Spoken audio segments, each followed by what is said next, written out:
I think that's a really interesting observation because a lot of people, I think, are maybe subscribing to the fact that things are maybe hard. A lot of people are finding or saying that the creative industry is hard, right? Or it's challenging. Have you found it challenging? Rejection is a fundamental within business, then that's going to serve you within sales scenarios. That's going to serve you just generally in your life, right? I think it's a very fundamental just within life, just rejection in general. Do you think that many people struggle with that emotional side of video, like having it in there and or thinking about how to add it in? Because that's, for me, that's the key sales metric. Ultimately, how do you capture that moment? It's impossible because you don't know when that moment's going to happen. So it's very important to have as much coverage as possible, basically. It's what we always say to people is like, yes, one videographer or one camera operator can come and cover your event, but you are limited in terms of the moments that you can capture and the things that we don't know are going to happen, but will happen. We know they're going to happen. We just don't know when, we don't know where, we don't know how. Hello, my friends. Welcome back to a brand new episode of this week's podcast. Today, I'm going to be with Oliver talking about all things video and also starting off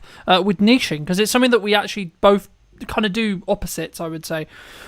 For those who don't know, Oliver, like, firstly, I guess, like, what niche do you operate in? And then secondly, why did you choose to go into that niche? Yeah, it's a great question, man. So first off, happy to be here. Thank you for inviting me on. Excited to chat to you for the next kind of hour or so about everything events and video and marketing and all of that sort of stuff. So ultimately, the question around niching, we've been doing this for nearly 5 years. We've dotted around a lot of different service offerings and niches and markets, if you want to call it that, and stuff. Really, the decision ultimately came because of the ambition that I have for the company long term. I want to scale. I want to grow. I want to specialize within particular areas and stuff like that. And I think ultimately, if you're looking to do that, it's much easier to do that when you decide on a niche or a market or an industry that you can really kind of get your teeth into and become an expert in. I know that it's cliche, but it's kind of that classic saying of like GP versus brain surgeon, you know, who gets paid more. And it's the person that is a specialist. I think if you had a problem with your brain, you would much rather go to a brain surgeon than a GP, and you would probably pay the money because you know that that person is going to be able to solve your problems, basically. Yeah, I mean, I completely agree. I mean, I guess the critical part of my head is like, so how was, obviously we didn't predict COVID, no one could predict COVID, right, in the respect to like how drastic it was in respect to maybe how it changed the event industry, etc. But like, I know that the event industry as a whole was maybe one of the ones that was hit harder. I mean, how was that from a, because that would be like the counter argument to like, well, you kind of got a risk in that respect. Like there is an argument to be made about the specialist, absolutely. And I'm sure we'll get into that a bit more, but did you in some ways, I don't really use the term regret, but did you regret that during COVID? Well, COVID was kind of the birth of the business, right? So we were still playing around in the very early days when COVID first hit. But yeah, I do know that obviously the events industry was hit really hard. From a video perspective and a video production perspective, I do know that a lot of the agencies or production companies, shall we say, who made the pivot to hybrid production and live streaming and that sort of stuff when they kind of had that as a string in their bow, let's say. They did really well because it was kind of a select few companies that were doing it and doing it immediately. So yes, I think you can make that argument. There is the other side of the argument that is that the events industry came back stronger probably than most industries, I would say, as well. I think that a lot of industries, let's say like high street and product and e-commerce and that sort of stuff, that was hit really hard after COVID, just because it was very much like a paradigm shift in people's minds, like they didn't need to go to the high street anymore. Whereas the events industry is ultimately built on human to human connection. And we hadn't had that for so long that I think it really bounced back quite strong. But I just wasn't involved in the industry at that point. So I couldn't really comment on kind of what I saw from a business perspective. Mm-hmm. I think that's a fair assumption. I mean, I guess I was going to bring in AI later, but I think now's a really great time. Do you see maybe an increase in demand? Because I think people are kind of going two ways with AI. Like a lot of people are utilizing it. A lot of people are using it for efficiency, sure. But maybe they're, I guess in some ways, wanting that emotional connection, wanting that human to human connection, whether that's in person or equivalent, maybe more, because things are becoming. I mean, maybe this is just a byproduct of what happened with COVID, right? Because we were all locked in our houses and talking through Zoom and this kind of thing. But for me, it was really interesting watching and relaunching this series of the podcast as a hybrid kind of approach, right? Some episodes will be like this, other episodes will be in person, etc. And I think for me, it's been very interesting to see the difference in reaction when it comes to, I guess, some people wanting to have that more human to human connection. And I'm starting to feel that there is a different energy that does actually happen when you're in person. I mean, do you think that's kind of, I guess, one of the unique selling propositions of events going stronger to stronger in respect to, like, maybe in the next couple of years, as a lot of people would say potentially the economy maybe continue to be challenging, right? I think it's something you can overcome, of course, but just to reiterate the question, do you think that more people are going to be driven towards in-person stuff, even with the advent of AI and etc.? I think so. I think that ultimately, when you have a strong trend heading in one direction, there's always a counterculture group of people that ultimately reject it. Like, think about when the internet came in. I'm sure that those people that loved reading books and kind of going to libraries and stuff like that, that had a massive boom.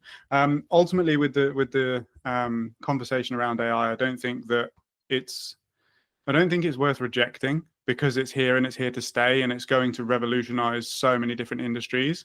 But ultimately, the events industry as a whole is pretty well hedged against AI, because of that human to human connection, right? I think that it will do a lot with regards to, let's say, the ticketing process, the operational, the logistics, all of that sort of stuff. I think that will really help, because there's probably a lot of human error that's made as a result of just having to check so many names and so much data, and all of that sort of stuff. However, I think that what it will do is it will weed out the events that don't really have a strong selling proposition. And I think that the events that do have a strong selling proposition, i.e., festivals, or really solid business conferences and stuff that people get a lot of value from, I think that those will be held in an even higher regard than they already are, because of the fact that it's so different to what people are used to experiencing on a day-to-day basis. I think that's a really interesting observation, because a lot of people, I think, are probably maybe subscribing to the fact that things are maybe harder, right? Like, I've been filming a handful of podcasts across the last couple of days, and a lot of the conversations I'm having in them is about a lot of people are finding or saying that the creative industry is hard, right? Or it's challenging. Have you found it challenging? And if so, how did you change, like, when it was maybe challenging? Maybe it isn't right now, but if it isn't, how have you pushed through that? And is it just because you niche specifically, do you think? I think that that's probably part of it, for sure. I wouldn't lie to myself in the sense that, well, we didn't pick events purely because it was hedged well against AI. It's just worked out really well. I think that if I was a production company, let's say, who niched into like animation or explainer videos or something that could quite easily be done by AI, I would probably have a plan B in terms of like pivoting. But I don't know. I think it's an interesting question. A couple of things that I'll say is that I think that your mindset and your perception around things can entirely dictate how hard things are for you. So if you believe it is hard, then you will unconsciously do things that affirm that belief. So I think that's something that people have to look out for. Um, Ultimately, there is going to be, and there already is, a gap in the market for people that do things not with AI. Like some of the YouTube series and stuff that I watch, at the start of the video, they have a disclaimer that says, like, proudly produced by humans and stuff like that. And for somebody that values that and values the human input into creativity, for me, that's an even stronger reason to continue backing and watching that channel, right? So that's kind of just like a micro abstraction just there. What it's definitely done and what I've seen is on the post-production side of things, we're certainly less involved than we used to be. So I feel like internal marketing teams are utilizing, let's say, like AI short form editors. But in terms of being on the ground and actually filming the events, I think until it gets to the point where there's like robots and, you know, Elon Musk Tesla bots and stuff that can kind of run around with cameras and stuff like that, I think we're pretty safe for now, to be honest. No, I agree. And I think Of course, we don't know where AI is going to go, right? So it would be wrong of me to say, oh, that's never going to happen. But I think that actually, when we get to that stage, I don't believe, personally, we'll see what happens, of course, but I don't personally believe that that will be the thing that's replaced. In warehouses, yeah, absolutely. In like repair jobs where it's dangerous or equivalent, yeah. Soldiers, if you're going to have to fight a war, yeah, etc. Things like that, I can absolutely see. But just quickly on the event side, I mean, do you see people maybe underutilizing the concept of like a hybrid event still because it's not, I guess, as cool, I was going to use the term, but like not as maybe ROI positive if you want to like lean into it business wise because we're not in COVID anymore? I don't know.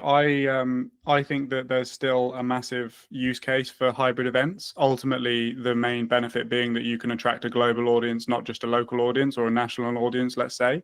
If you look at some of the people that are top of their game, Alex Hormozy, Tony Robbins, they always do virtual or hybrid events to a really high-end production standard, with the huge Zoom screens in the background, and you can see how many people are on the call and stuff like that. I think that ultimately, if you're going to produce a hybrid event, it can't just be 7 people sat on a Zoom call talking about stuff. I think you really have to go the extra mile with regards to like all of the energy that you would have put into the logistics and the in-person experience. If you take that energy and you put it into, okay, how can we make the hybrid experience better?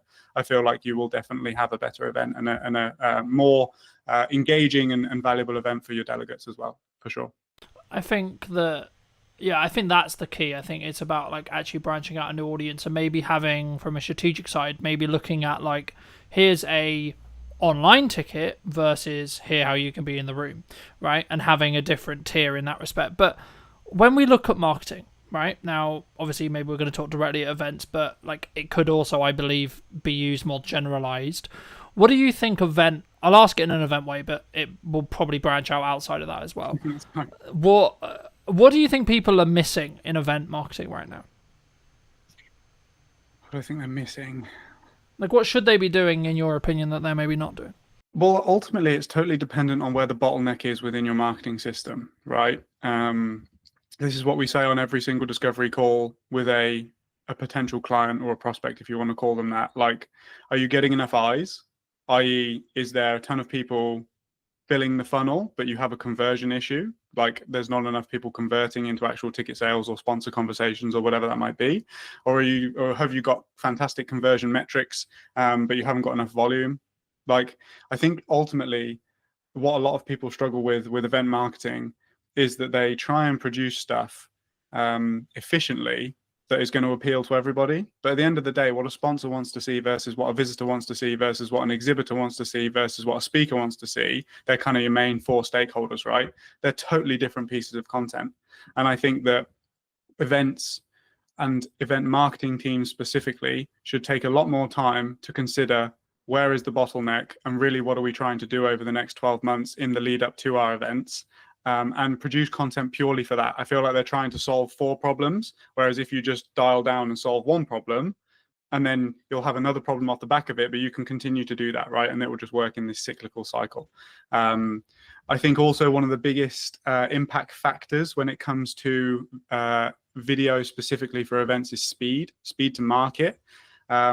People are used to waiting 2 to 4 weeks to get their video back from kind of a standard videographer, but ultimately you have to like just as quick as possible, like ideally minus 10 hours, right? You need to be getting the videos out.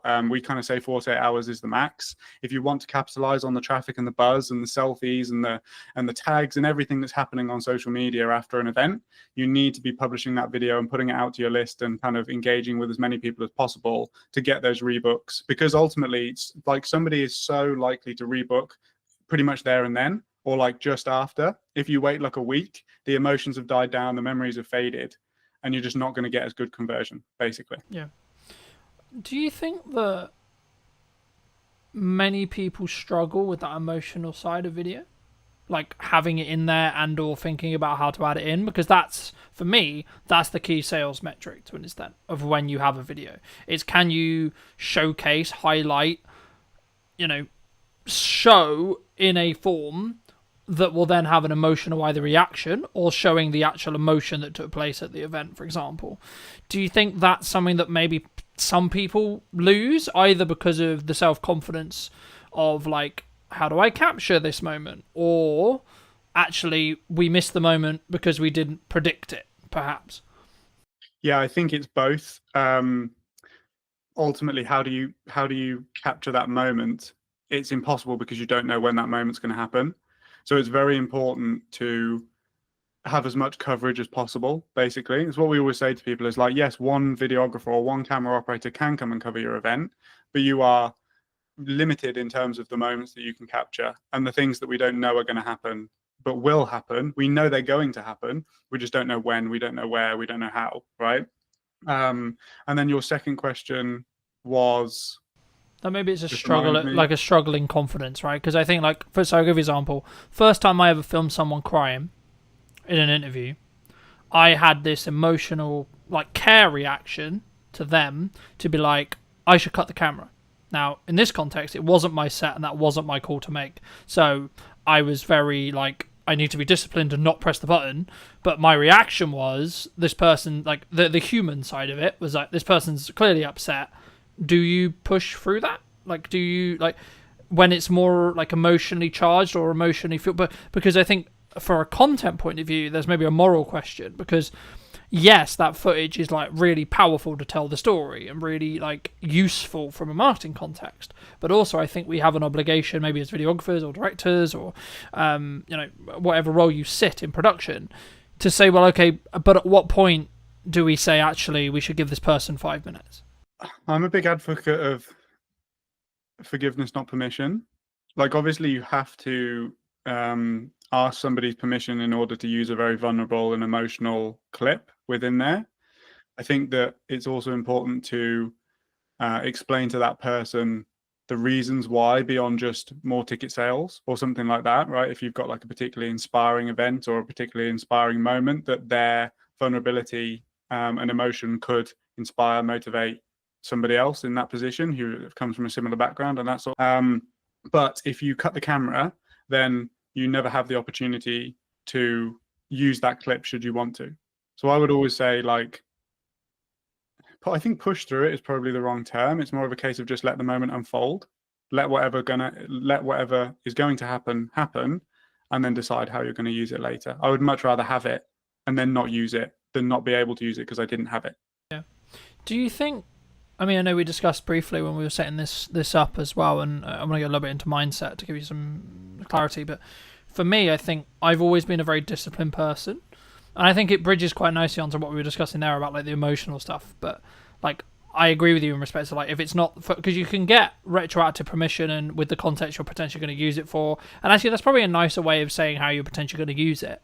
But is in more generalized term, when you're looking at business, or when you're looking at maybe touching back to when things are harder perhaps, and you need to do the extra hours, you need to do that one more rep on the sales call, or do one more sales call, one more discovery call, one more piece of content, etc. Is that just a discipline thing in your experience? What, in terms of pushing through? Yeah, just doing when it. you don't Right, want to do something. yeah, like doing it. So like sometimes, because for me, I have the evidence that that is what will be pushing me to the point where I will be able to get the result I'm looking for, especially if my back's against the wall. And when I was like, oh, I'm motivated, that would have potentially meant I didn't do it because it's uncomfortable, right? So actually what in Christ, what we're talking about here is uncomfortability. And I guess, when is it appropriate to push through uncomfortability? And how does someone, if they are looking to build it, how do they build it? I think that, I mean, discipline is definitely something I can speak on because it's something that I've had to learn massively. I definitely come from a type B, go with the flow type background, and that's not particularly conducive to somebody that can sit down and work and focus for an extended period of time on things that aren't particularly exciting and aren't particularly engaging to work on. I think that what's really important if somebody's kind of getting started is to find out where your limits are. So I think we've kind of gone through this like hustle culture. And then on the back of that, we've kind of got this, like, for want of a better word, like snowflake culture now at the moment, which is very much like, if you don't feel like doing it, don't do it. If you're, nervous, that's okay. You don't have to do things, etc., etc. There's definitely that kind of energy around at the moment. And I think that it's really useful to know where your limits are and push yourself to the edge, so that then when something like that comes up, you can ultimately kind of just look with a bit of foresight and say, okay, yes, like today I might need to work 12 hours, but that might mean that tomorrow I can only work 6. So would it be better for me to just do 8 and 8 and feel better on the back of it, right? I think that you ultimately have to go through a process of kind of understanding yourself and your energy. One thing that's been really helpful for me to do that is kind of tracking energy versus hours versus focus on a day-to-day basis. Now, obviously, this is kind of qualitative data, right? You can't, there's no like whoop or something that's going to tell you kind of like how you're feeling that day. But I think if you learn to see patterns in your behavior and you learn to see patterns within the way that you go about doing things, you can kind of predict that, okay, maybe today I need to take it a bit lighter, right? Like events, to bring it back to kind of what we do, are so intense. The hours are insane. I mean, I'm lucky that I'm an extroverted person, but even I get kind of burnt out, you know, speaking to so many, like running so many interviews in the day, asking the same questions and all of that sort of stuff. So when I come back from, let's say, like a 3 or 4 day event, I know that I need to take a couple of days, right, just to kind of recalibrate. And I know that I need to fall back into a routine that is healthy and sustainable for me in the long run, you know? So I think it's that push and pull, it's that balance. Ultimately, it's just a case of knowing yourself and kind of knowing where your limits are, but constantly reassessing those limits so that you are getting the most out of every hour that you put in. Does that answer your question? Yeah, absolutely. I mean, I think for me, there's different stages in your life, right? There might be, I'll use your example, like you've just come off an event, you're absolutely like, this is my 4th interview out of 5 this week, right? And I'm like, okay, I'm aware that like my performance may start to like pull or start to be not as sharp as I was in the first one, so I may pull back after this 5, right? And that's a key understanding. But also, like, what else is going on around those interviews? Well, actually, all I've got is editing time, so doing the editing things that I need to do, and then the general working out or other, you know, social activities, etc. So actually, in reality, my focus can be given to this hour, and my prep can be given to this hour, and etc. So the key is, for me, is actually like, it's about working hard and working smart, sure, but it's also about understanding. I work in sprints personally. So I will sprint to the point where I'm like, fucking hell, I'm about to burn out. Then I'll stop, look at the data, and now, you know, analyze what I did, analyze how well the interviews did, watch them back, etc., make a debrief report, and then I'll go again, right? And rinse, and rinse, and rinse, and rinse. And what ends up, I think, personally happening, from my perspective at least, is you end up getting more 1% wins. And something I wanted to touch on as well that I think your niching approach really, really focuses on and allows you to become very efficient at what you do is, and I've noticed this since I've really focused on like 2 main pillars of content for like a chunk of time. So previously, before I did this, I was very, I've got some podcasts, cool, we're going to post them, then I'm going to do this, then I'm going to do this, and then I do this. And of course, in hindsight, I could say, well, of course I didn't get traction because I wasn't looking at the micro improvements upon each interview. I wasn't looking at how far ahead can I get, for example. I mean, we're filming this towards the end of the summer. It won't be released until back end of October. And for me, it's about then saying, okay, well, in that window of time when I have the buffer, it's not that I'm not interviewing. I can then like do the stuff in the business to keep the business alive, right? And I don't have to necessarily worry about where the podcast is. But just like looking forward specifically on ROI, because I think people will look at a podcast and maybe like think about, well, what's the ROI? And it bridges into how do you look at it from a perspective of why should a sponsor or a event provider or etc. like, where does is it just a marketing budget that someone has for the event in your case normally that's how they do the video work with you? And then if so, like, what's your ROI metrics on those?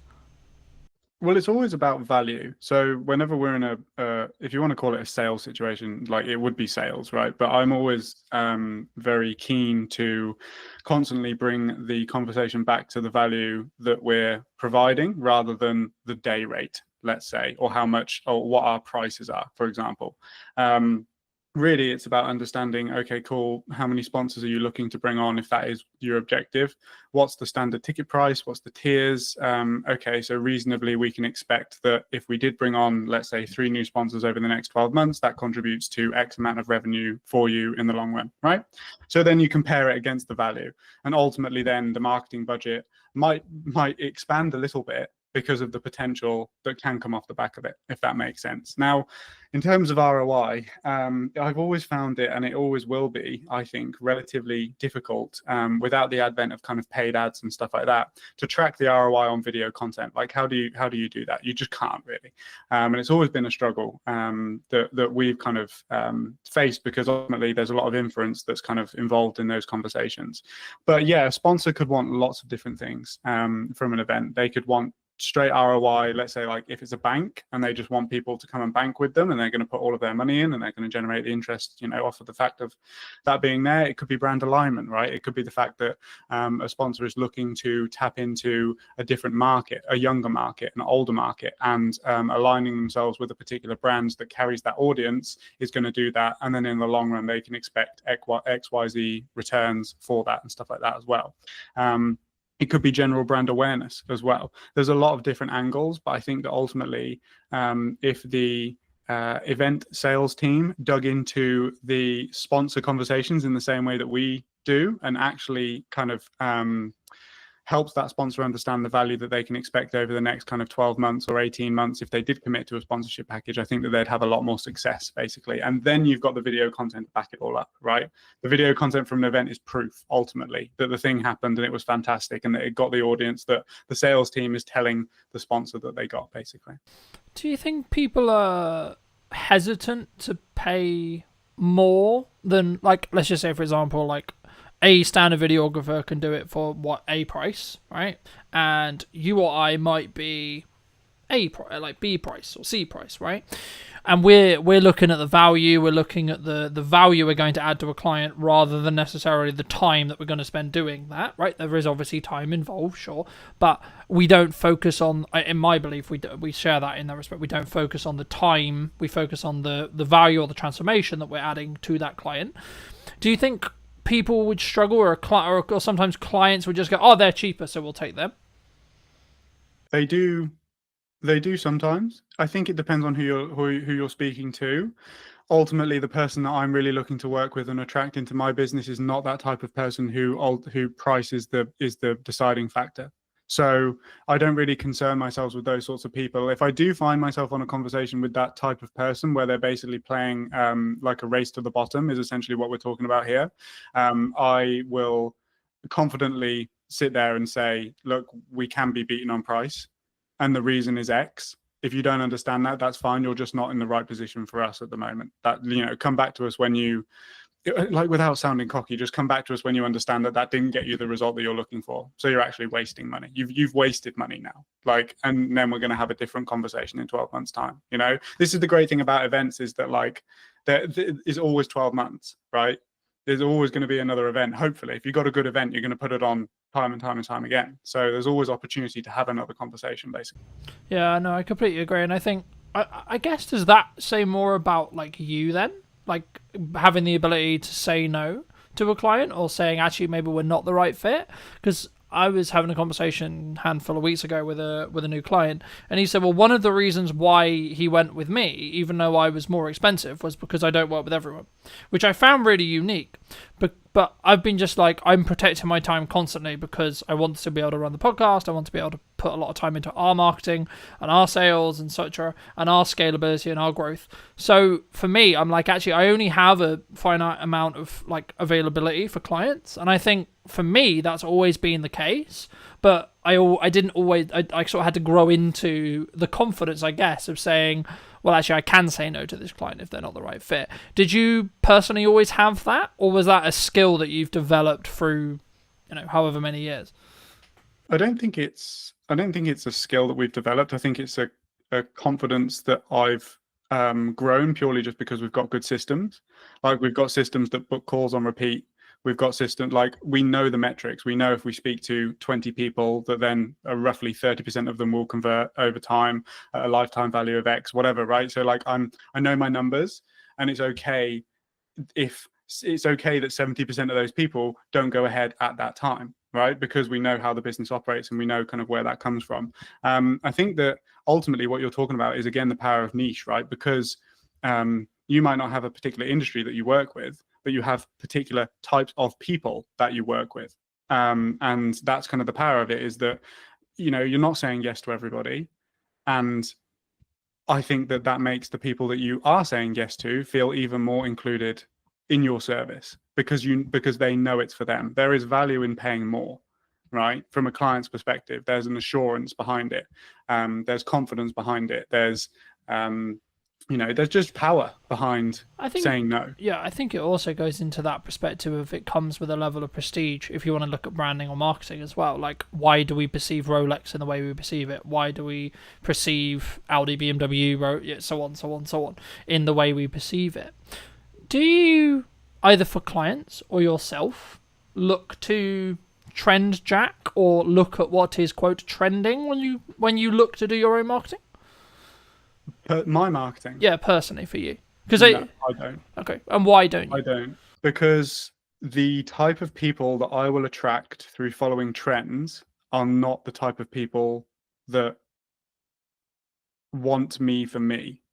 I would much rather a video that I produce get 50 views, but all of those 50 people love that video and get invested in the things that I'm saying and be the types of people that I made that video for, than 100,000 people when, like, really none of them actually wanted to watch it. They wanted to watch the trend.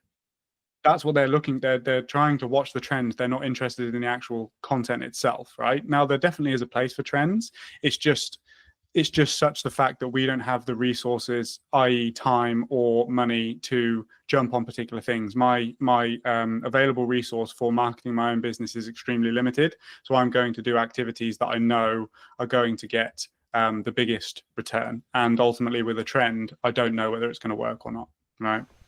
Yeah, absolutely. Because I think sometimes, not us maybe, but a person, starting out videographer, starting out business, they look at the potential likelihood that they could get something to like 1 million views, let's just say, for example. And they're like, oh my God, that's going to change my business overnight. And not speaking as someone who's had a video hit 1 million, but I know people who have, and I go, how much money did you get for it? Nothing. Right? So I guess the follow-on question then, you spoke about like that you're only going to do the things that really work. Okay, if you don't mind sharing, what does really work for you then in marketing? Cold outbound. Okay. Has always worked for us, because I've always been a fan of outbound, because you go to the market doesn't come to you. I think there's definitely pros and cons to both, but essentially, if I message 20 to 50 people per week, they are the exact type of person that I'm looking to work with, right? Versus, let's say, we also do paid ads. So I don't want, we also do inbound marketing as well. But like, for example, I dialed up all of our inbound paid ad leads this morning. One of them was qualified. And I think I spoke to like 20 people. So you have no control over the type of people that are coming in, which is a bit more of a waste of time. But the flip side of that coin is that when you do find that person, they've already consumed your content. They already know who you are. They're already interested in working with you because they've clicked through. They've made that action themselves, right? Whereas on the outbound side of things, you probably have to do a bit more persuading, because it's a case of like, who are you? I don't know you. You've just connected with me on LinkedIn and now you're messaging me, right? Yeah. For me, I love cold outreach because I want to have it as a skill set to have in my back pocket for when I need to use it or want to use it. What advice would you give to, say, a starting out creator, starting out videographer, etc., or someone in the creative industry who looks at cold and goes, that's terrifying? Because I think that's really common, right? And it might come from like the rejection side. It might just be the nature of they haven't done the reps yet. But what would you say to those kind of people who are like, because you're obviously a massive advocate for outbound, cold outbound, right? I would say that rejection is a fundamental within business. So the amount of experience, if you can become comfortable with people saying no, then that's going to serve you within sales scenarios. That's going to serve you just generally in your life, right? I think it's a very fundamental just within life, just rejection in general.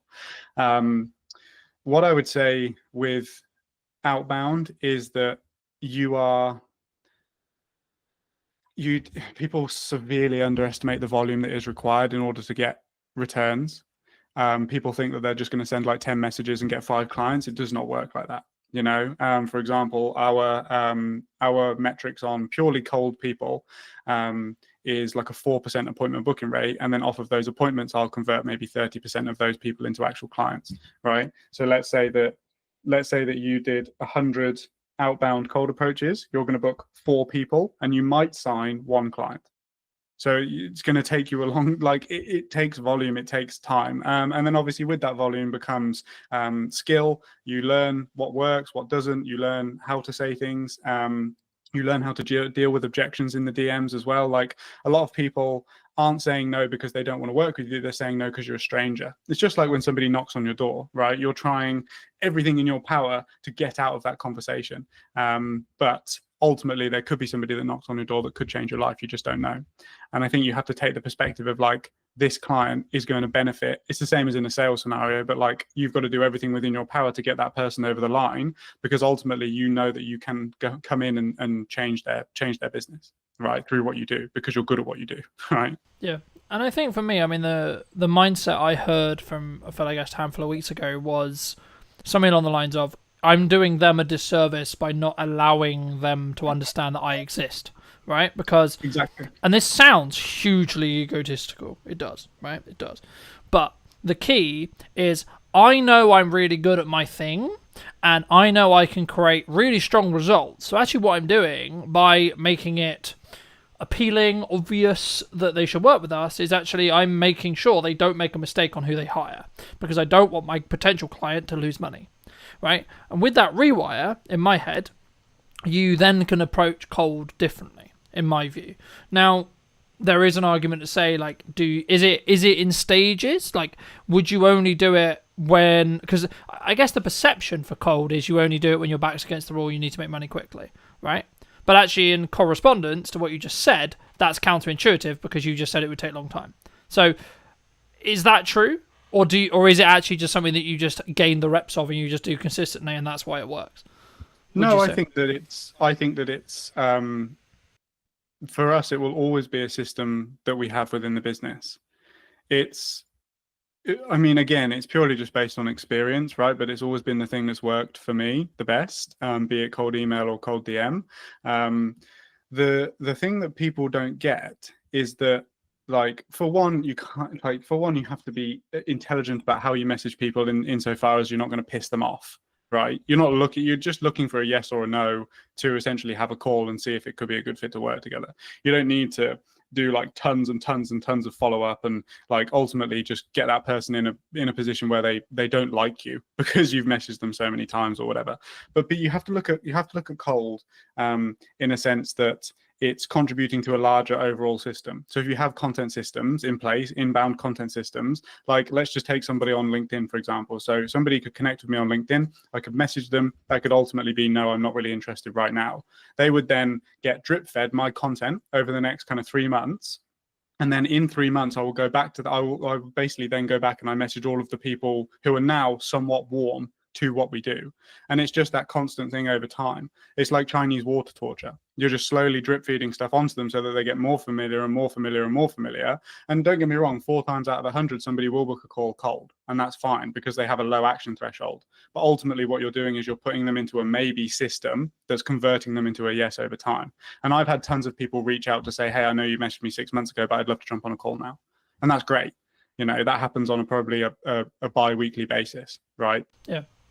And I think for me, it's in some ways, even if it isn't the right time for that prospect, that person that you're messaging, actually what you're doing is you're saying, hey, remember me, right? Every time you message, and that should be the way. Or, hey, I saw this thing, hopefully it'd be valuable to you, right? Or whenever you maybe share a piece of content, I always look at it of going, how can I add as much value in the window of time they're going to potentially give me, whether this is in a short form clip or the entire podcast. And I think for me, that's what makes me maybe unique, I guess you could say, in the respect to I don't like to fluff around, and I try not to, if that makes sense. I don't like other people who do. And it's simply because you just don't respect the other person's time, right? But I think I guess the key, you mentioned Alex Hormozy earlier, and I wanted to ask you something specifically about, he's very well known for, you need to focus on doing one thing for an extended period of time. And what does that actually mean in tangibility reality, and does it actually work, I guess, is then the follow-on question. So like, is it going to be you just focus solely on cold and you don't then look at content, you don't look at etc., or actually is it you get to a certain level of doing it consistently, you have a system, and then you can add another thing? Do you think? I think it gets to the point where the system's working and then you outsource it and then you build the next one.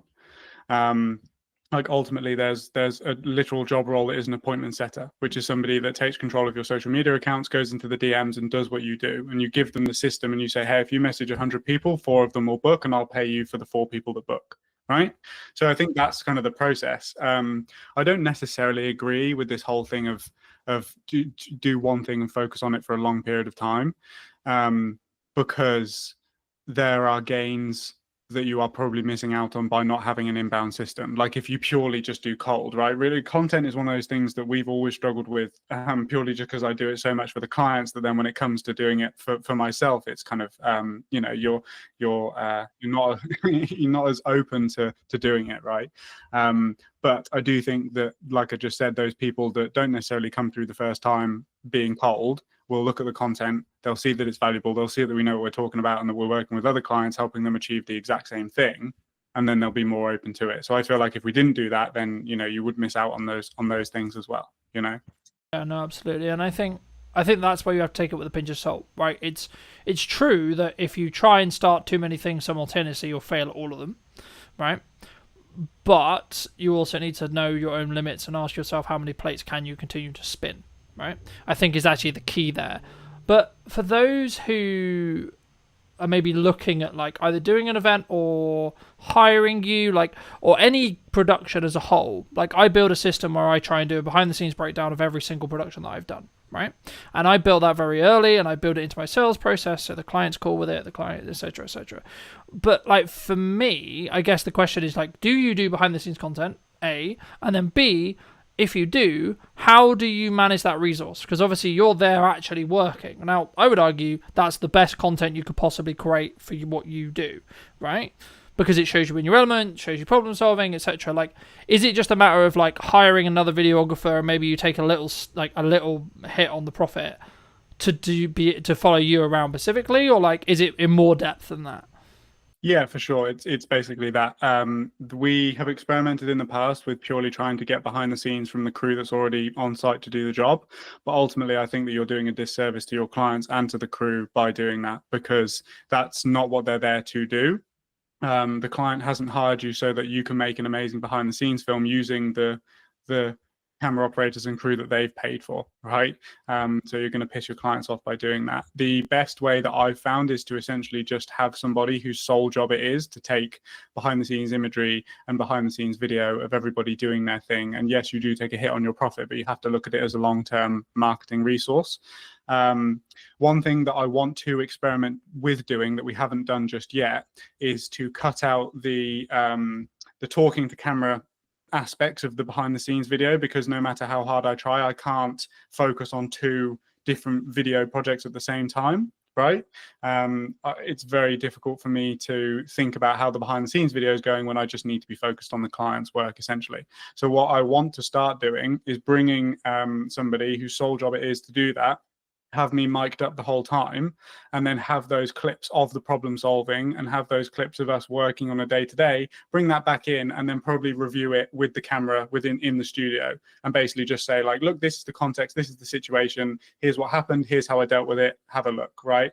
That I think is going to be a much more valuable resource. And I think that we'd be able to turn one behind the scenes video into probably 5, because there'll be multiple instances of problem solving over time. So that's something that I've discussed with the team, and that we're going to start doing moving forward. I think I think also it protects your bandwidth, right? Like just looking at like that approach, because you're not then thinking, oh, I've got to do a piece to camera because we're about to do this and then I've got to do that, etc. Like, yes, in an ideal world, that's what you would do. But actually, I think potentially you could think about it as this way. Like, actually, if someone's listening maybe and thinking about doing that, are you doing your client a disservice? Like, whenever I do mine, I've wrapped, basically I've wrapped. So I'm basically just referring back to what we did, right? So my initial focus, as I think everyone's focus should be when they get on set, especially in an event context, but in any production, is, hey, what problem are we here to fix? Remind myself of that problem that we're here to fix, and then focus on making sure that the content does that job, right? And then if there's time at the end, or sometimes I'll do like, oh, I've got the behind the scenes, or here's like the setup, etc., and then I'll talk through it in a studio context. But for me also, it's about understanding like when that's. So I guess in some ways you could just say it's like reading the room, right? Like when is that appropriate to do? When is that not appropriate to do? And or was that planned in? And or was the client aware of it? And how do they feel about it, etc. And I think it's about how you manage that. And actually, maybe if that's something you are going to do, maybe look at like, especially if it's a returning client, maybe look at it saying, well, actually, and this is really counterintuitive because you're sacrificing profit and then sacrificing profit, but maybe add a percentage discount because you get the marketing out of it. But then also you have to then pay someone, which in turn means you're kind of losing money again. But if you've planned it in, you'll still make good profit, in my view, right? I mean, do you think that's an approach or not? For sure. I would always try and not have to pay first, right? Not have to give the client a discount in order to do it, because, like you said, you're kind of losing double money at that point. We write it into our contracts, so it's a line item within the contract of like self promotion.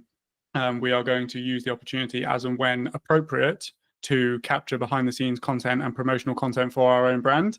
Obviously, like if people have a problem with that, I'm not going to not do a job because they won't let us do it. And obviously certain jobs are also a bit more, certain events are a bit more, how would we say, like they don't want to be as publicly facing. Yeah, right? so yeah, sensitive, So right? yeah, sensitive, great word. So that is that's a something that we consider as well. And it's really just like we have solid relationships with our clients. The fact that in the events industry, we have long-standing relationships, and I can just have that conversation with people. But as you said, it's a part of the sales process. It's a part of the contract. It's expected, and I think that most of the points of contention within capturing behind-the-scenes content come from a place where it was a surprise. They didn't expect you to whip out the camera and start filming yourself. Yeah, and it would also be kind of a reaction like, what the fuck are you doing kind of thing, in some respects. And some clients love it. Some clients are like, it's almost double videos for them because it's showcasing their event and the way that you're capturing it and the behind the scenes and that sort of stuff as well. I feel like if you've got a good personality on camera, it's almost like having a promotional piece kind of for the event as well. But also other clients don't, and that's totally fine as well. Yeah, I mean, I've to give you the audience some context. I mean, I've done jobs which I can't even speak about because of NDAs, but also like it was just a conversation with the clients. Like, yeah, this kind of isn't appropriate. The days can be really busy, and actually half of this stuff, like, I'm not even gonna be able to use anyway or I'm gonna have to heavily blur like half the stuff in the background because of where we are, etc., etc., etc., etc., etc. So it's just like at that point you're just like, it's not really worth it. But for those people who've really enjoyed this conversation, they want to see more of your content, they want to connect with you, maybe they want to hire you to do an event or talk about that, etc. I mean, where's best for people to reach out to you? LinkedIn, best place. That's where I am most active in terms of the content. You'll find me there. It is me that runs the accounts, so you are actually speaking to me if you message me. So yeah, just send me a message there. Like, we're very easy in terms of the way that we go about things. If it's right for you and it's right for us, then we can talk about it. Magic. And there's a final question I'll add on, but it just jumped to mind as something that maybe you're challenging that I'd be curious on your perspective on, because I've watched some videos where you're talking about it. I mean, a vulnerability potentially of both of our businesses, we are very founder led, right? Clients want us involved in every single stage of the process. Is that just like the nature of it sometimes? Are you just like, okay, it is what it is? Like, that's, I guess, what I'm going to have to live with to be able to make the money I make and be able to run the business I run? Or is there a way you can transition it? I think that you can transition it for new people. I know that you left a comment on my YouTube video that I made, which is basically, it's just like, it's not an expectation that we're there. But I think ultimately, if you have a strong personality that people connect with, and half of the reason why they go with you is because it's you, then you are going to run into issues doing that with certain people. I think like pre-existing clients who have always known you to be the one that's there, but then also certain clients are totally okay with it and they understand it's a natural progression within the business process, right? It's something that I can't necessarily speak on too confidently right now because it's something that we're still figuring out. Obviously, if we're looking to scale to the point that we are, then I can't be involved in every single project because I just don't have unlimited time. And I think that's my hypothesis for this, is that the brand, whilst it can still be founder led and come from the vision and the mission that the founder originally had, I think that the brand has to have its own characteristics and qualities and quality assurances for the clients and stuff like that as well. And I think that's where the leverage is with regards to me not having to be on set every single time in order for a client to sign with us, basically. Yeah, and I also think to an extent in that respect you need to be overly transparent with the fact that you might not be, right, especially in your space, because obviously an event may be happening at the similar time to another event and actually you may want to actually serve both, right?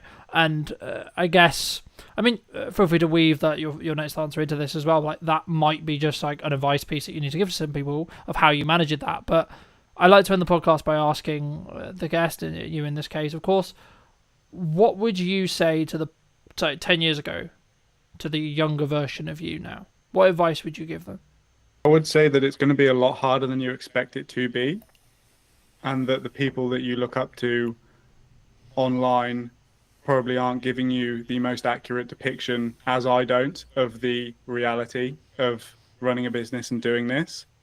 But ultimately, it's the most fulfilling thing that you're going to do. Like, I love this. There is not a single thing that I was having this conversation with my cousin the other day because he's 19 and he's trying to figure out whether he wants to go to university or what he wants to do with his life. And I said, well, you have to ask yourself, and ideally you're getting yourself in a position where you would continue to do the thing that you do every single day, regardless of whether you get paid or not, because I would still do this, right? Obviously there's certain things that we wouldn't do, right? Like dialing paid ad leads and stuff like that. But, Yeah. like ultimately the goal and the end destination, I would continue to do regardless of whether I was being paid or not to do it. So yeah, it's just set expectations to my younger self that it's going to be way harder than you expect it to be, but it's going to be more fulfilling than you could ever think it could be. Magic. Thank you ever so much for the time, my friend. Pleasure. Thank you ever so much, ladies and gents. If you did take value from this video, you'd like to see more like it, I'll be back next week with a brand new episode. And feel free to let me know in the comment section down below what you thought. And I'll see you very, very soon.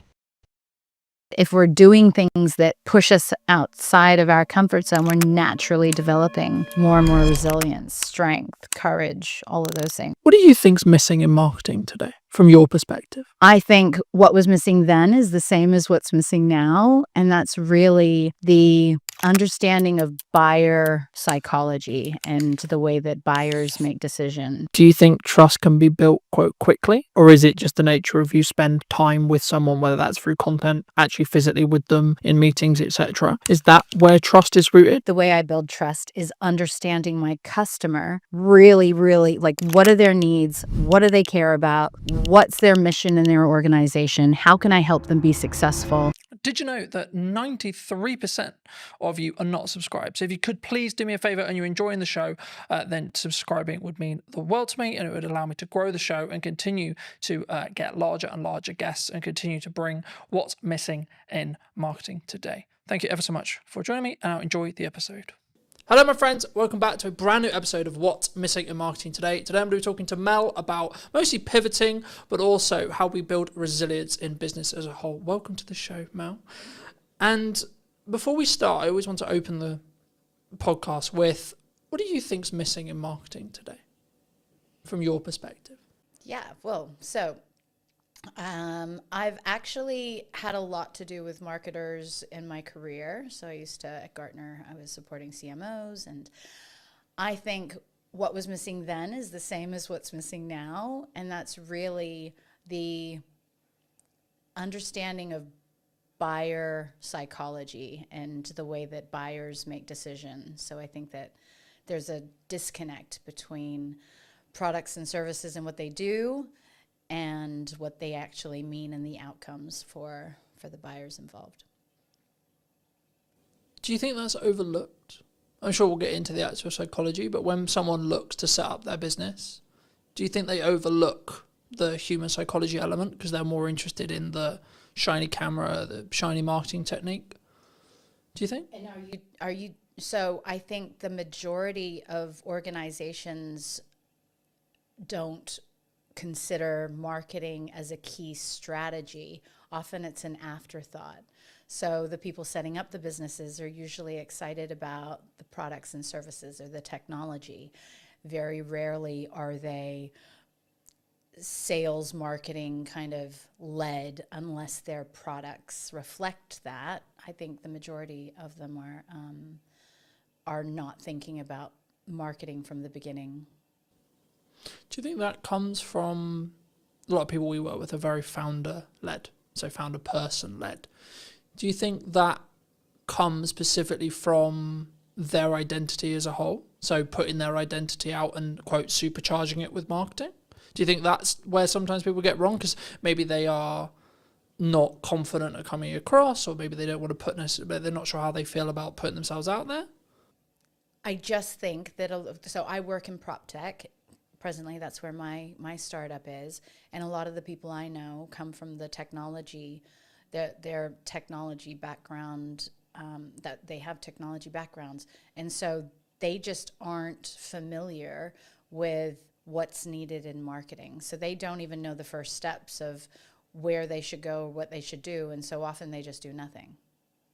What, I guess, is a stigma in the tech space then? Like, they don't take that first step, but is it because it's just they don't know, do you think?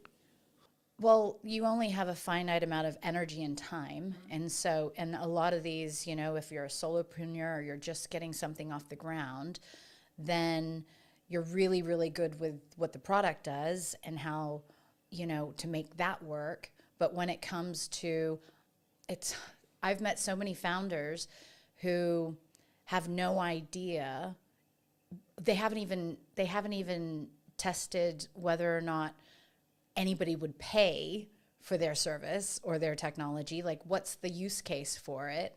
And they often just jump to solution without really understanding how to get from where they are, which is the solution or the technology product, to somebody using it. And so all of those steps in between, which, obviously buyer psychology and the way people make decisions and how they can change from status quo bias. So what are they doing now to where you want them to be in using your products and services?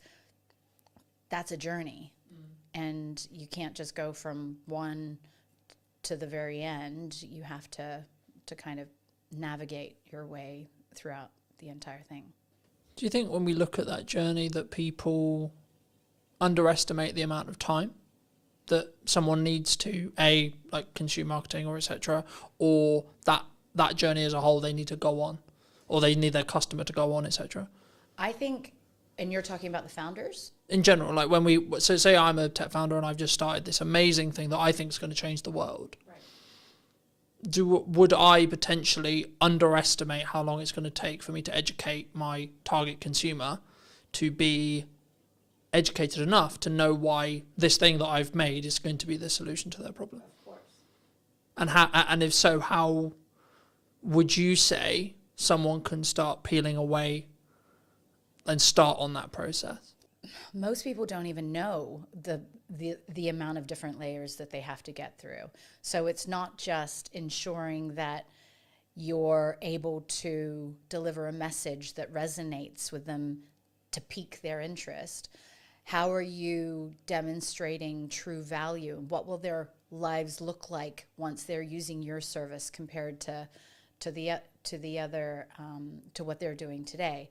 How is your service going to infinitely improve their situation? All of these different things, nobody really considers them. And so I think maybe they're like, okay, we'll do Google ads, or we'll hire a marketing manager that's very tactical and maybe just looking at how they can get clicks versus really penetrating that value that they're supposed to be creating in the mind of the buyer.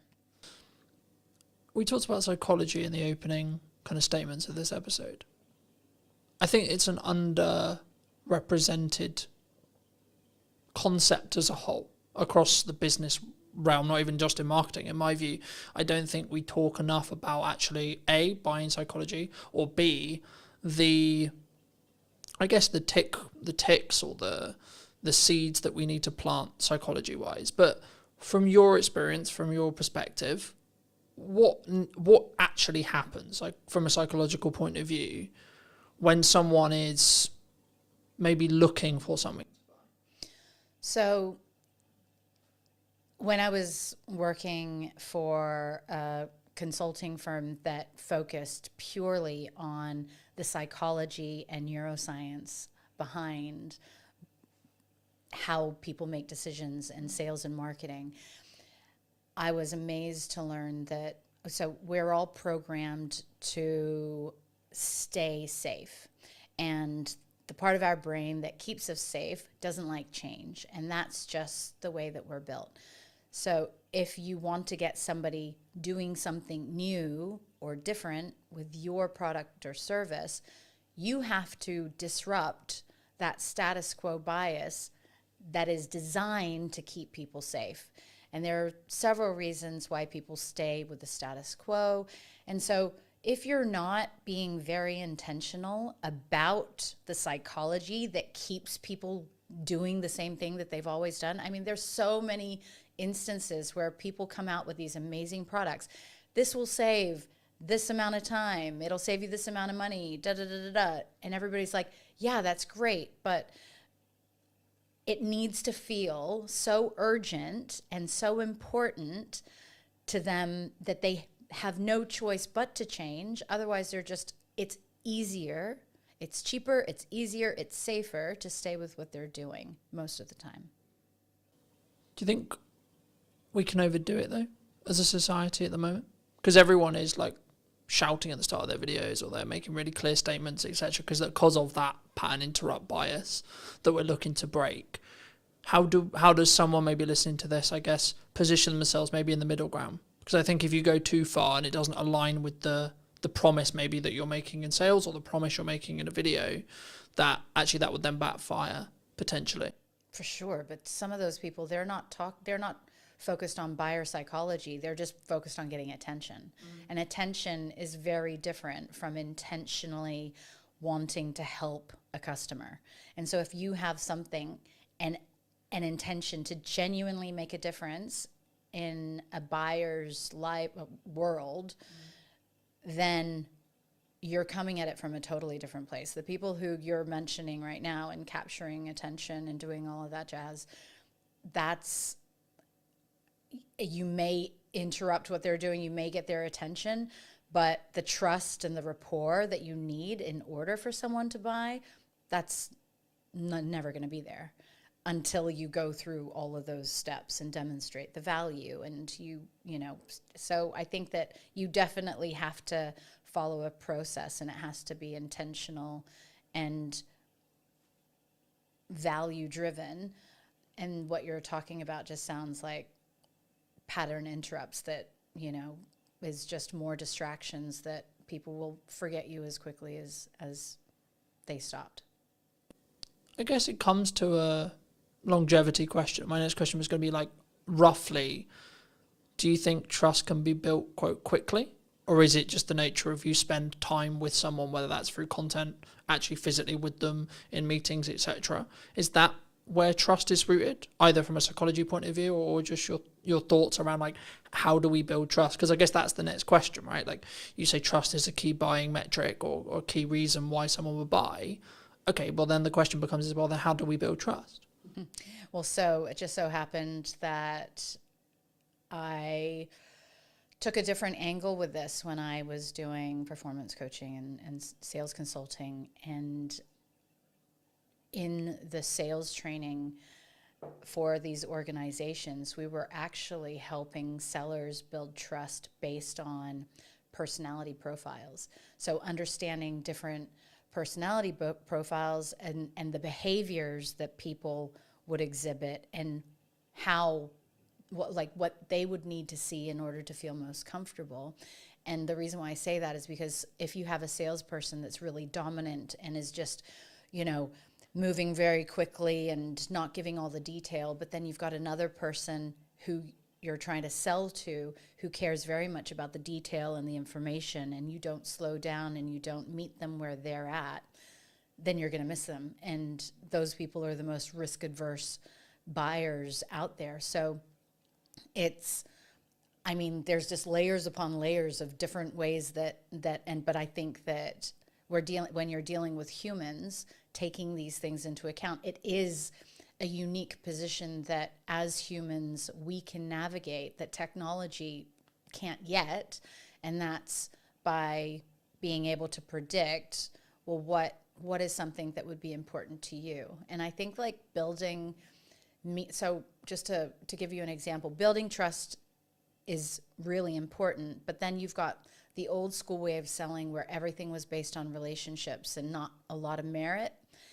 And then you have newcomers coming in, and I hate small talk. And so it can be really uncomfortable for me to just pretend like I'm talking about stuff that I really just feel awkward even, starting those superficial conversations. And so from that perspective, the way I build trust is understanding my customer really, really, like, what are their needs? What do they care about? What's their mission in their organization? How can I help them be successful? If I'm demonstrating that really quickly, that I know their industry and that I understand how to really take them from here to where they want to go, that will at least get me to the table to have conversations and, rather than other methods. Did that answer your question? Yeah, no, absolutely. I mean, it's interesting that you say you hate small talk, because I thought that was just a me thing for a long time, right? And I'm on the spectrum too. since I didn't mean to. I meant as well as like since like running the show, or since like connecting with people, or being, I guess one could say that I'm quite targeted in who I choose to bring on, who I choose to connect with, who I choose to talk to. I guess in some ways, because it's quite hard for me to describe how I choose and why and etc. Because for me, it's all an instinct-based thing. It's a gut thing. It's like, yeah, I think this person might be interesting. I don't know, because I deliberately don't want to know, because I want that to be here to make a good, quote, good show, right? I guess, is that why AI may not take all of our jobs, as lots of people have been claiming or saying? Right. I love that you bring that up, because I think that people ignore their instincts a lot more, and I think we have so much more knowledge just in how we feel, in our perception, and the way that we react to certain people. I think a lot of times we ignore that. And so throughout my journey, as I've gotten to understand myself more and more and more, I firmly believe nobody, especially this year, has come into my peripheral and had meaningful exchanges with that haven't made me think that was absolutely meant to be. Like, my energy field, if you like, AI is never going to, whatever technology is, it's going to be very difficult to replace that. And so you can use technology to do certain components of roles to, for efficiencies and cost savings and stuff like that. But when it comes down to actually going back to the truly building rapport and following your gut and, knowing whether or not you can trust somebody, that is very much a human behavior that I'm not sure that we will replicate in our lifetime. And I don't think we should. No, for sure not. I think that's, I guess, if you're going to be corny about it, that's what makes us human, right? Mm-hmm. But I think for me, and we talk about a lot of this in marketing, like, however you want to be tactical, right? We're going to do social content. We're going to do ads. We're going to do our podcast. We're going to do this. We're going to do that. The reality is that's the middle bit, right? That's how do you get me as a human to talk to another human? And that's why I'm interested and also like to talk to people about psychology, because if you get the psychological stuff right, actually you can have mediocre middle bit. Mm-hmm. Or if you really want to do it well and do it scale, when you get the middle bit right as well, you then compound on those decisions. But just as you were discussing that, and it jumped to mind to me, so I'm going to mention it. I think it was Alex Hormozi who said, there's some points where you have to push, and there's other points where you have to pivot. Mm-hmm. In your experience, how would you, either for you personally or a friend of yours, when would you say that someone should make that decision? What are the, paint that picture.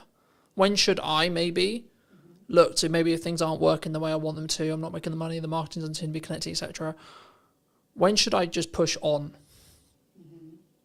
versus when should I pivot into something else? Really good question. So again, it's being able to trust yourself, I think, is a very, very big thing.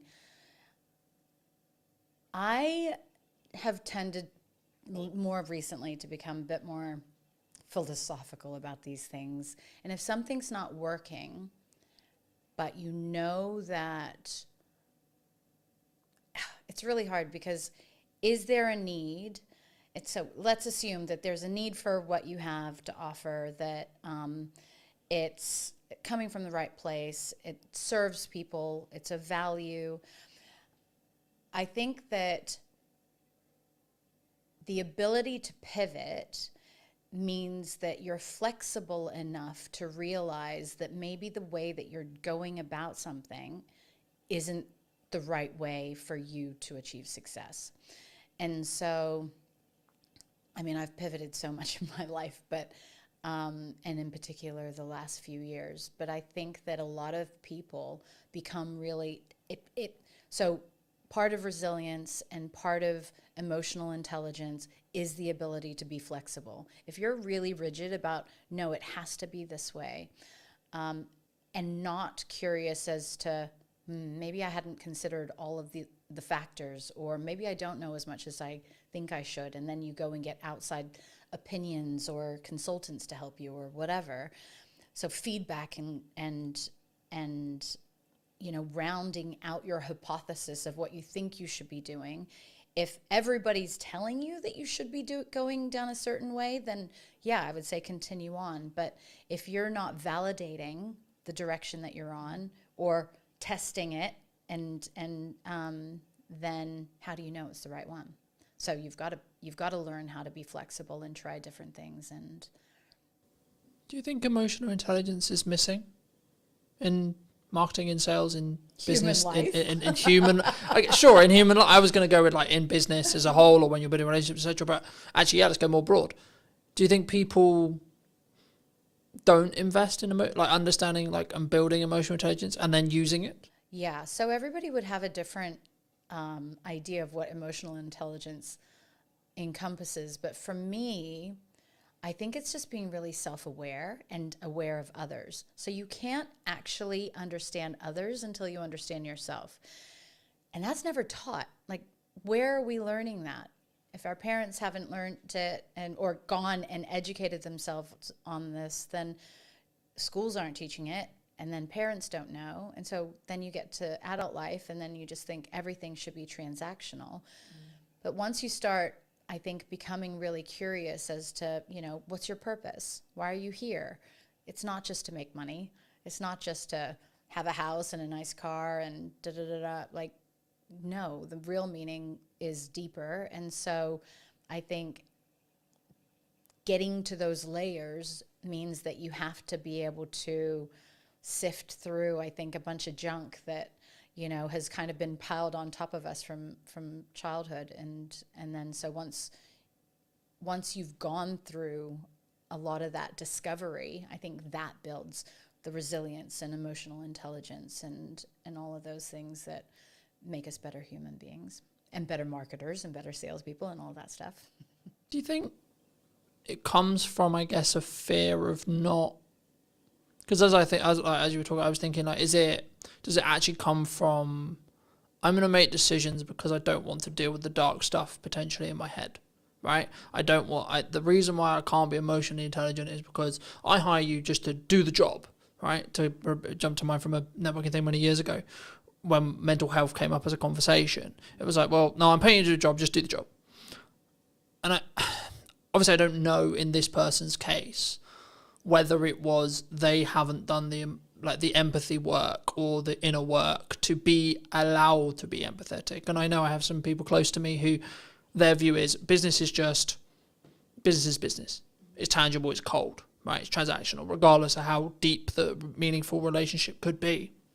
In their view, it's just, that's cold. That is the way it is. I've always followed I'm only going to work with people who follow my values, one of which being empathy. Mm-hmm. And if you can't empathize with either the customer and or me and or the other service providers you work with, then actually I don't think you're going to show up in the best way and put your best foot forward. But also I don't think now in the market I see happening when things are, quote, harder, I think people will potentially choose the people who are maybe more soft in that respect, or more understanding, or more emotionally intelligent, you could say, than people who are solely transactional. Would you agree? So this is, again, where meeting people where they're at. And again, I've realized that people can't give what they don't have. And so the people who are really unempathetic, I don't believe that that's intentional. They just haven't learned it. And so, in fact, the people who are very transactional in business and who think that it's just like money, money, money and, deals, and it's not about the people, they would be the harshest on themselves. They would probably be the least sensitive, or like they just suppress all of their emotions and whatnot. And so I think that enables us to be a bit more empathetic towards them and understanding, and just be like, wow, that's really sad. And some people have never even realized that they're going through life that way, right? So maybe they weren't allowed to express their feelings. And so seeing somebody in the workplace who's expressing their feelings is foreign to them. And so what lessons do they need to learn in order to become better leaders or better partners or whatever it is? And so I think that as we progress as humans and as we evolve, those are just, so you're a very empathetic person. That's why empathy is important to you. But the reality is a lot of people aren't taught that. We're taught to hide our feelings or just get on with things, and you really never know. Stoic. Correct. And especially in the UK. So, if I'm allowed to say, in England, it was interesting because my family are from all over, but my father's from New Zealand, and we spent a lot of time growing up in the States.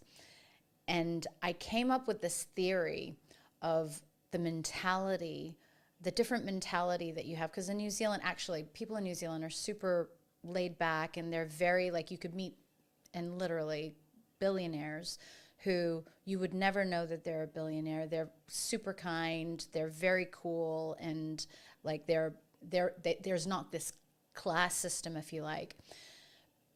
However, they're taught to not show their emotions. And if you think about, and then I was like, okay, well, New Zealand's still a relatively new country. So's the States.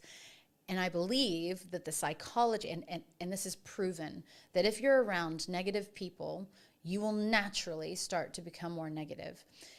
When people were leaving on the boats to New Zealand, it was, okay, yeah, we'll do this much of the same, and we'll start farms and whatever. The mentality wasn't very different. When people were going to America, it was, all of my dreams can come true. This is the land of opportunity. It was this positivity that I think you can see translate into the culture. And so it's going back to how are we teaching, and how are we teaching ourselves, and are we challenging ourselves to be more empathetic? And if that's not important, so that boss that you were talking about, or partner, the business partner, if they are at home like that, and if they're not empathetic, well, that's going to hurt them at some point, right? And then they're just going to start seeing that actually the happiest people are the people who show up exactly as they are at home, as they are at work, as they are in a coffee shop, and there's no big changes in their personality or their behavior. No, it definitely did. I mean, for me, I think that's what will allow you to stand out in a world where you can be perceived as like every videographer is technically the same. What we sell is the same. Every marketer is technically the same. We're going to sell you roughly the same thing, right? Roughly, in regards to tactics, we will. It's then, I guess, the approach and then how we do that from a customer service point of view, where maybe that's the thing that will distinguish us.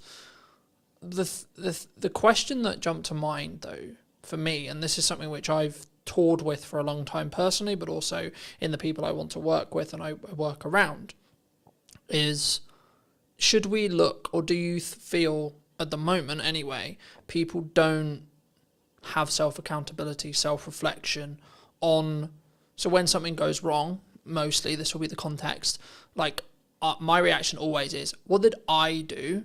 Why did it go wrong in respect to what I did? Not, oh, it went wrong and it's your fault. It's, okay, it went wrong. What can I do to make sure it didn't? Or how did I contribute to potentially that going wrong? And did I actually do my best or not? And the more people I talk to, the more people I connect with, I sometimes find that's maybe lacking or quite a rare perspective, because I think maybe it's a culture thing, I don't know, but it's easier to go, well, it's your fault. Do you think that's missing at the moment? For sure. But everything we've been talking about has to do with somebody's ability to self-reflect. And if you can take accountability for things going wrong, then you probably have a growth mindset because you want to improve. And a lot of people, so it depends, because when you talk about that, I just think of,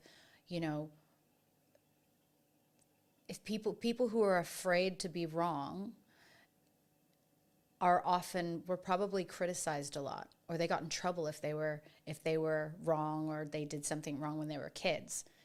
We are all walking older versions of our younger selves. And so it's like, what are the things, is that holding a person back? They may be really happy living their life that way, and then maybe just not having many friends, right? But if you're really wanting to show up as your best version in work, for customers, for friends and family, then if you're not getting to some of the behavior that, if you're not questioning your behavior and how the way that you show up in the world could be a reflection of unhealed issues or traumas from your childhood, then I know it got kind of deep, but that to me is, you're only skimming the surface of what life can really be about. No, I agree. And I think, again, not taught anywhere though, mostly. I think sometimes, as I think about that, I think, well, why do I do it? Right. And I think I've been very, very fortunate to have the mother I have and have the values I have instilled in me from a very young age. And that's, I think, why I am who I am now, right? And how I show up now. But I think that's maybe, like, I'm fortunate in that respect, but I guess in some ways my assumption is, well, why shouldn't that be the case? Why isn't this taught in school, etc.? That thought process. And I guess it's a resource thing. Like, if I really sit here and think about it, like, that's why it's not. But I also don't want that to be perceived as an excuse potentially why we shouldn't. And maybe if the right people are listening to this, then I think it should be something that everyone is taught how to do, because of the stuff we obviously align on, which is, once you can do that, you can actually empathize and fully understand. And actually, to be completely honest, if you're being really selfish, you will make more money. You'll be a better marketer. You'll make more bottom line revenue. You'll be braver. You'll have more courage. You'll back yourself. There's tons of benefits. Is it a resource thing, or is it just a lack of knowledge? There are a ton of people out there that have done the work, that have invested in themselves and I guess that's one of the reasons why I built KindStay, right? So I have an incredible network of well-being experts, neuroscientists, psychologists, nutritionists, who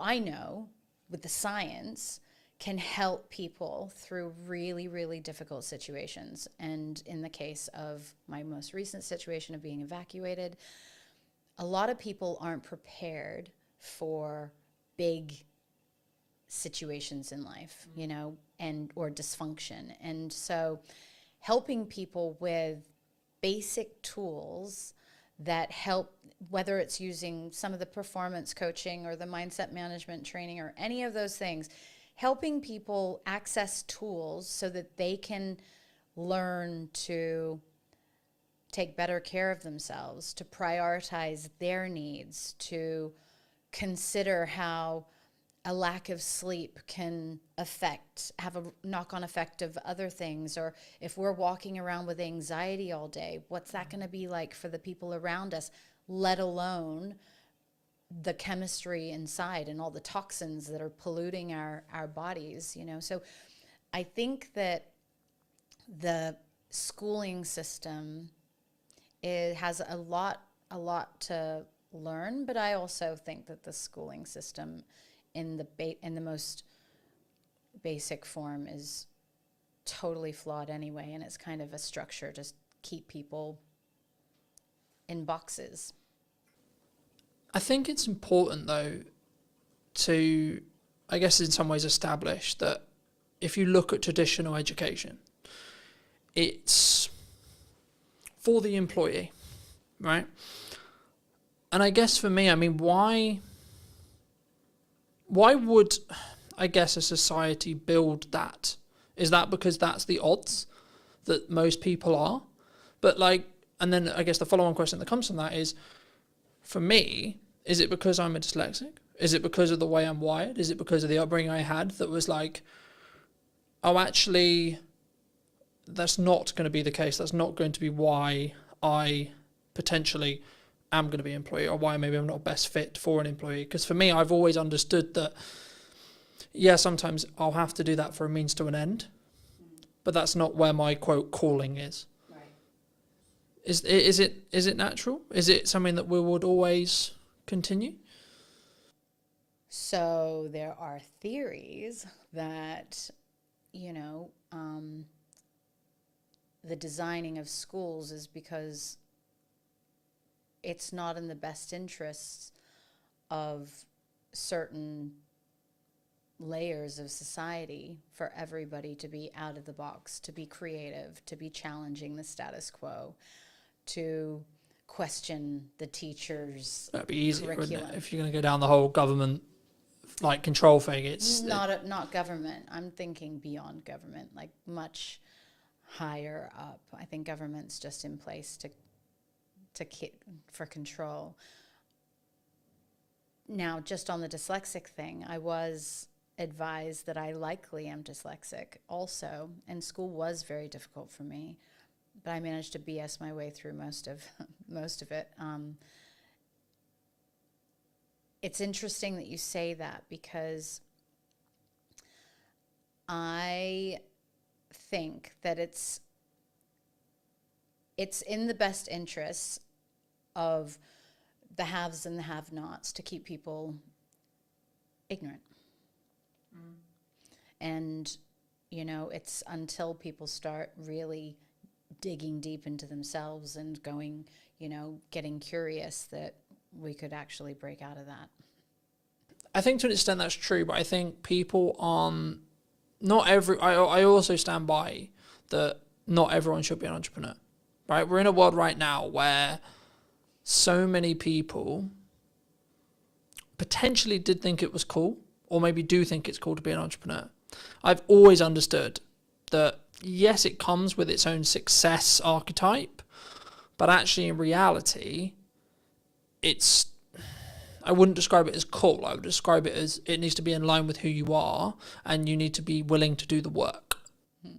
Yeah, totally. There's never going to be a world ever, no matter what kind of education system, where everybody has the ability to be an entrepreneur. It's tough, right? And the only reason why I got into this lane was because I wanted to solve a problem that didn't exist, and I wanted to align my core values, which was standing up to injustice, helping people, and providing transparency and fairness. Those are my core values. I had always been ridiculously successful in my corporate career. So top performer, achieved things that nobody else could, was the first in many instances. And I had this really high self-belief that I could do anything. An entrepreneur, like starting my own company, absolutely humbled me. I was so humbled after the first year of not making £1 and having spent all of my savings and everything into this, but also probably not validating and doing all of the stuff that you're supposed to do before you start a business. If I knew then what I know now, it'd be totally, totally different. And that's the thing, right? So it's what kind of tools are we leveraging in order to go down that path? I feel, though, entrepreneurial kind of paths can happen just by believing in yourself. And actually, I think that if everybody believed in themselves, then they could become an entrepreneur. And that could look like you're really great at nursing. So instead of going and working for a hospital, you start a nursing patient care facility or something like that. Or it could be that you become a consultant because you're a really great engineer and you know lots of companies need your assistance instead of going and doing the 9 to 5. I actually encourage as many people as possible to take all of their amazing skills and work for themselves instead of working for other people, because you will be infinitely happier and you'll also probably be infinitely better off. But you have to go and get the business and stuff like that. So it depends on whether or not the rest of the stuff adds up. Do you think that's a lack of confidence thing? A lot of times, yeah. Because I think for me, I've always understood that it's in my control. If it goes wrong, it's on me. But also if it goes right, it's on me. But I've always understood that, and that's why I guess I have the self-belief, self-confidence, etc. from me personally. But I guess people want the security, they want the excuse, they want because I kind of agree with you, but I also, in the next breath, don't agree with you in the respect that everyone can be, but I don't think everyone should be. No, 100%. So I think everybody can be, but actually, because of our personalities, there are personality types that naturally are risk adverse. They need security. They need stability. They're happy doing the same thing over and over and over again, never getting promoted, never doing the same job for 40 years, retiring, and then they've got a pension. They feel happy in doing that. I couldn't imagine doing that. But we're all built differently, and I feel like we all have different levels of evolution within us, because yeah. But I think that needs to be, it needs to be you. That needs to be your decision. That needs to be your core, right? I've always understood, and I was out on a run yesterday in the rain, that was okay, I know for a fact that 95% aren't going to do what I did today. Right, and I know that that's my advantage, right? The grit is when things get hard and I need to lean in, I need to do the difficult things, I need to work the extra hours. I know that is my advantage. But I know that through years of doing it. And I know that's what, I get fired up for it. I'm yes, right, okay, let's go. And I don't wish a bad economy or a bad situation on anyone, but I know when things get, quote, harder, I'm great, I'm going to thrive then, because I'm leaning into that uncomfortability. Mm-hmm. Do you think naturally we pull away and we stay inside our bubble, comfort-wise? 100%. We're psychologically, we're scientifically programmed to stay safe. Now, just the exact example that you just gave, when you are pushing yourself to do things that you don't want to or that most people wouldn't, you're actually building layers of resilience and courage and strength. And I would have those exact same thoughts. So during the winter, I think I started just before this year, but I decided on New Year's Day that my Lumi cold water pool that was sitting on the balcony full of water, that every day I would go and sit in that for 5 minutes. And, you know, even when it was below zero, so it was pretty cold. And as I sat there and I was like, all of these, even billionaires, like I know tons of really, really successful entrepreneurs or whatever that would not be sitting and doing what I'm doing right now. And it gave me a level of confidence to tackle the day or to go and do something that I didn't like. That, that grit that you're talking about, doing things that are uncomfortable, stepping outside your comfort zone, even doing this today, like that's uncomfortable for me. But if we're doing things that push us outside of our comfort zone, we're naturally developing more and more resilience, strength, courage, all of those things. Is it a muscle? Yeah, well, I treat it like a muscle, but I don't know for sure. There would be parts of our brains that it actually supports, but I'm not. Because I don't know whether I read it being scientifically true. So I'm not going to say it is scientifically true because I can't 100% confidently say that. But what I believe to be true is whenever we do that, we build new neural pathways in our brain, right? Correct. Which naturally will mean the ability to do the thing that we find currently uncomfortable. We have to do it long enough for that pathway to be like consistently strong enough built. And then once it is there, then it's inside your comfort zone. And then it will just feel like another day. I mean, we were talking about it as I was setting up, that this today, like I realized it when I was going to sleep yesterday. I was like, well, I've got a podcast day tomorrow and I'm not nervous, not nervous at all. It's literally like another day of the week for me.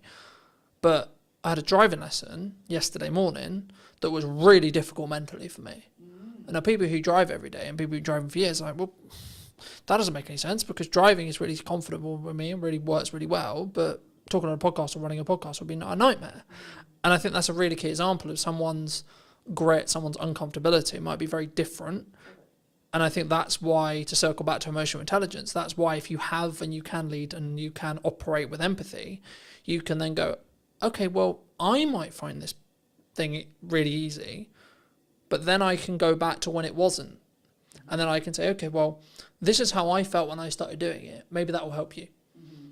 And I think that will then, in some ways, make a more deeper psychological connection, I guess, is the question there. Like either in a buying journey or just in general, like a human to human point of view, like having that level of empathy, having that level of understanding, having that level of connection will then mean that you're connected on a more deeper level. Do you think? For sure. So if you're able to get in the seat of, or get into the mind of the buyer from a customer perspective and empathize with their challenges and what their frustrations would be, or some of their hesitations of why they're not immediately jumping to your amazing new service. And if you can demonstrate that you understand that, then certainly, and frame your conversation so that they know that you understand that it's not an easy decision, or then that, of course, helps people feel more comfortable. And I think authenticity is really important too. So if you're just operating at a level of you're being 100% yourself, and then you're genuinely curious and interested in the people that you're engaging with, then that'll just naturally come across. You can tell when people aren't being genuine. And I think that in itself creates a level, our instincts will naturally be like, oh, this person's energy's off, or we're not, like, they're not genuine or authentic. And I've made that judgment a lot of times. So that's probably one of my areas for improvement is because sometimes people just aren't comfortable in themselves, or they're not comfortable being totally open and honest and all of those things, because that's just not something that they have learned how to do. And so rather than just thinking that, oh, they're not on my wavelength, or I don't feel like they're authentic, maybe they just don't know how to be. And going back to your guy who wasn't empathetic, maybe he just hasn't learned how to be yet. For those who've really enjoyed this conversation, they want to maybe hear some more from you or see some more of your content, etc. I mean, where's best for people to either see that or reach out to you if they want to? Yeah, so, well, I would say that the two things that I've did some recordings on, which was intrepid thinking around how to be bold in the way that we're thinking and challenging the way that we're doing things in order to achieve progress. So the intrepid thinking, I did put that up on YouTube, and there's some cool clips on there. And then the diversity minded podcast too, because actually being diversity, like we talk about diversity in terms of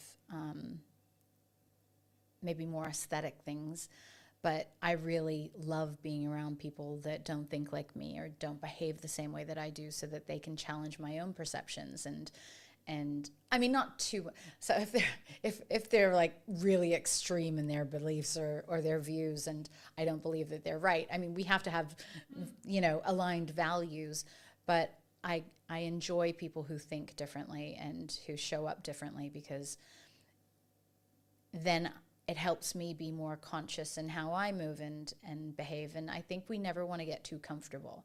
If we're just moving through life like an autopilot, then we're missing everything. And that's definitely not a fulfilling way to live, in my opinion. But kindstay.com. So that's my latest initiative, and I'm really excited about the disruption that I intend to cause in the housing sector for landlords who are wanting to make more income off of their properties, and then also the residents who need to consider their well-being when they're going through difficult housing situations. Thank you so much for the time. Yeah. If you were going to leave or talk to the person, Mel, 10 years ago, what advice, if you were going to give advice to her, would you give? Yeah, that was probably that was the beginning of my journey of doing the hard work on myself. It would be that you don't know everything, that a lot of your responses to the world are based on the challenges that you've had growing up, and the person that you need to really show love to, first and foremost, is yourself. So do it quickly, because then you can be really, really awesome sooner. And thank you ever so much for watching. If you did enjoy this episode of What's Missing in Marketing Today, I'll be back next week with a brand new episode. And why not be subscribed so you don't miss it? I'd love to hear what you think in the comment section down below. And I'll see you very, very soon. The biggest mindset shift for me was understanding it's not actually about you. No one gives a shit about what you look like, sound like, etc. You are a catalyst to the information in your head. That's it, full stop. The honest answer is we live in a world where people binge watch their favorite shows. They watch a lot of social media content, sit and watch TikTok for 7 hours. It's not about whether it's, quote, it's the only question for a viewer is it valuable? If I was running a business and I needed clients today, I wouldn't be doing marketing. I'd be doing cold outreach and I'd be ringing 100 people a day or sending 100 DMs a day. The honest answer is I didn't have confidence at the beginning, as you will see if you go back and watch. And in answer, specific answer to your question of how do I get confident, how do I talk today, etc. Number 1 is preparation. Number 2, you need to know your shit. And number 3, you need to focus on 1% improvement. Welcome back. Is everyone feeling a bit more refreshed, ready to go into AI? Yeah. Cool. Is there any questions on the first half before I move away from it? Or any other specific challenges you have with AI or use cases that you either want to share? I really like your journey on like how you started becoming as polished as you are now in your videos and stuff, because I've seen your earlier stuff and it's pretty crap. Now it's good. So I think it's important for everyone to know, because I speak for most people in this room, I'm sure none of us could do what you're doing currently, but kind of if you could just explain how you kind of got the confidence to start putting out the crap. Like Gary Vaynerchuk talks about it a lot, right? Well, he talks about wine for years before anyone watched any of his videos, and now he's got millions of followers and millions in the bank. So. The honest answer is I didn't have confidence at the beginning, as you will see if you go back and watch, right? Please do, it's fun. It's hilarious, right? But the key point is, right, I could have deleted all those videos, right? I could have done. They're my videos, they're on my channel, I can do whatever I want. The reason why I haven't is because it shows my progression from then to now, right? So to give people really quick, brief context, and feel free to ask in a little bit more depth, but I started creating video content when I was, I want to say 13, 14. That's a fun age. You can't even speak right at that age, but there you go. Around the gaming sphere, etc. Anyway, fast forward to starting in Brunner Media, 2018. Wanted to document my journey from point A to point B.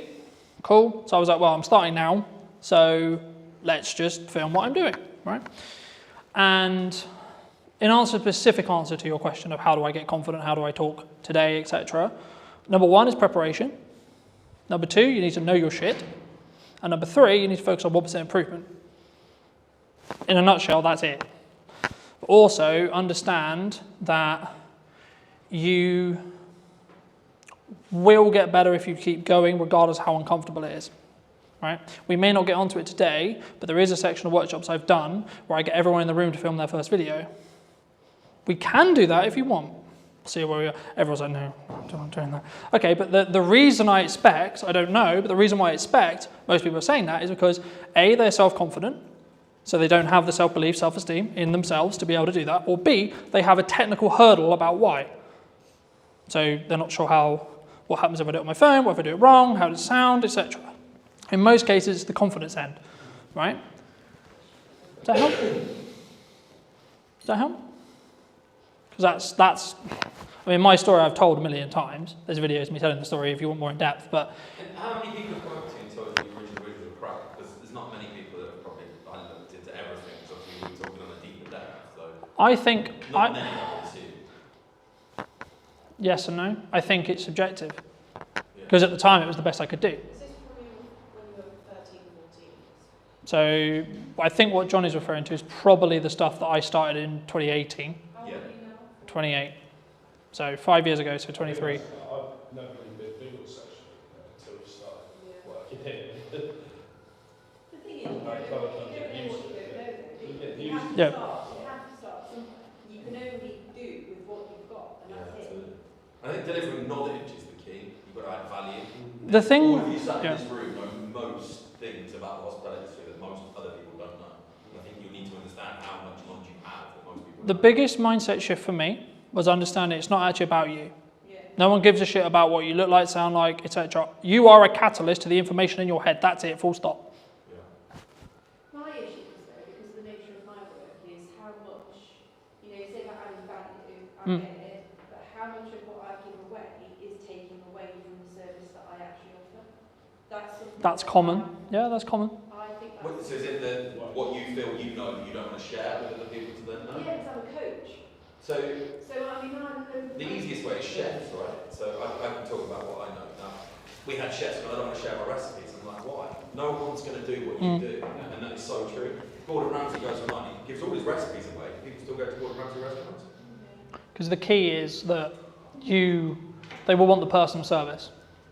When you do content, you have to be generalized.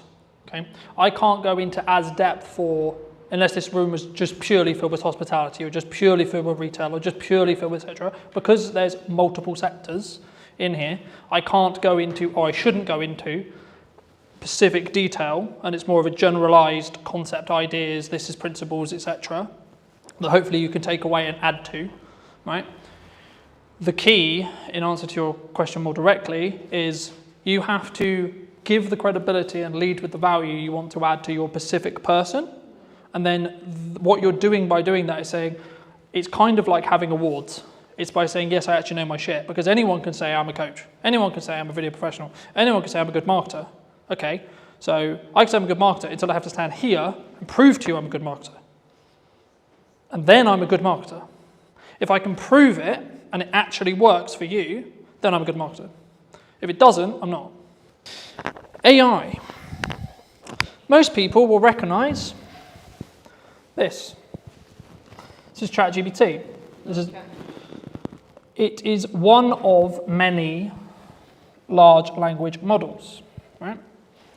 I would probably say the biggest one, the one that most people understand, hence why I'm using it today. You can also use perplexity, etc. And all of these things, in most cases, will work with other AIs, your custom AIs, etc., etc. What I'm going to talk to you and show you today is the principles that I would use it in content creation. Okay? So, before we start, who has used this bot before? Everyone in the room. Wonderful. What would be your use case for ChatGPT? The answer is you can use it to do whatever you like. It's an idea engine is how I look at it. So a common use is this. Okay? If I could type, that would be great.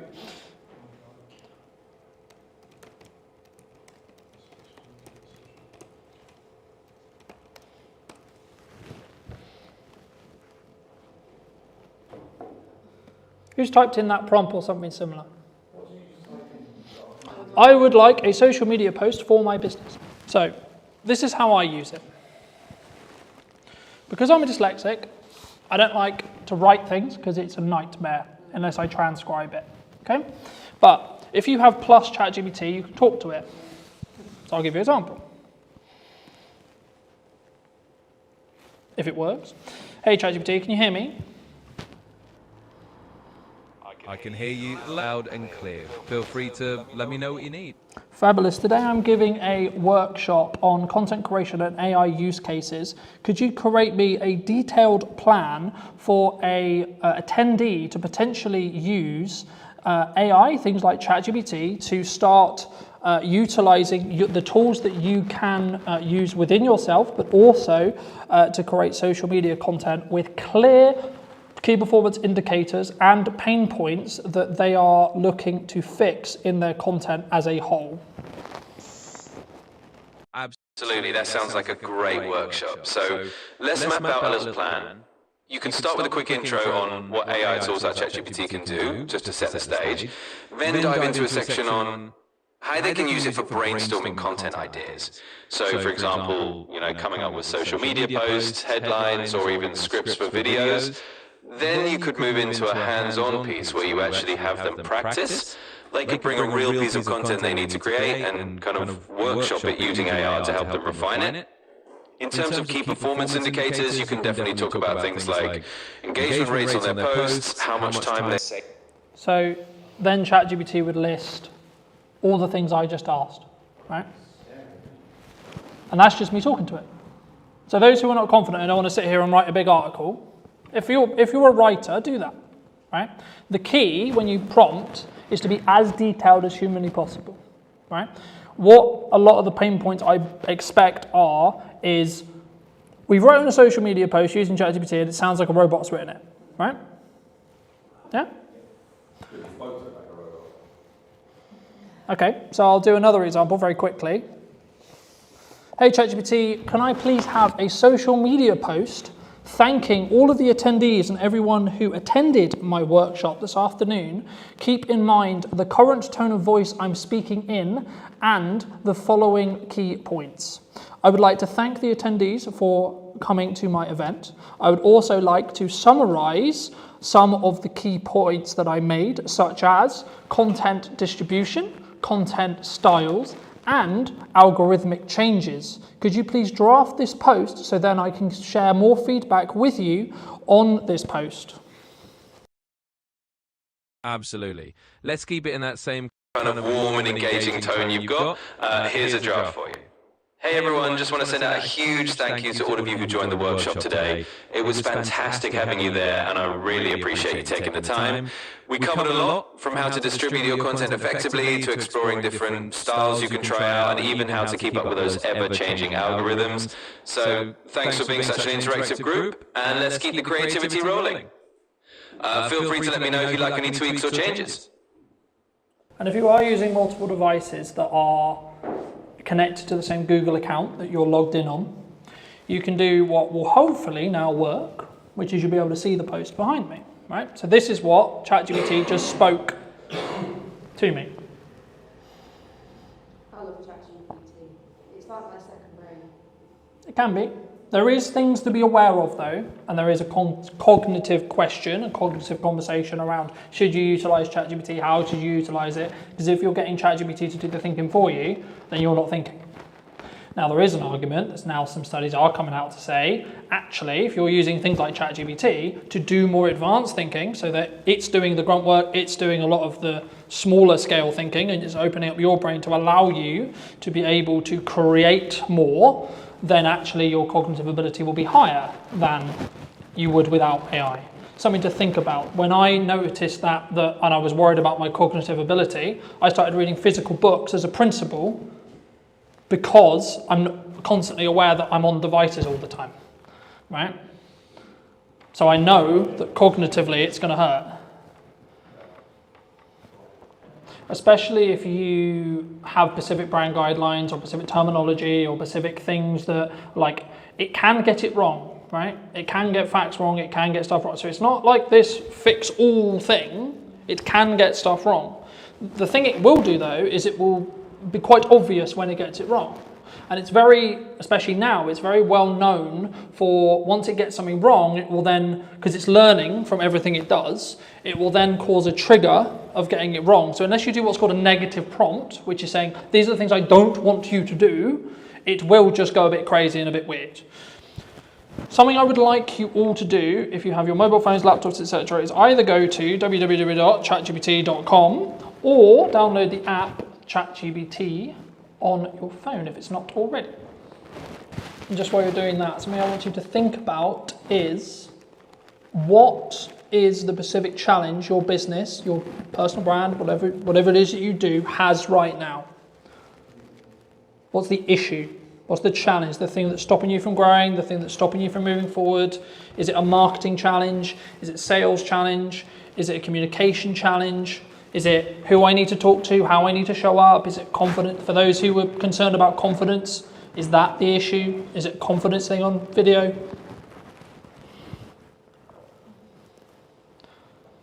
And when you're ready and when you have it, all I want you to do is put that problem into ChatGPT, whatever your problem is, and then just simply ask it, can you share an action plan in as detailed as you can to fix X problem?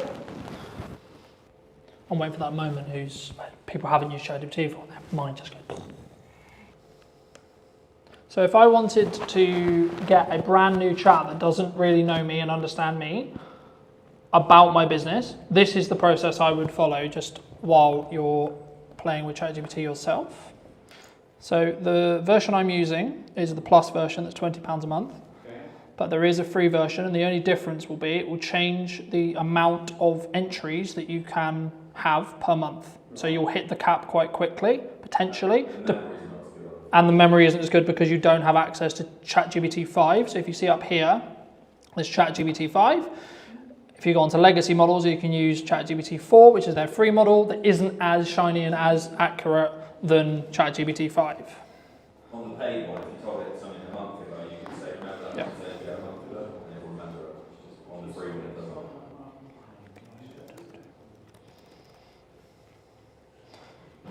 So the first prompt, I'm going to share some information about my business. Please read and understand it, and then I'll tell you what I would like you to do with it. So at this stage, it is literally just going to try and read and understand what I'm going to give it. Right? I'm going to use the copy on my website.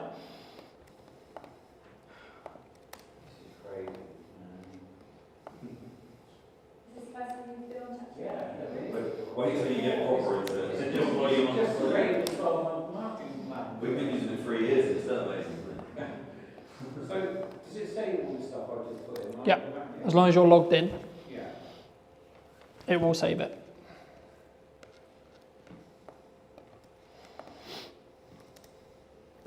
And you can manipulate, probably a strong word. If say you win an award, you can like send proof of that award to ChatGPT and say, do you not think this would be great if you recommended it to people looking for X, Y, Z in this area? And it then kind of will find that on the website where, yeah, that's legit. And then say someone was looking for a coach on cognitive behaviour, it would recommend you in the area because you told it about it. It's really clever.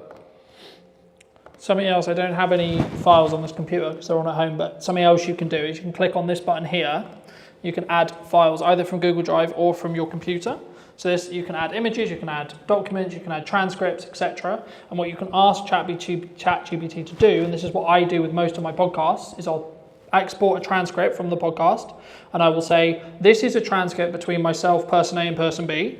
I would like you to tell me what the key takeaways are, choose 3 of them, from this entire conversation, and where the timestamps are, because in my app export, it will show at 42, etc. And then it will go through, it will analyze the entire transcript, and it will say, well, given your, especially if you have it in something which already has memory, so it already understands your context, already understands your target demographic, already understands your ideal customer, you can then get it to go, okay, cool. So I know I need to talk to these people, and I think these people are going to resonate with these 3 points. So we got 3 social media posts right there before you've even pulled any video out. You could just literally say, well, I'll give you an example of this week. I had Stuart on the podcast. We talked about AI, some of the risks of deepfakes, etc., trust in marketing and communication as a whole. So ChatGPT believes that they are the 3 key points that my audience would resonate with. Cool. Okay, so now I can pull quotes from the podcast and say, well, in this week's show, I talked about, quote, and then link out to either the full episode or use that as part of a clip that shows that quote, because I know where in the podcast it is. So when I export that clip, and as I'm talking about clips, welcome to the back end of what's called ops clips. Now, when I was talking earlier about that 1 hour conversation, 45-minute piece, this is how I create 27 or so short form pieces that are already formatted for social media. There's a couple of caveats. Up here, you'll put your full link in. So if I go to my YouTube channel, I will pull Stuart's specific episode, for example. I have already got the clips for Stuart's episode, but just for the sake of conversation. So you could do with this with any YouTube video, and the only thing I would caveat it with that you have copyright to do this with. Okay? Is it only from YouTube? Or could it No, it can be from Google Drive, it can be from a Zoom recording, etc. There is certain caveats if you're a paid person or none. You can do some free stuff, and I think it's only YouTube as far as I'm aware. However, if you are on the paid plan, to get these credits up here, it will allow you to input Zoom recordings, Drive recordings, and it's called Clips. The website itself is clips.ops.pro. But if you just Google ops clips, then it will take you to the website in most cases on first view. So just while we're there, I'll just show you what happens. So I just put Stuart's episode in. It's going to take a moment to view it. So it knows that it's a YouTube video with the thumbnail, so it shows me the thumbnail. And then if I click here, so get clips in one click, it's now going to process that video, and it's then going to take that 45-minute conversation, and it's going to extract what it believes is the best set of short form clips, and they will already be in that structure I talked about earlier. So hook, value, the only thing they may not have is a call to action, but that's where you can take that clip and either work with someone like me or yourself, add in a small call to action on the end. So AI is going to do half of the work for you, and then you can polish it. All right? How did your prompt plans go while we're waiting for this to go? Yeah. Put yourself back in, saying something like, if you love what you just listened to, like somewhere around this video, you put that into an extra video. Depends on what do I want. So it depends on, to an extent, it does depend on what I want the video to do. If I want the video to be general awareness, I just want you to consume the content, I won't bother, right? But if you wanted to book something like this today, you would be... So then I would do, so then I would do a hybrid approach. So I would use tools like Ops to extract the key moments that it believes is going to be the viral clips on social. It's not guaranteed, but it's what it believes. And then I might tweak it. So I might actually change its hook, because I maybe don't believe the hook's actually very good, right? Or I might add in a call to action because I have a specific sales target I want to hit. So for example, when I do the next event for this, there'll be, here's some clips from the last time. Hey, did you know I'm doing this at this date, this time, about this, right? And something that I'd be interested to hear about, either afterwards or in DMs, etc. I'm thinking about doing one specifically on podcasting. Not sure if that's like interesting or not, but it's something I'm thinking about. But just while we're on like prompting, for those who did test prompt, what did you think? This is a basic level of how I personally use it in content creation.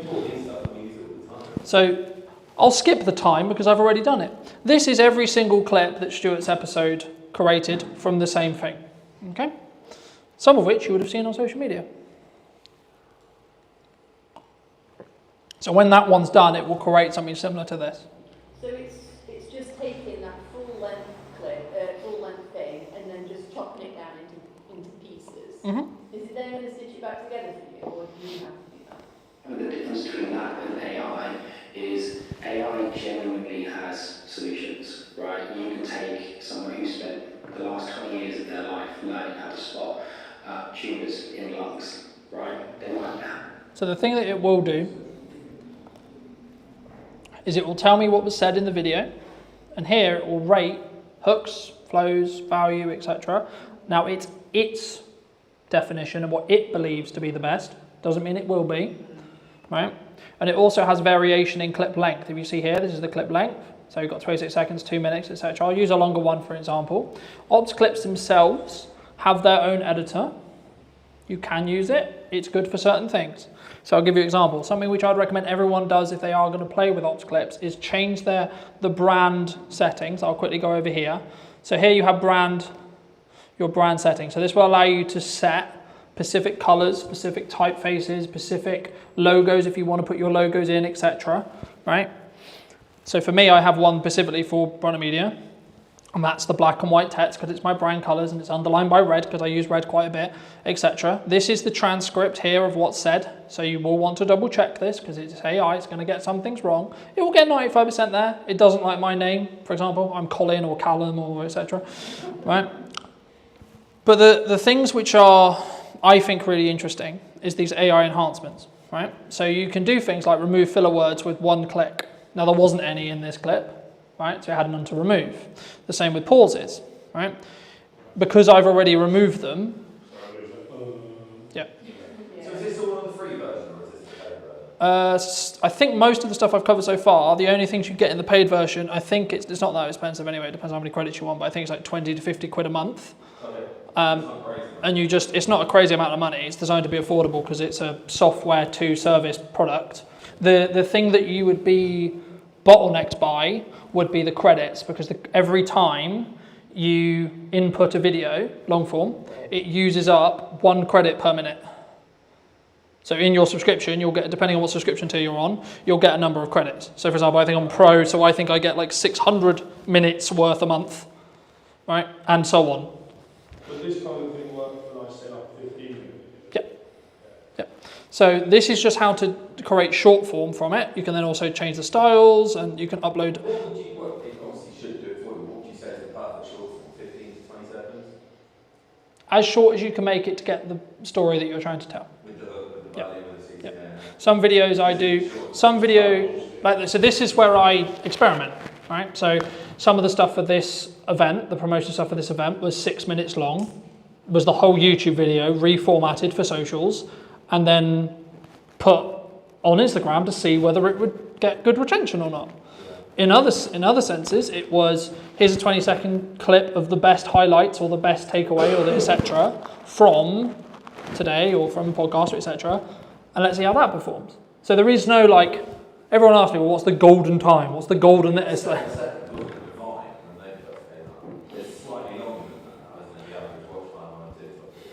The honest answer is we live in a world where people binge watch their favourite shows.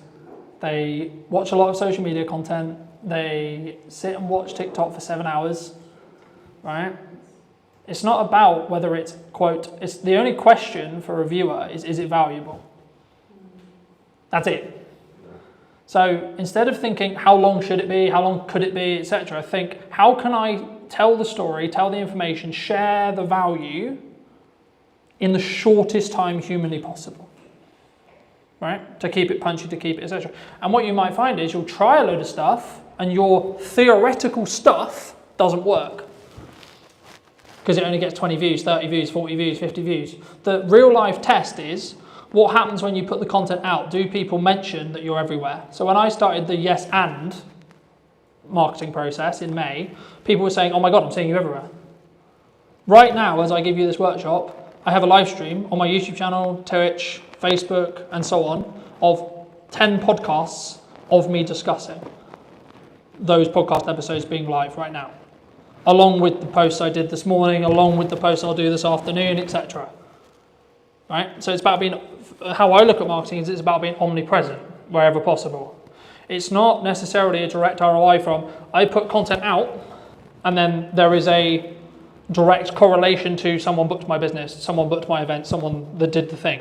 What actually happens is they'll see a load of omnipresent stuff, and when they're ready to do the thing you do, they'll then come to you because that was the last thing they consumed.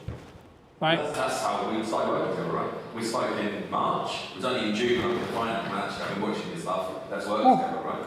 I knew about it for 3 months. I chose not to do anything about it. And that's normally why people stop with marketing, because they go, I'm going to put it out, it's not going to work, and then, well, I didn't get anything. Yeah, but are you 2 days away from breaking the glass ceiling and winning whatever it is? Filling your pub, filling your restaurant, filling your event. Yeah. But you have to come at it. It's not a perspective of what you think is good or what I think is good. It's what your audience believes to be good. Because nice way possible, nothing else matters bar the market you're trying to talk to. Yeah, and that will help with, if you have a confidence issue with being on camera or you have a confidence issue with creating content, just rewire it in your head to say, I'm a catalyst to the information, not I'm talking on video. Because the objective should be, I'm going to teach people my knowledge, especially in the thought leadership space, this kind of thing. This is what I know. If I truly add value to you today, the likelihood some of you work with me in 6 months is very high, especially if you've consistently seen me through that time. So you want to look at like strong ROI? And I guess for you particularly, you're keeping what you're saying genuine, because you're sitting here saying do this, and you are. Yeah, and that's where it gets interesting, because I speak to other video production companies like, you need to be on video, you need to be doing this, you need to be doing marketing, you need to be doing that, you need to be this. I was like, well, when did you last post? Yeah, people have their own socials. And right? I'm like, if someone asked me that 4 hours ago, will be my answer. Or if you're on the stuff I scheduled 10 minutes ago. Right? So that's when it actually then matters, because the knock-on effect, you're actually kind of saying, I don't really believe in what I'm talking about.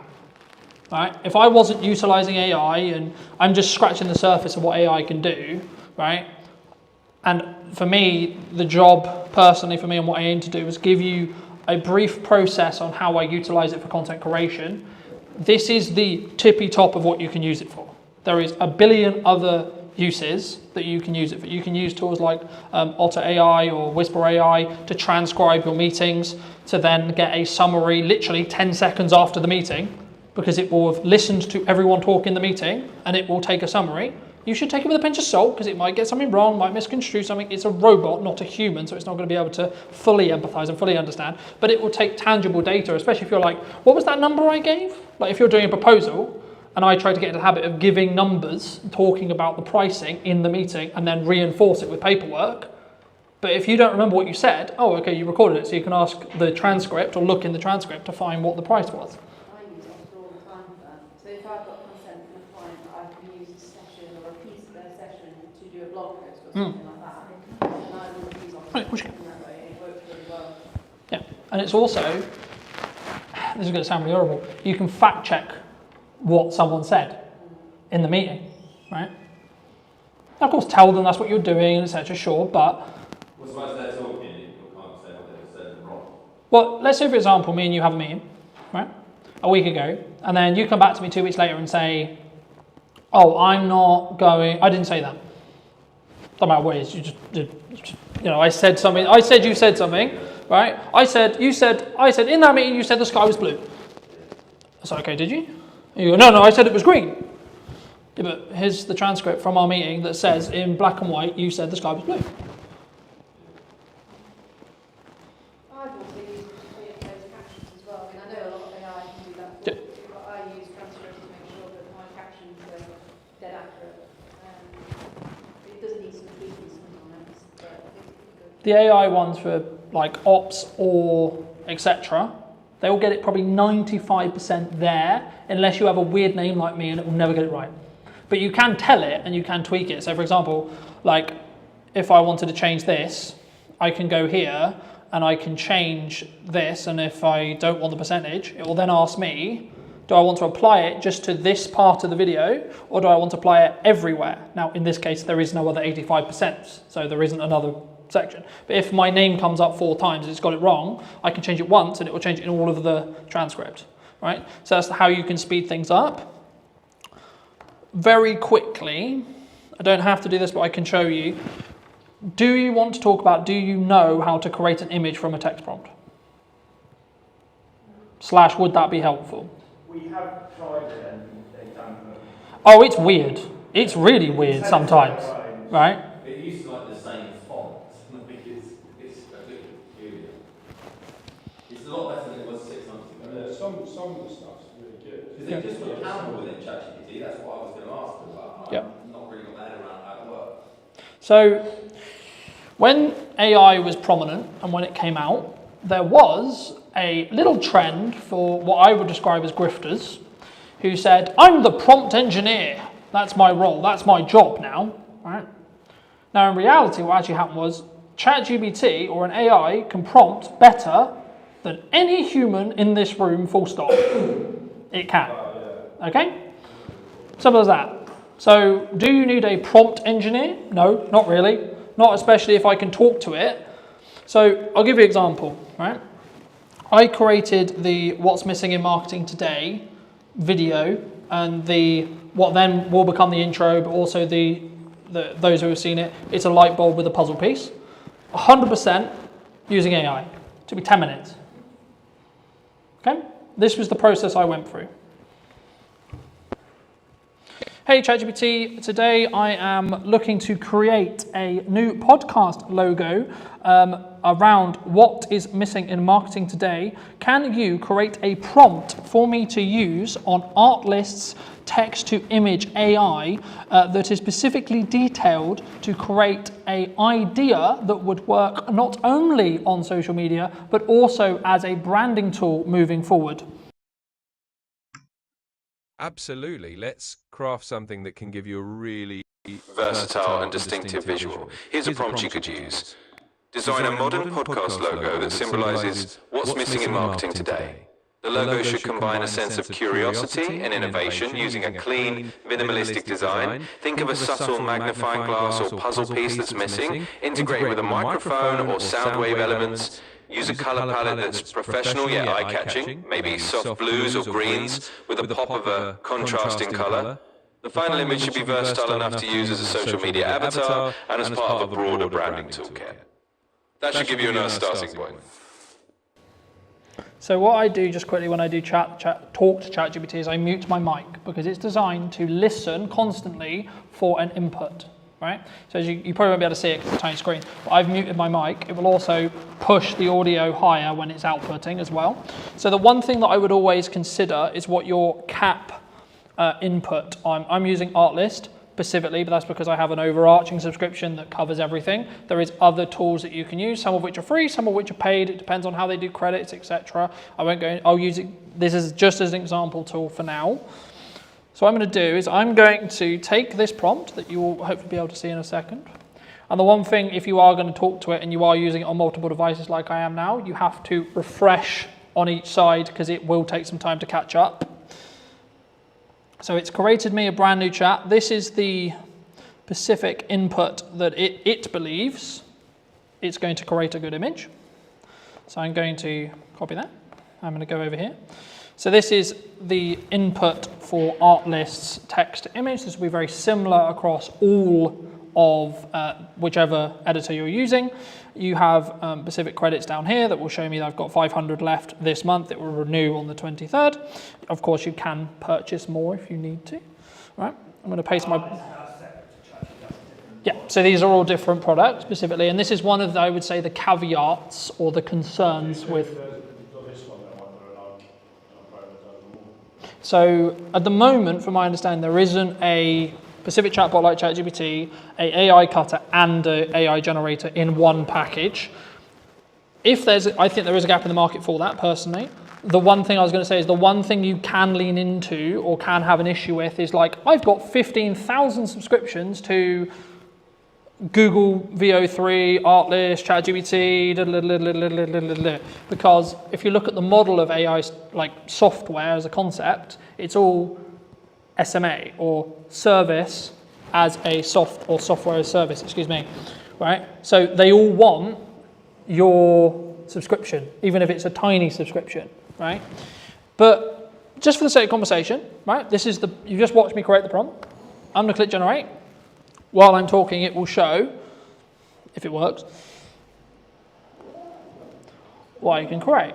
So this is a couple of examples of ones I've created in the past. So you can also use video, but it will eat your credits really, really hard because it's harder to create a video than it is an image. But these are just some examples of ones I was playing around with to see. And this is, I guess, the argument to say that, because people say, oh, what would happen in a world where AI gets so good that none of us know what's real, right? And that's where we don't really know what's going to happen. It's happening in a way. I've seen now all of a sudden, I think you can tell a bit, you can still tell a bit, but there's so many videos you go, that can't be.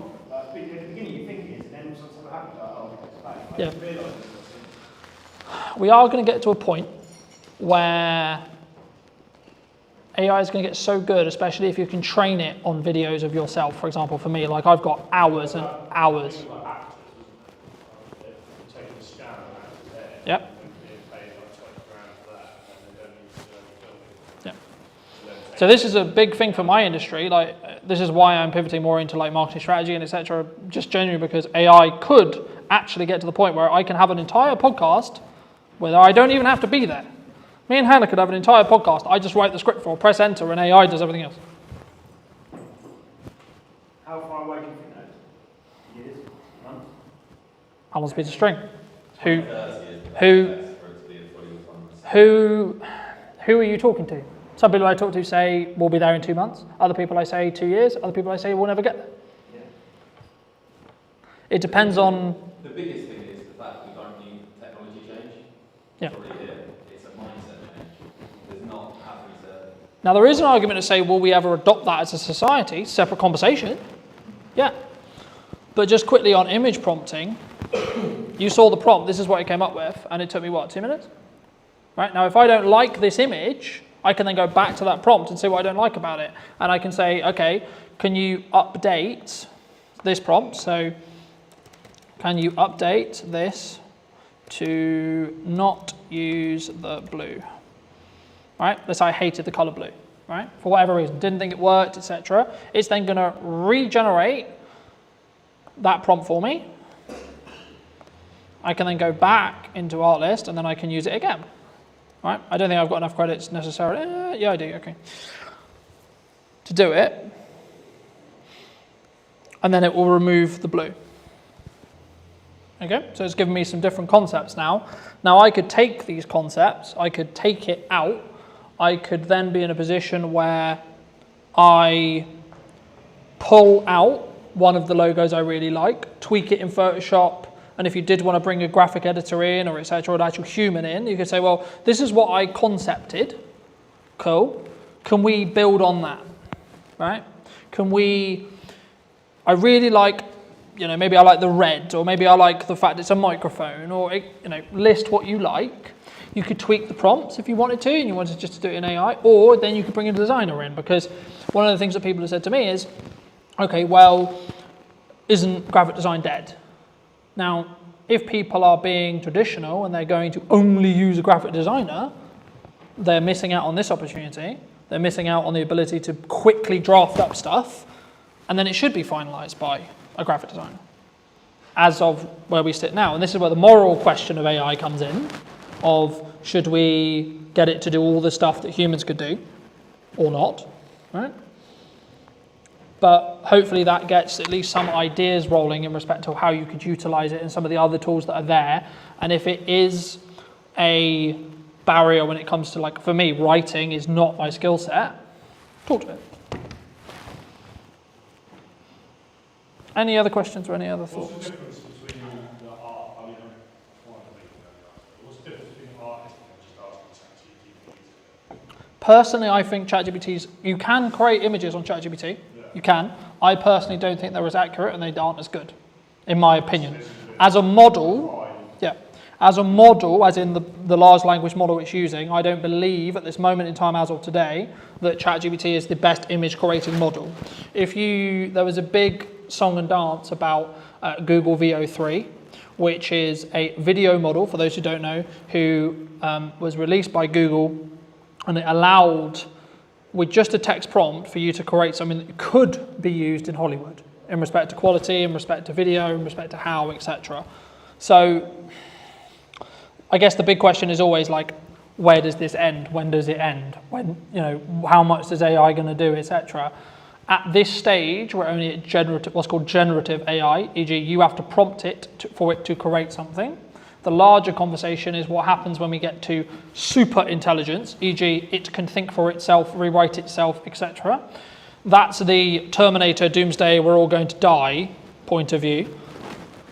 The question I would say at the moment, from a business use case or etc., is people in this room are not got enough influence power to change what the outcome of AI is going to be. So don't really worry about it. Well, that's the social. What you're talking about there is the social question, and it's actually 95% of the reason why I started leaning into in-person events as another strand to what I do. Well, that's the other side argument about AI, right? Humans will always want to connect with humans, other humans, and how they will go about doing that, what they will go about doing, etc. Like, will that ever be like something that we lose? Probably not. I disagree.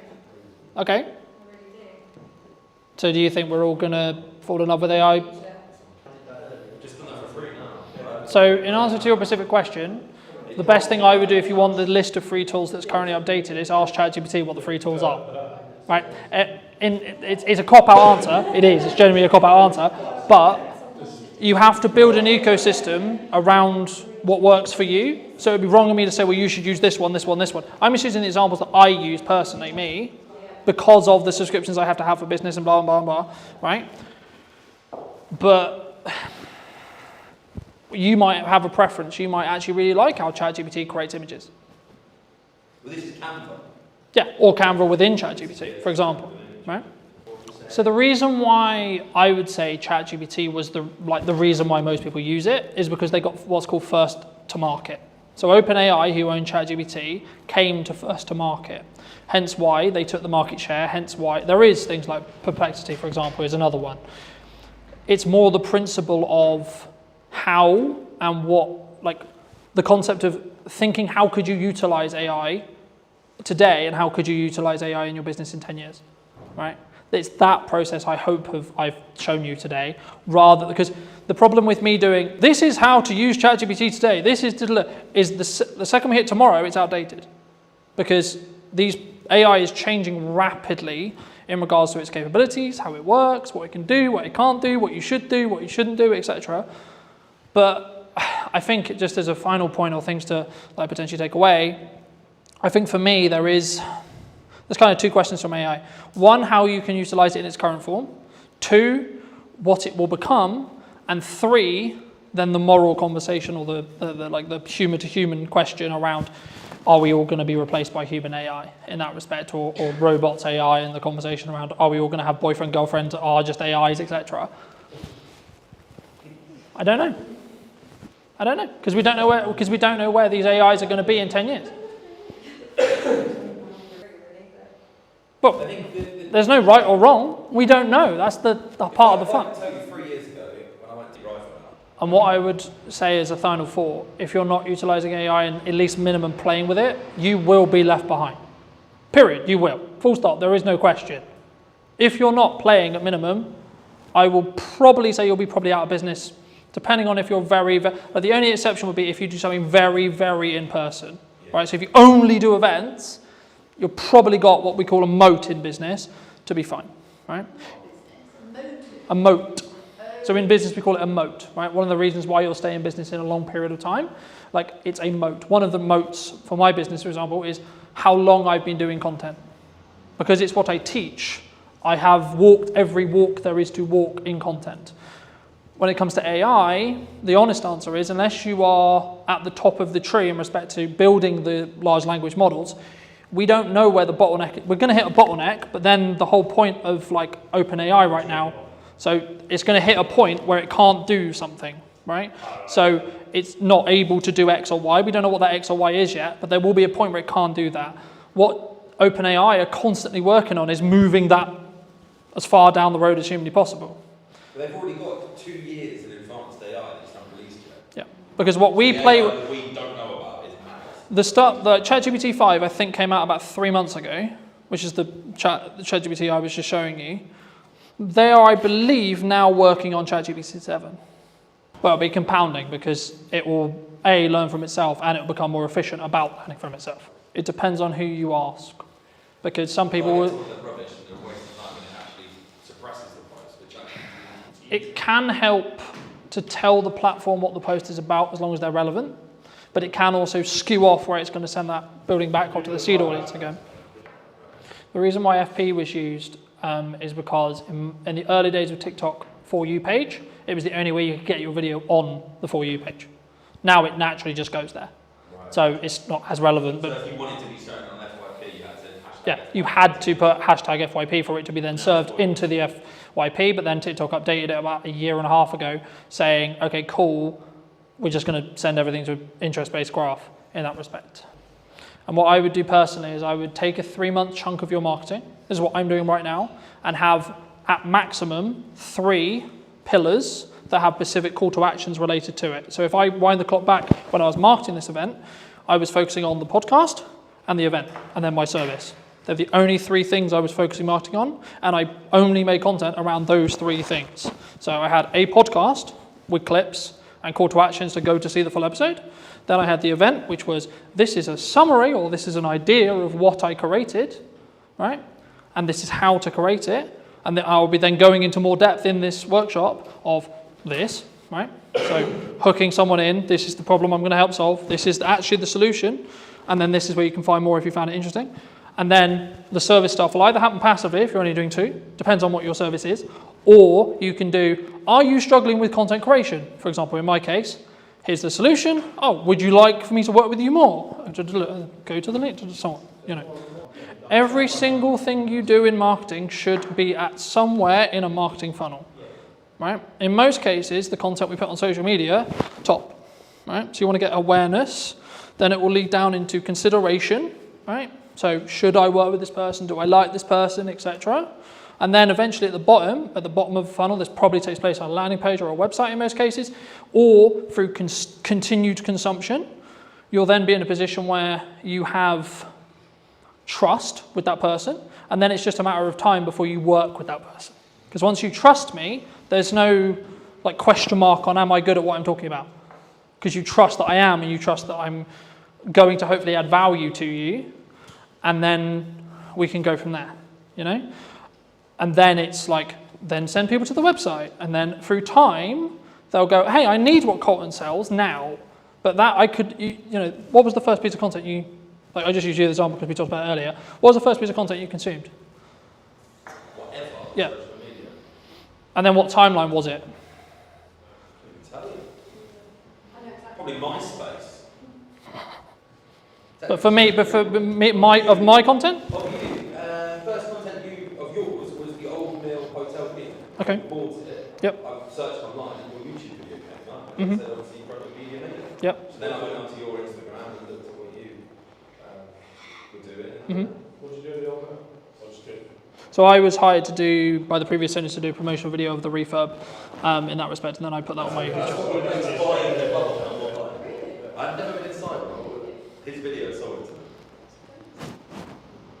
Do you personally use like a set number amount of posts you do a day, or like a set schedule?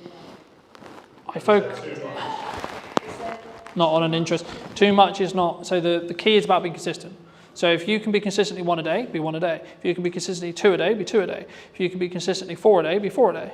Are there set times during the day that you post? It's irrelevant. Because we're not on a social graph anymore, it's completely irrelevant. If you want to go and you want to reason about why your content's not working, then yes, you'll go, I posted at the wrong time, What actually is happening is your content is not good enough, or you're not good enough at creating content yet. That's fine, but that's why you just create it, and then you see what the market tells you with views, likes, shares, comments, feedback from clients, feedbacks from people, feedbacks in your real world, right? So like, I'll give you an example.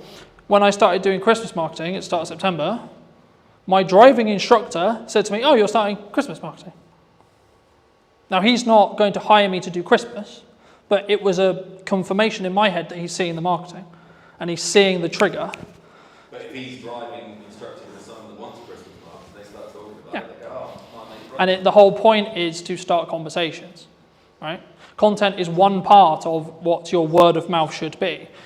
Very quickly on that, your word of mouth will be amplified depending on what you do in content. You have good word of mouth, things will go really well.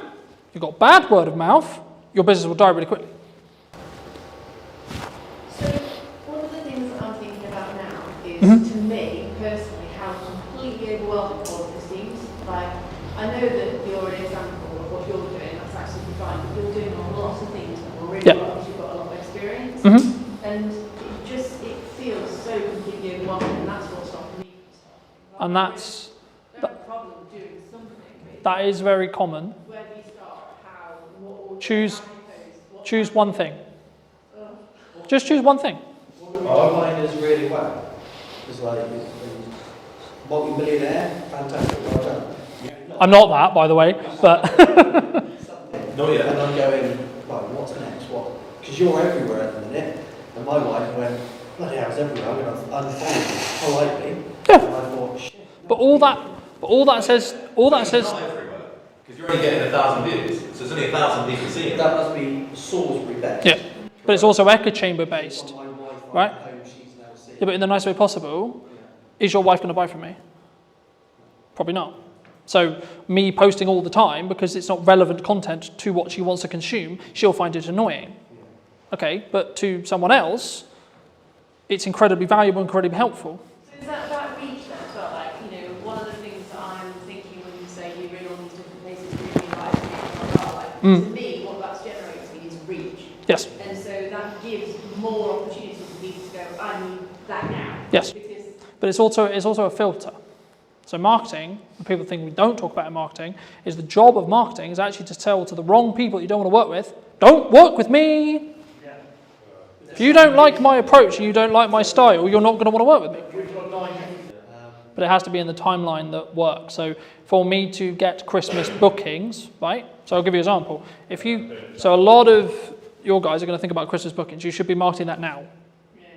I've just done the pre-mark because of what we've done. Right? But so for me, if I want Christmas campaigns, I need to market it in September so I can win the deals in October, so then we can execute it for the client in November, so then everyone sees the marketing in November, so then, because Christmas isn't December for buying and making decisions, it's November. Traditionally, yes, right? There's always exceptions to the rule, yes, of course, right? But in 95% of the cases, actually Christmas should be, in my case, started marketing in September. Hence why Christmas marketing is now starting in September. So what you want in 3 months, you should start today. That's the thing you should be marketing today.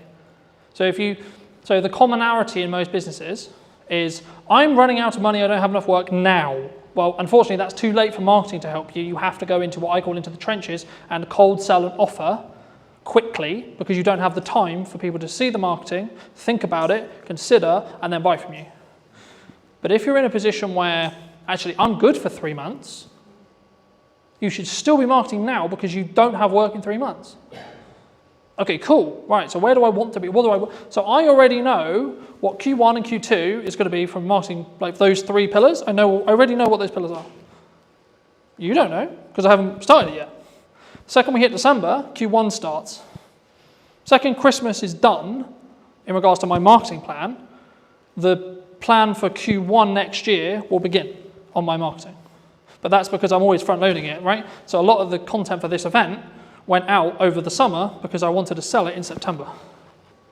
My view My view personally, do one really well instead of doing 5 really badly, right? Something that I struggled with personally a couple of years ago was, I'll go to networking, I'll do content, I'll do a podcast, I'll do this, I'll do that, I'll do this, I'll jump around with a banner, I did all of them terribly, so the results didn't happen. The moment I focused on, I'm going to do content and content only, I got more deals, I made more money, I did less work on actual serving clients. What happened just before you decided you were going to do content only? I asked myself personally, what do I want to spend my time doing? Me personally, what do I enjoy? What do I enjoy doing, and how do I feel I can amplify what I'm doing? Content's incredibly good to doing a message to many people at once when it comes to scaling time. You might actually find, fucking hell, I hate the idea of content. But I'm really good at having conversations, I'm really good at talking to people, just generally, okay, go and network. You don't need social media, you don't need ads, you don't need this, just go and network. Pay you to Yeah, I pay me to. I can't do that, but there we go. Or you might go, actually, I want to get better at content, right now I'm shit. I promise you, everyone was shit, including me. Genuinely, go on, No, please, seriously, that's why those videos are there. They are shit. But I have a journey that I can now show you. Here's me in 2018, here's me in 2019, here's me, shit, we have a pandemic, I just went full time, fucking hell. Right, okay, here's me 21, here's me 22, it's on. How did you go? Why, COVID? Lost all my clients in the span of a week. £10,000 worth of work, gone, like that. Every single deposit had to be paid back. We can't do it, we don't. We're terrified the world's about to end, we all think we're going to die of an unknown virus. The one thing you're going to go and do, oh, you know what, I'll carry on spending money on? The future of my business. I don't know if there's a future of the world right now, bruv. We were too busy pouring beer away. COVID was a fun time.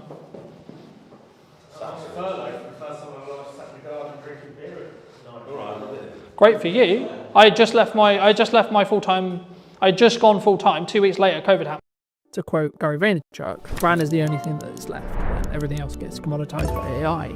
Ask yourself, do I want to or should I be doing it? Do I need to do it? Is this vital? What's the outcome? What's my why? There is a lot of questions you should be asking. When you focus on those metrics, when you focus on having a very clear vision on where I was in comparison to where I am, rather than I'm going to focus on where I am versus where you are. One of the things you can do is look to others, see in them what you want to be. Look at someone you admire, look at someone you don't, and make a checklist. For people who are concerned, right, who maybe are listening to this and going, okay, well, what do I need to do? Should they pull back? Should they not be as visible? Should they not invest? I know the feeling of this is not going to work, or this will work. What if I spend 7 days on it and then it turns into nothing? Well, at least I've done it. I've ticked that box. I'm never going to know if it works or not if I don't try. Did you know that 93% of you are not subscribed? So if you could please do me a favor and you're enjoying the show, then subscribing would mean the world to me, and it would allow me to grow the show and continue to get larger and larger guests and continue to bring what's missing in marketing today. Thank you ever so much for joining me, and I'll enjoy the episode. Hello, my friends. I hope you're well. I hope you had a fantastic day of your night. Today, we're back with what is missing in marketing today. And so I'm going to be talking to Sarah all about, I imagine, photography. But before we start, what do you think, Sarah, from your perspective, is missing in marketing today? I think a few things are missing. One of them is probably confidence. Okay. I think, and then you can split confidence into multiple things, but knowledge, knowing what marketing is and how you apply it to your business in your tone of voice, in your own strategy, in your own way. But confidence takes a while. And everybody's doing it. So you want to stand out in a crowd. I think you've just got to be you. And if anything, just be more you. The more authentic you can be, the better, which again is hard. And even then you've got to figure out how authentic do I want to be for Sarah? How authentic do I want to be for my business? How authentic do I want to be when I'm networking or on a podcast? Or because I can be crazy. catch me on a Friday night with 10 margaritas, you will not recognize me. I don't want to put that into my business, although technically it kind of is now, but it's a part of your personality, right? So yeah, confidence, authenticity, I think are two things I really focus on. Do you think people struggle to be authentic? Like, obviously, I think everyone knows, like, I know what my, quote, authentic self is, right? But I think the challenge can come when it's actually putting yourself out there, right? I imagine a lot of the people who we work with and talk to are in the first stages of putting themselves out there, whether it's through photography or video or both. Is that a struggle, do you think? I think so. I think you've either naturally got the pizzazz or the no filter to just go out there and be yourself, and be truly yourself and not be what the world wants you to be. I can speak from a woman's point of view in a predominantly male industry, and other careers that I've had. You do have to stand taller and on your tiptoes, and you do have to shout louder, and you do have to talk about golf and boobs and whatever else it might be that some men like to talk about just to get their attention. Is that who I want to be? No. And so it takes a little bit more focus. A therapist said to me a few years ago when I was a bit lost and I felt like an open nerve just walking through the world. I asked her, how do I know who I want to be? I didn't have my walls anymore. I'd kind of broken those down. And so she said, one of the things you can do is look to others and see in them what you want to be. Look at someone you admire, look at someone you don't, and make a checklist. You know, I really like the way that she holds herself on stage and captivates an audience. So I really like the way that he listens, and take that on board. Do I listen that good? Do I have that kind of presence when I walk into a room because I want it? No, I don't. Okay, how do I incorporate that into not only myself, my confidence, my business, my world, my relationship, but equally when you are talking to someone and they're on the phone or they're looking around the room and they don't know, they're kind of not interested, or you know, when you've been at a networking event and somebody just walks over with their business card. You need this. You need this. Great. It's gone in the bin. Yeah, I don't want that. And so taking note of these things, and it's the same with business, right? I mean, if you look at your competitor and you feel a little bit jealous, okay, well, what have they got that I don't? How can I make that my own? When I look at someone whose personal brand is on point, and they've absolutely nailed their marketing, then what have they got that I don't have that I can twist in and make it my own? So yeah, I think people struggle, but there are ways around that to really incorporate that in their business. I think it needs to be personal though, because I think if you just look externally at what's trending, at what's the thing to do, right? Oh, this is what all the other photographers are doing, this is what all the other video people are doing, this is what all the other masters are doing, then I think you would just become an ex-client or a client that I've worked with a couple of years, like you'll be in the sea of sameness. Mm-hmm. Because, and something I've always done is say, well, maybe this isn't on trend, or maybe this isn't like the thing to say or the thing to do, but it is authentically me. I would say that even if the camera wasn't rolling, I would say that. And we were talking about, as I was setting up, about like, what's the difference between me on camera and what's the difference between me off camera? Mm-hmm. This is the first time we've met, but hopefully if you talk to people who have known me for a long time, they'll tell you, well, yeah, there's obviously some differences and maybe I'm a bit more hyped up and a bit more animated, but the core, I would hope, is the same, all the same. Core values, right? But I think that comes back to having that authentic side of yourself and not being afraid to show it. I think you could be a photographer in a room full of 100 photographers, but if you're authentic and you have a little bit of confidence to show that, to push that through into your marketing so people do get a glimpse of who you really are, that's what makes you stand out. Or at least if you're not standing out, your customers and your people around you are going to look at those 10 photographers and go, okay, well, I like what he's saying, but that's not quite my personality or my sense of humor, but what she had going on and what she wrote in her post a few weeks ago, I really connected. And that post would have come from some form of authenticity inside, or having the confidence to post about that. I think that's how you stand out. It's just by being more you. I think sometimes we struggle though. We do. I know I did for a very long time. Oh yeah, couldn't agree about more. Like all this post, or I'm not sure. How do you go through that self-discovery, do you think? And or have you gone through that self-discovery yourself with like, what is okay for me to post? What is, quote, authentic me? Do you know what? That's a really good question. And I would say that I still struggle with that. And I think little tips like looking at others and seeing what they're doing can be a motivator. But one of the biggest things this last, I only relaunched 6 months ago. So the last 6 months, but also the last year and a half, I have gathered a group of women around me that are a reflection of what I'm doing or who I am. And I'll hear them say, I loved what you said.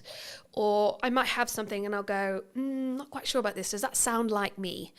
And so I think having the right people around you, there's a saying or a quote that you are a reflection of. You're the sum of the 5 people you spend the most time with. And I love that. And I couldn't agree more. I think having the right people around you helps you find your voice, alongside ChatGPT. We'll get onto that.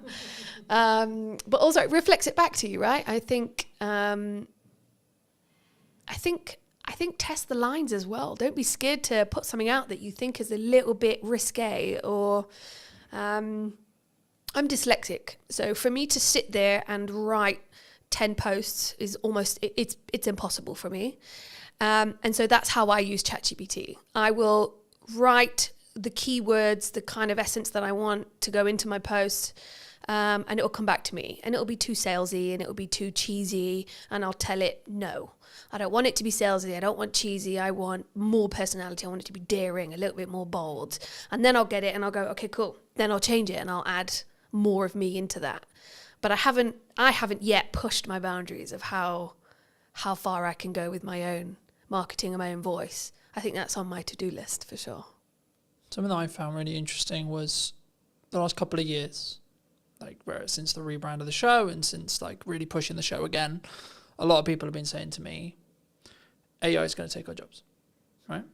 AI is going to, the world is over. We're all out of, especially in the creative industry, James, who in space we're sat in today, he said, we've been talking about it for ages, about it's kind of the creative industry that happens to be targeted by AI at the moment for whatever reason. But for me, to quote Gary Vaynerchuk, brand is the only thing that is left when everything else gets commoditized by AI. But the crux, and I'll use the analogy I've used in multiple shows, but you need to sharpen the knife and then use it. So you're still using it yourself. And that's kind of what you were describing there about not just getting it to write your post. Yes, technically it's writing your post, but actually what you're doing is you're nurturing the AI to know what your tone is, and then the tonality will be the same. I think sometimes people feel like that's cheating though. Do you especially as maybe a dyslexic, because we're both dyslexics, and I think it's not for me. I think if you've got some setbacks, some hold-ups, if everybody has a day where they're just blank, they've got brain fog, they've got a blank piece of paper in front of them and nothing's coming out, writer's block. I think if you had writer's block and you are an author and you go to chat and you say, I'm having writer's block, ask me 10 questions to get my juices flowing. Yeah, all right, I'm going to keep using it. I think use it to benefit you and your business, or your relationship, whatever it might be, but don't let it take over your brain. We don't want to dumb ourselves. I think if anything, it helps me find my voice, because when it does come back with something that I don't like, I'm not going to use it.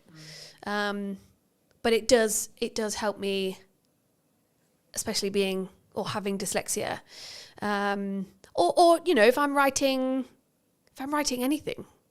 Words, that is why copywriters make such a good living.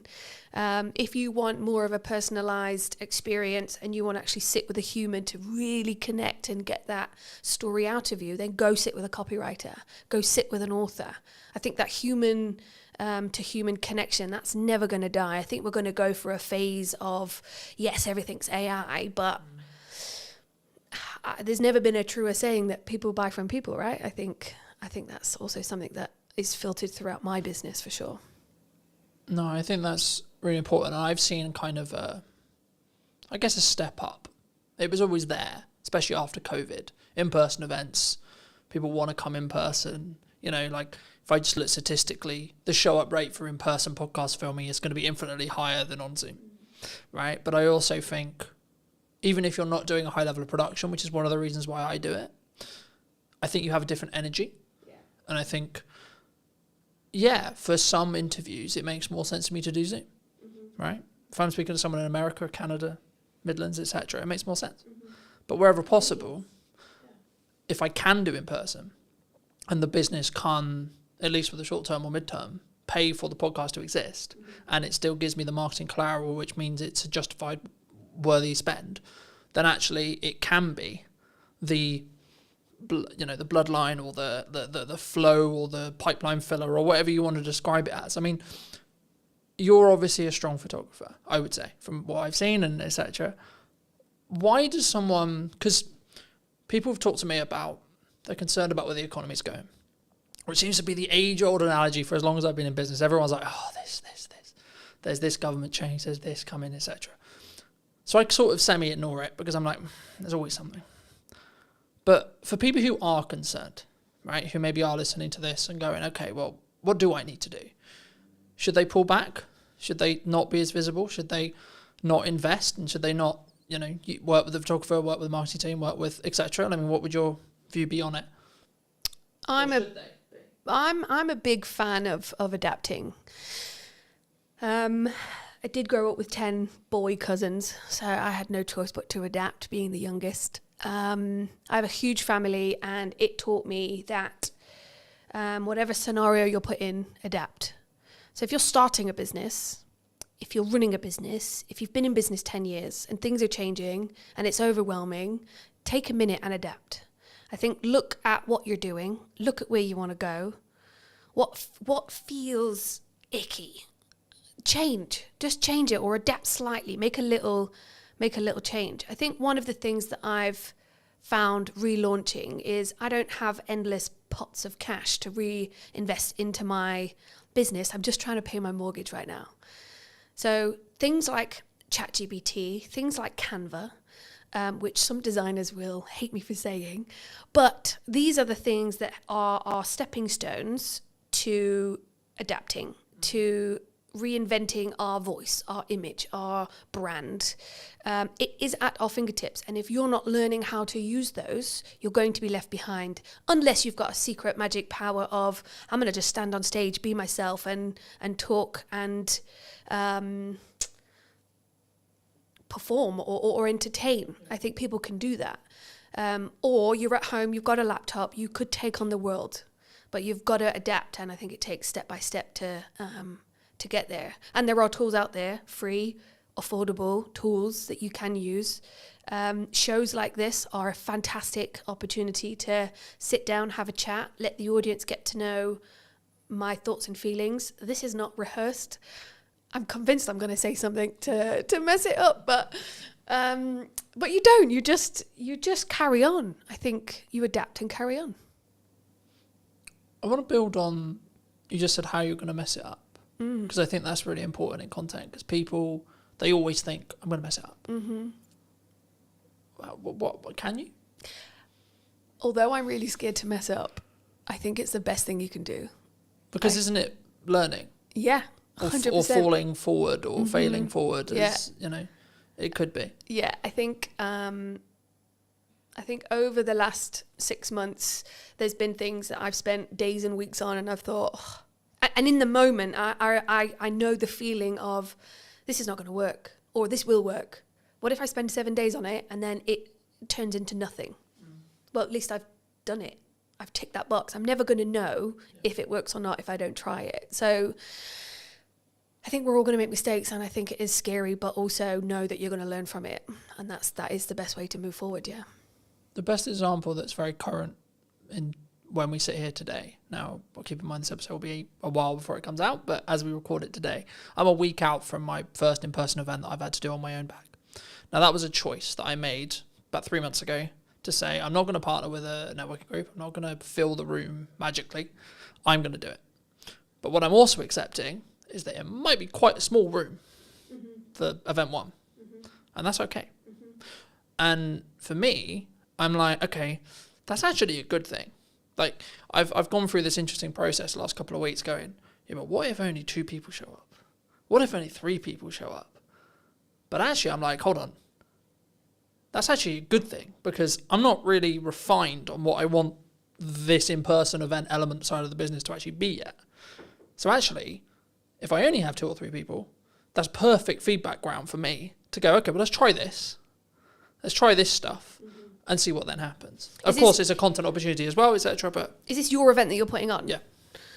So a friend of mine is about to have an event tomorrow, actually, again, depending on when this podcast comes out. But she asked me she said the same thing. What if there's only a few of us? Or what if nobody turns up? If nobody turns up, but you're stood there with a glass of champagne waiting to welcome everybody, you now know the process of how to put on an event. You now know what you can do better. And so don't cancel it. Keep going. And even if one person turns up and you have the best life-changing conversation with that one person, and you get to give each other all of that time, that's massive benefit and value for both of you. You've met and grown your network by one, which is always a great thing. That person's had all of your attention and they're buzzing. But equally, when you put on an event, which I'm also doing myself, you learn from it. What if is just the worst anxiety-inducing phrase. What if nobody turns up? What if the restaurant haven't got my booking? What if it all goes wrong? What if it all goes wrong?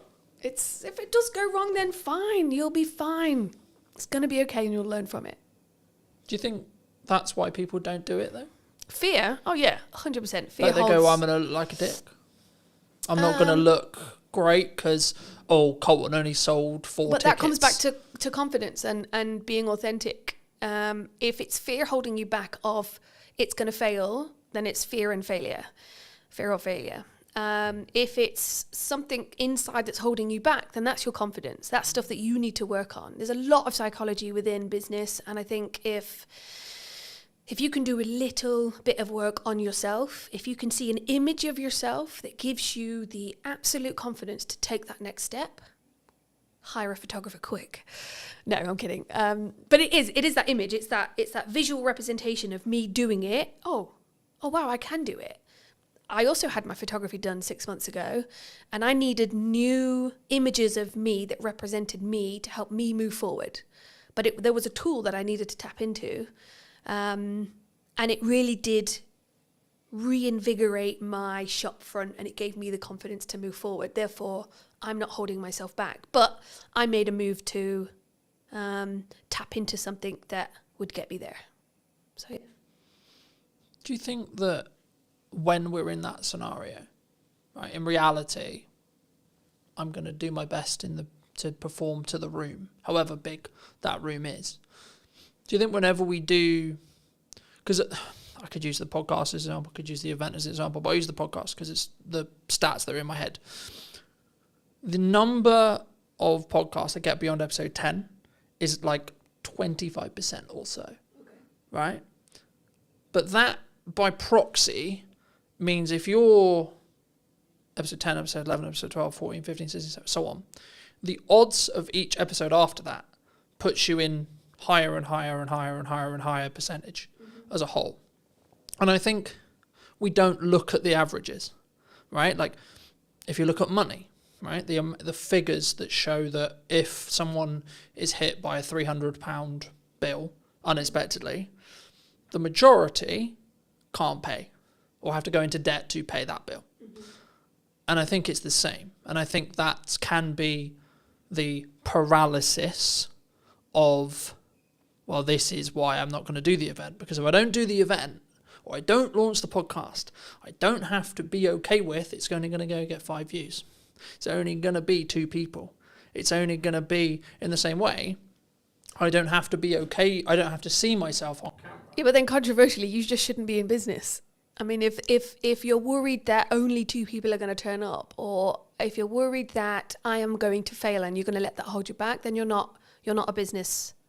You're not a person in business. You could be working for somebody, but you've got to have some form of gumption to just move forward and do it, no matter what the consequence or the you can't live in fear and you can't catastrophize what's going to happen. I would like to think of myself as quite an optimistic person. And so even if nobody turns up, fine. I've learned how to put on an event, what I needed, what my contacts were, how can I do better? And I think if you can switch your mindset, get a coach, talk to your 5 people around you, look in the mirror and have a conversation, read a book, look at YouTube, educate yourself. If you're running the tap and it's murky, keep running it until it's clear, and educate yourself, update your knowledge.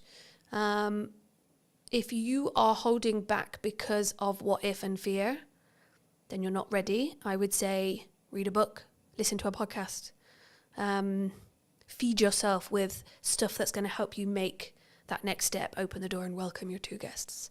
Equally, welcome your 500 guests, and now you're overwhelmed, but I did a good job.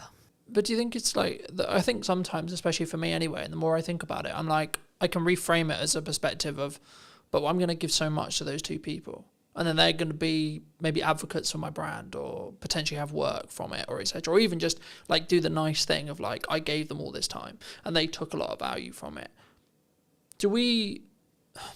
People are very value centric, right? We want value from it every minute, I would say, in the culture we live in, right? But when we create content, when we show up, when we look at marketing, would you say people sometimes underestimate the value that they can actually give themselves? I think people don't know what they can give. Okay. I've created a networking group called The Huddle, and I've done a lot of networking myself. And I've been to events that were well marketed, very well marketed. And then I've gone and it wasn't that good. Great marketing, but the execution of the event, not so good. Same with anything. That deodorant was very vibrantly marketed, straight directly to me. I bought it. It's actually not that good. I think you've got to do your research. I think you've got to ask questions. I think you've got to put in systems and processes. Dare I say those 2 terms, but everybody needs a system and a process to put in place. Ask the question, what is the value? I mean, if it's a networking for the Huddle, I asked a friend of mine, Chris, what would be the value? What would make this event worth shouting about? And not only did I ask questions before the event, but I also sent a questionnaire after the event. What did you think? How did it compare? What was missing? All of that kind of stuff. Because even if 2 people do show up or 500, you've got data. Data is another tool to sprinkle on your next event, to give you the confidence to go. Because another thing is direction, right? If I'm not giving value, if I'm not taking that next step, is that because you don't have direction? Is that because you don't have, what's the word I'm thinking of? I would say it's conviction. I don't want to put words in your mouth, but I would say it's conviction. So I'm convicted to the event happening regardless of who shows up. Even if it's an empty room, I'll still give the presentation because I'm filming it, as if it's 2 people, 5 people, 10 people, 15 people, 100 people, I'll show up the same.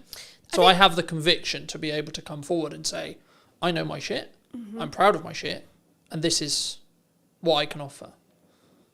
Yeah, I think conviction definitely plays a huge part. I think the word I was looking for is something to do with seeing where you want to go and what's your why. So at the end of this campaign, at the end of this event, at the end of your marketing XYZ, what does good look like? And then work backwards. That's always a really good way to do it as well. I think conviction helps get the job done, but you've got to have a vision. You've got to have a why. Why is, you've got to have a, why am I doing this? Why am I putting on this event? Why am I posting this? And that's probably another thing that's missing from marketing is your why. I think Simon Sinek I think he puts it really well. And 6 months ago I was watching his YouTube videos online. Like, why the hell am I doing this? I've got a mortgage to pay and I'm going self-employed. This is not what I had in mind. But you've got to ask yourself why, how. Yes, have the conviction. Be more you. And just have you can still be a shy person and put something on great. But have that little bit of confidence in yourself to go, I can do this.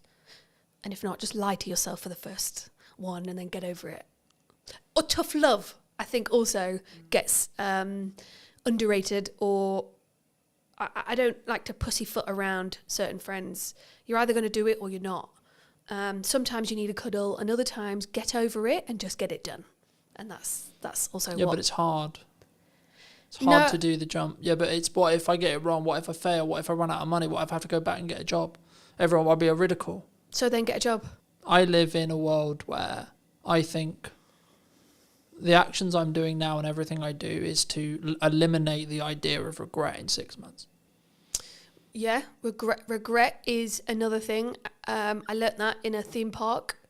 I left and I wished I would have gone on more rides. And I remember thinking, regret is horrible.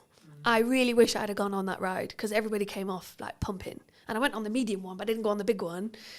And I love that one. Why didn't I? What was it? What if I fall out? What if I die? What if I have a heart attack? Nah, it's just fear that's going to hold you back, isn't it? Well, you might have done, but actually. Okay. But see, I'm an optimist. I don't live like that. No, I'm not going to catastrophize what could happen. I'm going to almost manifest, or at least try and be. Of course, I want to sit here and say that I live in a happy-go-lucky kind of life, but of course, every single day I wake up and I go, "What am I doing?" Or "What do I do next?" Or "What is my direction?" I have to remind myself of what I wrote down 6 months ago.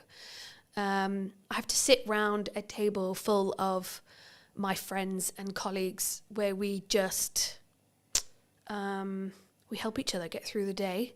Yeah, it's hard. Of course it's hard.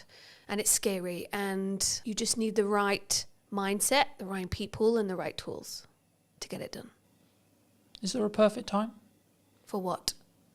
Whatever someone's looking to do. Launch a podcast, do the event, go full time.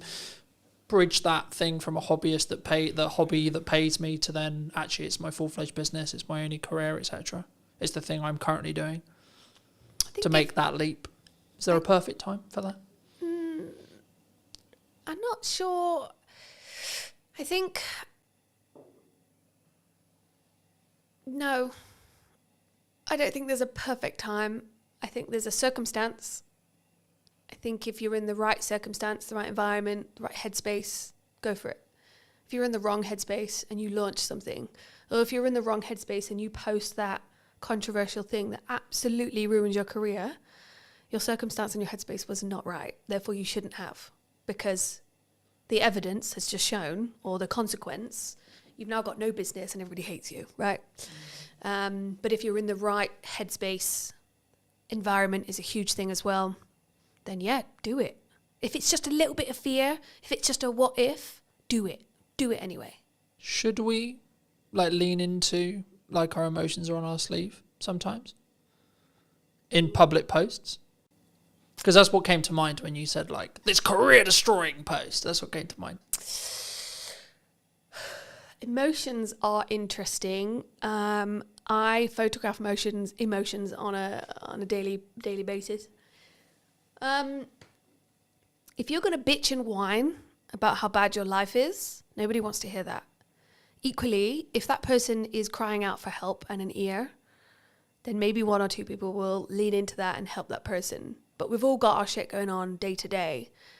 And I don't think we've always got the capacity to help mollycoddle that person. That person might need a hug. They might just need some tough love. Equally, I'm not reading that post, or I'm not clicking on that link, or whatever it might be.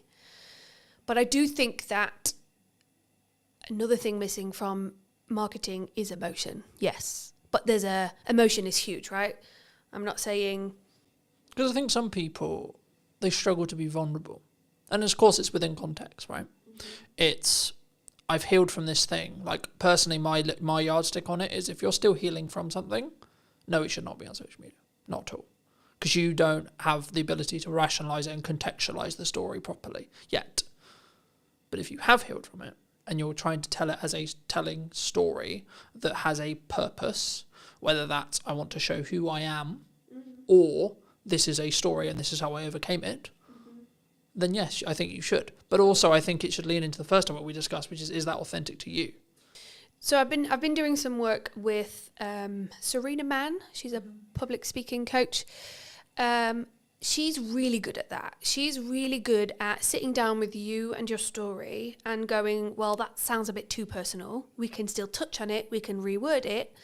It's good to talk or touch on that, but let's not delve into that bit because that's crossing a line. But equally, you've got to ask yourself, how much of my personal story do I want to put out there? I think sometimes it's good to touch on something, tweak it, to make it a story, to make it listenable. I think, again, it comes back to those people around you or having a coach. What is your story? What are you wanting to get out there? And soundboarding it, sound checking it with those people around you. Is it within my marketing brand guidelines, if anybody's even got those anymore? But do you think that can go too far though? Because I think some people will maybe listen to that story. But I think in general, I think people will maybe say or listen to this and say, well, I had this really good post idea, had this really cool story, or I had this really cool thing I overcame last year, but it doesn't fit in the box of my brand guidelines. Who built those brand guidelines? Because if that was what you did in a moment of clarity and it doesn't fit, then assess it in that moment. I think if you're going way beyond what you're supposed to be talking about within your brand, yeah, that's when you should probably sound check it with someone you trust that also understands your brand. But equally, this is where the authenticity comes in, right? One day you're feeling like absolute crap, and the next day you're on top of the world. Which day do I talk about? I don't feel comfortable yet enough to talk about my low, down, dark days, but I have them. Equally, when I am feeling on top of the world, I kind of feel like I'm gloating a little bit. So I almost don't want to talk about those days either. So that's where you kind of balance out and go, well, what is my story? What do I want to talk about? And why do brand guidelines even exist? Or those 5 people around you? I think, again, it just comes back to your why. What are you trying to do? What do you want to get back? Are you doing it to just get a reaction or some attention? Or are you doing it to be authentic and stand out in a crowd? Then yeah, go for it. But something that jumped to mind, so I'll mention it. I, at the time of recording last week, recorded an episode with Ravi. He's a communication coach. Okay. And he talked about, in that episode, and with me privately afterwards and before, that you can have seasons, right? And you have seasons in your life. You have seasons where you have a specific focus. You have specific seasons where that's my North Star on success. Mm-hmm. And I think building off what you were just discussing, I think that's the key. I think it's about understanding where you are and what season you're in, right? So does it involve, or the story you're trying to tell, does it add to that season, that objective of that season, or not? And if it's not, then maybe save it, or maybe don't use it in the context you were initially thinking and say, okay, well, I may come back to that and contextualize it some other way when the timing feels right.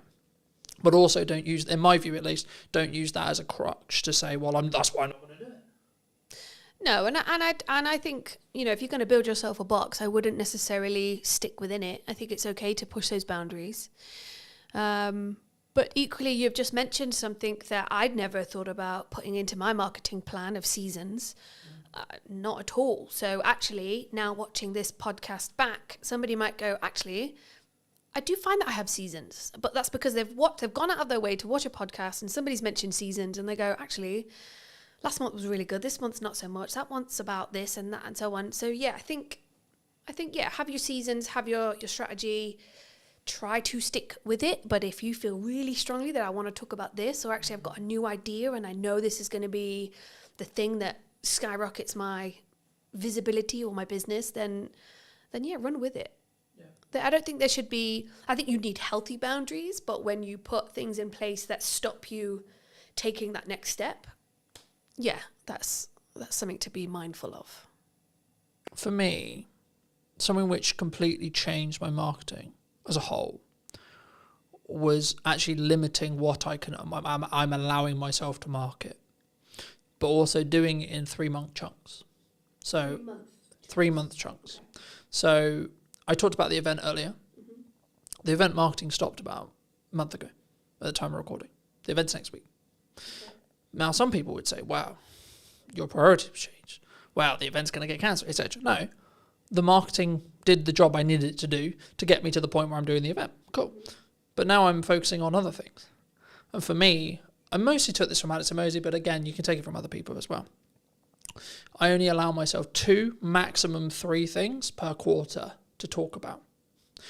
For as long as I have a podcast in the current format, one of those things will be the podcast. At the moment, at the time of recording, it's also Christmas. Now, to give the audience some context, we're recording this at the first week of September. So people are like, why are you focusing on Christmas? Well, Q4 is when Christmas matters. But for me to be able to get the work, I need to market it before the decision makers have made the decision about Christmas. Mm-hmm. That's September. That's not October, November. That's when you do the campaigns. That's when you do the etc. And there's kind of this joke in marketing where like, oh, it's summer and 25 degrees and we're taking pictures of snow. And it's quite funny, I think, for me. But when I made that decision, I made it maybe 6 months ago, it completely changed how I look at marketing, but then also the results that I get. Not short term, not, oh, this clip went viral, but the focus I can give during that time. Mm-hmm. And it's not to say, oh, I don't have other like ideas or I don't have other concepts. It's like, no, that will come in time, right? You can give it to the next quarter. So I've already planned out what Q1 next year is going to be, but I'm not going to touch anything in Q1 yet because I'm very focused on what does Q4 look like for 2025. How did you learn all of that? By consuming and trying and getting it wrong, right? And do you think that's the right way that everybody should be working, or that just something that you found that works for you? I think it's me. Personally, I think it's me. Because I think it would be very arrogant of me to sit here and say, this is what you need to do for your marketing and your vision and your success. But what could work for everybody is go out there, get some knowledge and build something that works for you. I think we can teach the idea of consistent improvement, consistent learning. I think that's important. I think that's something that we should always look towards. Yeah. Yes. But then we should stop. For people who are maybe on the fence about looking at visibility, looking at content, looking at photography, what would you say to them? And this can be more of a pitch for you in some ways. Well, it's interesting because the inquiries that I'm getting at the moment are personal branding is everything at the moment. Mm-hmm. And I think that is a really good thing to lean into, especially if it's something that is going to help you stand out in a crowd, or if there's 10 website designers, how do I choose the best one? Well, she looks like my kind of gal. Let me have a phone call with her. From that phone call, did it go well? Yes, great. Did that image get the job? Probably, because looking at that image, I related to that person. I think if you think about photography throughout history, it is what makes us make a decision. It is what makes us choose the pepperoni over the mushroom in a Domino's menu or whatever. I think photography is a massive skill, tool to have within your business. There's a lot of self-work that people are doing, and photography is an avenue to get that out, to give you the confidence to take that next step. But also company culture is a huge thing. How do we know who we're talking to when we pick up the phone to the plumber or the cleaning company or the recruitment company? Who am I talking to? Because yes, AI is there, but it's still people to people. So I want to know who I'm talking to. If I'm going to invest £100,000 or £500,000 with a financial advisor, who am I going to pick? Do I have to go to every single networking event to meet all of those financial advisors to build the relationship to then decide on who? And I can't. But why don't I go on the website and see what the website's saying? Why don't I go on their social media? Why don't I do what I can do first in 10 minutes on my phone and connect with somebody over an image? Now that image could just be a headshot. It could just show me your face so that when we do meet for a coffee, I know who I'm looking for. Equally, it could be a bit more of a portrait. It could be an image that says, you know, I'm into rugby and I've got kids and I love a coffee in the sunshine. That's the kind of guy I want to invest my money with. Or equally, I am looking for someone who will understand me, and I've got this huge shopping addiction. And I know that she has too. So let's just, because you want to connect, you want to invest your money with someone who you can connect and bond and grow with, especially if it's a long time investment. If I'm going to invest in a website, if I'm going to continuously do podcasting with somebody, I want to make sure that that's somebody, and you and I as an example, that we do connect, that we do get on, that this is a successful relationship moving forward. But how do I get there in the first place? And I think yeah, imagery can do so many things. Yes, images say 1,000 words and so on, but I think more than that, it's a reflection of what's going on. It doesn't necessarily need to be about you. It could be about the company that you've built. I got 30 team members. I want them all to be photographed, and then when it is on the website and when we do have it printed in a business magazine, I can be proud. I built that team, and the company culture is great, and that really comes across in the imagery, in the marketing. Imagery, design, marketing, web, all of that is integrated and helps you promote, helps build your personality of your business to get it out there. Or you have the same image on your LinkedIn that you had 10 years ago sitting on a beach with a cocktail. One or the other, I'd say.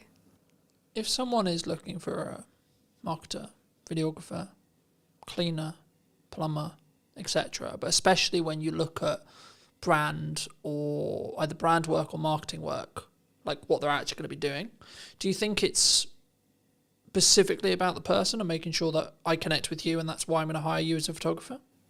Do you think? I can't speak for everybody else, but that's how I do it. I do have a plumbing company that I use, JPS. I've got a relationship with Jamie, so I will go to him. I've got his number in my phone and I will call him. Have you got anybody that can come out? My boiler's just broke. I wouldn't pick up the phone and call. I wouldn't Google if I already know that Jamie's my go-to guy. Equally, I do have a videographer that I go to regularly. I'm not going to Google that if I've already got that contact. So I've built that relationship with those people that will help me maintain my little black book, that will be there in a pinch when I need help. And equally, I'd hope that they've got my number saved when they need a bev at 5 o'clock or a game of shuffleboard down at the Dell. Or maybe they need their whole team photographing and I'm their go-to gal. So, but I guess I've spent the time building relationships over the last 4 years with local business owners. And there are lots of other photographers out there, of which I have also used. So I think collaborating and, again, showing who you really are, making those connections, helps you build a network, which helps you build your business. Are you locked into those people forever, though? Do you think? No, and I don't think that those people would be offended if I went elsewhere. If, as an example, Jamie was really busy, then yeah, I'd either say, well, is there anybody else you'd recommend? Or I'd go, yeah, to my girl group. Has anybody got a plumber I can use? Or then I'd go to Google. If I'm looking for something more personal, maybe a product, maybe a restaurant, maybe a holiday destination, I'm going to Instagram and I'm going to type in what I'm looking for. And I want to see visually what it is I'm going to pick, buy, and so on. What credibility is behind those images? What are people saying? What's their Google rating? What's Trustpilot saying? On my group chats, has anybody been to this restaurant? And so it's that feedback that you get from people that helps you make that decision. So yeah, I think relationship building gets you where you want to go, helps you build you as well. Photography is a tool that helps you capture who you really are, what the product really looks like. If you can look at an image and go, my God, I can almost smell that. Is that the person that put the flowers next to the candle Or is it the photographer directing or the creative director? Like, there's a whole team of collaboration that puts an image together that helps you portray a person. Or, I mean, straight into my head, I've just got Coca-Cola, not the can, and not a branded glass, but it is a clear glass with just Coke streaming into it and it's all fizzy. We instantly go, Coca-Cola, I'm thirsty and I want a Coke Zero. Yeah, I'm going to go get that. But it was an image that helped me salivate and want a can of Coke or a burger or whatever it might be. So yeah, I think it's powerful. Do you think that's why, like for me, whenever all I get from that feedback is like, you have to front load your marketing 3 to maybe 6 months before you want the action. And I think that's sometimes what people get wrong, especially when you're starting out. I think I know I was privy to it as well. You didn't, in my early years, I didn't financially plan well enough so that I knew I had 3 months worth of runway. So actually I can see the problem 3 months out. Or I didn't specifically focus on my marketing, so it was maybe a bit more scattergun than it should have been. And that's potentially why the marketing didn't do the job I needed it to do, whether that is sell more projects, bring in more podcast guests, get the podcast to whether it's making certain revenue, etc., whatever the objective is. But I guess that bridges into, how do you think people should, because I'm big for collaboration, right? And I'm big for let's work together, let's see how we can collaborate to create something more meaningful. Is that a unique skill set though, nowadays? To collaborate? Because I think it's very easy, because this would be a good example, because some would say, well, you're a competitor of mine. Am I? I don't think so. But some could say that. We're both in the creative space where we create visual identities. I think collaboration can be everything. And I think it comes back to a line of 10 photographers. Who am I going to choose? Which relationship do I have? What is their style? What's my style? And is that a good match? I think to be competitive and decide not to build relationships with your competitor, or, I mean, I know 2 financial advisors who wouldn't, and I know she's referred customers to this other person when she could have taken it on herself, but it wasn't quite right. It just wasn't a fit. And that was a personality relationship thing. But if she didn't have that relationship, then she wouldn't have been able to collaborate. I think some of the best things come out of collaboration. Planning ahead, it's interesting because when I walked in, I think you and James had said, it looks like everything's going really well. Because I guess, I mean, I don't know what people think looking outside in. But sometimes I'm lying in bed at 11 o'clock at night, writing my morning post, and I'm going to schedule it for 7 a.m. or 8 a.m. And I might do that consistently for a few weeks. Do I wish I could be the kind of person that would plan 3 months 3 months ahead? Yes. But equally, what if something changes? And so I like to have a little bit of control over that. And that's something I'm still learning. Do I want to hire someone to do all that for me? Absolutely. But I think everybody should learn how to do it themselves first before you move on. Equally, can't afford that yet. And so, yeah, I think for now, I'm just going to be in bed, scheduling, 11 o'clock at night, lights off, tapping away, trying to get something out in the morning. I think it's important to be consistent, however you show up to be consistent. That's just who you are. And I guess one of the things I have struggled with is, well, she's doing it that way, so I should do it that way. And that puts that pressure on. But I'm just not built that way. I'm built last minute, and it makes it more exciting. And the more pressure. I used to work on cruise ships for 6 years. You don't have time. Time is not a thing. Location is not a thing. You show up and you get the job done. You live, you work, you play in the same place. And those things just need doing there and then. So I guess that's the way that I've learned. How did you learn? How did that person learn to... I've got a friend, Rel. A lot of people watching this might know Rel. She is organised. She plans. It's just built within her, you know? I'm not that person. I'm not at all, but I can walk into a room of 500 people and introduce myself. But I can't plan. It's just not my thing. And consistency, I hate that word, but it is probably one of the key elements of success within marketing, because your customers want to see consistency. Coca-Cola don't sell those cans if they aren't consistently putting on billboards, right?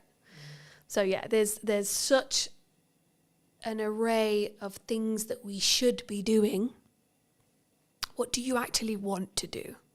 Because if you're shoulding yourself, then I don't think it's real. I think you need to do things to be consistent within business, within marketing, within your products and services, sure. But when you're showing up for yourself, are you shoulding yourself, or are you doing it because you want to? Because there are days when there's no post going out, and that's because I'm having a crap day and I can't think and I don't want to do it, or I'm editing and I'm just burying my head in that. But equally, do I want to do it? Today, I want to do it. Today, I wanted to do this podcast. So I showered, I straightened my hair, I put my best blazer on, and I came and I'm doing my thing. So ask yourself, do I want to, or should I be doing it? Do I need to do it? Is this vital? What's the outcome? What's my why? There is a lot of questions you should be asking. Or should yourself? There is a lot of questions you could be asking yourself to get to that next step and be consistent, or just show up for you, be online. I think the important point for maybe someone to leave with as we finish this episode is to do you v you, right? Because I think so many times, and something I've always focused on is, where was I a year ago, and am I better in my subjective terminology of that than where I was a year ago? That could be how much I've turned over this year. That could be how many podcast episodes I've done, how many views I've got, etc., etc., etc., etc. Right? And I think when you focus on those metrics, when you focus on having a very clear vision on where I was in comparison to where I am, rather than I'm going to focus on where I am versus where you are, it allows you to be more open to open collaboration with other colleagues, other people in your industry, or other clients that are correct for you, but also potentially having the right attitude or point of view to say, actually, no, this person isn't for me. But you know who you would be really a good fit for? This person over here. Mm-hmm. Because I have that relationship. I know who their best fit is. And I've passed on work to other people because I think they're a better fit.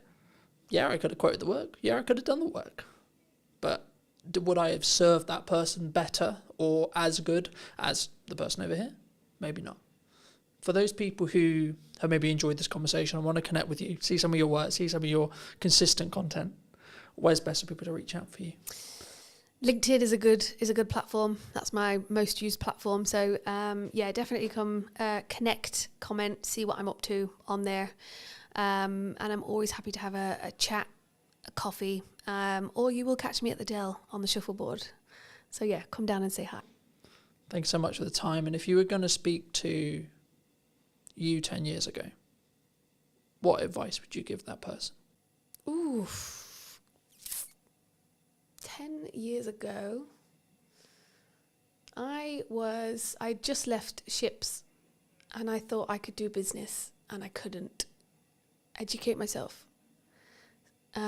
Surround yourself with those that you want to learn from, is what I would say. Thank you so much for the time. Thank you very much.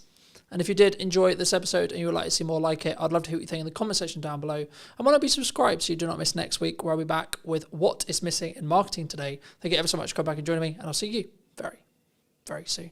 My biggest performing posts on LinkedIn are all selfies or photos of me doing something mainly not related to the business. What do you think is missing in marketing right now? What do you think people could be doing, should be doing, that they're maybe not doing? The thing they are missing in marketing is consistency, which I think can be really, really key. How consistently should someone be writing a blog on a website? So we say it's really good if you can do it once a month as a minimum. Do people need video on their website? I really hate it when I go to a website and on the homepage I see that this person's got a video and I can see it's them, they're going to be talking to camera. It's not well scripted, or maybe not even scripted at all, not well thought through. They don't seem confident. And then you're going, why have you put this on your homepage? Because this is doing nothing for you or your business.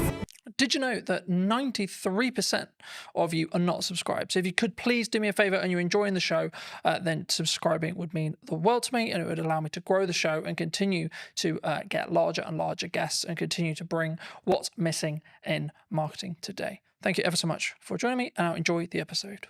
Hello, my friends. I hope you're well. I hope you had a good day, evening, or night, wherever you are. Today, we're going to be talking all things websites, and I imagine some technical marketing stuff. Welcome to the show. Thanks very much. I'm good, thank you. For those who don't know you, I am. What do you do? I'm Jude Wharton. I am one half of Ready Steady Websites, and yeah, I run a web design and branding company. That is what I do. It's a very interesting space, as we were alluding to while James was helping set up. Do you think your space is going to change in the next 5 years? I'll start there. I think inevitably a lot of spaces are going to change over the next 5 years. I think we thought it might have changed more than it has done already by now. I think we saw, the rise of AI website builders, and obviously you could get a website out there just like that, absolutely free, content written for you, images put in when you've just said, I want a website for a nutritional therapist based in Hampshire. But in reality, it hasn't happened, and I think there's a number of reasons for that. I think the first is that those small business owners who are completely outside of the tech world, they're not tech savvy, they don't want to deal with it themselves, they don't want to have to think about any of it themselves. They're not wanting to use it. They're not there. They're not ready for that yet. And so they still want people who can be there to help them and support them. And they want copy that's written specifically for them and images that are them working with their clients. And so it hasn't taken off, which I'm very glad about. But I do think that as time goes on, people are going to get more and more used to using AI in lots of different areas of their life. As we go through different generations, people are going to come out of school so much more tech savvy. I've got a 14-year-old son, my eldest son, he's doing work for us this summer, and he is insanely quick and knows what he's doing because he is taught it now, in a way that we weren't. So I came out of school and the web designers weren't a thing, so things move really quickly, obviously. So I think as time goes on, people will just be doing this stuff themselves because it will be so easy for them. But right now, not seeing it affecting us at the moment. How are you looking at that from a business point of view then? I think we are using AI. It's great for speeding up coding most of the time. Sometimes, it goes off in its own little world and you're like, I did not ask you to do that. Why have you thrown that in? But I wanted to add a unicorn onto the page, okay? Exactly. So I just like unicorns. Yeah. I don't care what your prompt was. I'm going to add a unicorn. My husband, who is my business partner, he was using it to speed up some code the other day, and then it was going mad in a way that it hadn't done for him before.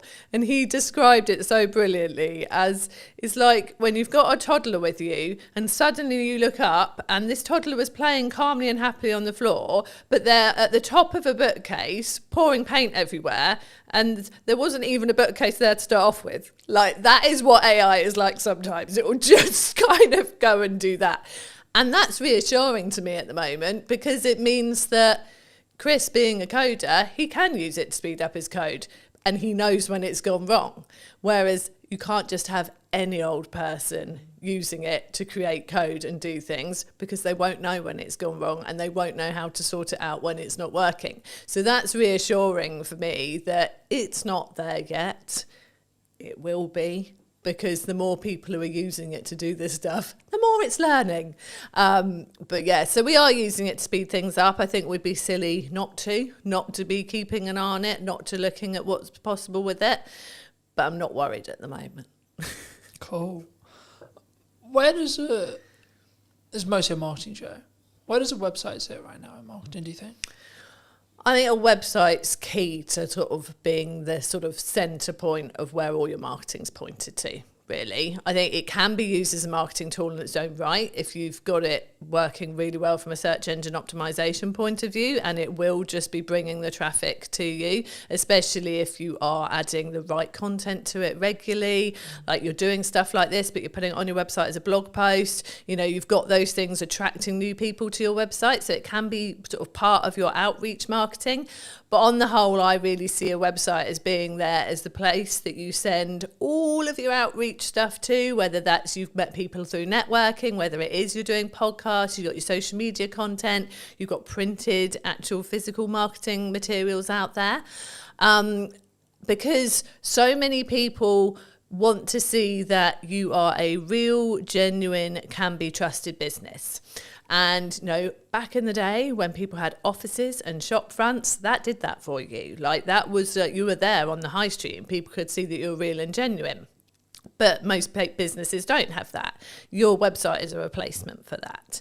And I've seen various statistics and the percentages vary.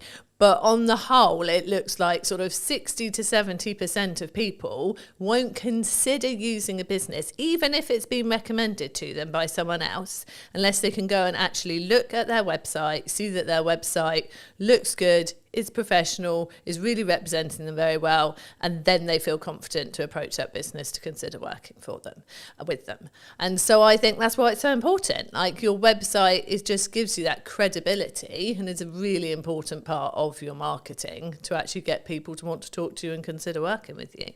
Because I think we're in a social media landscape where I think there's maybe a cohort, maybe a percentage of business owners, maybe newer business owners who just look at it as but I don't need it because I've got a social media strategy, because I'm on Instagram, because I'm on LinkedIn, because I'm on etc, etc, etc. And for me, I think it serves a different purpose, right? Yeah. And I think, we touched on AI at the beginning, but I think for me, like traditionally we're looking at Google search, right? How are you seeing the shift to AI search? It's definitely happening. We've noticed it in our own analytics that we're starting to see more traffic coming from, specifically it was ChatGPT, than was coming from some of our social platforms. So it's definitely happening. I feel like though it's people, I don't think they're putting in, I'm looking for a fantastic web company in Hampshire. I think they're actually going, have you heard about Ready Steady websites? I think they're naming us to find us from the research that we've done. So it's people putting it into ChatGPT. Do you think it's more of a proof of concept at this point? Yeah. Okay. Yeah, I think it's people testing it, putting it into ChatGPT rather than chucking it into Google. And they're just putting the same thing as they would in there. So it's sort of, it's a different way of finding us, but definitely people are using it more. I know people who say that they will ask AI pretty much anything. Like they just want to see what it says, whether it's ChatGPT or Claude or whichever ones are out there. They just want to, see what it says, see if it like is sort of thinking along the same lines as them, see if it does bring up anything different.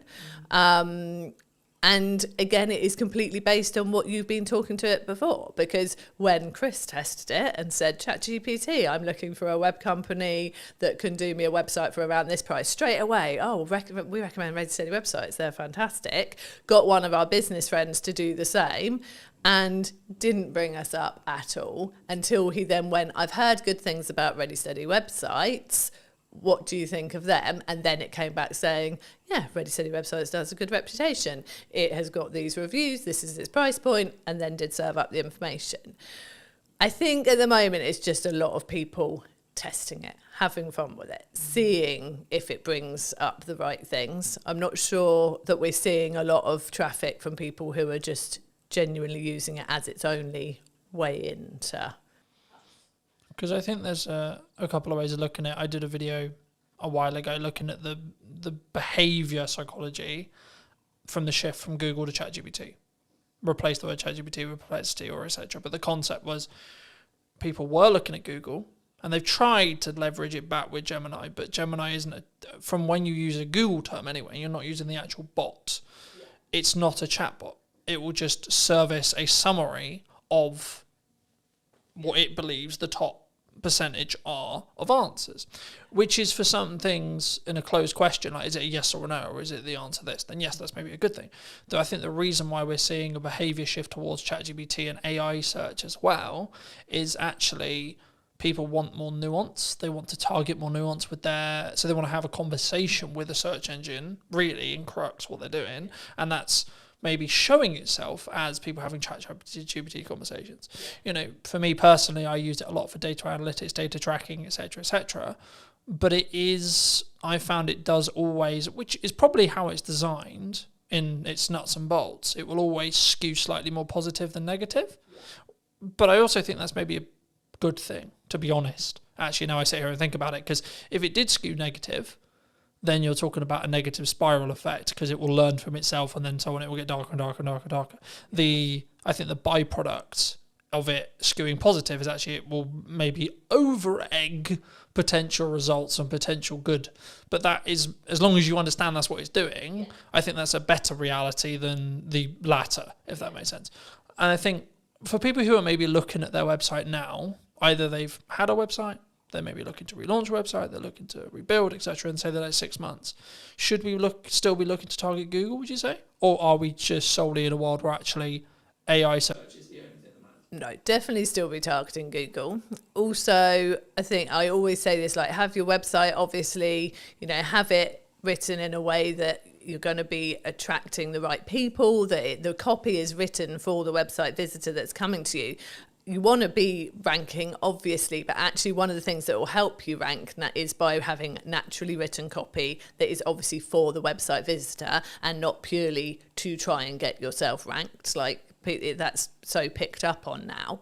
But also, I have heard from search engine, like Chris is a search engine SEO expert, but from another guy that I do quite a lot of work with and chat to quite a lot, he has said that a lot of AI results, ChatGPT results, come from seeing people's Google business profiles.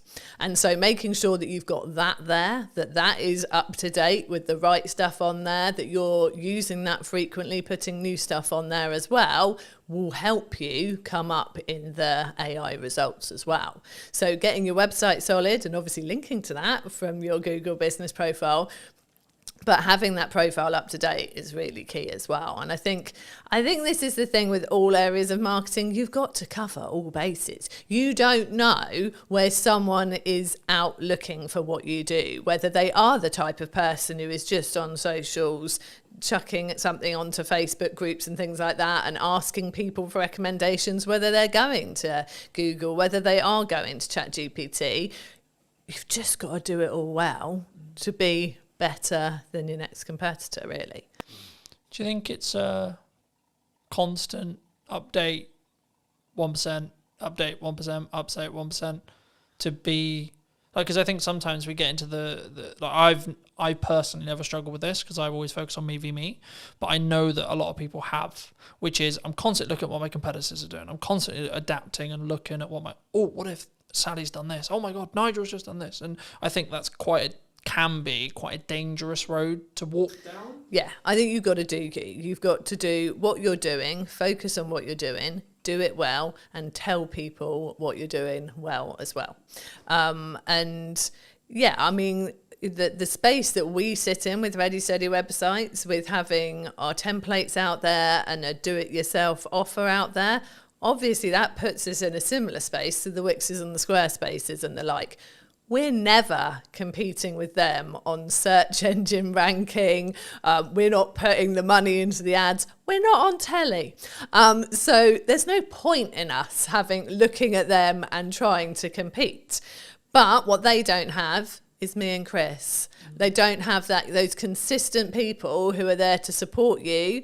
And so I feel like we've got to focus on what we do well.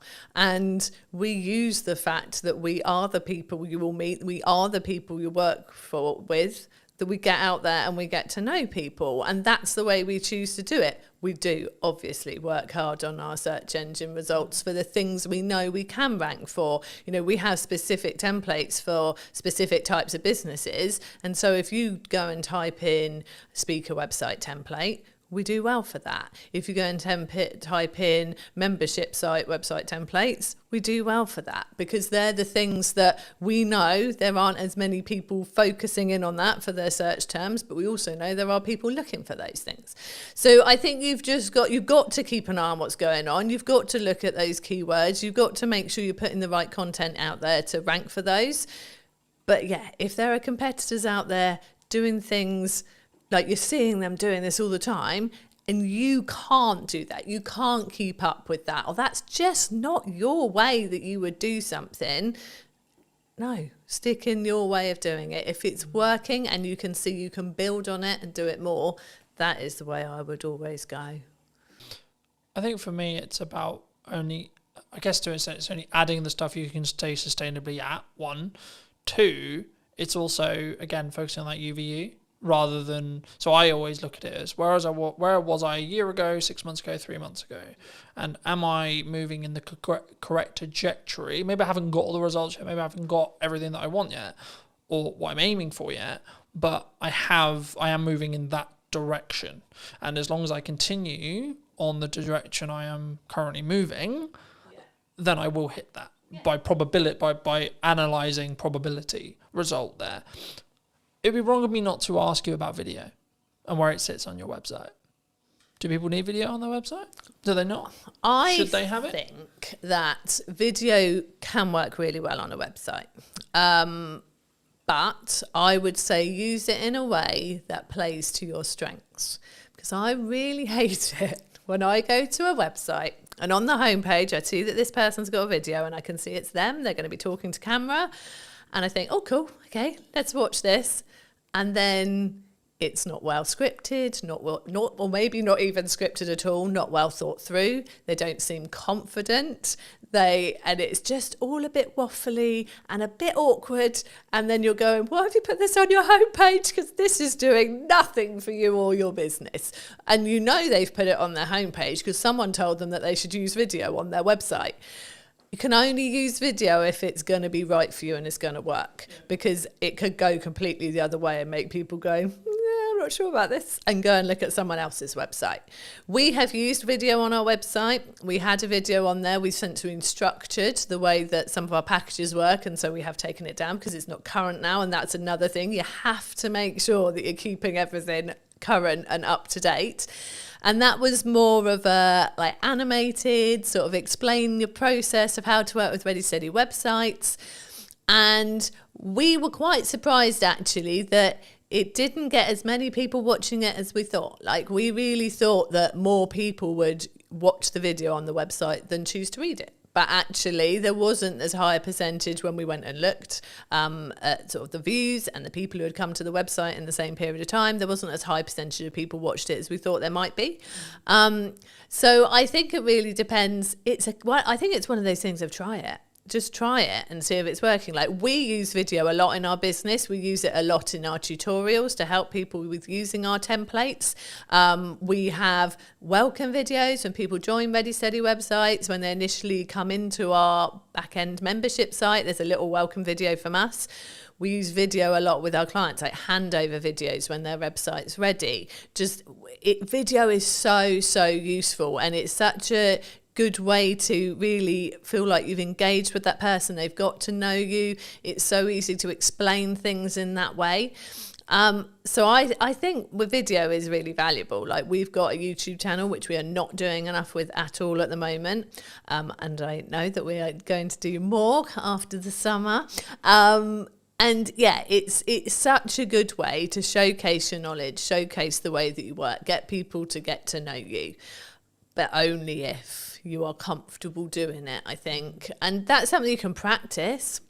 You can get better with it over time. And I think social media, people expect the videos to be slightly more raw. And I think you can use video to get more comfortable using it on social media.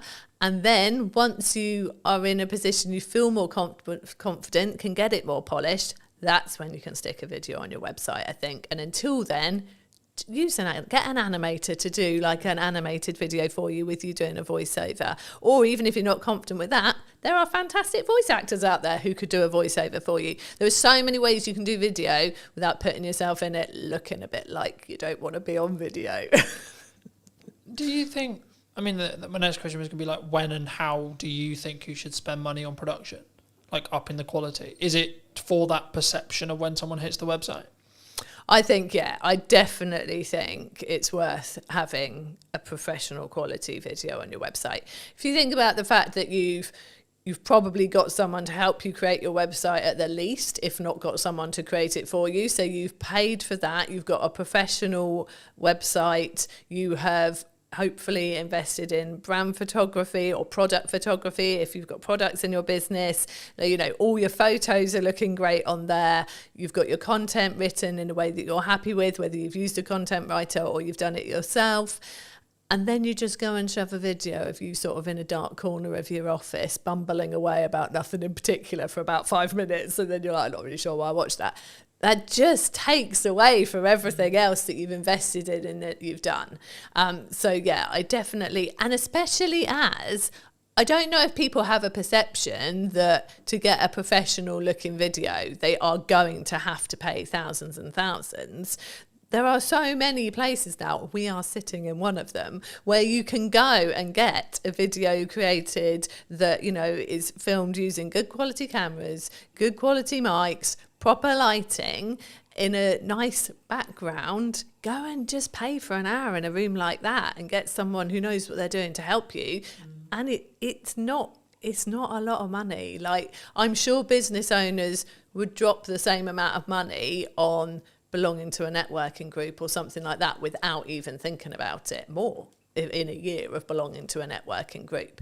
And once you've got all those fantastic people you've met on networking coming to your website, it'd be good to have something decent there to make them realise you're definitely the person to work with. I think for me, it's understanding what stage you're in. Right? I still film stuff on my phone, right? But if I'm doing a production piece like this, people expect a certain level of quality, I would say, personally, for me. And also, I want a level of a certain quality for this kind of thing. But if I've got a thought, pick up my phone and film. Oh, definitely. I'm not against doing it. And I think that's why sometimes people get it wrong. They think, I can't do video because I don't have X camera, I don't have XY lighting, I don't, etc. But I think action is always better than perfect in that respect, I think, for me, because then you can gain the understanding of what your audience wants. But I think where it changes is that heading video that we're talking about here. Like I was served an ad on YouTube a handful of weeks ago, and it was like, hello, I'm this person from this company, filmed on a webcam with dodgy audio. And I just clicked off straight away. And it wasn't even necessarily the delivery. It was actually the I think for me, now I sit back and go, well, why did I click off? Why did I not engage? I think actually the reason was because of the combination of, it was a webcam video with dodgy audio and there was no hook. I was like, in nicely possible, I don't give a shit who you are. Yeah. You could have made £1 million and I'm not, just don't care. So I think, even if you just do some basic research and understand how to structure a video, I've got videos talking about it, James has got videos talking about it, there's lots online, etc. Right? I think for me, if you use your phone and you have a decent audio, which is the only thing I would say that actually really matters, because if I can't hear you or I can't hear you clearly, then I'm going to click away. Psychology-wise, I'm going to. I will go, okay, maybe it doesn't look beautiful, isn't as high quality as I would want, okay, fine. But actually, the energy, how I sound, and then the structure, and then the value that's delivered in the video is infinitely more important. Is that the same when it comes to websites and copy? So I think... And how you structure your website as a whole? I think, structuring your website is really important. So with the whole DIY videos, selfies, all that stuff, I am there on social media with that. And I think that is important for getting people to like you. I don't think you should turn up too polished. I actually was scrolling through my LinkedIn this morning trying to find some stuff I'd written ready for this interview to remind myself of some stuff. And my biggest performing posts on LinkedIn are all selfies or photos of me doing something mainly not related to the business, because people go, I resonate with that, I do that too, or I've been there, or whatever it is, and so they like that works on social media.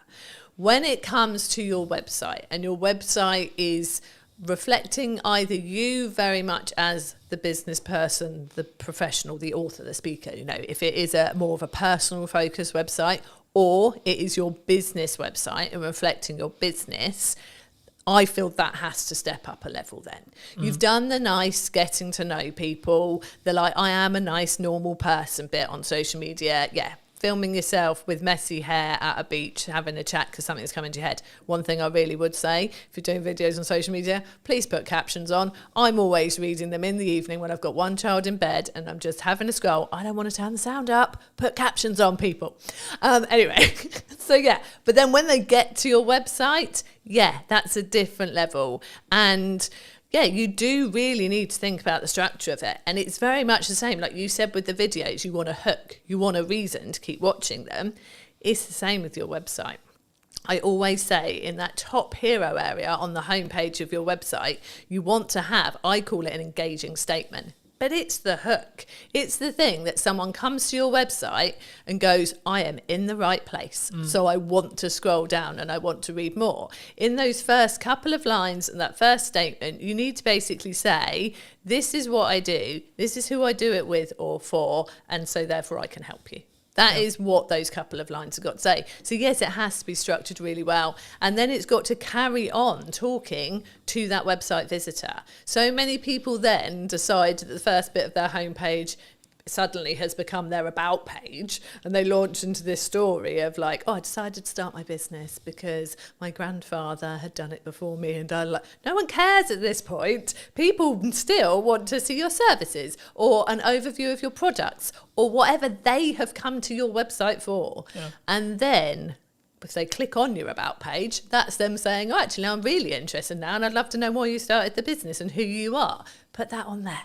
So yeah, it's definitely a structure to follow, definitely a right way of doing it to get people in and really wanting to buy from you or work from you. And yeah, it's got to be that at that professional level then. The DIY selfie in the garden approach, not great for a website.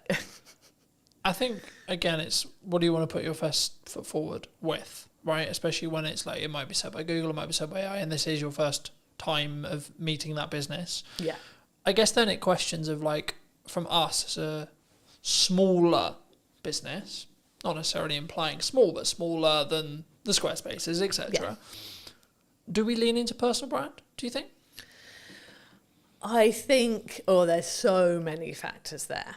I think if you are a smaller business, it's really good to have a personal presence out there, definitely, because I'd say quite often you're out networking, so people are going to meet you in person.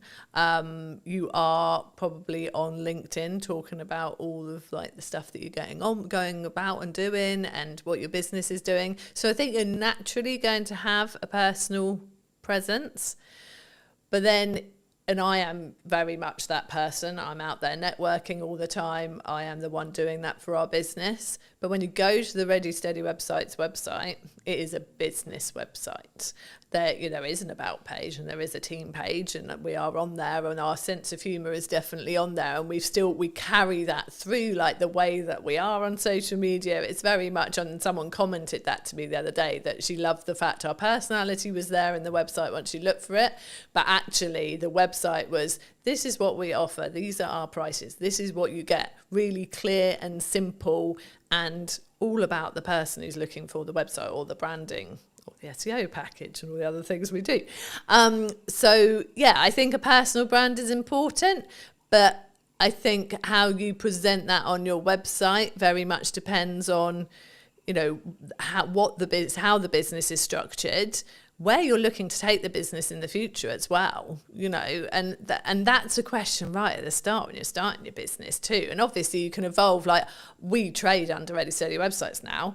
We initially set up as Second Floor Designs Limited, and our business has evolved over the 15 years. And that can happen. You can start out as, enter your name here, and then what you do. So You know, we have people who are Joe blogs nutritional therapy, you know, that kind of thing. But actually, maybe over time, you're getting more and more patients and you bring on more people to work with you, and then it turns into just JB nutritional therapy. You know, it can evolve.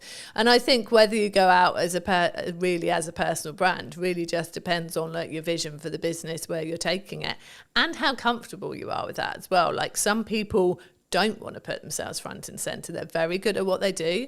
They want to do it under their own steam. They don't want to go and work for somebody. But actually, they're not this person. They're not out there doing the podcast interviews. It's not them. They actually they want to be a business and they don't want to be front and center. And I think that's fine as well. If you can find the right way to get it out there, to get your like seen and marketed, then that's great. But I think it's like with the videos, you've got to be comfortable to do a really good video. You've got to be comfortable putting yourself out there as a sort of personal brand, I think.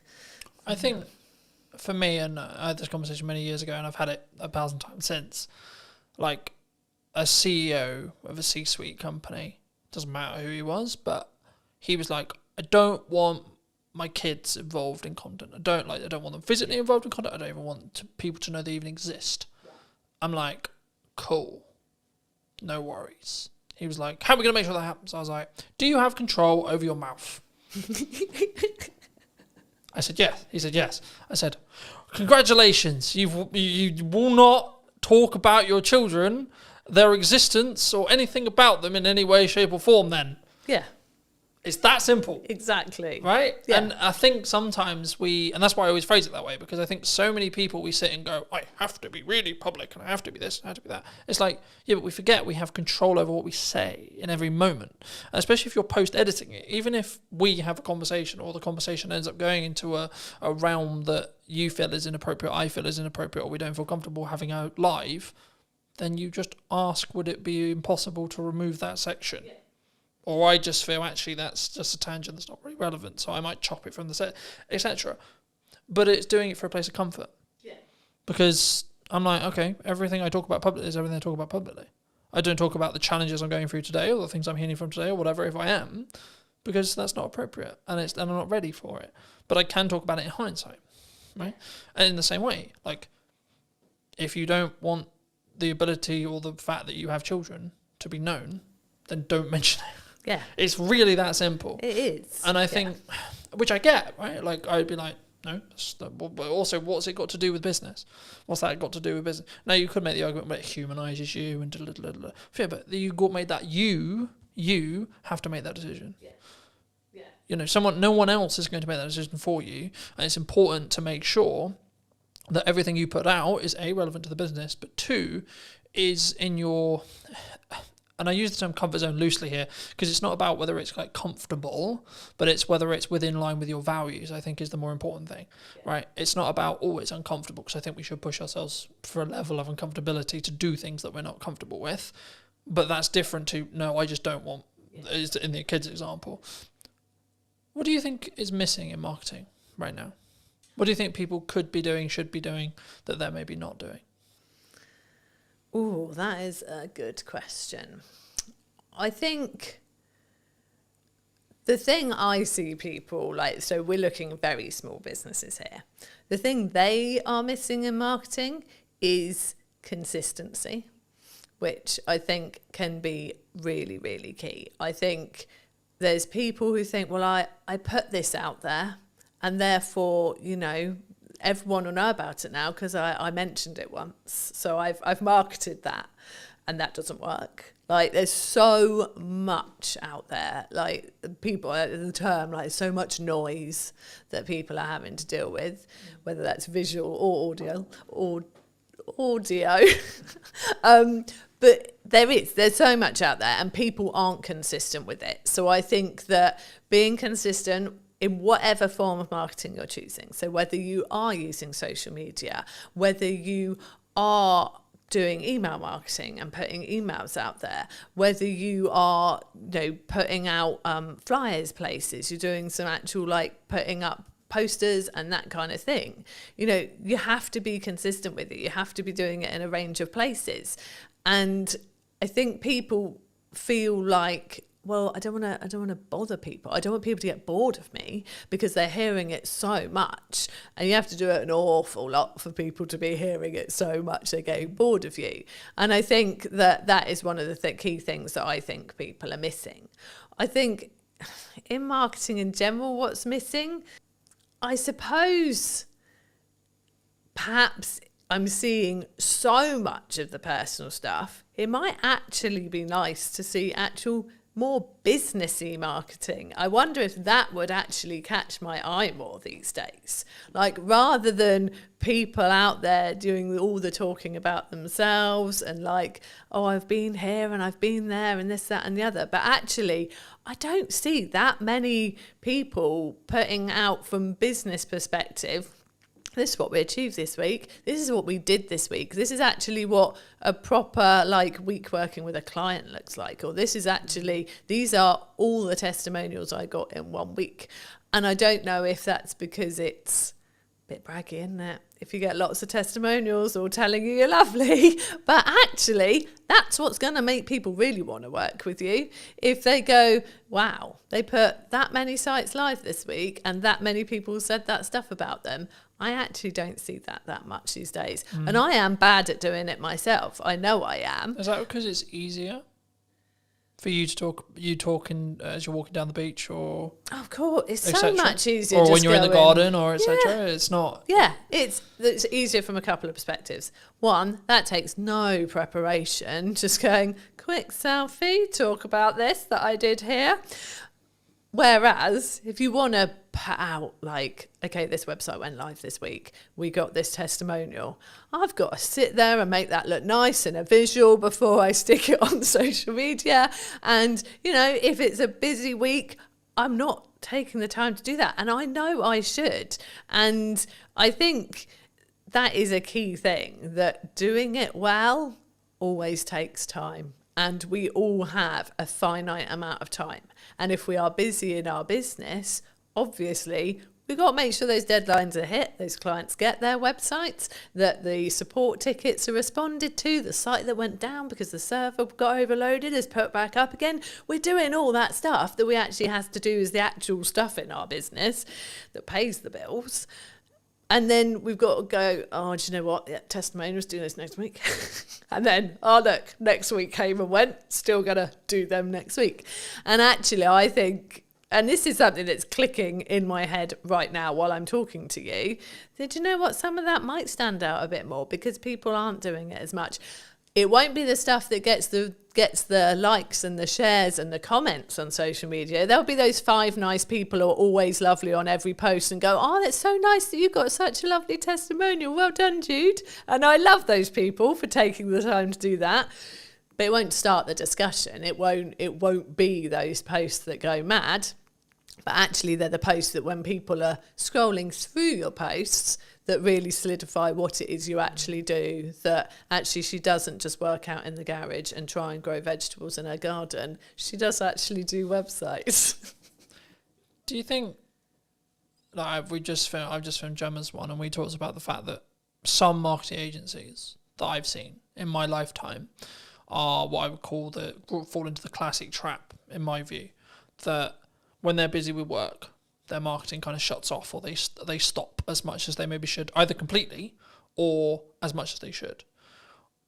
Or then they only turn it back on when they need work again. Yeah. Something that I've always done for as long as the business has existed is Brunton Media is the highest paying client, period. It's not the most priority, but the reason why I always frame it as the highest paying client is it means it's the amount of resource, energy and time that it consistently gets. Yeah. Because regardless of how well I do my job for clients, if I'm growing, there will be a point where we don't work together anymore. Yeah. And I need a strong pipeline to stay in business. Absolutely. Right?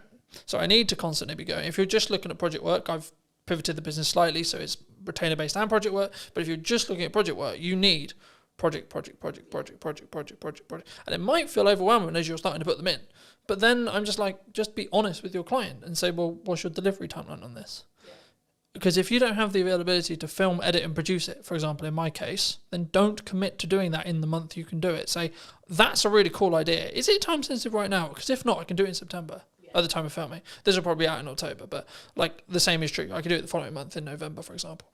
And I think sometimes with that mindset is why I'm always on top of marketing. Right? And why I'm always constantly looking at my 1% on my marketing, but also then taking the learnings into my client delivery stuff and saying, well, actually, these hooks are working really well for me. Have we thought about doing something similar for you? Is that common? Oh, it's so common. And I think... And if so, how do we fix it? How does a business... Is it just, you just got to work the hours? You just sometimes. Yeah, and you've got to prioritise it. So I think, like you said, people will get a project in and they'll be so desperate to please that client and go, oh yeah, well, I can deliver that in 5 weeks. But to deliver that in 5 weeks, they will no longer rock up to any networking and they will no longer post consistently on social media. And yeah, absolutely, there's no way they're creating any nice social graphics to put out any testimonials or anything like that. It's all going to go because they've promised the client it'll be delivered in 5 weeks. Well, actually, if they said to the client, is 7 weeks all right? Then realistically, they could still fit in their 3 networking meetings in that time. And they could still have prioritised their marketing posts and whatever else they do for their marketing. And the client would probably still have said yes. And let's not forget that actually clients will probably respect you more if you can't just go like that and deliver a project, because then they go, oh, well, they're busy, they must be good, rather than they can turn that around very quickly, probably haven't got anything else on, is that a concern?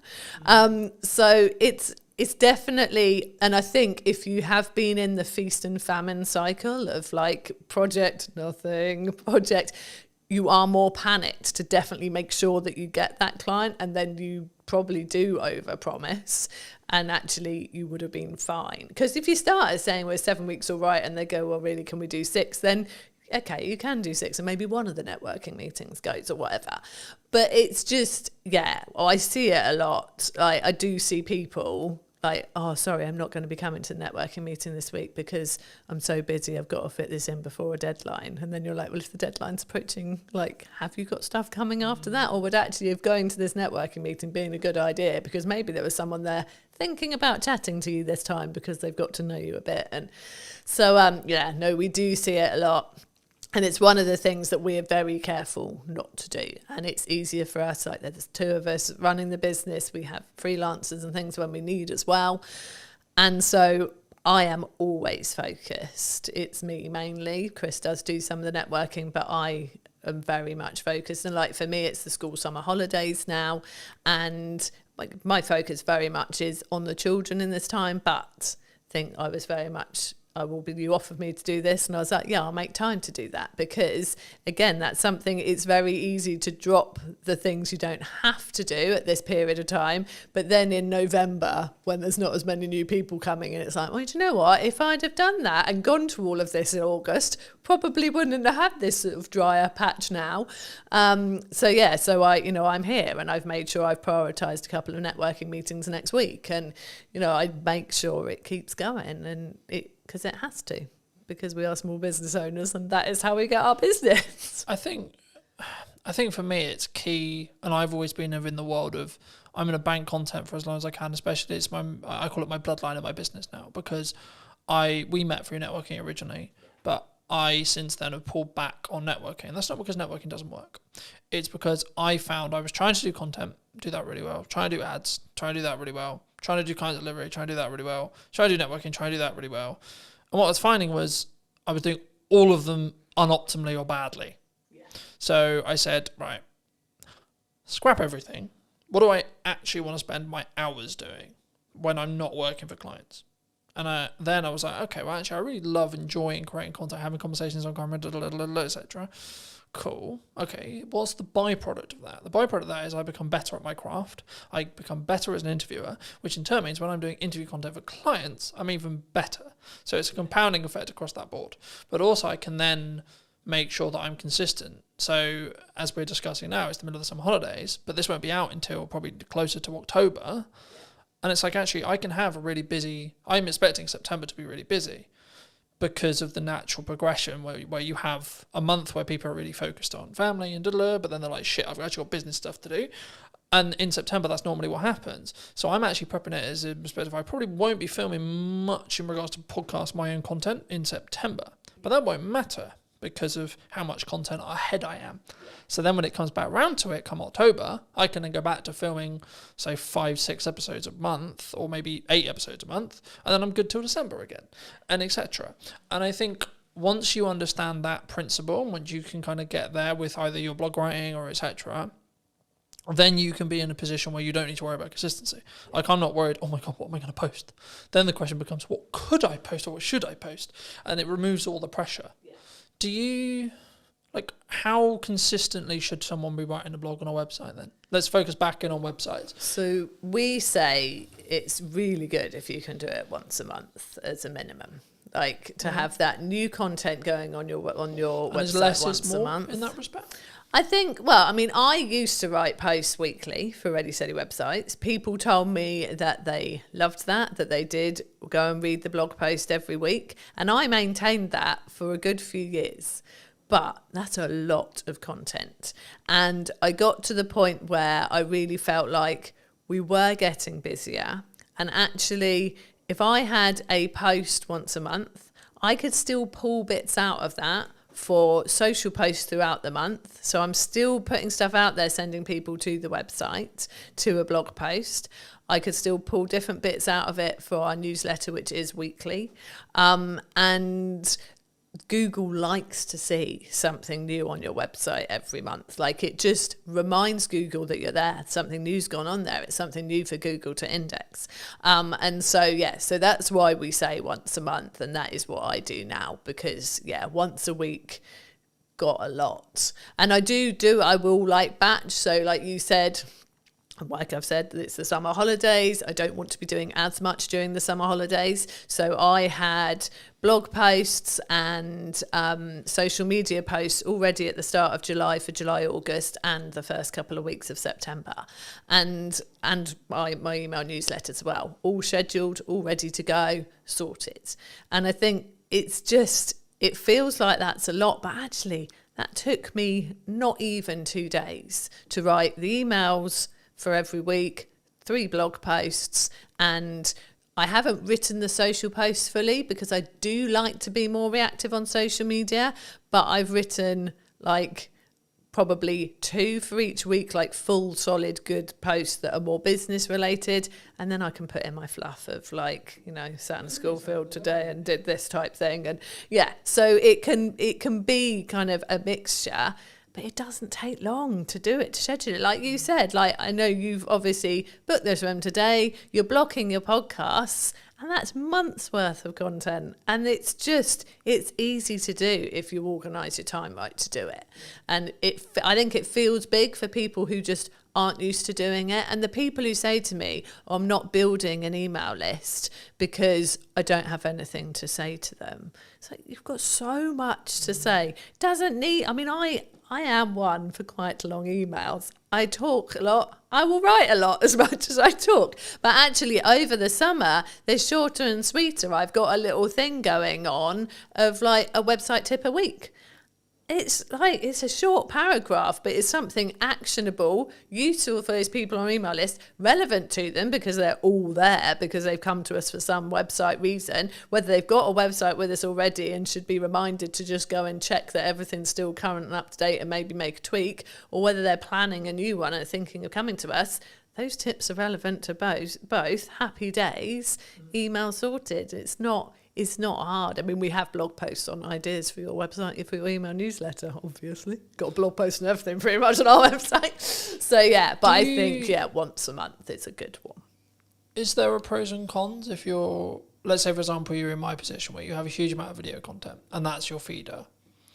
Because I'm throwing around the idea for the new website that is going to be built by the time this episode comes out. There we go. Said it now. It's got to have to be out now. Have to happen. I'm throwing around the idea, because it's a time investment and it's also how I come across. I think I come across better on like this video, right? But for me, I'm aware that for AI search and SEO, I need to be writing stuff. Yeah. do I need to be writing stuff? Do I need to hire a copywriter if the business can afford to do so?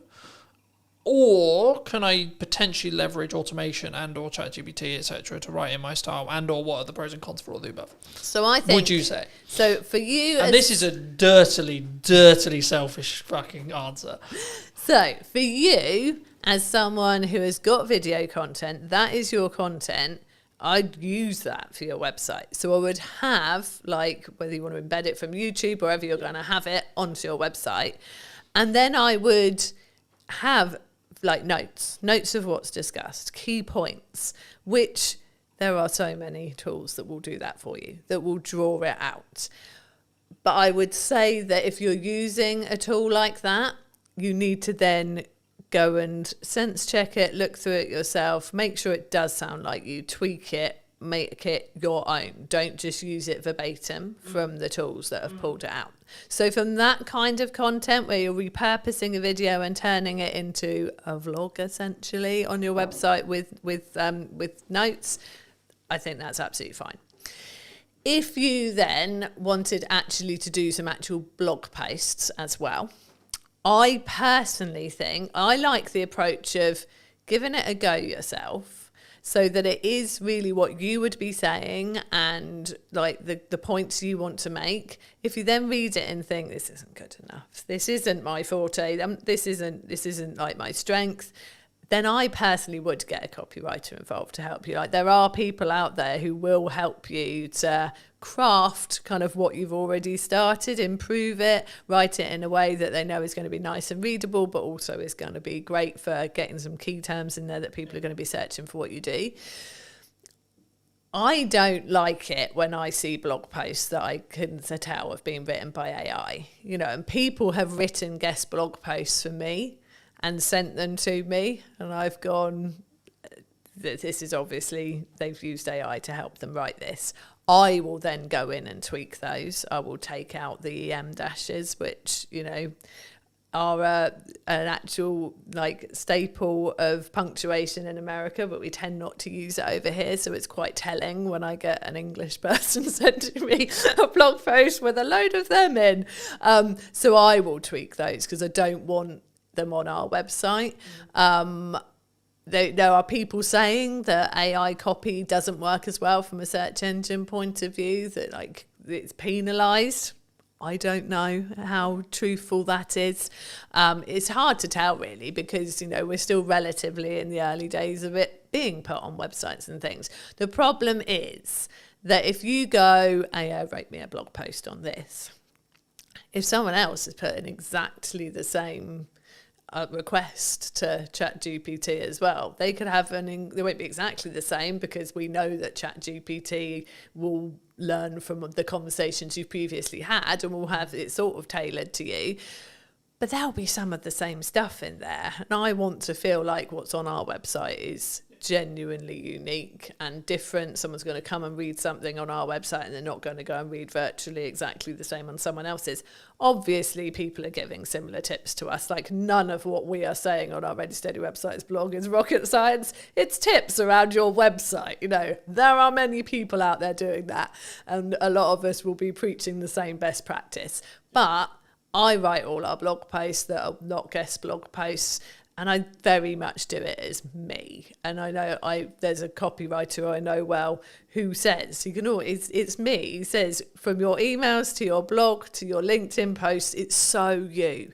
And I think that's important, personally. So I wouldn't, apart from, like I said, drawing out some show notes from a podcast, yeah, use a tool to help you do that. It'd be silly to sit there listening to the whole thing, making notes. That's ridiculous.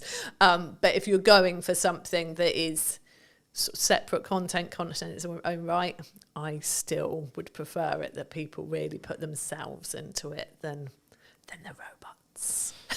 Is there a world where you can do both? Yeah, I mean, there is. I mean, I know that I've got a lot of business friends who like are dyslexic, and for them, like, even sitting there and trying to start something is hard. Like I said, it's good to start from your own point of view and get someone to help you with it. So yeah, using it as a tool to kick you off, I think is all right. Again, as long as it is very much, then it becomes yours. I think I really don't like the idea of creativity being lost. And I don't like the idea of people getting lazy from a creative point of view. I think AI is great if it can help you with the really practical things. Like I said, like Chris uses it for coding, which you could say is a creative thing in its own right, and it is in many ways. But it's functional, isn't it? Yeah. Like it's I think it's whether it's grunt work or not, in my view, right? And I think the key of what we're talking about here is in crux is the cognitive ability of being able to critically think.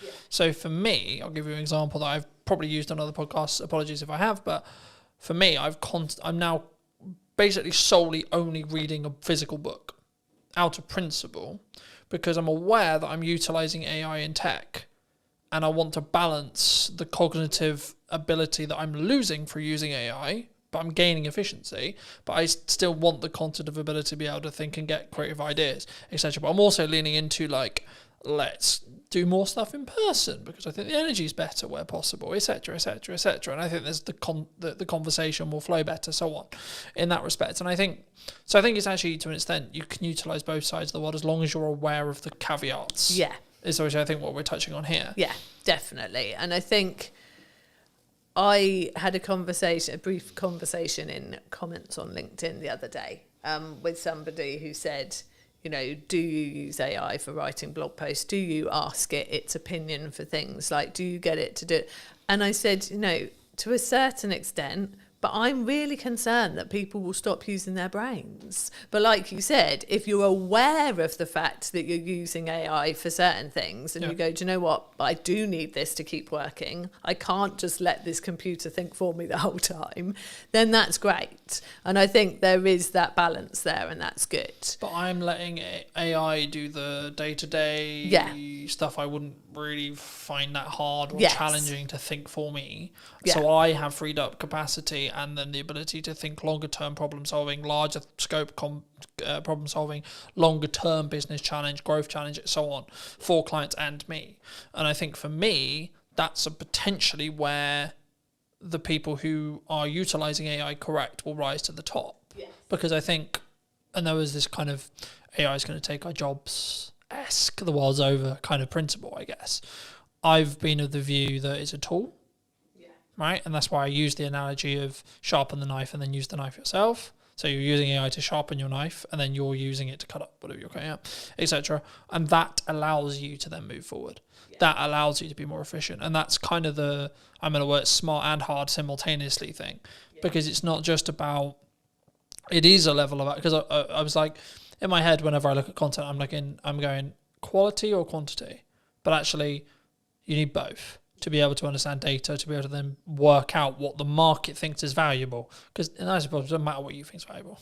Yeah. It's what the market thinks is valuable. And the only way you're going to get there is through a level of quality at volume, in my view, at least. Because then you have, this video got 300 views, this video got 1,000. What's the difference, for example? In that respect. But for those who've maybe really connected with this conversation, really enjoyed it, or maybe they just want to check out what you guys are doing, where's best for people to reach out? Where's people to connect with you? Well, our website. It's got to be the answer I give, really. So our website, readysteadywebsites.com. If they want to have a chat, they can book a call there. But we are on socials. We are Ready Steady Websites on Instagram, on Facebook, and on YouTube. And I am Jude Wharton on LinkedIn if people want to connect. And I'd like to end the episode by asking you to give advice to your younger self. So 5 years, 10 years, 15 years ago, what advice would you give to that person? I'm going to keep it on a marketing theme. We started our business 15 years ago, and I wish right then we'd started to build an email list. We didn't start doing it for about 5 years. And once we built our email list, that was when the consistency of work coming in massively picked up because those people were there and we were talking to them every week and they were getting to know us, like us, really understand what we could do for them. And then they started coming to us consistently. So yeah, absolutely, I'd have built an email list much sooner. So that's my marketing, if I could go back and tell myself. Yeah. Thank you so much for coming on. Thank you so much for the time. And if you did enjoy this video and would like to see more like it, then I'll be back next week with a brand new interview talking about all things marketing, what you can be doing and where and what we're potentially missing as well, which I think is a really important part of what I'm doing here. So thank you ever so much for coming back and joining me once again. And if you would love to hear what you think in the comment section down below, and I'll see you very, very soon. But you still got to spend money on marketing to be visible and put yourself in front of your customers. You can't just expect it. You can't expect them to find you without you talking out there. And I think for me, the important element with marketing especially is if you're really busy, that's when you should be accelerating your marketing. Yeah, I think everyone is guilty about not marketing themselves enough. You've got to go through some pain to really learn that lesson, and then hopefully you won't make the same mistake twice. You have to have a level of volume to understand what works, because something will over-index. A video will get 1,000 views when your average is 300. Okay, why? Don't wait for the perfect conditions, because there are no perfect conditions. Did you know that 93% of you are not subscribed? So if you could please do me a favor and you're enjoying the show, then subscribing would mean the world to me, and it would allow me to grow the show and continue to get larger and larger guests and continue to bring what's missing in marketing today. Thank you ever so much for joining me, and I'll enjoy the episode. Hello, my friends. I hope you're well. I hope you had a good day, evening, or night. Today, we're back from a brand new episode of the podcast, and today I'm here with Gemma. Hi, Gemma. How are you? Hello. How's it going? Yeah, I'm really good, thank you. Yeah. I think marketing's an interesting space at the moment. I wasn't necessarily going to start here, but I think, is it an economic thing? Are people struggling to think, well, I've got to cut some corners, or I've got to maybe look at the ROI, or I've got to... I think to keep things afloat? Is that what you're feeling at the moment? I think it's definitely part of the influence. You know, people have to think about where their budget's going and be smarter with it. I think if businesses are still constantly searching for the hack or the quick wins, then that's where it gets really difficult, I think, for me as a marketer selling to clients. Because, yeah, if they think there is a shortcut or there is a quicker way, and especially the space that I work with being B2B, and it is that longer buyer journey, it isn't, there are no hacks or quick wins. It's not about being in a consumer space where you can use sales tactics to get the sales quicker. So yes, partly the economy is having an influence, like especially businesses where they've got lots of employees. They've had the impact of the national insurance contributions in April, so that has hit their bottom line. But it can't always be the excuse, I'd say. You know, the economy is going to go up and down. Look at all the things that have happened in the last 5 years that people did not see coming. So it can't be used as an excuse. You still got to spend money on marketing to be visible and put yourself in front of your customers. You can't just expect it. You can't expect them to find you without you talking out there. Do you think that a lot of businesses, especially conversations I'm having with some clients, retainer clients, etc., like they want really strong ROI, right? Return on investment. They want that strong return on investment. Do you think, though, when it comes to marketing, that people, because I'm seeing a world in the larger space for larger business. Now, of course, they've got more capital, they can burn it for maybe a bit longer, etc. But they're actually focusing on brand building, right? The larger space. But do you think the small business space is more driven towards strong ROI, like trackable ROI in marketing? Yes, I think ROI marketing it's people sometimes feel it's a bit of a dark art, you know, and it's difficult to be able to go, yes, I did this particular piece of marketing and it resulted in X. That it doesn't always work like that. The clients I work with, I help them with marketing across a number of channels, because ultimately activity in silos does achieve so much, but it's the bigger picture and how it all works together. Yeah. That's where you gather the momentum, and that's where you start to see the results. Do you think, let's play a theoretical scenario, let's say I do 4 different things in marketing, one thing maybe the podcast is an example, and I've seen my revenue go up by 20-30% in that time, let's say, but I can't directly track it because the client hasn't said categorically, oh, it's because I watched your podcast that I've hired you. Is that still because of the podcast though? Could I look at it that way, and could I, from an analytical point of view, when a client or me or you or etc., we look at our spend and we go, okay, well, I'm outputting these things, right, and my revenue has jumped this way. I've had a change in revenue, whether it's 10%, 20%, 30%, whatever it is. And what did I do before that change? That's how I look at it personally. But is that how you look with clients? Is it you say, well, okay, well, we did these things, and then the maybe not the direct outcome, e.g. the trackable thing, but the byproduct was you're consistently, across months, not a week, etc., but like across months, you're up 10%, 20%, 30%, etc. Yeah. Do you think? Yeah, definitely. It all works together, and the thing, especially with B2B and the longer buyer journey, is that they might remember like the last engagement they had with your marketing, and then that, when you fill in the surveys online or something, how did you hear from us? You might then you'll legitimately put the last thing you remember, but it will be because of the influence of all the other engagements that you've had. So it might be that they go, oh yeah, the most recent thing I saw was one of your podcasts. That's how I heard about you, or that's made me want to buy from you. But whether you want to get down to the granular detail and kind of attribute 50% to the podcast because it was the last thing that they saw, but actually they were also on your email list, and maybe you give that 30% of the credit. It depends how you want to analyze it and get into the detail. But ultimately, everything will have a weighting, and it's good that you've obviously gone, right, before this point I wasn't doing this, but after this point where I've seen bigger engagement and bigger sales revenue after, because I've done this, you can kind of logically go, that's because of the podcast. I think for me, like, especially in marketing, especially in content, you have to continue to adapt, to continue to test. I'm sure we'll get into that in a minute, but for me, I would just look at it as a kind of a binary set of actions.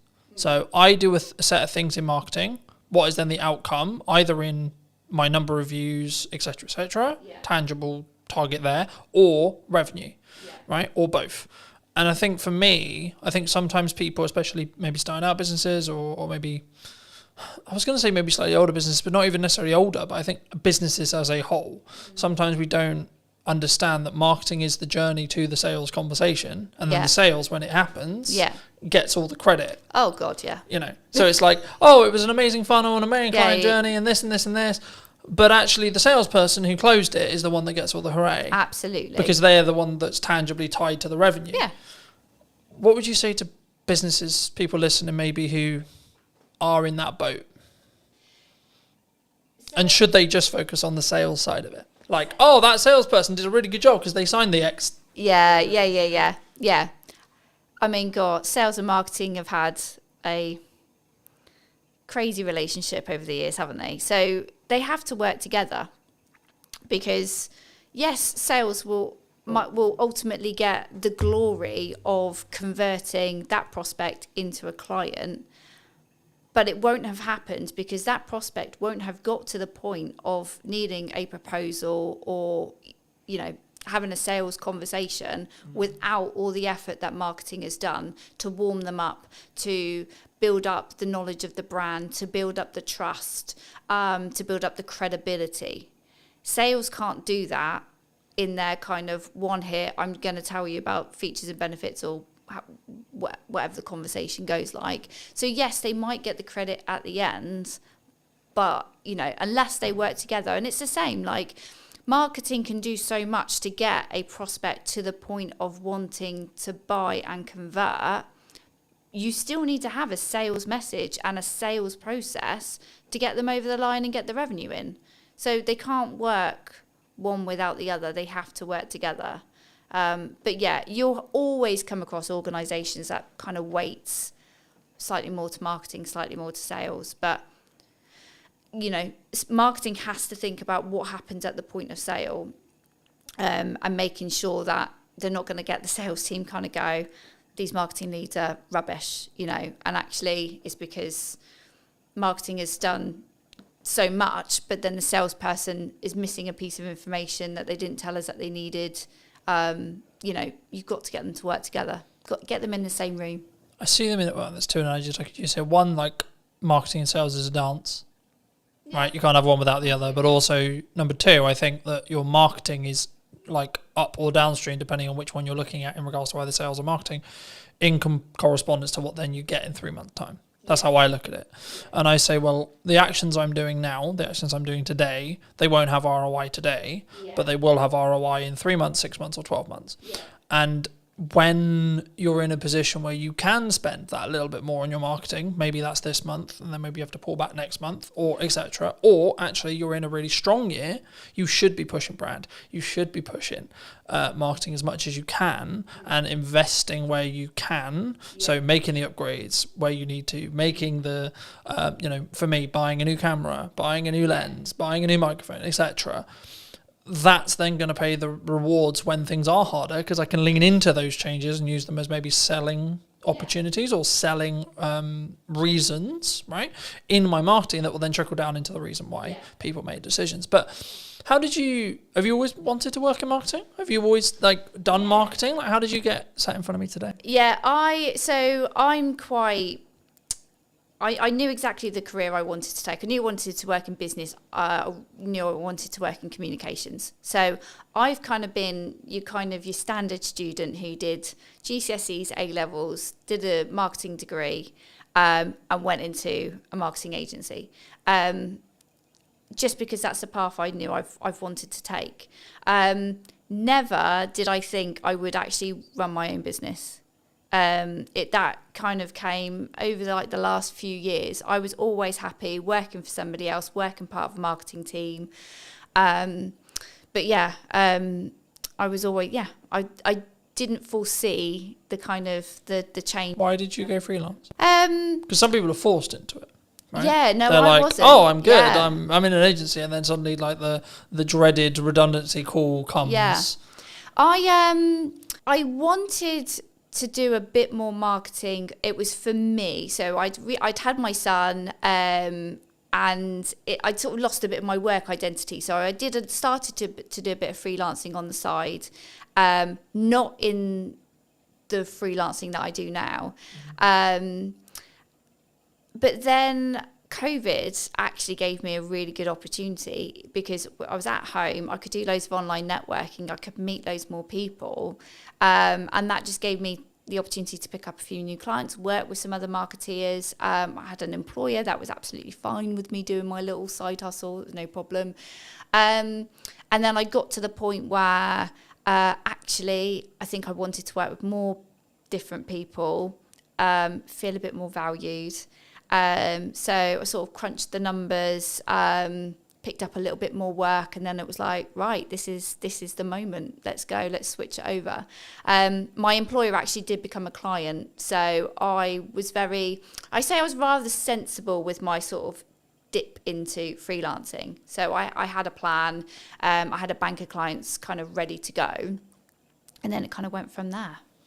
Do you think people, maybe in the current climate, I'm always hesitant when I say that, right? Because I've been in business nearly 10 years now, which is a really nice place to say. Yeah. But also, I'm also aware that I've now got a bank of knowledge in my head, which is like, well, there was that thing like 4 years ago, there was that thing 3 years ago, then we had COVID, so I try to be nice and try to lead with empathy when people are like, it's really hard, I'm struggling, the economy's hard, but I'm like, there's always going to be something. Always going to be, the government's doing this, geopolitics is doing this, etc. So I think for me personally, I always focus on my inner work in respect to A, how's my client delivery, B, what's my marketing, and C, how much is where is my pipeline, where's my cash reserve, etc., etc. Things like that. And I think for me, the yardstick I always use, and I've been thinking about this like a lot over the weekend, it's like the problems I'm now trying to fix are drastically different to where they were a year ago.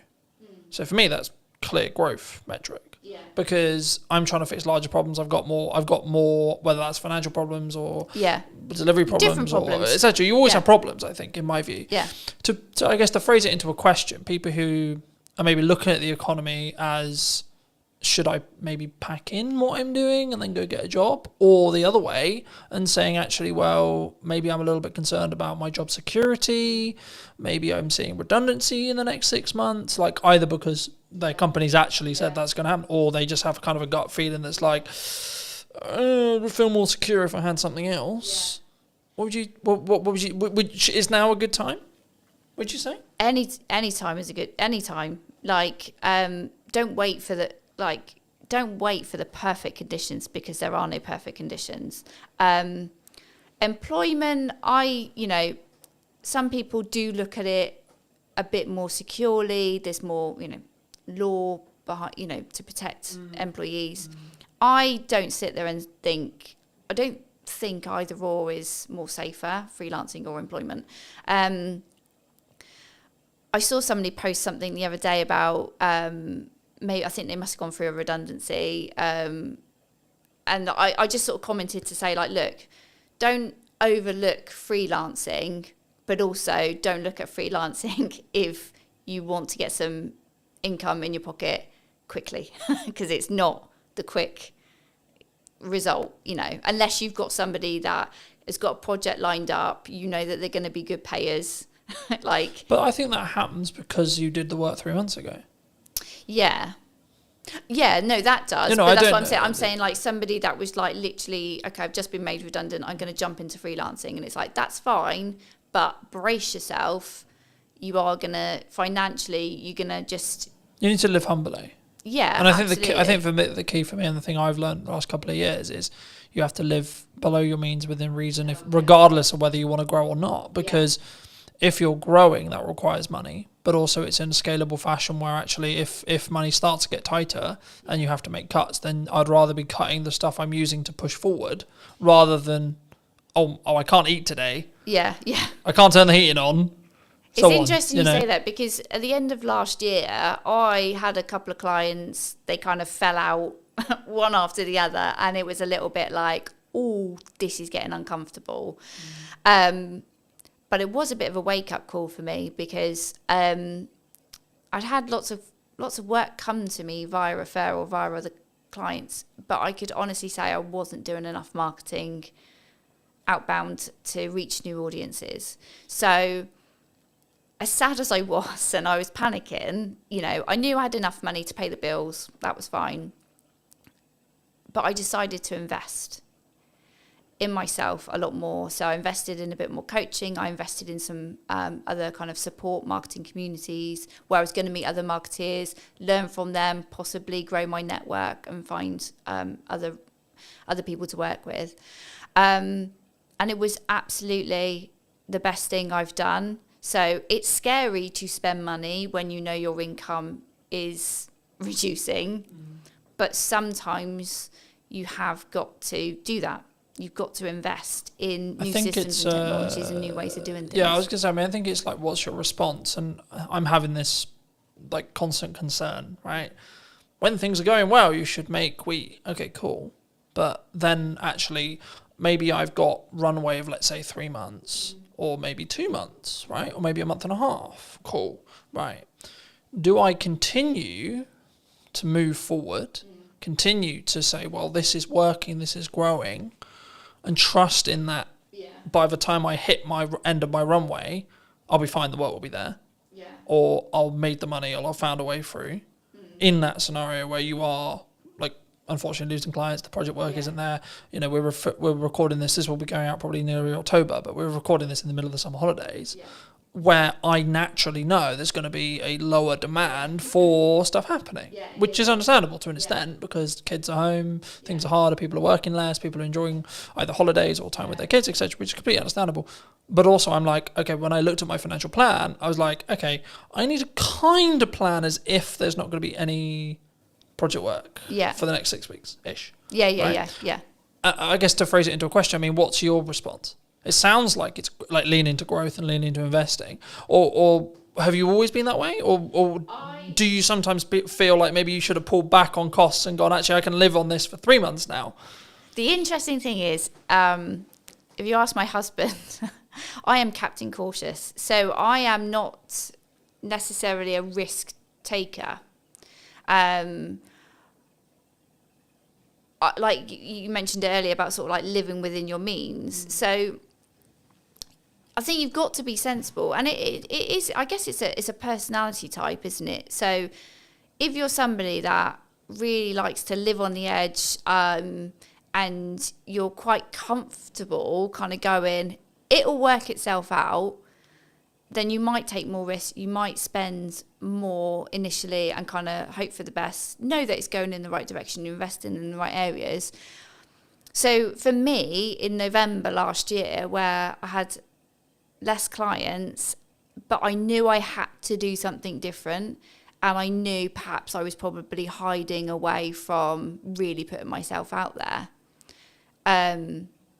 Because it is scary. It's scary to put yourself out there. I was just saying, did that come from like I've overused the word insecurity, but I can't think of another word to use lately. It's like, but is it an insecurity within yourself? It's like, what if? Because it's the classic of like, what happens if people comment nasty things or etc. Yeah. It's pushing yourself out of the comfort zone. So when I went into my freelance stuff, I had a bank of clients. I grew, quite quickly. I was quite fortunate. Maybe I use that word too much. I'm good at what I do. That's why people work with me. But I guess I was comfy. I had enough money coming in, but ultimately I didn't have enough of an eye on my pipeline. And so, and that was in like the first 2 years. So I've learned a lesson, and I'm happy that I've learned that lesson. I don't think there was any other way I was going to learn it. Like nothing was giving me the kick up the bum to focus on my pipeline. So when you say focus on your pipeline, what does that actually mean in tangible terms? What are you doing when you're focusing on your pipeline? In terms of having more conversations and lining up potential new clients, new work. So you're in sales? Yeah. So I think there's sometimes a misconception when we look at pipeline, which is like, I'm going to push marketing really hard. Because that is a approach to get more pipeline. My answer is yes and. Right? Yeah. Yes, and you should be doing more marketing. Yes, and you should do more outreach. Yes, and you should be connected with your clients. Yes, and you should be adding more value to your clients. Yes, and you should be trying to go above board for all of the clients you currently have. Yeah. When things are good and when things are bad. Because the result is identical. But I think if you can financially plan it and or plan in such a way where actually absolute worst case scenario, you probably got close to 3 to 5 months, you're going to be fine either way. Because if you think about how long that time actually is in regards to actionable things, it's so unlikely, if you look at probability, that you're going to then not have any other work within that window of time if you're doing all the right things. Yeah. You would, it would fill me with a sense of, okay, actually I'm going to be fine. Yeah. But also I think that comes back to the level of resilience you have, the level of experience you have. And this is one of the issues that I think maybe for starting out freelancers maybe have, is they don't have that evidence in their brain to go, when my back's against the wall, I need to make money. I know I can go in what I call going into the trenches, which is I'm going to have 15 cold outreach messages a day. I have stages. Like for me personally, I have seasons or stages, depending how you look at it, depending on where I see my pipeline, where I see things. When things are good, I lean into marketing as hard as I possibly can and try and add as much value in a short window of time. When I know that potentially I'm about to go into a season where I need to make sure things happen, like say like money hitting my account every month, then I'm like, okay, we're going to change gears now. Right? And I will potentially change the content a little bit, and it'll be a bit more pushy, not salesy, pushy in respect to, hey, remember me? But also what I'm doing in the background of that is sending 10 to 15, maybe 20 DMs a day. I'm calling old clients. I'm going back through my old list, etc. to go, hey, what's going on? How's it going? For people who maybe are listening to this, how could someone approach it, would you say, if they are in that position? Because it depends on where you are, I think, in business. I think you've got to make yourself as visible as possible, and just put yourself out there. Be confident, be yourself, but put yourself out there. And I would say get out from behind the screen. So it's great if, you know, you're doing all your digital marketing, you're sending your DMs, hopefully you've built your email list and you're reaching out to them and saying, hey, I've got availability right now, grab it. But also it's being seen in person as well. Just try and be in as many places as you can. If you're really like, I need to get some money in this month, you've got to, and be honest. Like, I don't think there's any shame in anybody going, hey, I've got a gap. I've got a gap right now. I need to make some money. You know, my skills are going unused.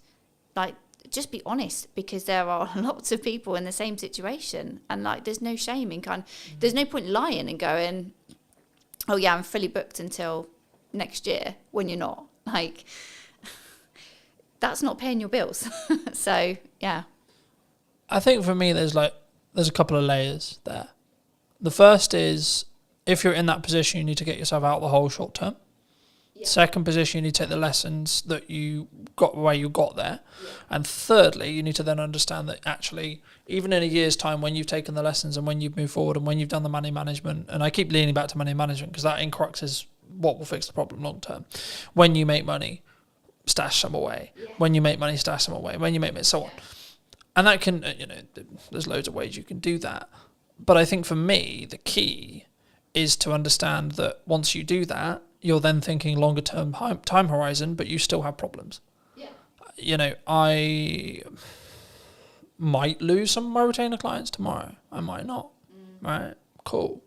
But what am I doing to potentially get 2 more? Yeah. Constantly. Absolutely. Yeah. So I think sometimes, I mean, I'll phrase it as a question. Do you think marketers can get complacent sometimes? Things are great. Things are good. I think we can. I think anybody can in their role. And I think people have different fears at different times. So the whole thing when you said there about you've got enough work, but you're always thinking about trying to get 2 more.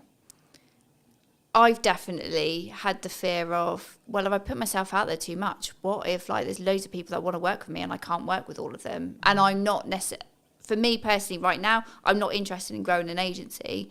I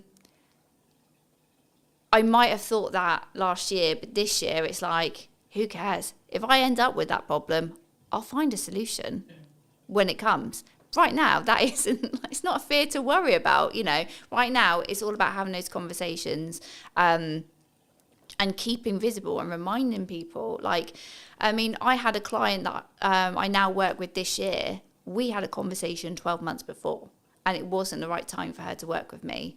And then, as soon as she was ready, she comes and has a chat, and that's it. And then we're working together, and we started working together on one particular project, and that project has grown, you know, as a result of continuing to have these conversations. Do you think? I mean, I've always looked at it from more. In some ways, I've seen myself as very unique in the respect to how I market and what I do, but also I've seen it on the other side, which is what I would call more traditional marketing agencies, where they sell marketing service. But they only market their own business when they need work.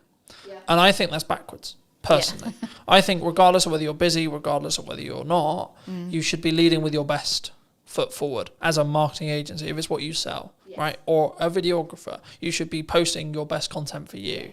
You should be having the podcast, and you should, and look, I always focus on, for me personally, everything I do is 1% improvement, right? Little thing, how can I tweak the lighting? How can I make it look a bit better? How can I make it sound a little bit better? Etc. And sometimes that has a cost implication. And sometimes that's an uncomfortable cost implication. But I'm always like, is it going to make 1% improvement?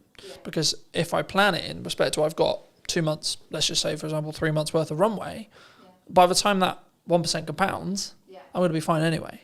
Regardless of what happens with it, I could lose, touch wood, that won't happen, but I could lose all of my clients as of today, and actually I'll still be fine in 3 months because of the compounding effect. Yeah. Because as long as I've got enough cash to live that runway, then I'll be fine on the other side. Yeah. Do you think, is that common in marketing? Do people take their foot off the gas for their own stuff because it's just a application of resources kind of question? Yeah, and this is the reason why I'm a freelancer and people work with me, is because they might give marketing their best effort when they're really motivated. Like I say, they need the sales, they need the income. They win all that work, and then as soon as client delivery needs to focus, marketing, then they take their foot off the gas, and they're like, oh, we're fine. And then as soon as they are then at that next stage of growth, or clients have left them, they then go, all right, well, we'll just switch marketing back on. But that's not how it works. So everyone is guilty. I think everyone is guilty about not marketing themselves enough. And I think you've got to go through some pain to really learn that lesson, and then hopefully you won't make the same mistake twice. But yeah, it's not uncommon for people to ease the pressure on marketing, to kind of, just let inconsistency just kind of bleed in. And that's when you've then got to make a decision. Either are you doing your own marketing, or you need to really sharpen the tools and focus, or you need to outsource that to somebody who can do that for you so that you can put your attention on the other areas that are needing your attention. From a tactics side of marketing, we talked a lot of psychology, we talked about like, should you do it, should you not do it? But from a tactics point of view, what do you think's missing right now? What do you think people are maybe not doing that they should be? That's a good question. I think they're still looking for like the hack, the shortcut. I think they're still kind of thinking, do I really have to do all this? Do I really have to put this effort in? And the answer is yes. So if the business owner, the director doesn't want to, if you're not interested in marketing, if you're not good at marketing, don't do it. Give it to somebody who can. And I will always say to anybody, if they're not in the financial place to outsource, when you are marketing, think about something that you enjoy and that you're going to be able to be consistent with. Don't sit there and go, right, I'm going to post on social media every day. If one, you don't like it, two, you're not going to be there to engage afterwards, and three, you're not actually going to be able to commit to that, because it's just that you make yourself feel like crap. As soon as you don't post that one day, you beat yourself up over it. Find the joy in the work that you do, and if marketing isn't where you find the joy, don't do it. I think it's also a context thing. Like some days I'll post 6 times, other days I'll only post once, right? And it's tangibly, am I in my office or on my office or on my computer? 1. Okay. 2, where am I with client delivery? Do I need to focus for a third of the day on client delivery? Yeah. And I can only put out 1 clip of the podcast, etc. But for me, the key is being consistent, so that if you averaged it, it would be 3 a day. Okay. Let's say for me. And I say that and people go, 3 a day, that's insane. Yeah, but I have a system. Oh, but you've got different channels as well. This isn't like... Well, no, that's on 1 channel. Oh, okay. Fine. Right, so if you times that across 5, then we're talking 15 a day. Oh, okay. But the key is I've built a system. We're recording, to give you a very key example, I don't need to, at the end of the summer, record probably for most, I could probably not record until November and still have a weekly podcast. Yeah. Because I'm so far ahead. Yeah. Now, the issue with that, of course, is if we're talking about current event stuff. Yeah. If we're not, which 95% of my podcast isn't current events, I've got other content to talk about current events, but most of the stuff I have in podcast conversations is workable and will be workable in 6 months to 12 months. So actually, by me batch recording, I'm just banking as much as humanly possible. Yeah. So then if I get really busy with client work, if I have to fix problems in the business, if I have to X, Y, Z's on, I then don't have to allocate resources and time necessarily into the podcast, or I can limit that cost on a month where it is a bit tighter because I'm so far ahead. Yeah. But the key is I'm focusing on the consistency. So, and this is where I've used the analogy of you need to make the hay while the sun shines, because if you don't, you'll just be left with sludge. Yeah.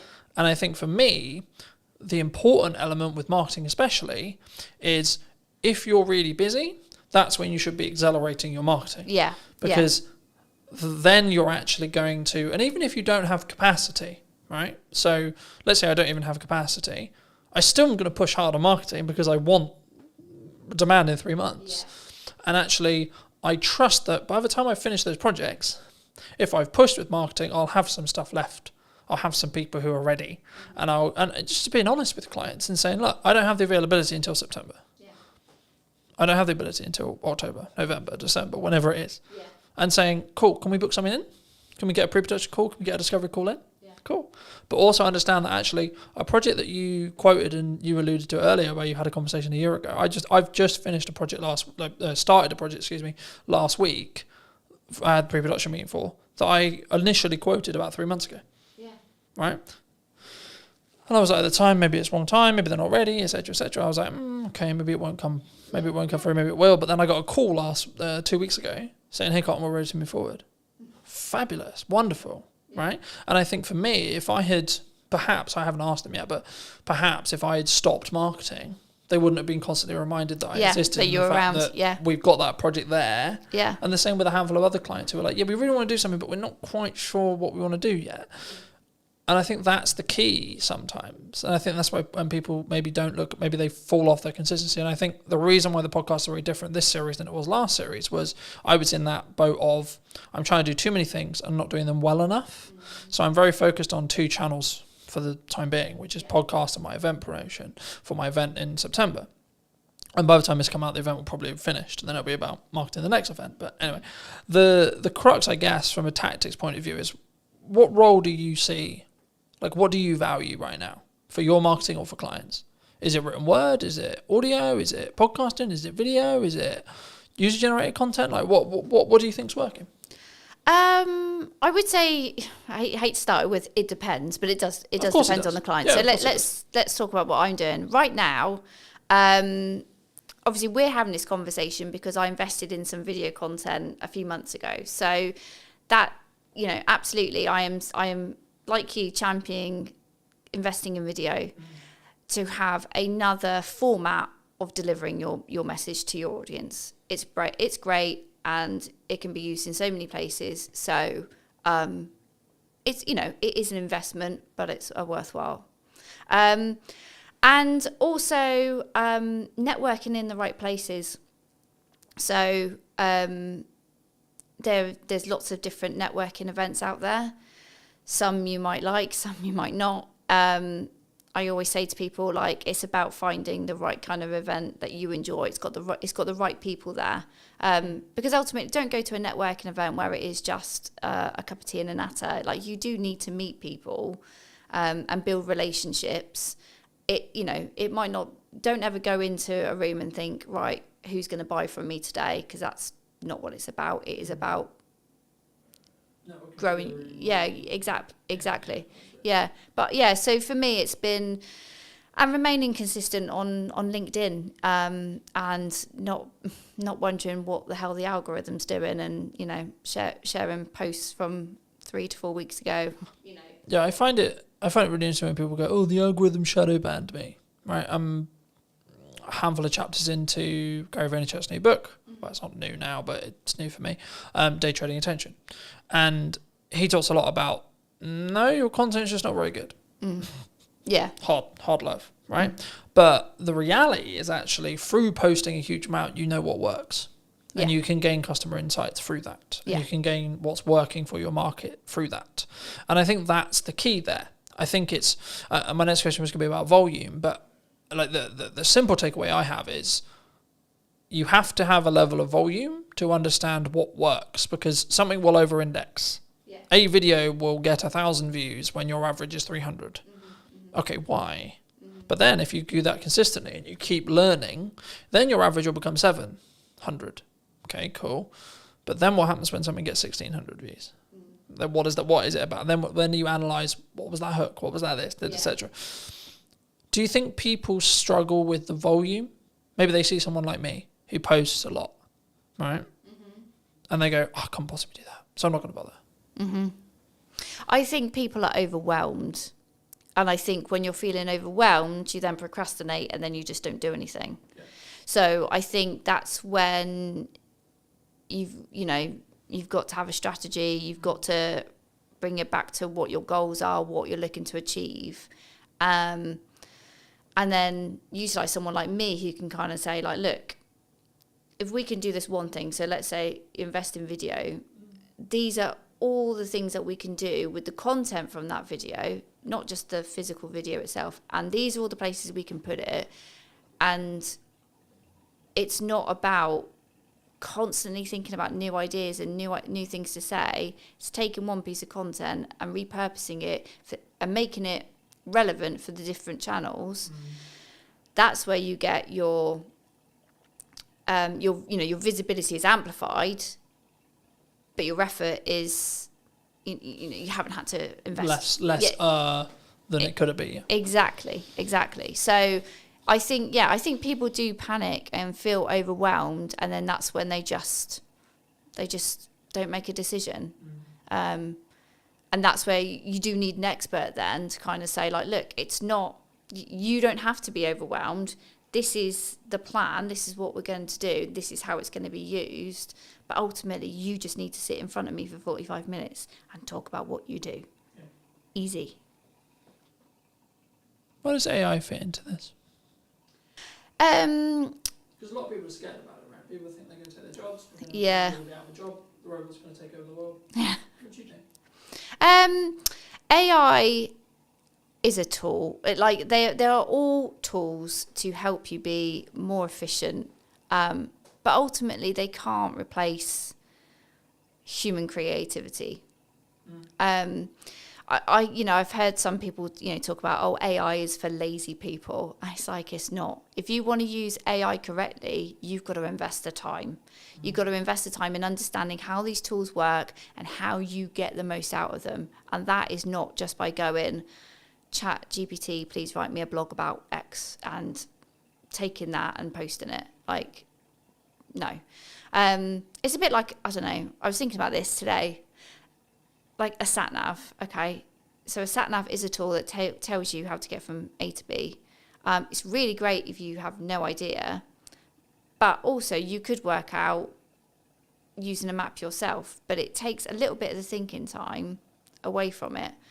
But you might also just want to go for a drive and enjoy whatever route you decide to take that day.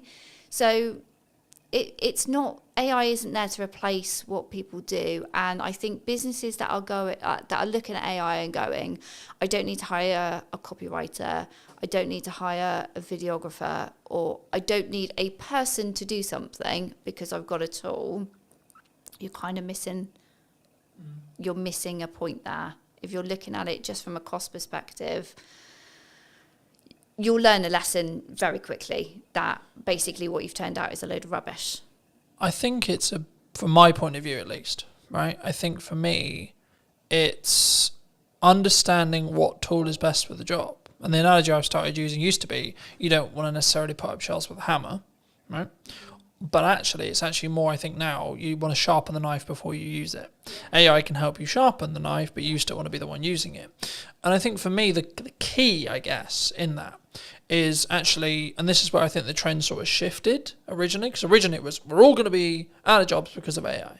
I think in reality, which I agree with, which is where the trend went, which was people who utilize AI as a tool are going to output more, be more efficient, and be better than someone who doesn't. So in turn, it's human v human again, right? And I don't like saying human v human because it implies that everyone's a competitor, sure.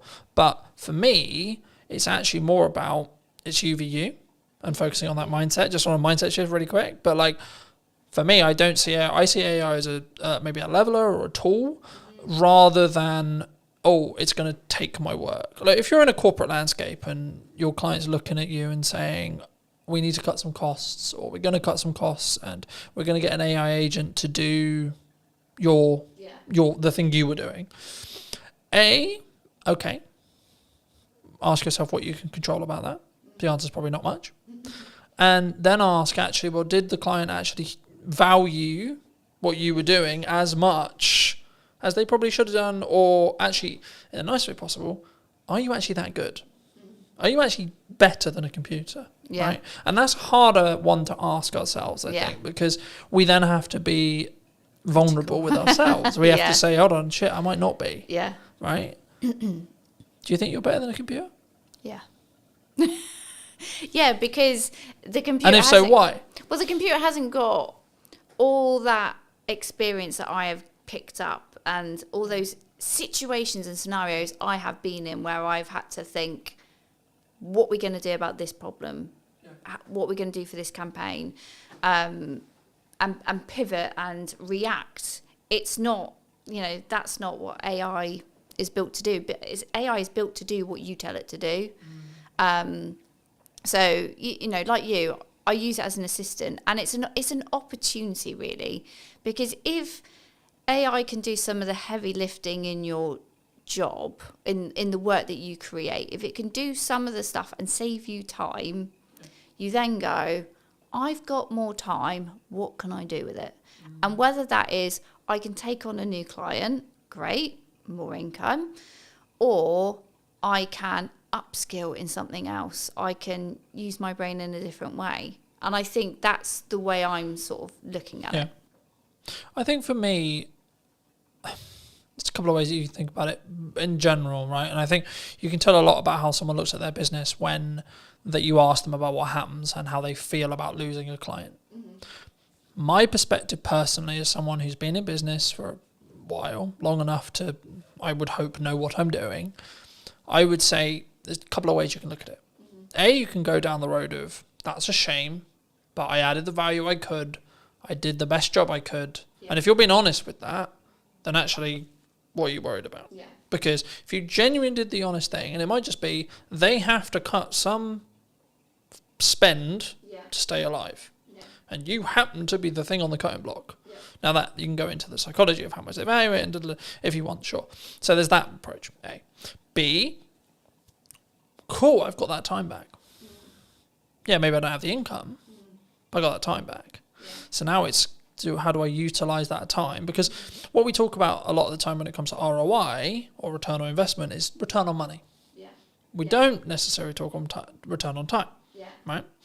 For me, as I've looked and learnt more from really successful people, the thing they always focus on is time. Because money, yes, you need it, but the more you have, the longer runway you have, regardless of your expenditure level, right? So the more expenditure level, the more you need to have a longer runway, etc. If you're living humbly, then you have a longer runway with less money. But you still will have the same amount of time. Me and you will have the same amount of hours a day, right?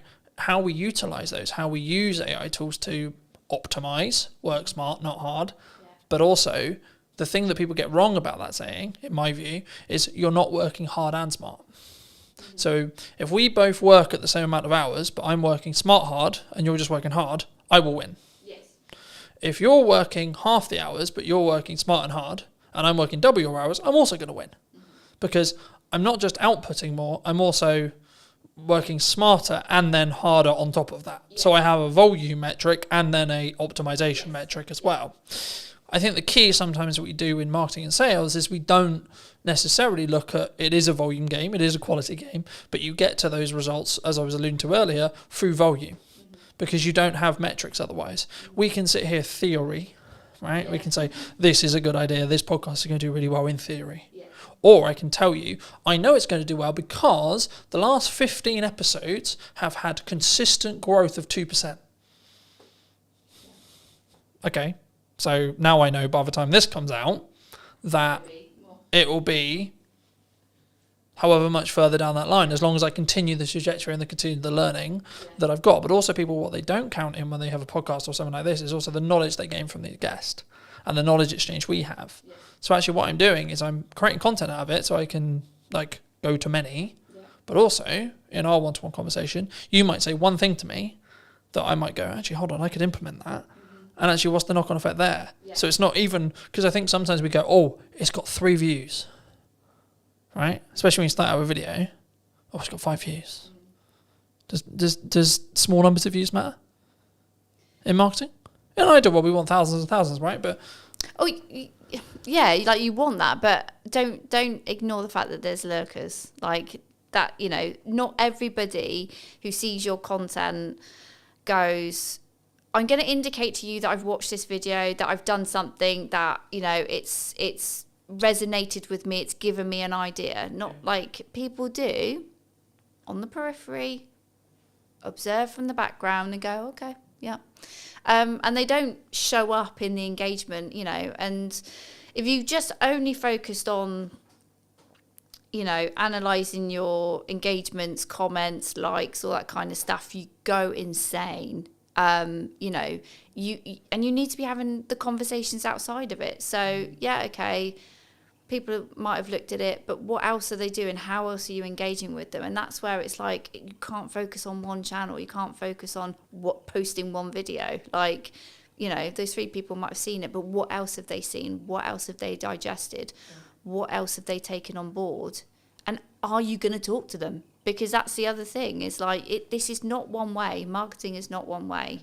You have to create that dialogue, find out, dig deeper, get them to know you. You know, it's like, you know, today we're here, but we had a conversation before.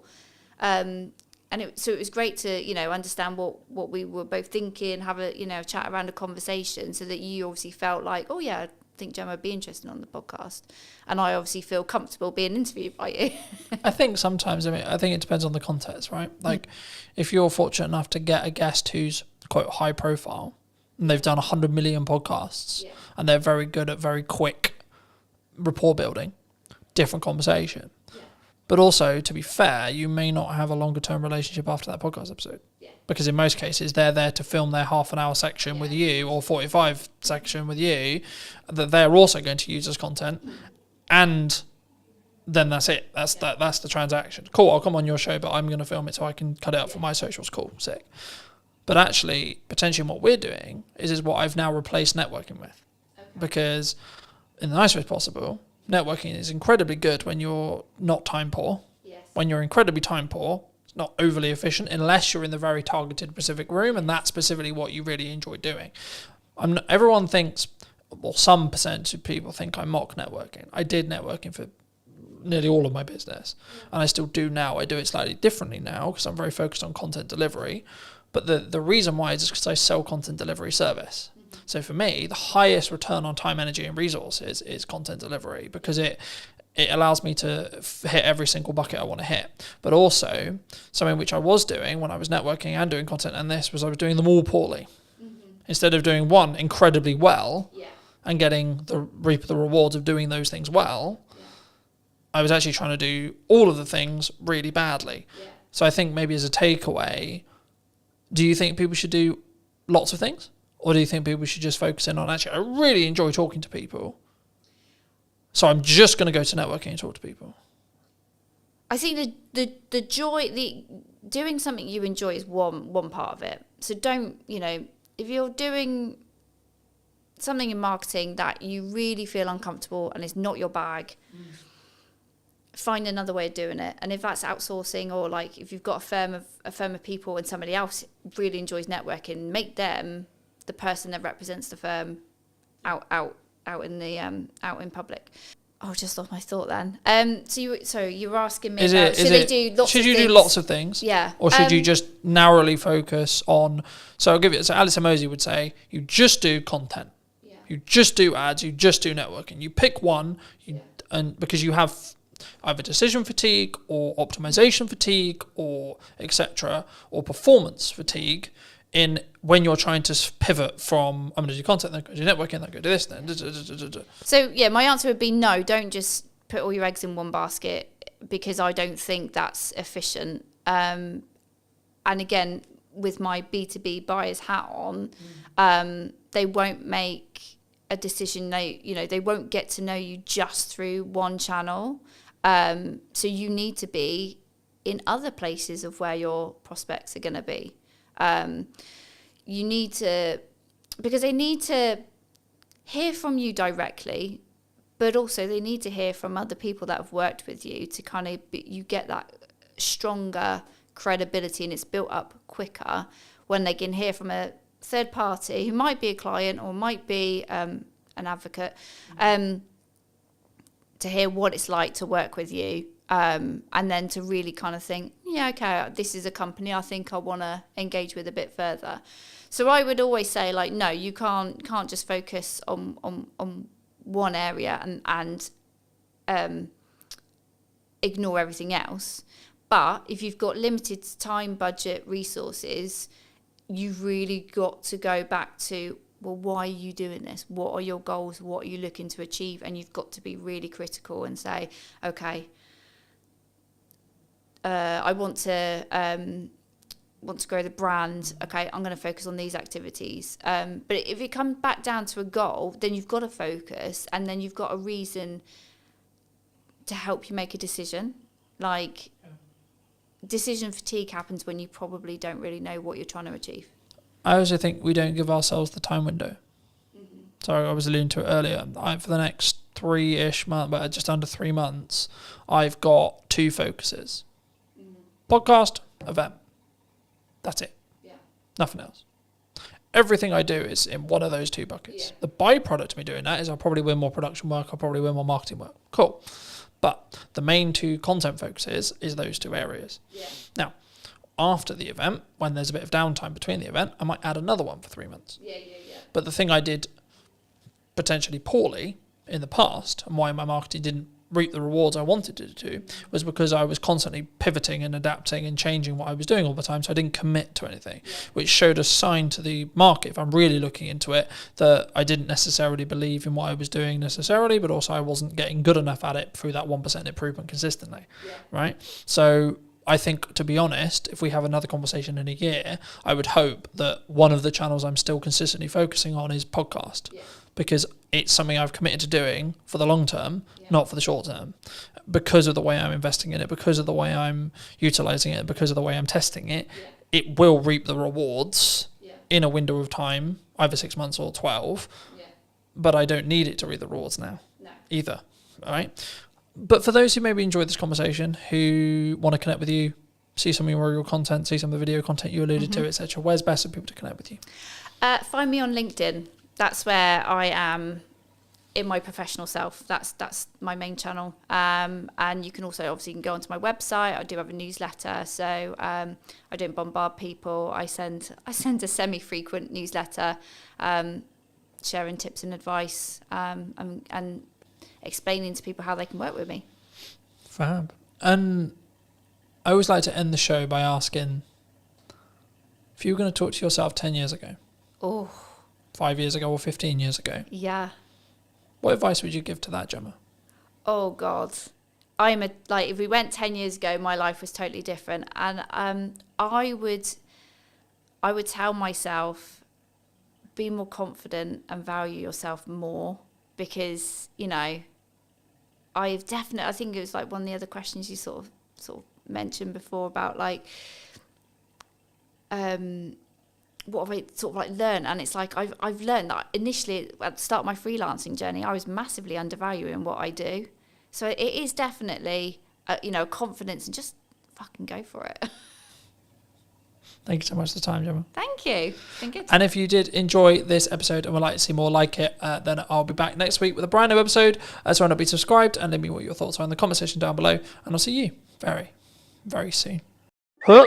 This is stopping the scroll. I'll use TikTok as an example because it's probably the commonality in the room. Scroll, scroll, scroll, scroll. Oh, what pattern interrupt? What thing, either visually or audibly or on screen, is going to stop me from infinitely scrolling on Instagram or Facebook or TikTok or etc. I redistributed it on short form. One without captions, one with captions. The one without captions got 100 views. The one with captions got 1,100 views. It's the same video. Done is better than perfect, and posting a lot is powerful because you can work out what happens. To quote Gary Vaynerchuk from his new book, you should market to get better at marketing. It's the market will tell me in views, reactions, shares, sales, etc. what's working. No one really cares who you are. That's why I didn't start this conversation with, hello, my name's Colton. I wanted to get the basics, or help you understand the basics of marketing before we start. So can I just get a show of hands? Has anyone read, listened, or watched something on social media or the internet today? This is an opportunity for you to have either marketed what you do, how you do it, why you do it, or been marketed to. By the fact that you've all consumed content at least once today, means you're in that marketing system. Now, this is quite basic, but then the question becomes, well, what do we create? How do we create it? The commonalities for me, in 95% of cases, whenever I have a one-to-one conversation, I work with businesses, etc., their hurdles are, in most cases, not knowing what to create, not having the time to create it, or not knowing specifically what to create it about as a whole, right? So the first part of this workshop has been designed in such a way for you guys to really troubleshoot what you feel is your hurdles. So I'm going to apologize ahead of time about spelling, because I'll probably get some spellings wrong, but just quickly around the room, what is your main hurdle right now with either creating content for what you do or utilizing AI in that process? So standing out. Okay, yeah. So it has that feel of AI, yeah? Okay. How to use AI. Anything else? Confidence is a really common one, but it doesn't sound like that's really the issue for the room necessarily. So that would be content pillars. So what you're talking about there is content pillars. So what are your specific pillars that you're looking to build? So I'll use myself as an example. For this moment right now, I have two main pillars. Podcast, what's missing in marketing today, and Christmas promotions or service-based stuff. So it's kind of three in some ways. This would be counted under service, right? Because I sell knowledge, I sell teaching, but also I sell the application of that teaching if you don't have enough time to do it yourself. The key whenever you do any marketing, before you start, is firstly have an overarching strategy that will help your bottom line. So that's why everyone does marketing, right? We want to sell more. That's the honest truth. No one's going to be here and go, yeah, I would love to spend £1,000 and then get nothing back, right? But the reason why in most cases, in my experience, why people don't have that is, I would probably say, this. So they're semi-inconsistent. So they do that example that Johnny gave, which was, we're going to post really good when we're not busy, because we've got loads of time and nothing else to do. So we're going to post 5 to 10 times one day, then nothing for 2 weeks, then 10 times again because I went, shit, I forgot. Or life got in the way, etc. Right? But I think the biggest thing for us is the standard. Yep. Okay. Standing out is, I'll do that next actually. That's quite simple once you understand how that works. So very quickly, this is mostly video, but the same is true of written content, etc. Whenever you format your content, it should follow this structure, right? You've got 3 chunks, okay? Hook, this is stopping the scroll, right? Scroll, I'll use TikTok as an example because it's probably the commonality in the room. Scroll, scroll, scroll, scroll. Oh, what pattern interrupt, what thing, either visually or audibly or on screen, is going to stop me from infinitely scrolling on Instagram or Facebook or TikTok or etc., right? This in most cases is roughly 3 to 5 seconds of your, again, video. If it was a blog post or something like that, it would be your headline and then your top 2 lines. If you do this wrong, you will not get someone to stop, right? I'll go into depth in a second on what you could use here as ideas, but then you'll have a level of, so your body of content, so this could be, in most cases, value-led for me, and then a call to action here, right? So when we create content, we want a journey to happen, right? Step 1, get them to stop the scroll. We'll go into depth in that in a second. Step 2, what do you want to talk to them about? What's the objective that they're trying to do? If it's a piece of educational content, like this, for example, then I might have a captivating hook that positions a question that I'm then going to answer, but I'm going to first say, well, this is the solution that you're trying to create, followed by, as short as you can, because attention spans are dwindling, etc., gets to the point in the nicest way possible. No one really cares who you are, right? That's why I didn't start this conversation with, hello, my name's Colton, you don't give a shit, you don't care, right? The bit they do care about is how are they going to make their life, the viewer's life, more entertained, more educated, or both. Hopefully, after today, you'll understand how to do that. And hopefully, I hope, today will be that valuable for you. So you should be entertained, you should be educated, right? Just on that, sorry, Colton. Yeah, of course. Every piece of content you've got on TikTok has to follow that. We've started getting good reactions, say, on funny content. It's got no call to action on it. The only... Would you say that that's still valuable? So if I put my hand here and ignore the call to action, then yes, that would be true. Every single piece of content has to have a hook, because you aren't going to stop the scroll. It doesn't have to be anything complicated. It could just be like, this is my opening line. So the things I'm focusing on for podcast clips, for example, is what's the first line of the clip, right? And because you'll see it as text, you're going to go, oh, so one that did really well was from Maddie's podcast a little while ago, and I was talking about how did I not become a drug dealer because I was dyslexic. So the opening line was, I'm surprised I'm not a drug dealer. So if you saw that on social, you're probably like, hold on, what the fuck? But then I gave the context, right, straight away, here. So ideally, it should follow this format, yes, in every post. So you would say for us to stop messing around and spending half an hour filming a Jet 2 on trend TikTok with no value? So this is mostly for thought leadership. I will come on to trends in a second, because trends is a little bit different, and it depends on where it sits in the funnel as a whole, overarching. But this is mostly focused around B2B thought leadership stuff. But you could also do it for everything you do as well. Because if you follow this format, it's a known format, right? We were talking about marketing funnels yesterday. This is a mini marketing funnel that then leads on to your, so this could just be, so for example, a lot of the content I did for this event was, here's the thing I'm going to talk about. Here's the value I'm going to add. Hey, if you would like to see more like this, come here today. Yeah. Happy days, right? Or try and blend the trend in almost, like the Jet 2, yeah. We could have finished it with, come and grab your pint here, yeah. It's happy hour. So it doesn't need to necessarily be, especially at the start, you don't necessarily need to follow this format. It's being aware that this is the ideal format and then using it in the content where possible. When you specifically look at trending, so on TikTok, it's kind of controversial in some ways because some people think, yes, you should trend jack, okay? I'm of the mind of, you should if you see an opportunity to be able to gain eyeballs that you otherwise wouldn't be able to gain, okay? But it should be additionally, not instead of, additional content to doing this consistently, right? This is where content creation gets hard because you need a lot of it to be able to do it, right? If you can do this well, then you can do this. If you can't do this well, don't do this. Because I personally believe it distracts from this focus, right? For me, the issue with this is you know you're going to hit your demographical things, right? So I put out a video, I know it's roughly going to be hit by people in Salisbury because that's my following, right? The issue with trending is because you're in a trending sound, I'll use TikTok as an example, but Instagram, etc. is true too, you have no idea demographically where that's going to go. So you might get, let's just put a big number there, 100k views, okay?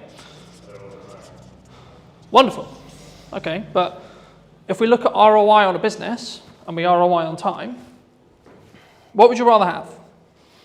100 views to 200 views on something like this, or 100k on a random video that's actually mostly spread across the Philippines, China, America, the UK, so on.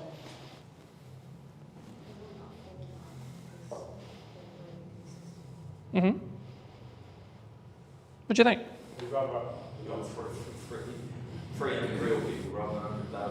Because 100,000 looks good. Yeah, but 100,000 looks good, right? Yeah. But when we... 999,000 aren't going to become, or probably might not be close to your venue. And that's why chasing virality, yes, it looks fun, yes, it looks sexy, but does it really do much for your business? I'd much rather have consistent of the right people at 200 to 300, maybe up to 1,000, but I know that each one of those views is going to potentially mean that I get more people sat in a room, I have more people to work with, I have more people I can help in my location, or in your... How do you do that location on TikTok? Facebook's very simple, physical business. So social media has changed, right? If I did this presentation or talk 3-4 years ago, I would only be talking about social graphs. Okay, I'll explain both in a second. But on this side, we've got social graphs. Okay, that's how everything worked before TikTok or Musical.ly arrived. Okay, here we have interest graphs that I'm definitely going to spell wrong, right? But the job of the team of two. So this was basically what TikTok kind of their algorithm created it. It was in other places like Tumblr, etc., but like modernized and actually like popular. It was TikTok who did it. So what happens here is and this is why I said yesterday, following doesn't matter because we're now over here. But just for those who don't know, socially, what happens is I would follow someone, I would like, share, or comment on their post, right?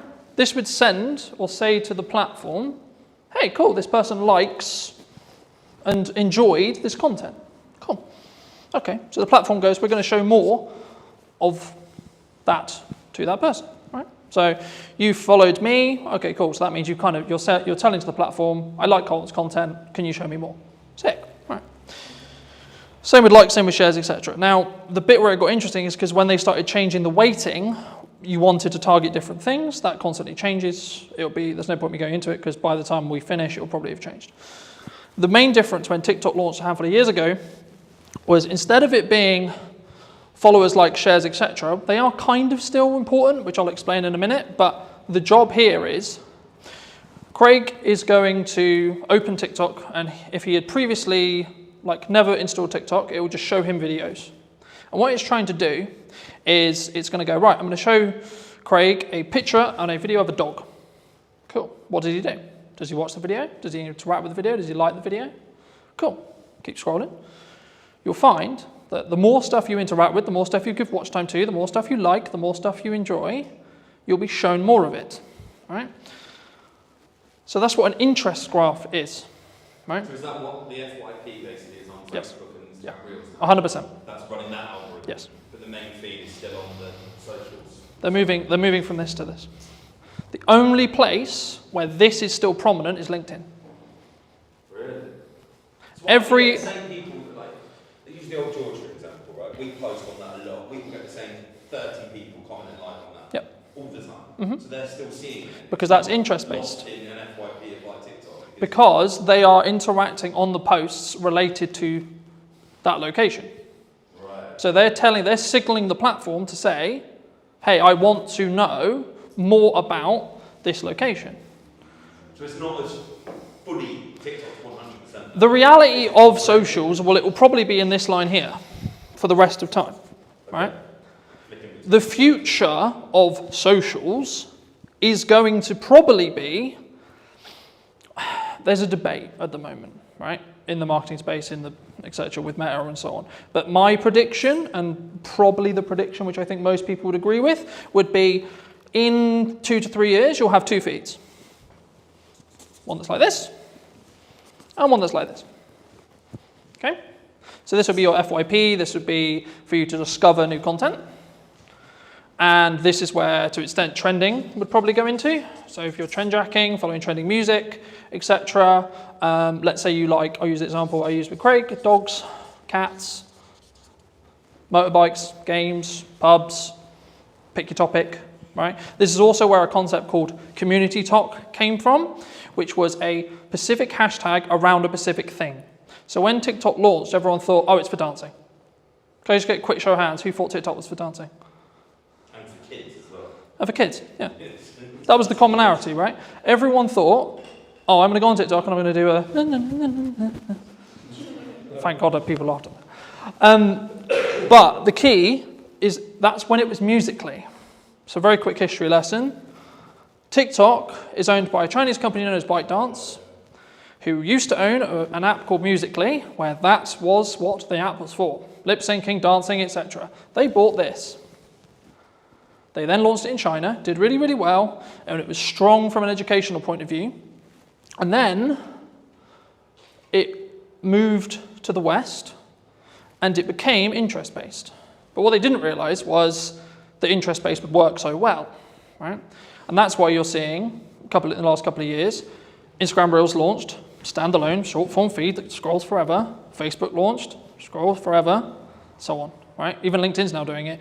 LinkedIn will probably have a video-only feed that's interest-based. The only post that will be social graph-based will most likely be carousel or image posts where you tag. So Johnny came to my event today. Thank you so much, Johnny. Do you want to tag you? Cool. how that quickly works. If you tag someone on socials, on a social graph, so this is mostly around LinkedIn, and they don't interact with it, it will be buried as a post, is the current conversation with the algorithm, right? And the reason for that is it stops people going, I'm going to tag whoever I want because I'm going to tag David Beckham in my post just to get more views on my post, right? Because unless David Beckham actually connects and actually, comments, likes, does something related to the post, it doesn't confirm that that actual connection happened. Because you need to remember, LinkedIn specifically is a recruiting platform. That's what it's designed to do. It's designed for you to get a job. Any questions on anything I've discussed so far? So the next thing I'll go into very briefly is creating a content ecosystem. I'll use mine as an example, and then we can go around the room and see where the holes are and see if I can help fill them. My content kind of evolves around, in most cases, 2 long-form pieces. So it could be an educational piece like this, or my podcast. So for this conversation, it'll be a podcast. So this is an hour to 45-minute conversation between myself and a guest of choice, right? So most cases it'll be talking about marketing, could be talking about trends, could be talking about very similar to this. But you might say, okay, well, who's going to sit and watch the 45-minute presentation? Quick show of hands, who would watch a 45-minute presentation? It was interesting. Okay. If I've been booked by, I'm sure. That's the key. Okay. So what most people do, and the reason why most people don't do it, is because they don't have the self-worth and self-belief to be able to put this 45-minute conversation out and it to get 2, 3, 10 views. What 95% of people should be doing is creating this, and then using it to fill their socials, right? I'll show you in a minute. And that's when you get when you scroll through on YouTube. Yeah. So that's called, that is basically about how you structure your short form, right? So very quickly, short form. I'll show you how to use AI to create 20 plus pieces from each one of these, because I do it, right? Every week I do it. For you specifically, you could talk, I'll use an event that you're running for an example, okay? You could talk about every single unique selling proposition and every single thing about the event that you think is really good, okay? Like a Q&A almost. Yeah, with your staff. You get someone to ask you questions. Okay. What's it going to be? What's it going to do? Film it, chop it down, and then put it. And you don't have to film it the way I would film it, with multiple cameras and pro audio and this and this. I literally mean, right, a phone on a tripod, looking at 2 people, right, stick person, wonderful, another stick person, you can tell I'm not an artist, right, 2 people having a chat, wonderful, okay? That will fill your socials, okay? Because it's this long piece here. Could be anything. Your long form piece could be, this is how to utilize 1 hour of content, especially if you're time poor, right, and you've only got an hour of content to deliver. You can film it once, then distribute it into short form, you're probably good for a month. And then if you want to hire an editor, like I do, I get a custom trailer made for each podcast. Some of you would have seen them. If not, go on my socials. There's one every week, right? And that is designed for the hook, which I showed you earlier, on the front of the podcast specifically. So that's meant to hook you in, show the best parts of the conversation, etc. if you come to the whole hour. But also it allows me to be on social media with short form. So by the nature of how the trailers are designed, I'm naturally going to get a higher retention chart, which will look something like this, which means people are watching the whole video, which in 95% of social media cases, if people watch up to 100% of a shorter video, less than a minute, it will then be served to multiple audiences, right? I'll go into that very quickly, but just quickly on this. Once you've got short form from this 1 hour, you can then do lots of stuff with it. You can pull out the audio and have it as a standalone audio podcast, right? You could also get it transcribed, and then using tools like ChatGPT, you can get it into blogs, etc., in your own tone, etc., right? And then also, you can then take that blog, turn it into 20 tweets, 15 tweets, right? Or standalone social media posts on their own. Hey, in this conversation, it doesn't even have to have the video, you can just take some pictures afterwards and say, in the conversation we'll be releasing next week, we talk about X, Y, Z, right? This is a very key example of hooks don't have to be anything. You need to do them to then see what works for your audience. Because what works for me is not going to work for you, and vice versa. So that's a social question. 95% of the time, socially, we watch videos in our breaks, when the kids are asleep, etc., right? So you don't want... Yeah, so or the telly's on or something else is on. So in a social scenario where you wouldn't necessarily want to blare out your reel, but you still want to know what's going on, right? And just to give you some numbers behind this, I re-edited some Christmas content that I did, I think about 4 years ago. I redistributed it on short form, one without captions, one with captions. The one without captions got 100 views. The one with captions got 1,100 views. It's the same video. Okay, that's a 10x difference in views with one change. And this is how I'm starting to test stuff. The one thing people get wrong with marketing all the time is they go, this is our ideal profile, this is the person we're trying to talk to, and I know what they like. Do you? You may have known what they liked 2 years ago, but is that what they're into now? Does your ideal profile change through time? Mine does. Personally, my content consumption habits and what I consume will change on a weekly basis. When I want to go really deep on AI, I'll be watching nothing but AI stuff. Okay? When I want to go really deep into content and delivery and how to do it, shift again. So on an interest graph, my feed is going to change dramatically across 2 weeks. On a social graph, I'll probably get some of the same content. Look into the terms and conditions of TikTok, you'll be scared about how much it knows. Well, this was actually a big problem a couple of years ago where I was aware of it, where people would be watching a specific video. So I'll give an example where like maybe it's a motivational video or like maybe they're feeling a bit sad, etc. They're watching something that may be a bit sad. And what the TikTok algorithm did, and they got in a lot of trouble for this, but they would then start feeding more and more, and you would go down this loop of negativity, right? Like I don't want to go into detail on it today, but it's the same with like the quote red pill spear, right? You are fed what you watch. So people are like, oh my God, my TikTok's so annoying because it only shows me X, Y, Z. I'm like, okay. A, log out, reinstall the app, watch stuff that you don't want, like so watch the stuff you want, and then the algorithm will catch up. Or just when you're on the socials, just stop consuming and interacting with the stuff you don't want to see more of. Or search what you do want to see. Yeah, or manually go in and search, I want to see pretty kittens. I want to see dogs, I want to see positivity, I want to see quotes, I want to see etc. To start, put your video everywhere. Put your blog everywhere. Put your piece of content everywhere the same way. Because the first thing you need to get into the habit of is doing content consistently and getting consistent, right? Because that's where the results will come from. And concentrate on video. I focus on video because it's my best, like building off Emily's point, it's my best way of communicating, and it's what I will also consume, and also I know the power of being able to leverage it because I can use it a million ways. Some people say, I don't want to be on video. Okay, that's okay, don't be on video then. But if you're a good writer, then write. Okay? Like, you don't have to reinvent the wheel. The content quality will always rise to the top if you're A, consistent, B, talking to your target demographic, and C, adding actual value. Not fluff, not this looked nice, this was wonderful. The goal for me today is to give you as much valuable the stuff you want to learn as much as possible. That's it. That's my only objective today. Very quickly on how like algorithms work in most cases. This is a video algorithm, but the same will be true in blogs, the same will be true in articles, and you can swap the words. So whenever I say video, there is a similar algorithm for every other form of content and will work very similar to these principles. Okay? So when you post a video, I'll use Instagram Reels, for example. This is your video. Okay? The first thing it does is it will send it to, these numbers are rough because they change every week, right? And we actually don't really know. It's roughly about 10%, maybe lower, maybe 5% sometimes, of your audience. Okay? Now, depending on what happens will then depend on if you get a new audience or not, right?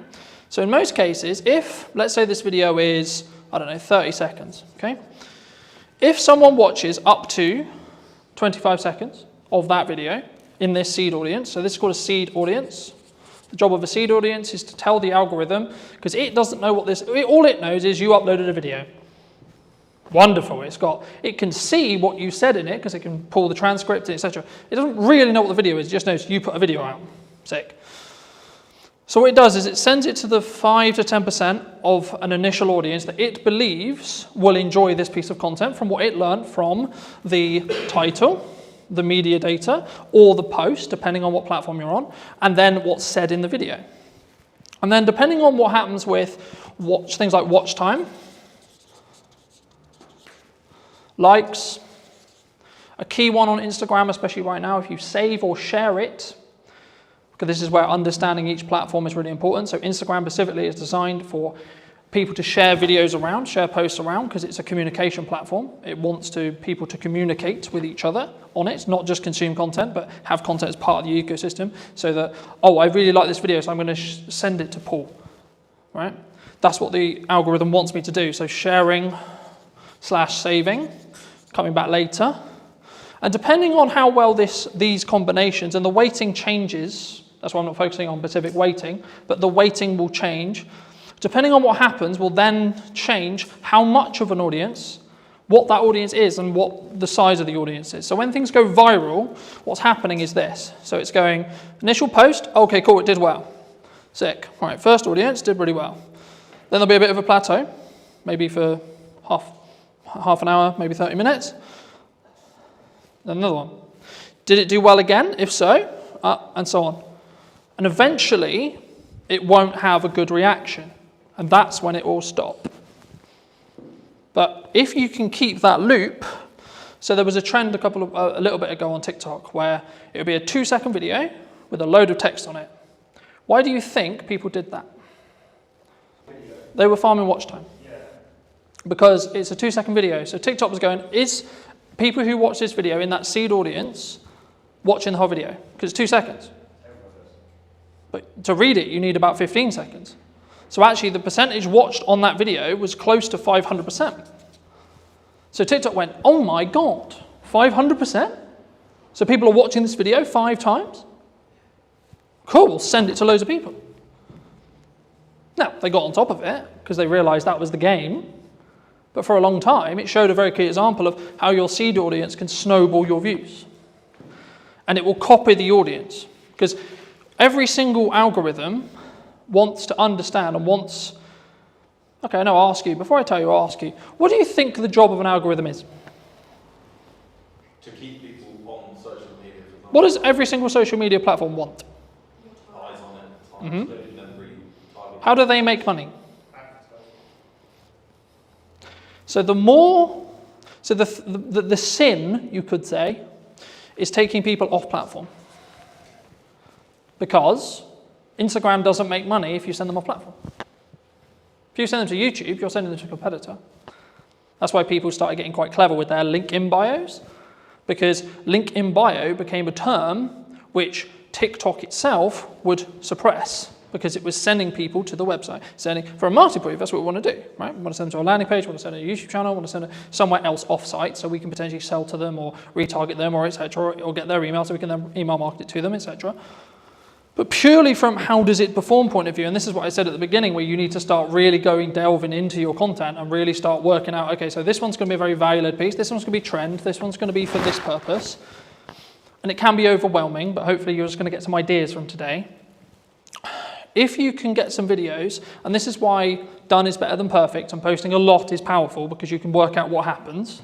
To quote Gary Vaynerchuk from his new book, you should market to get better at marketing. Right?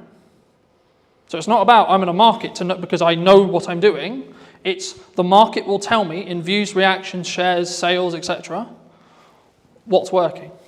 So I'll give you an example. A phone video over-indexed than a professional video in most cases for me.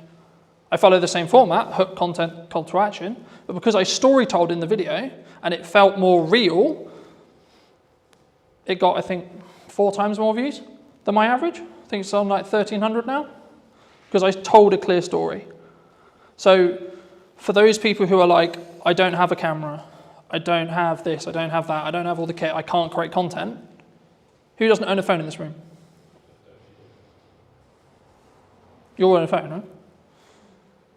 So then you don't have an excuse.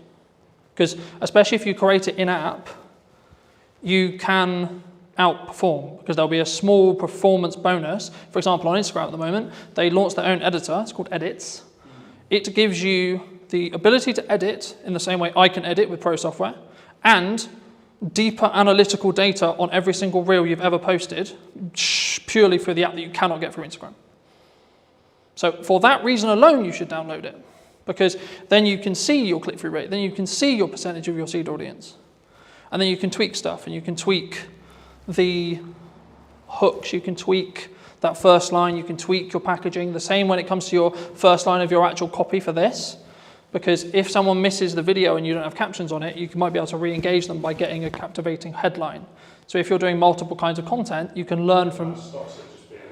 Yeah. Because you can then re-engage people. Something that also people worry about is, I posted a video and it only got 20 views. Okay. Well, what's happening when you first post a video for the first 24 hours, bless you, is it's only showing it to your seed audience. So on average, it will take 48 hours or so before you really start to see something pump. Unless you're trend jacking, that's a bit different. But on the structured content we talked about at the beginning, it will take roughly about 24 hours before the algorithm really understands it. The more content you feed the algorithm, the more it's going to understand what you do and what audience is going to connect with the content you're creating. Does that make sense? So what stage do you start paying for it? So at the minute You don't need nothing I've talked about today is paid ads. I know, that's what I'm trying to think. If you want to do paid ads, you can follow all of these principles, and what I'd recommend you do very quickly for those who are interested in doing paid ads, you should post a load of content, see what does best in regards to views, retraction, etc., and then take the best performing pieces of content and then amplify them with ads. Because then you don't have a question mark on whether the creative or the video or the blog or the post, etc., is actually going to do well or not, because you already know, because it did well organically. So that way you're not wasting money on amplifying bad creative, because you know that it's going to be good, because you've already tested it organically. Does that help? But if 10,000 people saw it organically, you go to millions if you pay for 10. Yeah. But the key there is to understand that is that 10,000 the 10,000 that you want? Moving back to my original analogy of, do you want 100,000 or do you want 10,000 or 1,000? If the metrics align, as in you got 10,000 of the right people, absolutely you should pour money on it. Because you've already done it. You already know it works with the target sector that you're trying to talk to. So of course you know. And then it's just taking the guesswork out of paid ads.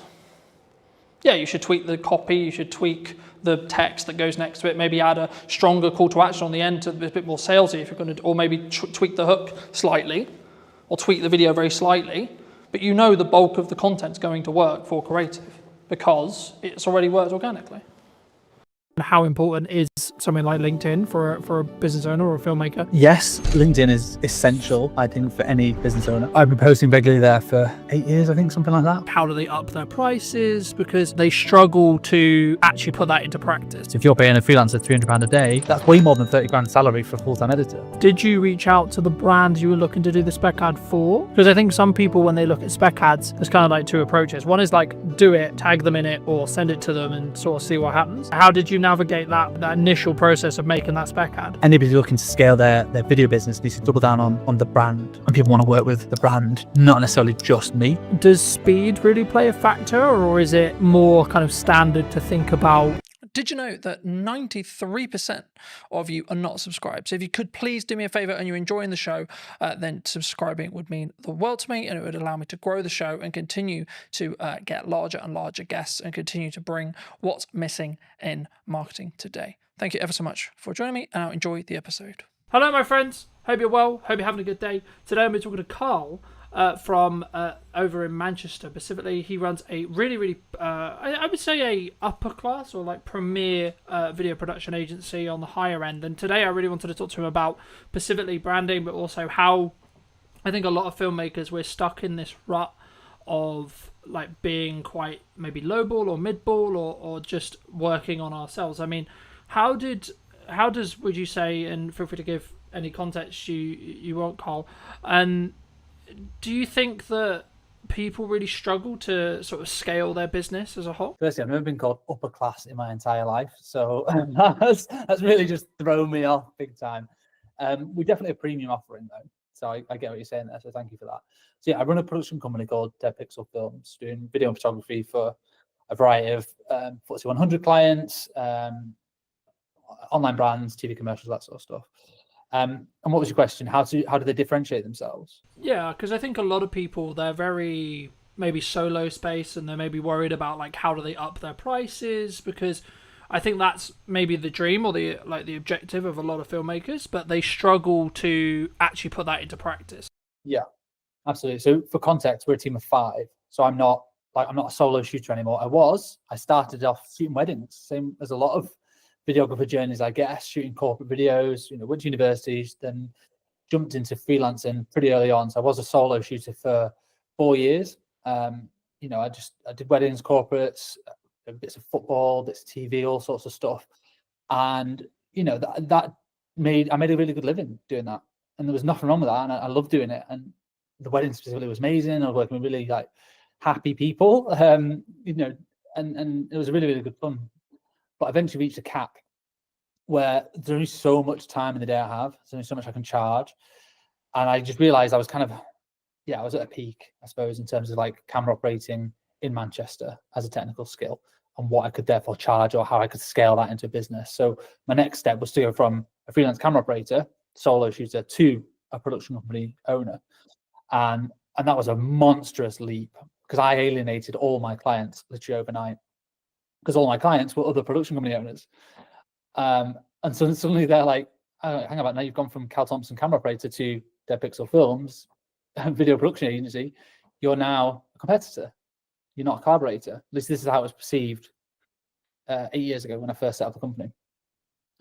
So I had to kind of start again, really, in terms of finding new clients and developing those relationships. I had some crossover for a year or two, but eventually it just fizzled away, and I had to then go after bigger and better clients that would, and then focus more on relationship building and then scale it over time. And it's taken 8 years to get to where we are now.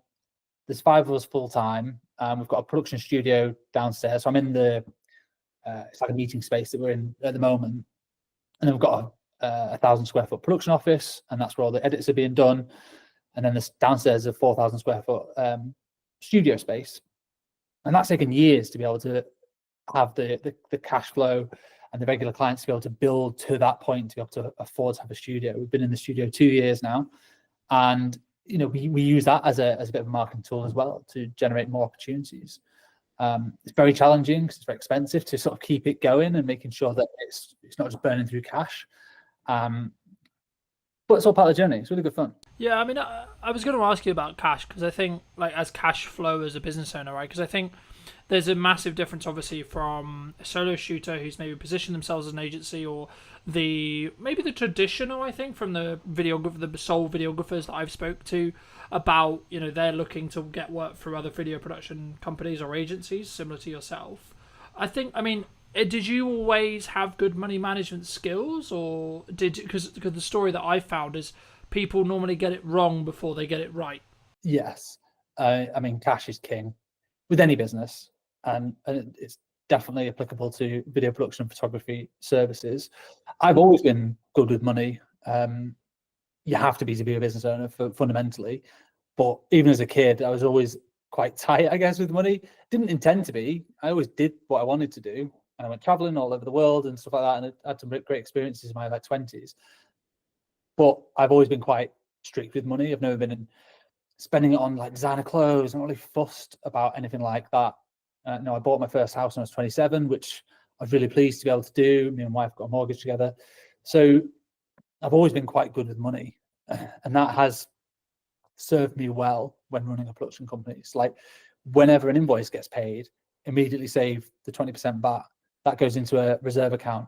Immediately save roughly 20% corporation tax. That goes into the savings account as well. And then I've got the cash account of what we actually use for day-to-day spending and paying payroll and expenses and overheads and stuff like that. So there's always been a reserve account. I'll always have a figure in my head of the minimum amount of cash I'm comfortable with, and that's taken a long time to build it up.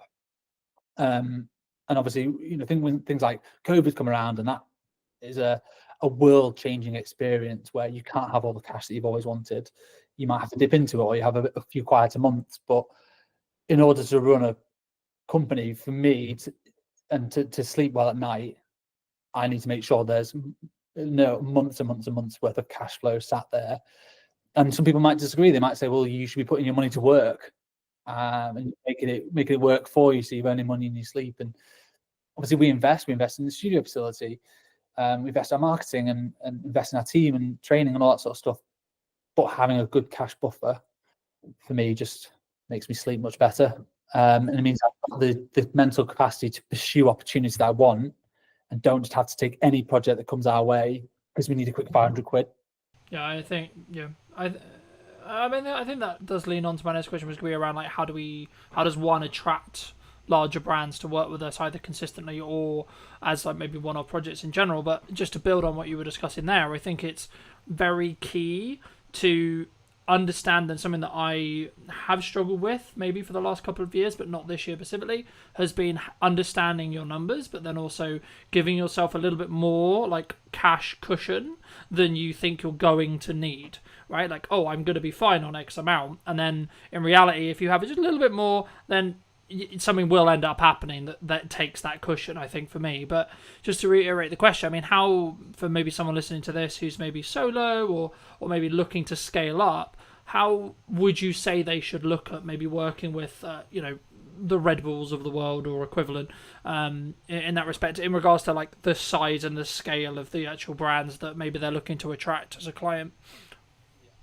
I mean, this is changing loads over the last few years. From what I've seen, is historically the big brands would only ever work with big agencies for the longest time, and that is still the case for a lot of places. Like Coca-Cola will only ever work with WPP, or they have done for forever, because they feel like they need the resource. They need the WPP, one of the largest advertising agencies in the UK, in the world. They feel like they need the cushion and the experience of a big advertising agency, and they probably do. They need the strategy thinking and all these different resources they're going to pull upon. But what I can see is over the last few years, more and more brands are doing more in-house, and they don't necessarily need the big agencies or the big thinkers, from what I can tell. Now, I could be wrong, but a lot of brands are now doing that big thinking in-house, and they're bringing more smaller, independent specialist agencies.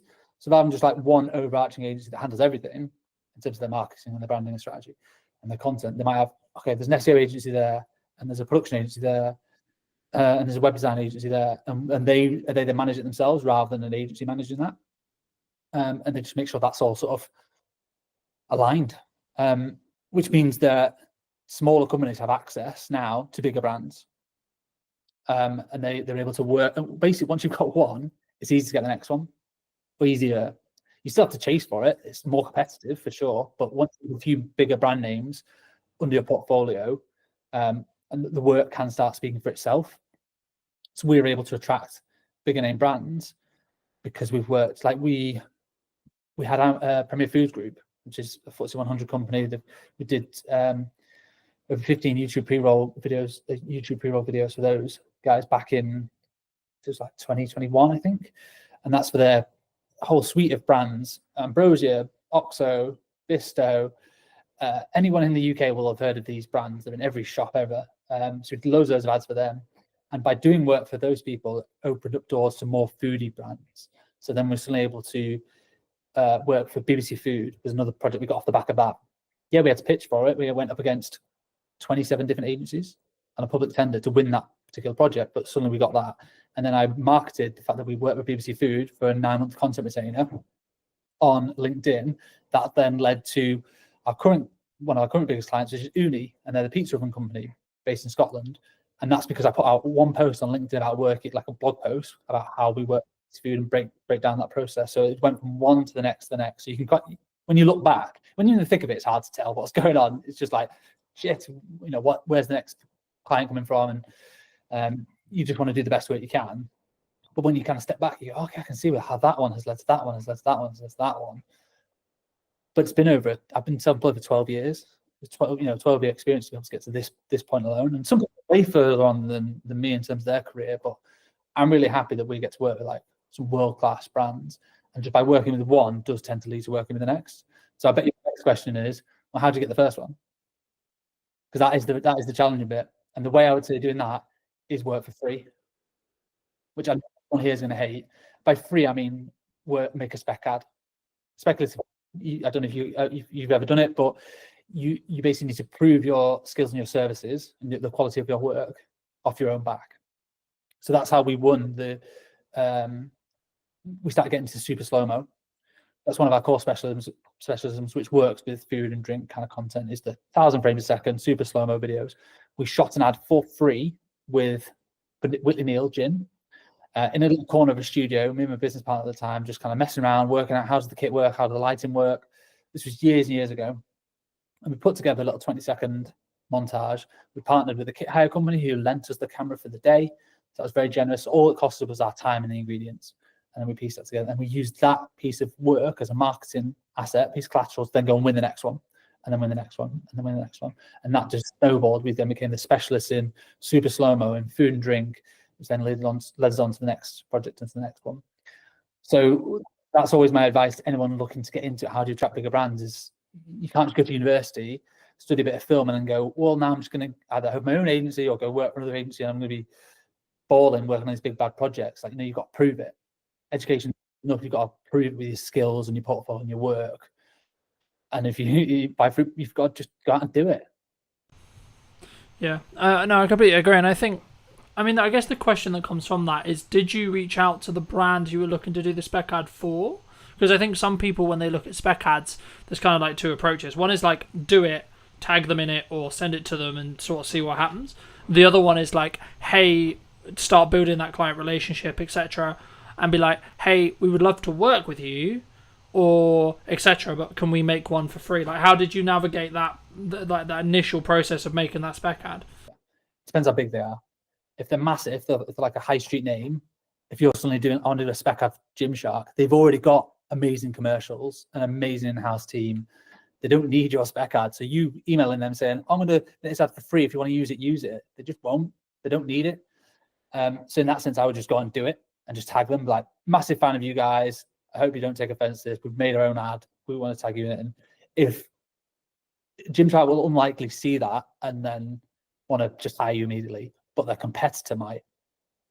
So someone else who maybe slightly smaller than Gymshark might see that and go, oh, I love what these guys have done.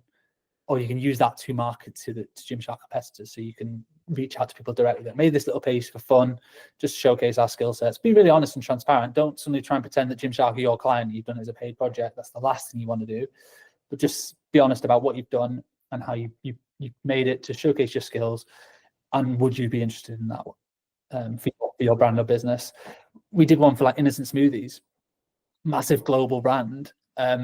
We didn't ask them to make that. We just did it as I was building all these like mad rigs because we've got a food studio, we have the space. I built like this test tube rig that when you pushed underneath it, basically it forced all the liquid through the bottom of a smoothie container and then just created like this volcano effect out the top. I wanted to test it to see if it was even doable. It's just like an idea. And we shot it in super slow-mo, it worked. So then we got a few more shots off the back of it, pieced together a little 20-second thing, and then just tagged them and put it on LinkedIn. And their marketing team like commented like, "Oh my god, this is awesome! So glad you enjoyed the product." So from them, it was like free marketing. They didn't really ask for it because they didn't really need it. They were just really pleased for us to make something, and then we use that to then try and win the next food or drink project, or just a couple of little showreel clips to go in. It's in the showreel now. Do you think you've mentioned LinkedIn specifically a handful of times. Do you think that some people are worried about either putting up a spec ad or like maybe creating content that's not specifically for a client or for a production company, etc., that could showcase their work, could get them that next level, but maybe they're like concerned about either like what would the reaction be or like where people see, because I kind of see it in two respects from my experience with filmmakers. Some that are like really leaning into social media as like a personal branding tool and like as a marketing tool, but others who are maybe slightly more cautious around, I guess, how they post and when they post. In your experience, I mean, I mean, guess the two questions there is kind of two pronged. It's one, how important is something like LinkedIn for a business owner or a filmmaker? But then number two, like, why do you think people are potentially quite cautious? Yes, LinkedIn is essential, I think, for any business owner. It's still quite untapped resource. I've been posting regularly there for 8 years, I think, something like that, and built up a sizable following. I don't know how much work exactly we've got, but I could probably guesstimate we've generated well over 6 figures worth of work and opportunities through LinkedIn without spending a penny. Don't pay for any premium, anything like that. Don't pay for any sponsored posts. It's purely just turning up consistently and regularly, and I try and offer advice to my younger self in terms of the personal branding side of things, but just use it as a marketing tool to share the work, to share the behind the scenes that we do, so that people can see, oh yeah, it was those guys that made that ad, because I can see them in the behind the scenes. We use that a lot to show scale as well, which also subtly promotes a more premium offering. If you see a squad of 10 or 20 in a team photo, you know that's a big production. Doesn't matter if you're in the industry or not, you know that's probably cost a pretty penny, versus the behind the scenes of a solo shooter. You probably know there's a certain cost implication there. So subtly you're planting these seeds within your feed into your potential target audience, and you never know who's looking on a LinkedIn feed.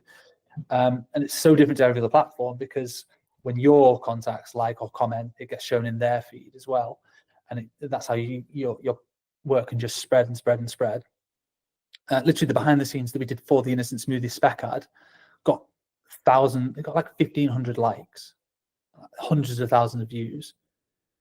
And that might not sound a lot on like Facebook or Instagram, but on LinkedIn, that is a viral hit. It's huge, and that just snowballed because it was just fun content. People just liked it, and people not in the industry were like, "Oh, it looks like a really cool project. You've been quite creative and innovative there." So yes, I'd say if you want to, scale a business or attract new clients and new opportunities, it's not just who you know anymore. Like it's who knows you. So LinkedIn is so valuable for that, and anyone could do it. Yeah, I mean, just because I think traditionally so much of filmmaking was like go to filmmaking meetups, meet another filmmaker, meet a gaffer, meet a sound guy, etc., and then you sort of build your, I guess, referral work from there.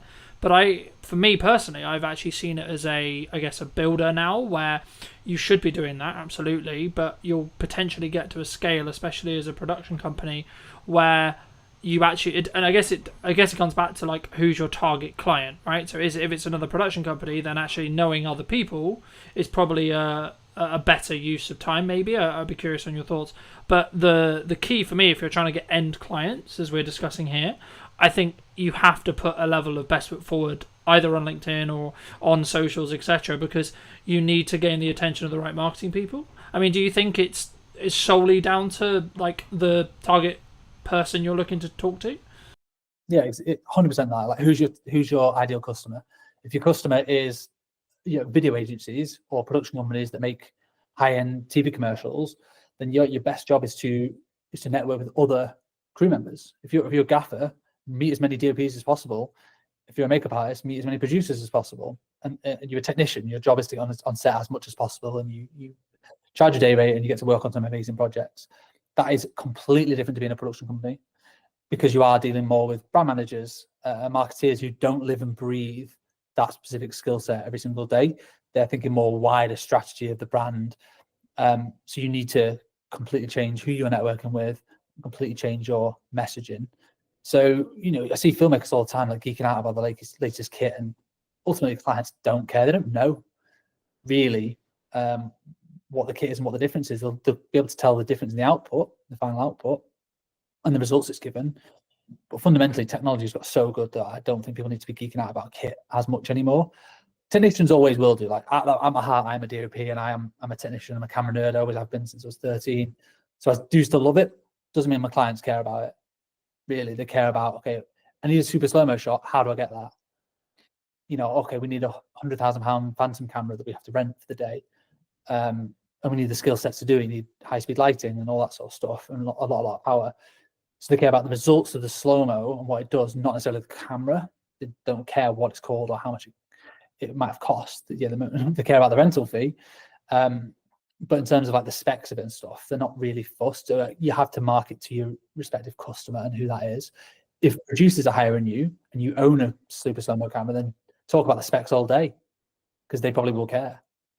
But the end I mean, my next question was going to be like, from a delivery point of view with larger clients, does speed really play a factor, or is it more kind of standard to think about, like, oh, we're gonna give you a 2-week delivery, or etc. I mean, obviously it depends on when they're going to use it, but would you say like a unique selling proposition for what you do specifically is speed related in regards to turnaround, of course quality as well, but is specifically looking at speed really important? We never market ourselves as like the fastest video agency in the West or anything crazy like that, because I think it would just attract a certain type of client which will expect everything yesterday. We do have a lot of clients who still do that, and like they want it as quick as possible. But they usually come to us because they have a project in mind, a deadline in mind, or if they don't, we certainly ask them. That's one of the earliest questions. What's the idea? What's the budget bracket that you're kind of working with, and when do you want it? And then we can work backwards from there and go, okay, well, when can we slot it in? We have certain projects that we're producing one now that we're not shooting until September, and the deadline's not until the end of September, and that's marketing for a Christmas ad. So we're talking about that now. Other ones we're shooting tomorrow, and we need it live by 1st of August. So that's quite a fast turnaround, because there's 5 20-second ads, like montages with like heavy edits and a lot of content going into it. So speed is important, but I think clients prefer more like a stress-free production. And are you going to handle the brief? Are you going to deliver on the concept? And are you going to be obviously professional and make them look good to their boss, ultimately? People might not say it, but they kind of is what they mean. That a lot of brand managers are sticking their neck out, certainly with a new agency they're working with. They're putting their neck on the line. They've said, right, we really like these people. They're going to be great. You have to deliver on that. Yeah.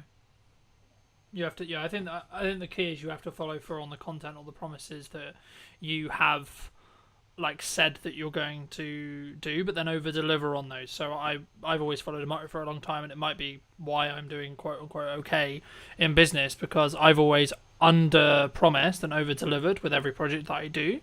But I think it does, to an extent, kind of bring me on to kind of the next question I wanted to ask you, which was about like, how do you justify to a client who's maybe on the fence about spending, let's just say 10 grand or 15 grand or whatever it ends up being, right? How do you deal with those hurdles when it comes to being higher priced as a whole? Yeah, so we don't do quotes anymore. We do proposals. So for every single client, they get more than just a one-pager. So we used to just do quotes.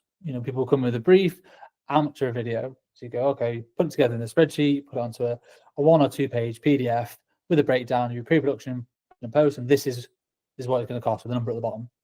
And people either go yes or no. We don't do that anymore. We're now doing proposals. So pretty much every client that comes to us will get a bit of an idea. They might already have an idea and they want to just flesh it out.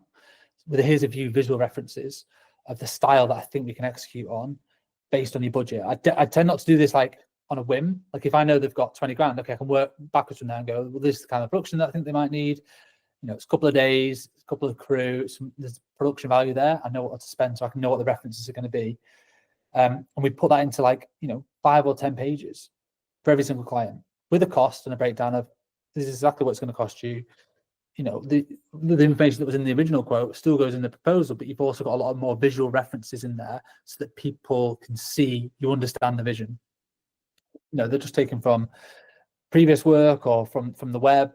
It's all internal stuff, so it never goes live. It's just like we're just trying to share ideas, and then we're trying to follow through with the execution. Like this is what you're going to get, and we found bigger clients kind of expect that a little bit more. They don't just want a one-pager. Like what's going to separate you from, if they're getting 5 quotes, how are you going to stand out amongst those other 4 companies? And you don't want to just be on price. You want it to be that you understand the brief and the unique ideas that you can bring to the table to deliver on that brief.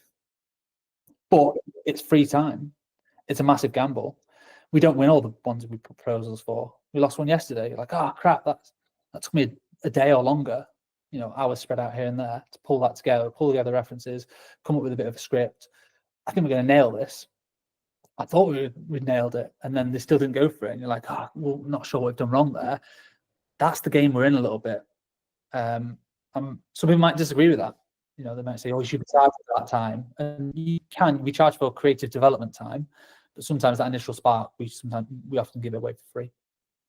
Do you think that's one of the, obviously that's one of the reasons why you do just stand apart, but is that the same, I guess the next question was going to be around like the confidence of maybe charging more or being value-based price rather than necessarily the time. Obviously there's always time that goes into it, of course, but it's more about, I guess in some ways, when you look to attract those higher paying clients, it's also about it's the entire, in my experience at least, it's about the entire process and journey and the perception that client goes on with you rather than necessarily just the production day, you know. And that's, I think, where it comes back to where you and I both agree, which is like, they don't care that much what it's filmed on.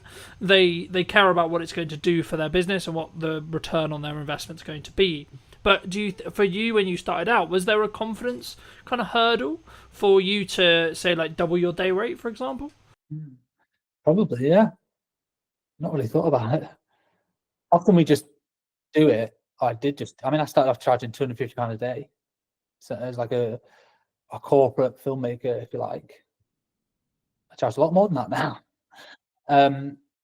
So yeah, there did just become a time you can base it off APA rates as well. That's a good starting point. Producers Association, it's like a union, not part of it, but they do set rough crew rates, and they adjust them every year based on inflation. So you can roughly see what a crew rate should be charging for those. And it varies between like commercials or dramas or photography or whatever. Everything's slightly different, and communicating with other people in the industry as well, asking other fellow filmmakers like what sort of rates do you normally charge is a good way to at least set a benchmark. And if you're winning loads of business and almost like too busy and don't really feel it in the wallet, it's because you're too cheap. And because you're just saying, yeah, well, here's a £500 video, that person will work on it for an entire week, and when you work it out, you're working for less than minimum wage. That's not a very good business model. So at that point, you need to pause and go, what do I need to change here?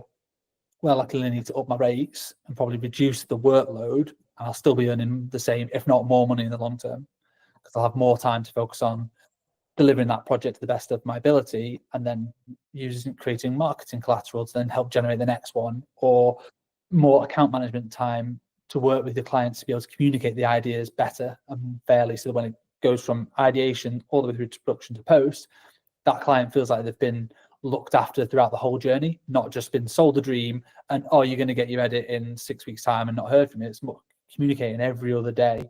This is where we're up to. This is what the deadline is. This is how we're doing. And that always takes time. I can't do all that myself. And that's very hard to do as a solo operator. There's 5 of us here. There's 2 people full-time editing. And there's a producer and a studio manager. So they do a lot of the account management side of things in terms of liaising with clients and communicating and getting edits through the post-production workflow and then back to for amends and all that sort of stuff. So that does take a team to do it to the level that our clients demand. Yeah. When you were building your team, because you said at the beginning that you went from being solo into like developing the team, did you scale it from like 1 person, then 2 people, then 3 people slowly? And then if so, did you focus on systemizing how you did it yourself? So originally it was myself, and then I partnered up with somebody else. So we then became 50% business owners. And that was just the 2 of us for probably a year. And I was literally doing all the shoots and the edits, and he was doing business development and operations. And that was fine, around COVID time, just surviving. But eventually the edits got too much. So it's like looking at the business model and trying to work out where are we bogged down with in terms of time. And it was edits. So it made sense to hire an editor. Great, let's work out what the finances are going to be. It can be quite daunting when you look at your first hire, like, oh my God, how am I going to find 30 grand or whatever you're agreeing that first initial salary is? But you tend not to look at it on a yearly basis. You just have to look at it on a monthly basis. Oh, I actually need to find 2.5 grand or whatever it works out at. Because obviously including tax and all that sort of stuff. So that's much more manageable. And it's a bit easier to think of it like that, or what do I need for this quarter to be able to hit that, rather than thinking about the larger scale side of things. And editors are amazing, hardworking people, and that is quite an easy way in terms of a business model to, as long as you keep them busy, they will pay for themselves very, very quickly. We did, and then we did just add on to the next one, different skill sets, and eventually the producing was bogging us down a little bit. So we're just like, oh my god, we're just having to, my email inbox is 100 every day. Like, how do we help manage this? Okay, we need a producer to start doing some more of the logistics, booking hotels, doing casting, all the logistics of like sorting crew and client liaison. Right, that can come. Basically, I hire somebody when I get too busy with one thing that I don't necessarily want to do all the time. And then just let them do that, and then I can focus on the stuff that I want to work on. Yeah. Did you, from like a management or money planning point of view, when you were looking to do that, like, did you have the money in the bank to pay for like 2-3 months, or did you have like the full salary, or did you like just have it in like contracted jobs in the respect to like, I know I've got consistent revenue for say 6 months and it's going to be that number, and that actually means that pays for me plus 2 people? How did you sort of plan that when you were scaling? Because I think so many people, when they maybe look to take from a video production point of view, they take it from maybe a solo, what I would describe myself as, which is like solo plus, where they only have budget for project by project basis to bring in people, expand those crews. But for me, like, potentially in like 2-3 years, it will be a situation of, I guess maybe it's risk profile thing, but I'd be curious on your thoughts around, like, did you plan it as a, like, I've got 6 months and actually we're good regardless? Or did you maybe lean into like, actually, I know we're going to get the work, or I know it's going to free me up to the point as a founder where I could do the marketing and the sales to then mean that I can then know that I'll have the work? Yeah, I mean, for like a U+1, use freelancers until it becomes so obvious that you're spending so much money on freelancers that it's more cost effective to hire somebody full time. So if you're paying a freelancer £300 a day, that 10 days of work, it's £3,000. 20 days of work, a normal working month, that's six grand. That's way more than 30 grand salary for a full-time editor of what you've got to pay out as an individual. So if you do that consistently, you'll soon realize that having all these freelancers has cost me way more money than a full-time person. So generally, that's exactly what we did. We had freelancers, and we actually won a few big block bookings. So we knew we had 2 months worth of editing work. So we had freelancers just coming in. I think we had 2 at the time, just helping us churn through this massive volume of work. It was all costed for, so it was all fine. And we just knew that, well, hang about this. Once that project was coming to the end, we're getting another big project. We had loads of edits on, so it just made sense to eventually put a job ad out and hire for that full-time role. So we would effectively be saving money on the freelancers. And we gave the freelancers the opportunity, like, do you want more job stability? Do you want, to come on full-time? And some people did, some people were not interested. They're like, no, I'm happy with the flexibility and the variety. Like, there's a place for both in terms of freelancing as a technician or going full-time in-house. Really depends on your personality and your personal circumstances. But from a cash flow point of view, I think we had at least, call it 6 months worth of cash to be able to pay that person. They could be sat around twiddling their thumbs. It'd be a terrible business model, but they could be without us necessarily worrying about how we're going to pay that person. Because also when you hire them full-time, you have an obligation to pay them. They're now an employee. You can't just get rid of, you can make it redundant, but that's a failure on your part, I think, rather than just, we didn't have enough work to be able to pay them. Like, you've got to then go and get the work to keep them busy. So that is part of the risk. Definitely, it's a high risk move. I mean, it's such a while ago now. I've always had staff members around me for the last 6 years, so I tend not to worry about that as much now. It's just a no-brainer that we are a team, and it takes a team of people to deliver on the projects that we have now. So if it does sound scary to anybody as an initial thing, I'd always just say, bring on freelancers until they become too expensive to not just hire. It's a no-brainer to hire somebody full-time. Yeah, I think I agree. I mean, I think, would you say that in that though, one of the things that a founder, like an origin person of the business in a video production context, like, they should spend, like, as they're scaling and as they're bringing in people to help with the delivery side, should they spend like a significant amount of their time in trying to, I guess, apply financial resources to getting more people to help them either with their personal marketing or the company's marketing or etc., to then, like, because I found, like, for me, that will have the strongest ROI by me creating my own content and me being in the world of marketing all the time as much as possible and not as much in client delivery? And if so, how did you transition? I mean, did you just end up, like you sort of alluded to it at the beginning, but did you have to transition all your clients because they wanted to work with you specifically? Because I think that's sometimes the weakness when we're very founder-led as a business, where a client wants to work with me because they've consumed my marketing and then they want me to have that touch on the project. And how do you sort of balance that with also then scaling it with a team? Yeah, I'm still figuring that out, to be honest. A lot of our projects are of a scale where it can never just be one person. That one person ideally should be on the job.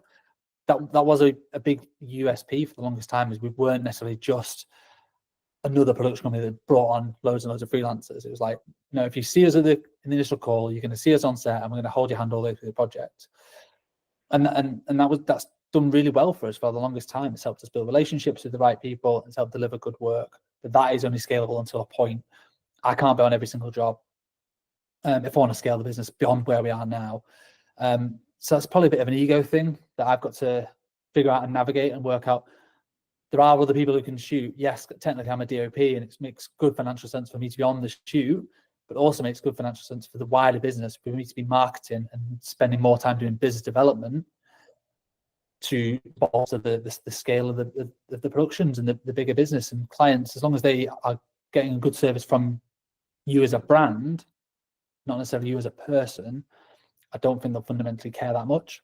As long as it's not sell them the dream and then you never hear from them again. You've still got to check in, but that could be checking in with just emails, texts, how you finding everything. I went on holiday last week and I was like, all these productions are going to fall down. Well, of course not. I've got a team who've been briefed in and they looked after the clients and they did a smashing job. And I came back and I'm like, so what are we shooting tomorrow? It's all been done. I just trust the team to do their jobs. Yeah, no, absolutely. No, I think that's a really important thing for people to think about before they start scaling, which is like how they're going to set that expectation. And at the end of the day, if the client's getting the customer service, the client experience, and the product that they are like they're paying for and they want, then I think that becomes lesser to an extent, right? Like, of course you can't be completely removed from the service or from the entire client journey, but I think it become like, if you have a trusted team and you're known as someone who has a trusted team, I think there's maybe a pivot or a change that needs to happen with marketing. But for those people who are maybe interested in seeing some of your work or looking to see some of these LinkedIn posts, etc., where's best for people to reach out to you or connect with you?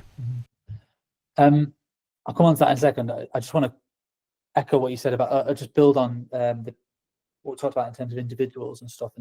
And I think it depends on your role. So if you're a photographer, quite often you are hired because you are, Cal Thompson photographer, for instance. Not me, because I'm not like a world famous photographer, but an individual is often hired.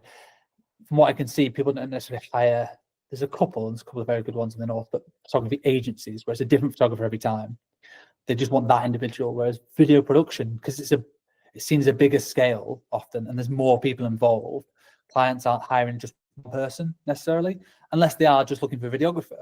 It depends on your clients. If you're just doing event videography, it is often that, okay, well, I'm expecting you to turn up on that day. If you're doing commercials, which is what we do, yes, I might be there, but I might not be, because there's also 10 other people that are going to be there. So that's a bit of an easier one to navigate, I think. But yeah, so I hope that answers. It really depends what your specific roles are, and you don't go to Amazon and expect Jeff Bezos to be serving you on. It's the brand and the strength of the brand. So I think anybody looking to scale their video business needs to double down on the brand, and I think that's one thing we've done quite well over the last few years, is Dead Pixel as a brand and a reputation, that we just do good work in the north, and people want to work with the brand, not necessarily just me.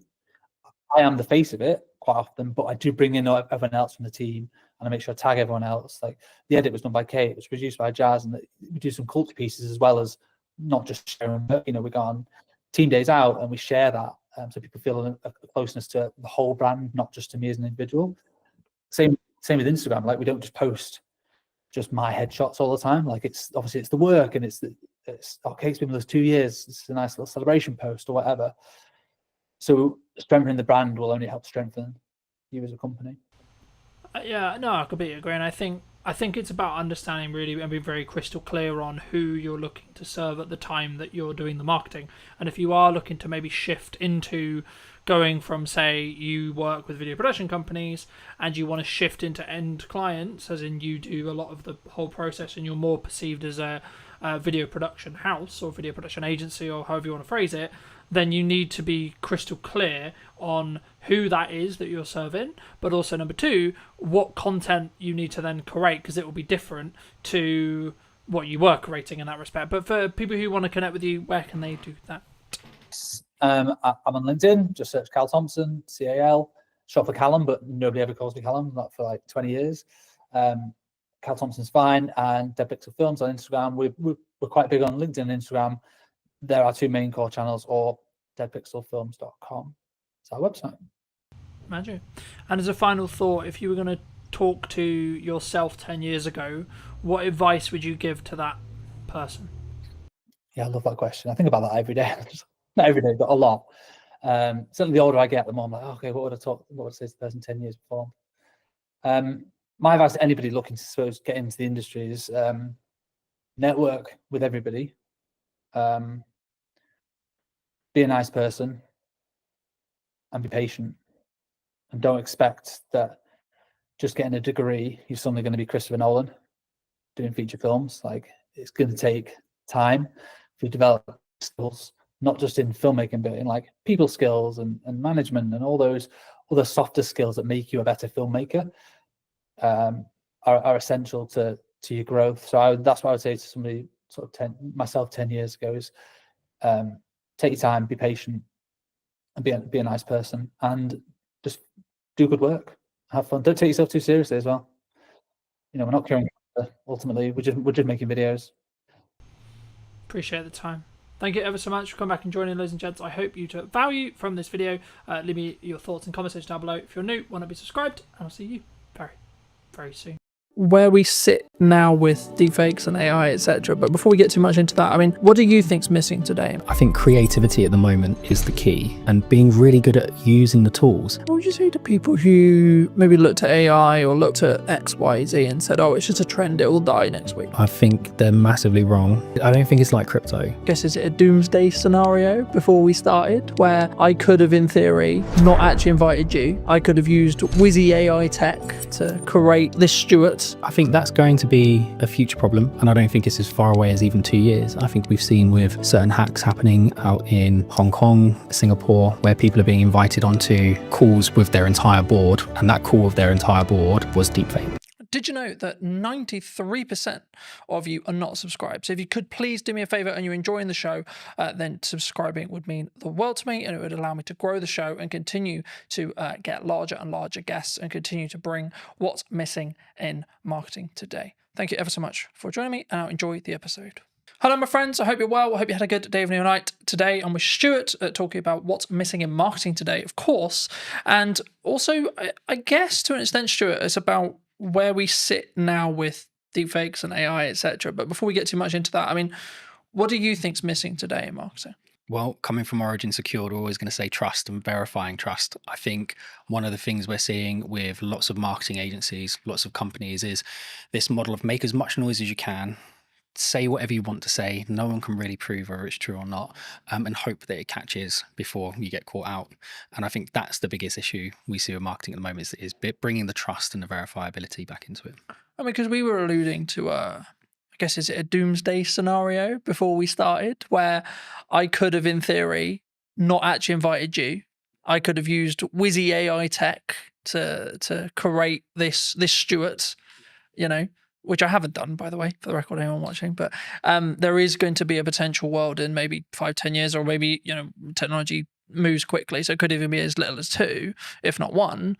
You know, is that kind of where it comes from? Do you think the lack of trust, like actually confirming that yes, I am talking to Stuart today, and yes, Stuart did actually come on the podcast? I think that's going to be a future problem, and I don't think it's as far away as even 2 years. I think we've seen with certain hacks happening out in Hong Kong, Singapore, where people are being invited onto calls with their entire board, and that call with their entire board was deepfaked, right? And I think they got away with like $20 million, whatever it was, in that particular one. So I think that's coming. I think that's going to be sooner rather than later. And I think we're seeing that online, where you'll get images of people like Martin Lewis or whoever saying something that just isn't true or supporting a project that is a scam. So I think that's coming. But I still think just traditional trust, right, is a problem.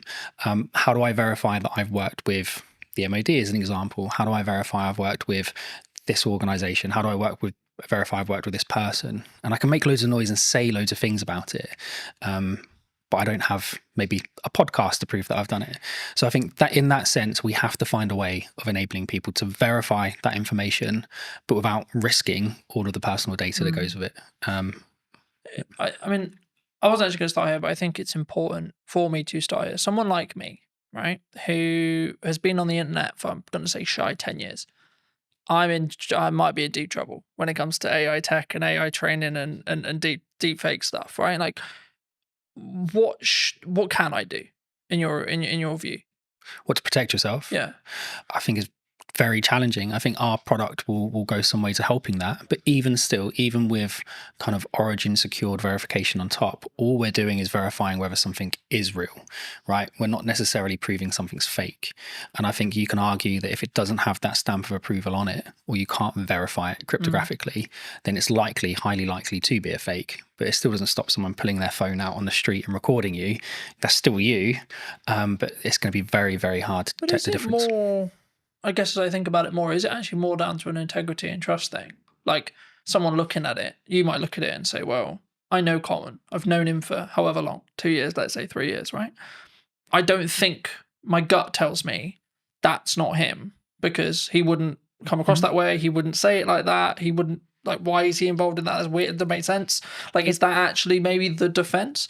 Maybe, but I think if you look at the way things happen in the media and the press, it's typically not the approach that most countries take. It's very much kind of someone's appeared on an online platform doing something they shouldn't be doing, and they're instantly vilified, regardless of whether it was them or not. So I think there's an element of education and adaptation that we need to go through as a community. Absolutely, that will help. I think technology will assist. I think that will go some way to proving it as well. I think it's really going to be education. I think we need to teach people to be safer online and to be able to identify when something might be a fake, which at the moment, I just don't think we do enough. I think we rely heavily on third-party organizations who we think represent security. And in some ways, they have been secure. But when you've got trillions of dollars flying around markets every day, if you carve off even 10%, even 1%, right, these are huge numbers. Fraudsters are going for them. So I think we need to adapt and find new ways. Do you think maybe as marketing, or as maybe as like just a medium to small size business, what can I do then? What can you do? I think, again, having things like this will help. I think having endorsements from organizations will help. And again, going back to what Origin Secured is about, it's about having endorsements, right? How do I verify that I've worked with this organization? How would you verify you worked with Origin Secured? Well, you can have my video with you online. But outside of that, it would be a case of you could put my quote up on your website. But again, how do I verify that was real? You might have to get one of your customers to come and talk to me. So I don't know if we actually have an answer to that question at the moment, other than we know with Origin Secured, we can cryptographically prove you've worked with us, and you don't have to pick up the phone and call me to get me to prove it. So it's difficult, right? You know, I think everyone thinks trust and brand, and, you know, like, I'm a big advocate for trust and brand. And I think that the only really, like to quote Gary, the only thing that matters, or the only thing that will be left, will be brand when everything is commoditized by AI. Yeah. But will even that be left? Because if you look at some of the AI tools that are coming out now, I mean, we're looking at them. We use AI throughout the business. And I know a lot of companies say that, but genuinely, from cursor all the way through to the front end, products like Replit are coming out. You can take an existing front end and you can copy that, and it might take you 2 weeks, maybe a month, with a couple of half decent devs. So you've spent millions investing in this product, in this brand, and then someone comes along and just copies it. It's a carbon copy. And if their marketing skills are better, if their social media skills are better, if they're better at hacking that kind of influencer side, well, where's the value then? Like, is it more valuable to have a really good kind of marketing team, or is it more valuable to have a really good brand? I think they don't always go hand in hand. You can have a really great brand, security, integrity, strength, and it can be destroyed in minutes. I think that's difficult, right, isn't it? I think that's I hate to use Bud's term, but like that's where personal branding comes in. Yeah, I Because think like if I'm saying and I'm endorsing something, yes, it could be AI'd, but then as I say, maybe it is that. Like as I sit here and think about it, like maybe it is just that because of my track record. Because like then people, I guess the question there though is it then down to the person consuming it to make the decision? Well, that's kind of the approach we've taken, right? So the approach we've taken is it's down to the individual to choose who they trust and whether or not they believe that's true, right? So we can have, and we'll get into the tech more later, but we can have a series of endorsements for yourself, right? So we could endorse you cryptographically. You could be endorsed by the passport office, right? Or by an ID service provider, or by the DVLA, or by your bank or your solicitor. All of these endorsements build up trust over time. Yeah. Right. And the more of those you have in sequence in the right time frame, the more people will trust you. And I think a big question on top of what you've asked is, if we're moving more to a solution where you need kind of integrity and trust built over time, how do people break in at the beginning? Because at the moment, the big reason that companies do that is they're trying to make a name for themselves. Yeah. They have a great product, they've got a great idea. It's not always fraud. Often it's just a small company trying to make it. We need to be able to create environments where those companies have an opportunity to prove themselves. Because if we just say, well, you have to have brand integrity and you have to have a history, And you have to be around for 5 years, etc. Yeah. then I mean, it's going to stop that from happening. It's interesting because I'm rapidly approaching like 6 years full time and 10 years like doing the thing. And I'm like, oh, it must be really hard for people starting out. But like genuinely, like when I was starting out, AI wasn't a thing. Yeah. And that's the big conversation with AI at the moment. It's like completely obliterating those grunt jobs that people did as junior editors and junior tech people and etc. Is it down to us then as providers, like medium and larger, like to say we're going to choose, or is it purely just it's going to get commoditized because it's efficiency? I think there's going to be a huge amount of commoditization. I think there's going to be lots of consolidation, right? More importantly, there'll be lots of consolidation. I think standing out from the crowd is going to be challenging. I think it already is challenging, right? If you can have the best product in the world, but if you can't get the message across or you can't convince people what it actually does or how it does it, it's not going anywhere anyway. I think we need to create more of a fair opportunity for smaller companies. And I know that the government have got lots of programs in place. We're working with the MOD at the moment. They've got loads of programs in place to try and fast track SMEs and give them opportunities to deliver. I think we need to do more of that. And I think we probably need to have better controls over, well, how are these contracts won? How are they tendered for? Because ultimately they're geared up for companies who have got hundreds of people to spend hours and hours and hours of time building this kind of knowledge up over time, and then you've got a small SME that's run by 3 people with no experience. But also, I guess you could flip it on the other side when you look at AI or things like ChatGPT, large language models, etc., where actually that could be the greatest equalizer that you've got, right? Because someone who's maybe solo or 2-3 people, then arguably, if they're leveraging AI and they're early, they could actually be keeping up with 100 staff in regards to workforce because they're working quite smart. Well, they can, and I think, look, we've certainly benefited from it, right? Lots of smaller companies are benefiting from using AI, but so are the larger companies. And I think if you, I'm going to get in trouble for talking about this, but one of my favourite TV shows is The Wire. And there's a scene in there where one of the characters is out of jail. Cutty, I think his name is. He's sat with this other guy, and they're talking about doing something they shouldn't be doing, and he gets handed a gun, and it's supposed to be a revolver, and he's like, oh, I'm used to using a revolver. And he goes, yeah, but that doesn't hold 17. And he's, oh, the game's changed. And the other guy goes, no, it hasn't changed. It's just got more fierce. And I think for me, that's what AI is, right? Yes, there's going to be less entry-level jobs. Yes, there's going to be less opportunity for people coming out of university. It doesn't mean anything's changed. The industry's still the same. It's just more fierce because the competition isn't now just with someone, one of your peers. The competition is now one of your peers who can control 4 or 5 AI prompts and do the work of 12 people rather than doing the work of 1.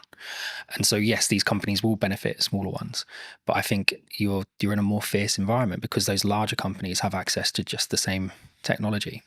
Do you think it comes? I mean, there's kind of like, there's 2 strands here. Number one is like the larger companies is like turning a ship, right? A massive ship. When I'm a speedboat, I can go, woo, you know.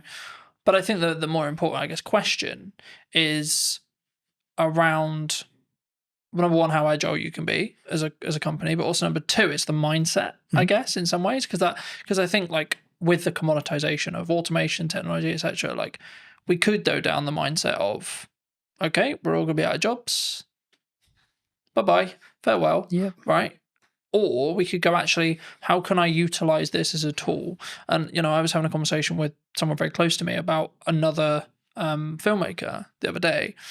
And I was very worried for his model, looking at his business model, because traditionally he's, in this case, brought in as a camera operator for other video production companies. And there's been a large conversation in the space with those who are listening about, you've kind of got two models that you can really like business model wise that are still profitable and can still work. Yep. Massive Hollywood stuff, which big crews, big money, lots of stress, and then the 1 to maybe 2 at most, like production size, right? The issue is, I guess, the middle class filmmaker, you could say, in my realm. Yep. Could be and potentially is going to be commoditized, especially if they're not utilizing or looking how to use AI, how to do prompts, especially if you look at like the AI generation stuff that's coming out and like Google VO3 and etc. Like I looked at it and went, oh, right, okay, I need to talk about strategy more then. Yeah, because the idea of filming stuff is going to become less profitable than I think it was. Yeah, potentially. And again, playing devil's advocate to the other side, does it become less profitable, or does it just shift into a different community? So is it now not the middle class filmmaker, right? Is it now opening this up for everyone to be able to access it? And actually you get more creativity out of it because there are people who are learning to use those technologies at a younger age and more efficiently. I think my cousin is doing phenomenally well in Sydney at the moment as a filmmaker, right? She's still going through school, but she's done several productions. She came up with this phenomenal idea about a particular singer, and she's been talking to their team about being able to produce a particular song. The idea behind it is incredible. You won't get AI to produce the idea, right? Not yet. That might come in the future. But at the moment, AI is just really, really, really good autocomplete. Lots of people are going to be really upset with that. But it is, right? They're just predicting tokens. We're not yet at a point where it is finding new ways of doing science, right? It might find a new mathematical way of folding a protein, right? But that was always there. It's just able to run more permutations. But it's not going, I've got this great idea for this film, and I want this, and I want that, and I want the other, and I want the other, right? That's still really a human kind of product. And I think... Do you think that's where the opportunity lies then? 100%. I think creativity at the moment is the key. And being really good at using the tools, right? I still think there's going to be lots of jobs. I think they're just going to change. I think you'll have less entry-level jobs. Not necessarily a bad thing, but you might just have lots of people who are really, really good at doing the prompt engineering. That will become a big job in my opinion.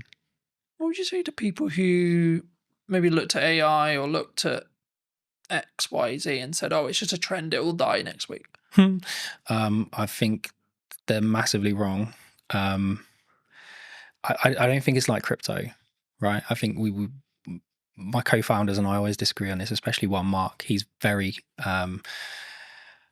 optimistic on the crypto side, Mark, and he loves it. I'm still very much of the opinion that there's been too much happening with the mainstream cryptocurrencies from a dark web standpoint, right? From a criminal historic standpoint. So the AML piece and the KYC piece can be incredibly challenging if you can trace it back on the blockchain to criminality, because really you should be taking that as proceeds of crime. So I think there's a major issue with that. I think the difference between that and AI is AI genuinely has solutions, right? You can take someone who spent the last 20 years of their life learning how to spot tumors in lungs, right? They might have a really good accuracy, 80-85%, and then you can train an AI model to a 92-93% accuracy in 3 or 4 months. That's a huge jump, right, for us as a species, in my opinion. So I just don't see AI dying. If anything, I think it's going to become more and more integrated. And I think actually what we're going to see is that AI is going to become smaller and smaller and smaller. And I don't think it's going to be long before it's fully inside your device, not in the cloud. It will be inside your device. You'll have your own private AI, and it will learn you more and more and more. And this is why Origin set out to do what it does, right? As more and more information is being collected, you need to secure that in a better way. You need to be comfortable that your data is yours, that you have control over who accesses it. And if they do manage to get access to it, that you can revoke that access. And if someone is storing your data somewhere, you've got some level of encryption yourself over that data. I think that's much more important as a conversation. Is not necessarily is AI going to be a great tool, 'cause it's not going anywhere. Is how do you secure the data? How do you scrub the PII out of it? I think, yeah. Because I know that, you know, other large language model providers, I'm sure, have done similar. But I know OpenAI, owners of ChatGPT, got into some hot water because they basically, what it seemed like was they were basically ignoring copyright law completely, and they just went, "Oh look, the internet's got loads of internet and information on it. Let's just take that, thank you." And I don't believe that could be undone now. We're kind of in the wild, like we're in the Wild West in that respect, as in like ChatGPT knows everything and they will know everything forever. Yep. And again, there's only so much data in the world, right? So forget kind of some of the data that people think is proprietary for their organization, right? Where they might have taken 4 or 5 pieces of information and done something cool with it to produce another metric. The actual data, there's a finite amount, right? OpenAI found that out really quickly. You can still download pretty much the entire website scraping, and you can pay to download that online, right? There's several companies that offer that as a service. Anthropic will have done it. Google would have done it. Apple would have, all these organizations, if it's not just specific to OpenAI, every single company has done it. And I think at that point, there has to be a kind of really important question being asked is, how are you protecting your information? Not just from a copyright standpoint, but even from, we were talking about this the other day. So M&S, their hack, right, which was social engineering. Well, how secure is me sending a 6-digit passcode to your phone? The phone's not linked to your identity. It's not linked to anything other than you've told me that's your phone number. And yet this 6-digit code magically makes it secure. I think that's a big issue. And if I can now use an AI, and it doesn't have to be OpenAI, right? The safety protocols are there, but you can use any of the open source versions like Llama, whatever it might be, run it locally on your own machine. There's loads of tools out there like anything LLM that will allow you to do it. Well, I can now connect that online and I can say, right, go and find the maiden name for Carlton's mum, right? And give it access to Facebook, give it access to LinkedIn. And what we were saying before about kind of marketing, whoever makes the most noise, whoever's connected to the most people, well, you don't know who half those connections are on LinkedIn. Yeah. So now if I can connect into you through all of these fake accounts that are being kind of managed and hosted in really not very nice environments, then suddenly your maiden name of your mum is not a security kind of question. Yeah, it's actually a security risk, right? First name of your dog, whatever it might be. School, so on. Yeah. So I think that's really dangerous. And so we need to move away from just usernames, passwords, and security questions. And we need to move more towards contextual permissions. And it's one of the things that we do at Origin, which is create context around access rather than just you've got a username and password and know that my favorite artist is whoever. One of the things that a lot of people are talking about online right now that I wanted to kind of put your brain on is AI influencers. Do you think they're happening? And do you think they will be the future? Because a lot of people are saying, well, how would you 95% of people aren't going to care that it's AI, even if they know, even if you can tell. I don't think anyone would be able to tell. I think there's already influencers out there that people have said are AI. I think the big one that I found quite amusing, we had a big chuckle of it. I think one of the adult content creators worked out to be an AI generated model. And I just think that's hilarious, right? That these people are paying for this personalized service and they've got no idea that it's not even a real person. And I guess the question, like you said, would they even care?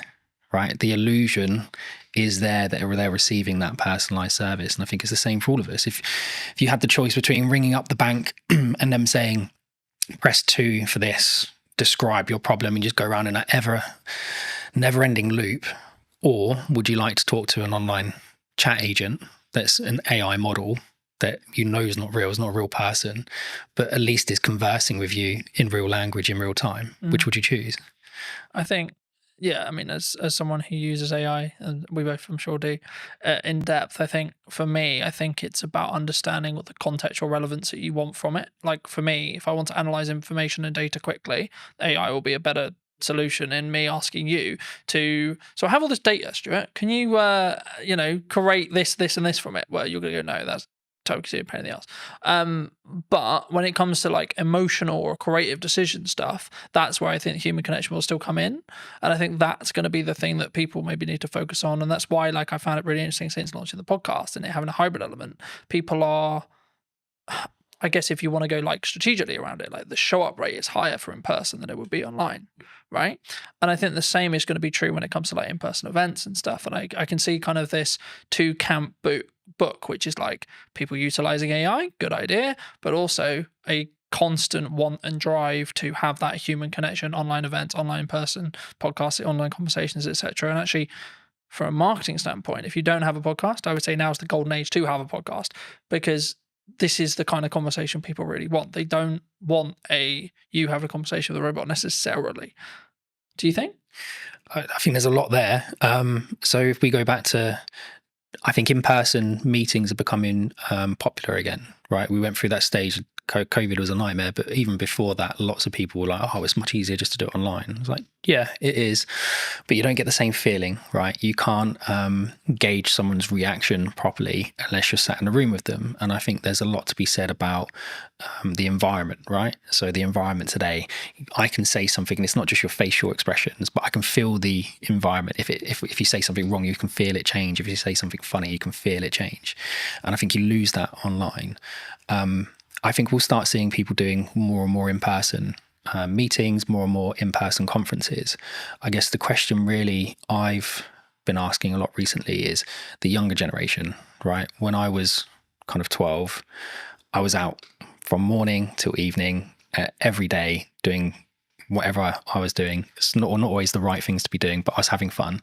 Whereas my 12-year-old, getting him out of the house is a nightmare. And it's not just because he's on his devices, because we limit his time on his devices. He does lots of exercise. We do Muay Thai together. We train together. We do loads of stuff together. But him and his friends don't go out. Like there aren't loads of kids in our area playing outside. And it's the perfect area to be doing it because it's quiet. There aren't many cars.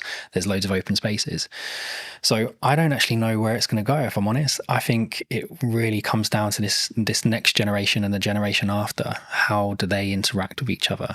And if we don't keep encouraging people to maintain the social aspect of it, I think it will be an issue. And again, the trust side of it, I can trust you more if I meet you in person most of the time. But even then, you still have people who are really, really good at kind of convincing people of things in person that aren't necessarily true. I remember a handful of years ago, I did a talk as part of a business panel at a local college. For obvious reasons, I won't mention which college, and the consistent thing that came through all of the feedback that we gave to these students, like we all gave little talks on our business, gave some context, then we did an open Q&A, and the constant thing through all of it was, you need to work on your communication skills, you need to work on your communication skills, you need to work on how to articulate. But I think sometimes especially someone who talks on content a lot, who does content a lot, who's constantly trying to do that 1% to improve how I come across, the words I use, when I pause, how I pause, etc. I guess to an extent I take for granted the fact I can. It sounds really weird. I know how to communicate, right? But I do. It's even the little nuances, like how I do a stupid noise, or how I pause, or when I pause. I mean, is that something that, like, and if so, like, if that's, we need to either invest that in our children or put that into like schooling level, and or when we're in the workplace or looking for careers, etc. I mean, is that something that's, do you think, weaker as humans? Obviously it's a broad stroke, but do you think it's something that we all need to improve on? I think it's a muscle, right? Communication's a muscle. I think being social is a muscle. That's not to say people who suffer from any anxiety aren't right to feel the way they feel, or that there isn't an underlying issue there. But I think a lot of the time it is a muscle. And I think the only way you can exercise that muscle is to push yourself past the comfort zone and do it. And we aren't pushing people to do it, right? I think we've got to an age where someone can self-diagnose as having a problem. And then we go, oh, okay, well, we won't talk about it anymore. Like, it suddenly just stops the conversation, and suddenly it's not, well, that's the end of it, right? Well, I think that's a problem. And I think that goes back to what you're saying before around kind of school-age children. Yeah. I think my wife and I foster, right? And we've just had a 2 and a 4-year-old that will be leaving us shortly, and we've had them since March. And when they came Like the little girl was nonverbal. The little boy had some issues with kind of speech and understanding and some other bits. And in the last 6 months, my wife's done an incredible job getting them to a point where you wouldn't really know that they're that far behind. Like they're not as far behind anymore. Right? If you were to put them into a mainstream school when the little boy's starting soon, yes, he's going to need a little bit more help, but he's not that much further behind. But it's because we didn't just go, oh, okay, well, they've had a hard time, so that they get a pass. Or we think they might have some anxiety issues. No, let's get them outside. Let's get them on the climber frames. Let's get them interacting with other children. Let's explain to them repeatedly. No, it's not just about saying, oh, kind hands if they do something they're not supposed to do. No, that's not right. Explain to them why, and spend that time educating them. And I think we don't do that with kids at the moment, right? There's so much, people talk about it all the time, but there's so much power with the kind of the child. And there needs to be some power with the child, absolutely. But you've also got children walking into schools stabbing people, right? That's a problem. I'm not saying we can solve that with Origin, not at all, right? But I think that's how far back we need to go. I think we need to start at schools. I think we do schooling wrong. Does that come from boundary settings? I mean, like the statistics from like a broken household is ridiculous. You know, like mine is true in that respect. You know, I didn't have my dad around for 20 years, and since about probably a month ago, 2 months ago, I spoke to him for the first time in 20 years. Mate, congrats. How did that make you feel? Big deal. It was just like, it is what it is. You know, like I wasn't there to be like, right, I'm gonna, and I wanted to make sure that when I did it, it wasn't coming from a place of anger. It's like, right, I'm gonna pull 20 years, and it was right, okay, but I did it for a point of view of I need to make sure that I do this so that I don't regret if I'm told he dies. I did my best, I tried. And I think, but then also I've set a boundary to say, this isn't a fully open door as well. And I think for me, that's come from years of building on it. And that's why I asked you about, that's why I guess the question of like, do we naturally have boundaries, either in work or from parents to kids as well? I think we spend a lot of time teaching people how to drive, right?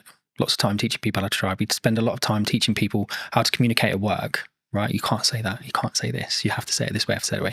We don't spend a lot of time with children teaching them boundaries because sometimes the parents haven't been in a position to learn those boundaries in the first place, right? Not everybody has the same start. I had a similar experience with you. Didn't see my dad for a long time. And I did go in different directions, and I was lucky enough to meet my wife who kept me on the straight and narrow. And I didn't speak to him for a long time, and he passed away. So before we had a chance to reconcile, whether we would have not, I don't know. So I'm really pleased you managed to get through that. But there's a lot of people that don't have that kind of, they don't know themselves enough, right? They don't have the same strength of character. They haven't gone through the same experiences the same way and come out the positive side of it. I think we encourage people, and TikTok and the others drive me mad because it's 10 ways you know you've got ADHD and 10 ways you know you've got this and 5 ways you know you've got that. And we're just creating excuses all the time for the behaviour. And so boundaries, I think we all know where the boundaries are. I think a lot of the time we just choose to ignore them. Is that personal though? Because my boundaries and your boundary may be different. They should be, right? Otherwise it'd be boring. They absolutely should be different. But I think there are some basics that we should be able to agree, right? Certain spaces are private. Yeah. Certain words shouldn't be used. Certain things are unkind. Certain things are kind. Well, it's just mutual respect stuff though, right? Like, oh, absolutely. Like you don't need to be, just because I think you may be acting in a manner that's maybe unkind or etc. That doesn't necessarily mean I'm better than you by saying that you're being a dickhead, for example. Do you know what? I was on a train recently and there was a gentleman using his phone in the quiet carriage, and there was a gentleman sat opposite him, an older gentleman. And I've never known how to turn around and say to someone, like, why you got your phone on? Why are you listening to it loud? Why are you not using headphones, etc., etc.? Because it always comes across as really aggressive, right? And the old guy just literally just leant over and went, excuse me, I just wondered if you'd seen that sign. And the guy looked up and saw his quiet carriage and he went, oh, sorry, mate, and left. And that was it. There was no big, like, hurrah. There was no shouting. And I thought, well, that's a mutually respectful way to approach that situation. Would he have approached it the same way if it had been a 13, 14-year-old teenager listening to his music loudly? Would the teenager have responded the same way the man did? You don't know. But I think we should approach things in a respectful way. And again, that boundary issue, mate, that's a hard one, right? There's people that have spent their entire lives working on that to try and find a solution, and they still haven't figured it out. I think I keep coming back to this whenever I talk about something like this, and I keep coming back to it's self-love, self-development, you. It's reflective of you. So, but from that perspective, I guess it's kind of down to you to do the work to then see the different reality, if that makes sense, right? And I think for me, that's sometimes where people struggle, where they for whatever reason they want to bury it, they don't want to deal with it, they don't, etc. And I think everyone has a level of trauma. It's I don't know using that word, but the level of trauma will either make or break you, and then it's up to you to see how you deal with that to then move forward. So I think I'm smiling because it actually brings up a really good example. You remember you'd go to the gym, right? I want to lose weight. You go to the gym, you're trying to lose weight, and the guy go, well, if there was a pill you could take that would make you lose weight, everybody would take it overnight, right? But it doesn't change the fact that you need to create these habits and these kind of self-motivation that drive those behaviors, right? Because this is really important. And then we had Ozempic and Mounjaro and all these other things come on, and people have utilized it. And I think it's a great tool. If you need to kickstart that process and you're nervous or anxious about going to the gym because of how you look, great, kickstart it with that, but don't rely on it. And I think we've created an environment where I feel depressed, here's some tablets. I feel anxious, here's some tablets. I feel overweight, here's an injection. I feel this, go do that. I hate going to the gym. I hate working out. I'm not someone who enjoys it. If I haven't eaten properly during the day, I will throw up. It doesn't matter how much I train, right? My body just absolutely hates it. But I push myself to do it because I want my son and my daughter to see me go through those hard things and realize sometimes short-term pain gives you long-term gain. It gives me an extra 5 years with them, and it's important. And my dad was 41, 42 when he passed away, and I hadn't spoken to him for a long time. So I don't want to be in the same boat. I'm only 3-4 years away from being in that age category. So I'm going to do everything I can to. Do you think we need to not live with regret then? 100%. And if we can take actions that are maybe uncomfortable today to mean that we're not going to be regretful in 5-10 years? Yeah, I've lived a lot of short-term pain for long-term gain. And if you ask my wife, she'll tell you that it's been kind of lots of long-term pain for not very much gain, but actually we're starting to see the fruits of our labor. And I've got lots of friends who I've grown up with who haven't always taken the same approach. There's one or two of them that absolutely have, and they're smashing life and they're doing really well. But there are still an incredibly large number of people I know who are living month to month, and whether that be just kind of taking out finance on a new car because they want another car, or they're not taking those kind of short-term pains of, well, actually maybe I'll just hold this car for another 5 years. Nothing really wrong with it. The plate might be, I don't know, my plate's a 17 plate, right? I've got no interest in selling my car. I love my car. I've had it for a long time. But you don't get the, oh, that's a cool car. Oh, well done. You got a new car. Tick box from your social circle, though. No, you don't. But again, it's that confidence of being able to say, well, I don't need it. And again, you go back to what you're saying before about boundaries and how you're brought up. Lots of people don't have that. And again, from a trust standpoint, well, who's going to give it? Right? Because you do need a parent or someone you trust in your life to give you that validation. And if you're missing it, you're going to be looking at it from all the wrong people. Do you think we come from a place of like strong, I guess, I'm just thinking of the best word to describe it, but like for me, it's like we can only think about this way because we come from a sense of privilege.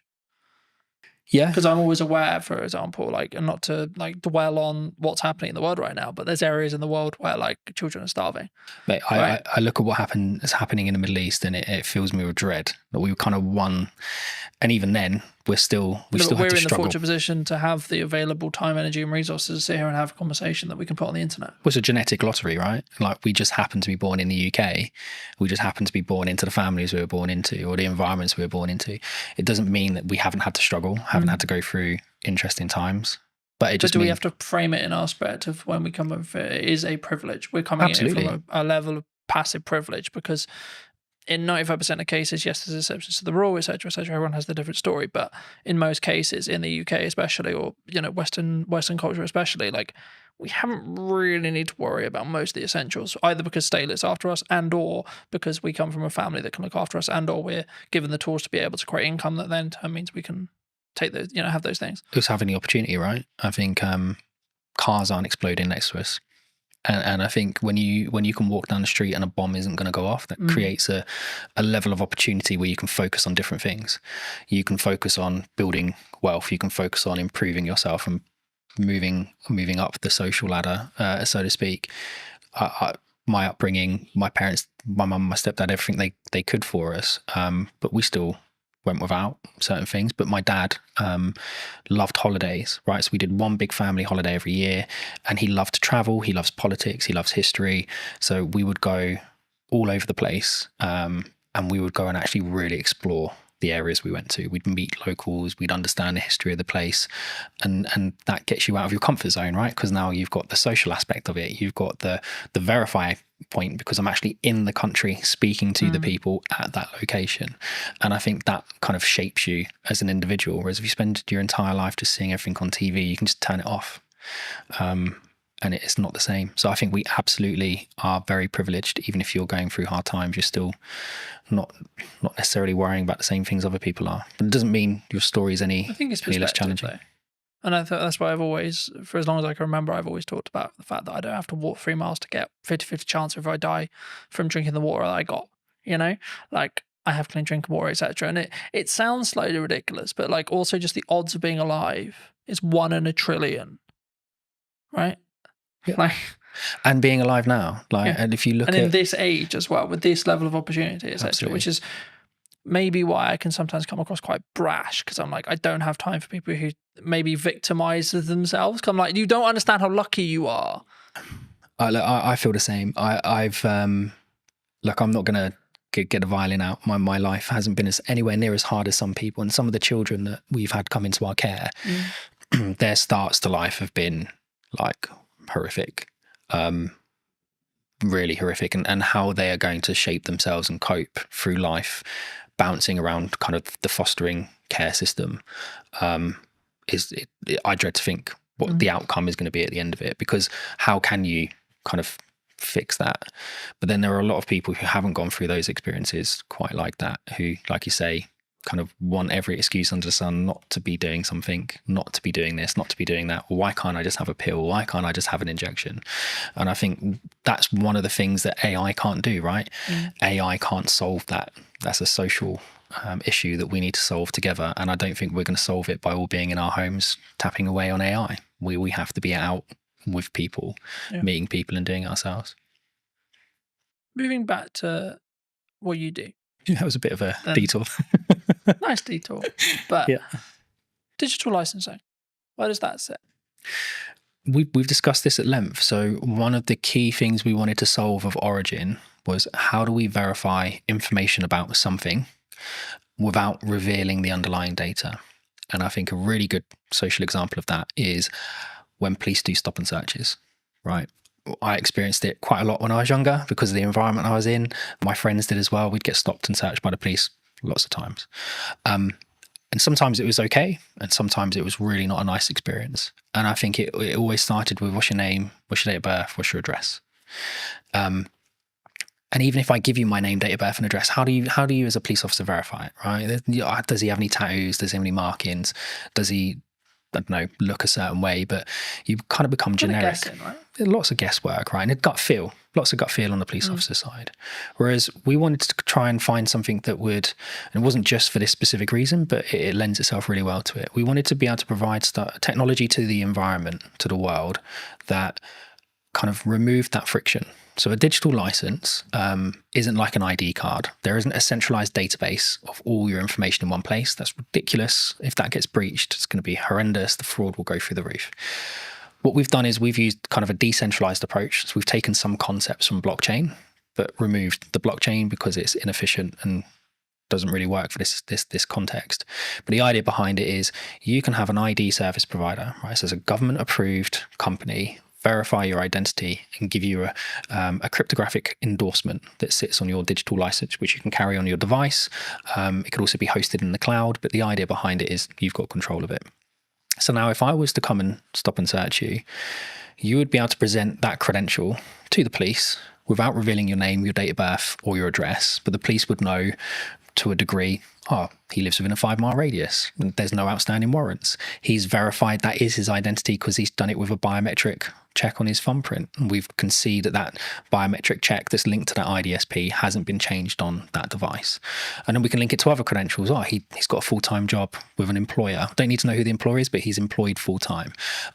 We can see that he is part of a charity, or he does this, or he does that. There's all these different aspects we can start to build into that check, and it all comes from, well, I still haven't revealed any of the data underneath it. These are all independent cryptographic proofs coming from third parties, but that police officer is now sure that individual doesn't have anything outstanding.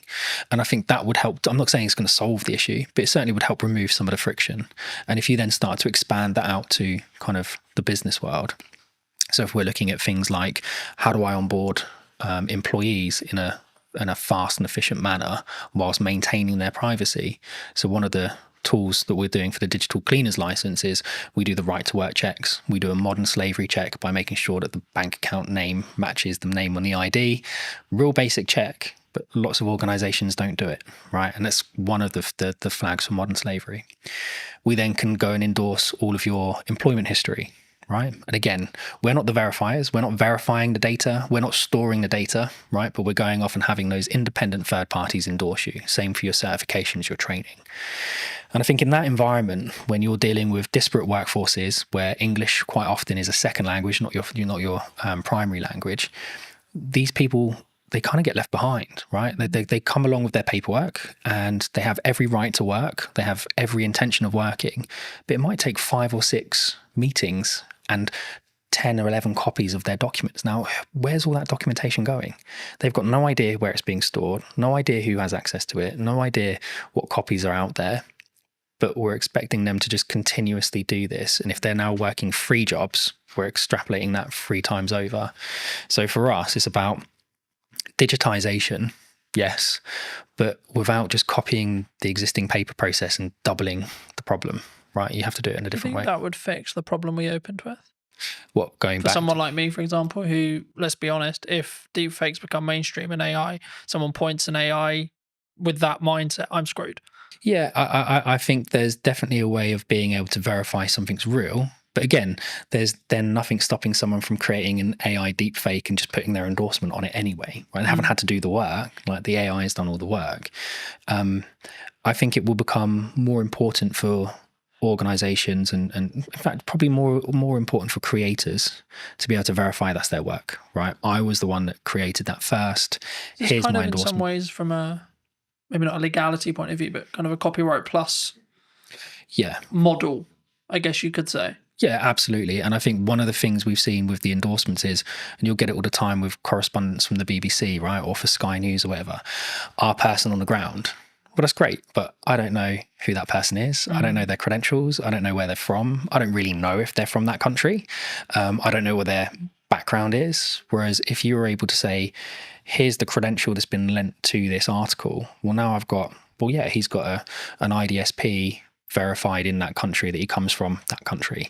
He's got a university credential that says he went to that university. He's got an employment credential that said he was employed there at these points in time.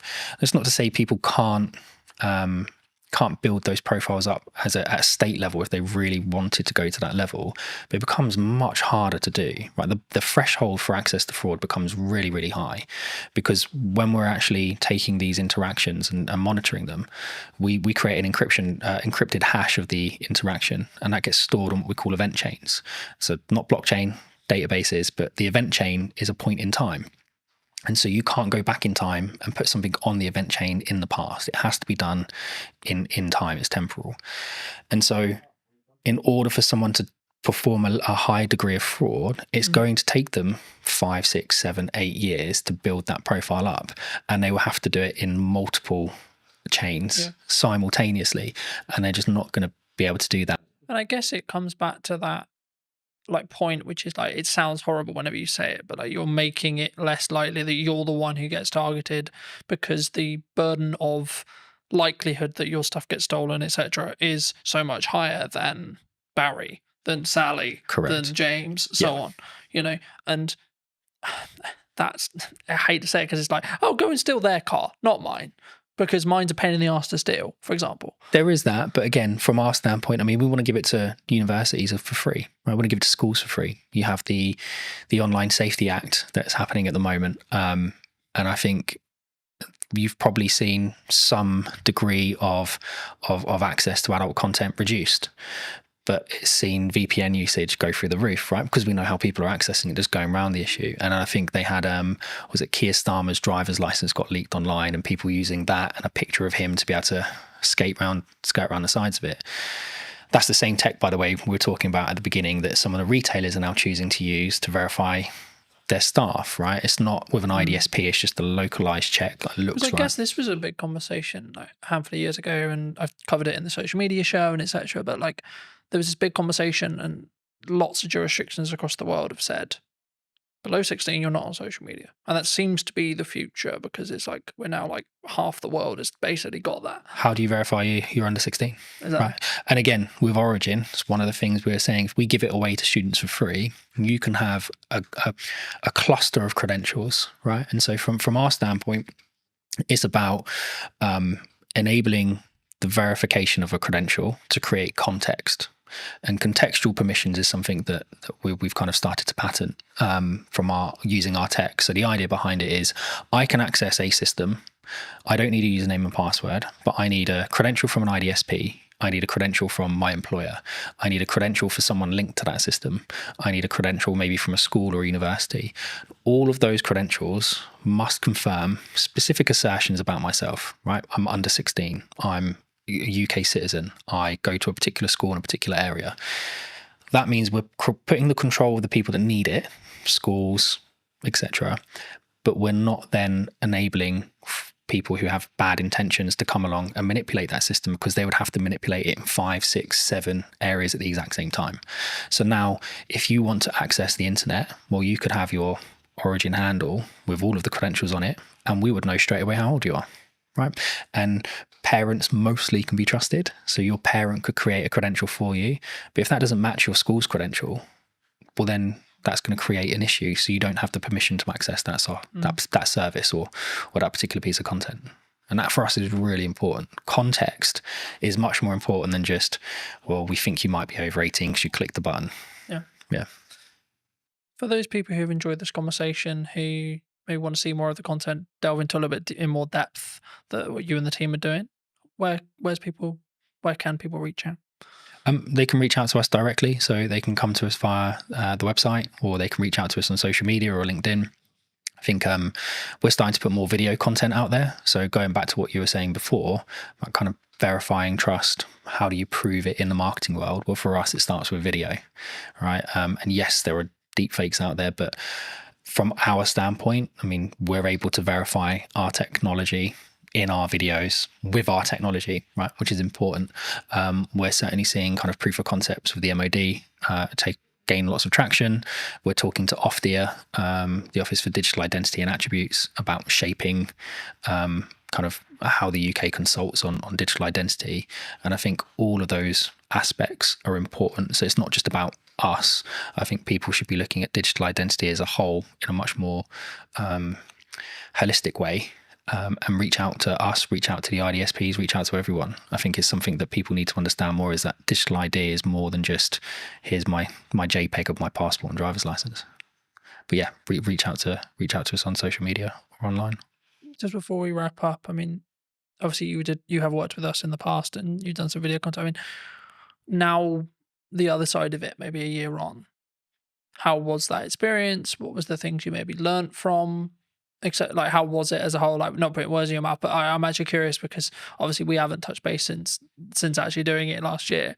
And I mean, was it how you thought it was going to be firstly from the percent of what we did, but then also, like, was there any byproducts that actually came from like working with us specifically?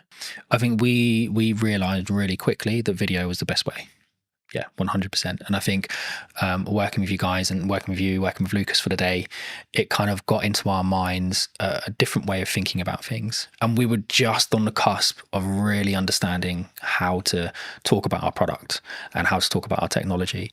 And by focusing on the video approach, and we've now released several other videos that we've kind of produced in-house, it kind of got us to where we are now, which is we know what our narrative is, we know what the story is, we know how to describe our technology. Whereas a year ago, we were still kind of trying to work out what it was that we were. And we were early to market, so lots of people trying to explain it to investors, trying to explain it to customers. It was a challenge. So no, mate, having that time with you and Lucas massively helped us kind of crystallize what we were trying to do. And then over the next kind of 2-3 months, I think that's when we nailed it. But it come off the back of the original filming we did, which was phenomenal.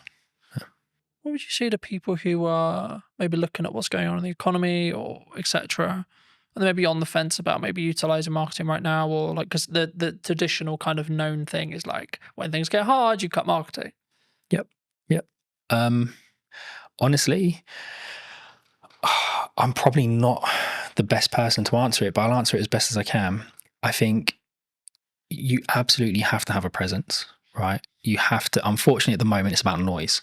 Right, we spoke about it earlier. The more noise you make, the more you get noticed, the more the algorithm picks you up and the more it promotes you to the top. And it goes back to what we we're saying as well about the SMEs, like how do you get spotted? How do you get noticed if you have to have that kind of credentials proving you've done something? I think consistency, right? And we had this chat about podcasts a year ago.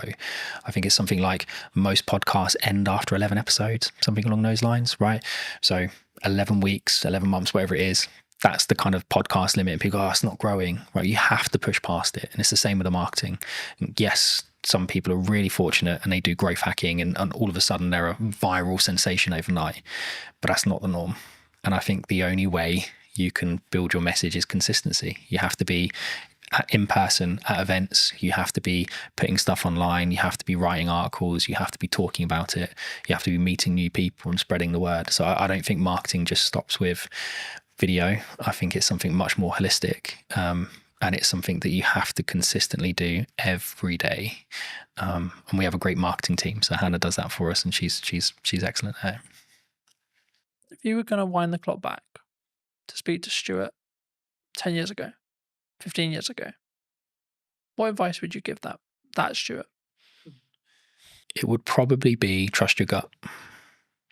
I think we've had hiccups along the way with everything that we've done, right? Whether that be businesses my wife and I started, with raising children, with kind of investors, whatever. There's always going to be a hiccup. Something's always going to come up that you weren't expecting, but you have to trust your gut. And even if that is completely in the opposite direction to what everyone is telling you, sometimes you just have to go with your gut, because at least at the end of it, you don't have the regrets. Right? If you listen to everybody else and they turn out to be right, that's great. But if you listen to everyone else and it turns out to be wrong, you're going to spend the rest of the time going, oh, I wish I'd listened to my gut. I wish I'd trusted my gut. So I think take people's advice on board, listen to it, kind of take the best strategies, build them together, but ultimately trust your gut. Yeah. Thank you so much for the time, Stuart. You too. Cheers, Carl. And if you did enjoy this episode and would like to see more like it, then I would love to hear what you think in the comment section down below. Why not subscribe so you don't miss next week's episode, and I'll see you very, very soon. When you truly become comfortable in your own skin, that's when you become a more potent, authentic, and influential communicator. Why do you think storytelling is important? The storytelling is 100% something I focus on. It's just a part of a larger puzzle now, or a larger body of work. But stories are important for so many reasons, man. What is the excuse that we make for the reason why we don't do the thing? Have the podcast, write the book, run the business? So the 5 habits. Number 1 is transform your internal story. The second is ask conscious questions. The third is unearth your charisma. I think it's really interesting, right? Because a lot of the conversations I've been having the last couple of months has been around done is better than perfect. I'm a multifaceted human being. I'm not just one thing. And often labels can lead us, man, to shrinking, playing small and saying, I am this. But what if you're more than this? Did you know that 93% of you are not subscribed? So if you could please do me a favor and you're enjoying the show, then subscribing would mean the world to me, and it would allow me to grow the show and continue to get larger and larger guests and continue to bring what's missing in marketing today. Thank you ever so much for joining me, and I'll enjoy the episode. Hello, my friends. Welcome back to a brand new episode. Today, I'm going to be talking to Ravi, who talks all about communication and actually why is it important. So that's going to be what this conversation is going to be about. But welcome, Ravi. How are you? Good, man. I feel like we should have started rolling about 10 minutes ago because we had some good conversation about marketing, communication, books, all that good stuff. But I'm feeling good, man. As I told you in the green room or the coffee area, this has been a minute when it comes to me being on podcasts, given I've been focused on writing my book, being a dad, and all that good stuff. So it feels good to be here, man. It feels good to be here. Well, thanks ever so much for coming down and for the time, of course. I mean, it would be wrong to not open the show with what you feel is missing in marketing today. I mean, we touched on it in the pre-show conversation a bit, but just to reiterate for the audience's sake, I mean, what do you feel is missing today? When you asked me this question beforehand, giving me the material to prepare, I had to sit with this. And I had to sit with this for quite some time because I didn't want to give you a generic answer or one that's been heard before. And the one word that came up for me was intentionality. And actually, that's not just in marketing, that's in life right now. Intentionality. I mean, if you just scroll on social media, log on to LinkedIn, log on to Instagram, whatever it could be, there's an addiction to instant gratification, meaning, okay, I want to grow my follower account now. I want to achieve XYZ now. And as a result, I may put out AI content, which feels perfect, which feels like it's going to connect with people. But the truth is there's a disconnect because perfection doesn't exist, man. Perfection doesn't exist, and imperfection equals connection. And our intentionality behind things, our death grip on our desires, and the instant gratification that comes with it, it's just leading us to this place where, and it's funny to say this, the bar is so low in some senses that the number one way to stand out is by tapping into human connection. I think it's really interesting, right? Because a lot of the conversations I've been having the last couple of months has been around done is better than perfect. And I think that sometimes we look at the podcast idea we have, we look at the event idea we have, we look at the business idea we have, look at the book idea we have, etc. And we think, yeah, I'll add that to the list. Yeah, I'll put that on my to-do list. Do you think people need to is there a level of just you need to start doing stuff? Like you need to just choose one of them or two of them or three of them and say, I just need to do that? Because I think sometimes we put it on we kind of pin it up and we go, yeah, I'll get to that. But then we never maybe do. What's the question behind the question? I'm curious. The core, I think, is do people... So I guess what I'm actually asking there, and this isn't planned, so I've just come off the fly, but I think it's what is the excuse that we make for the reason why we don't do the thing? Have the podcast, write the book, run the business. Maybe someone's watching this and they're in their 9 to 5 and they're like, I've got that really business idea. I'm really passionate about X. But they don't start working on it in the evenings. They don't start because maybe they're worried about what people think. It's actually, these are the common answers I get. But is it just that? I'd say it could be many things, and I can't answer it from everyone's perspective. I can only answer it from my lens. And I would say the two things coming up for me are, number one, fear, like we spoke about, where, I'll give you an example. I know of somebody who has a specific idea that they knew in that season of their life was in alignment. But there was always a reason why they couldn't pursue it. There was always, for lack of a better word, an excuse as to why they couldn't pursue it. And that excuse gave that individual the reason why, I can't do it now because of X. I can't do it now because of Y. But what those excuses and what that narrative was grounded in was fear. So there is definitely fear. There is definitely fear. But as the old saying goes, fear stands for false evidence appearing real, right? So yes, there's fear behind it. The second thing is, do you actually want the thing that you say you want? Or have you just logged onto Instagram and you've seen that Jamie is doing incredibly well now that she's left her 9 to 5 and is in this job and seems to be crushing it. And actually, you like the idea of that. You like the concept of that versus the actual reality. And is it your ego saying, hey, I want a bit of that? Or is it actually your authentic self? Is it driven from your authentic self? I don't know. But I think those are the questions to ask ourselves, because the truth is when you, this is my truth actually, when I'm deeply aligned with something, it has a meaning behind it, which means the imperfect action, the work or whatever it takes to achieve that, the excuses, the fear, it starts to move to the sidelines because you know that not taking action is going to cost you more. I think that's key, and I think people listening need to consider, is it keeping up with the Joneses, looking at the trend, etc., and that's why you want to be an entrepreneur. And I'm fortunate where I'm wrongly or rightly rapidly approaching 10 years in business, which is crazy in my head, you know. And I'm looking at it going, right, okay, so the odds here are like I've kind of done quite well, because the odds are that I think I looked up yesterday, I think about 25% of business, like 25% of businesses don't survive longer than 5 years. Really? Yeah, and I'm just thinking, why? And like from listening to what how you just answered the last question, I think for me the key is they weren't in line with, like, they weren't true. You know, they weren't willing to die on that hill or put the flag in the sand or etc. You know, I think entrepreneurship before COVID was cool, right? Because or even during COVID, when there was loads of money floating around and it was, quote, easier. I think that's when people looked at it and went, yeah, that's cool, let's do that. Oh, work-life balance. Oh, free. Oh, I made lots of money and I get all the time and I get all the freedom. But now we're in a world where what most people I talk to, and I'm sure you've had it as well, which is like, well, this is just normal. This is what real business is. You know, things are harder, you maybe lose a client, or things are harder in the economy, etc., etc. That's just another day at the office, you know? And I think for me, I think that's where the true entrepreneurs will stand through. What do you think people get wrong, though, in either that step or then how they communicate that step to their friends, their family, maybe the clients they want to work with, the market? Because obviously a lot of what you do is about communication, right?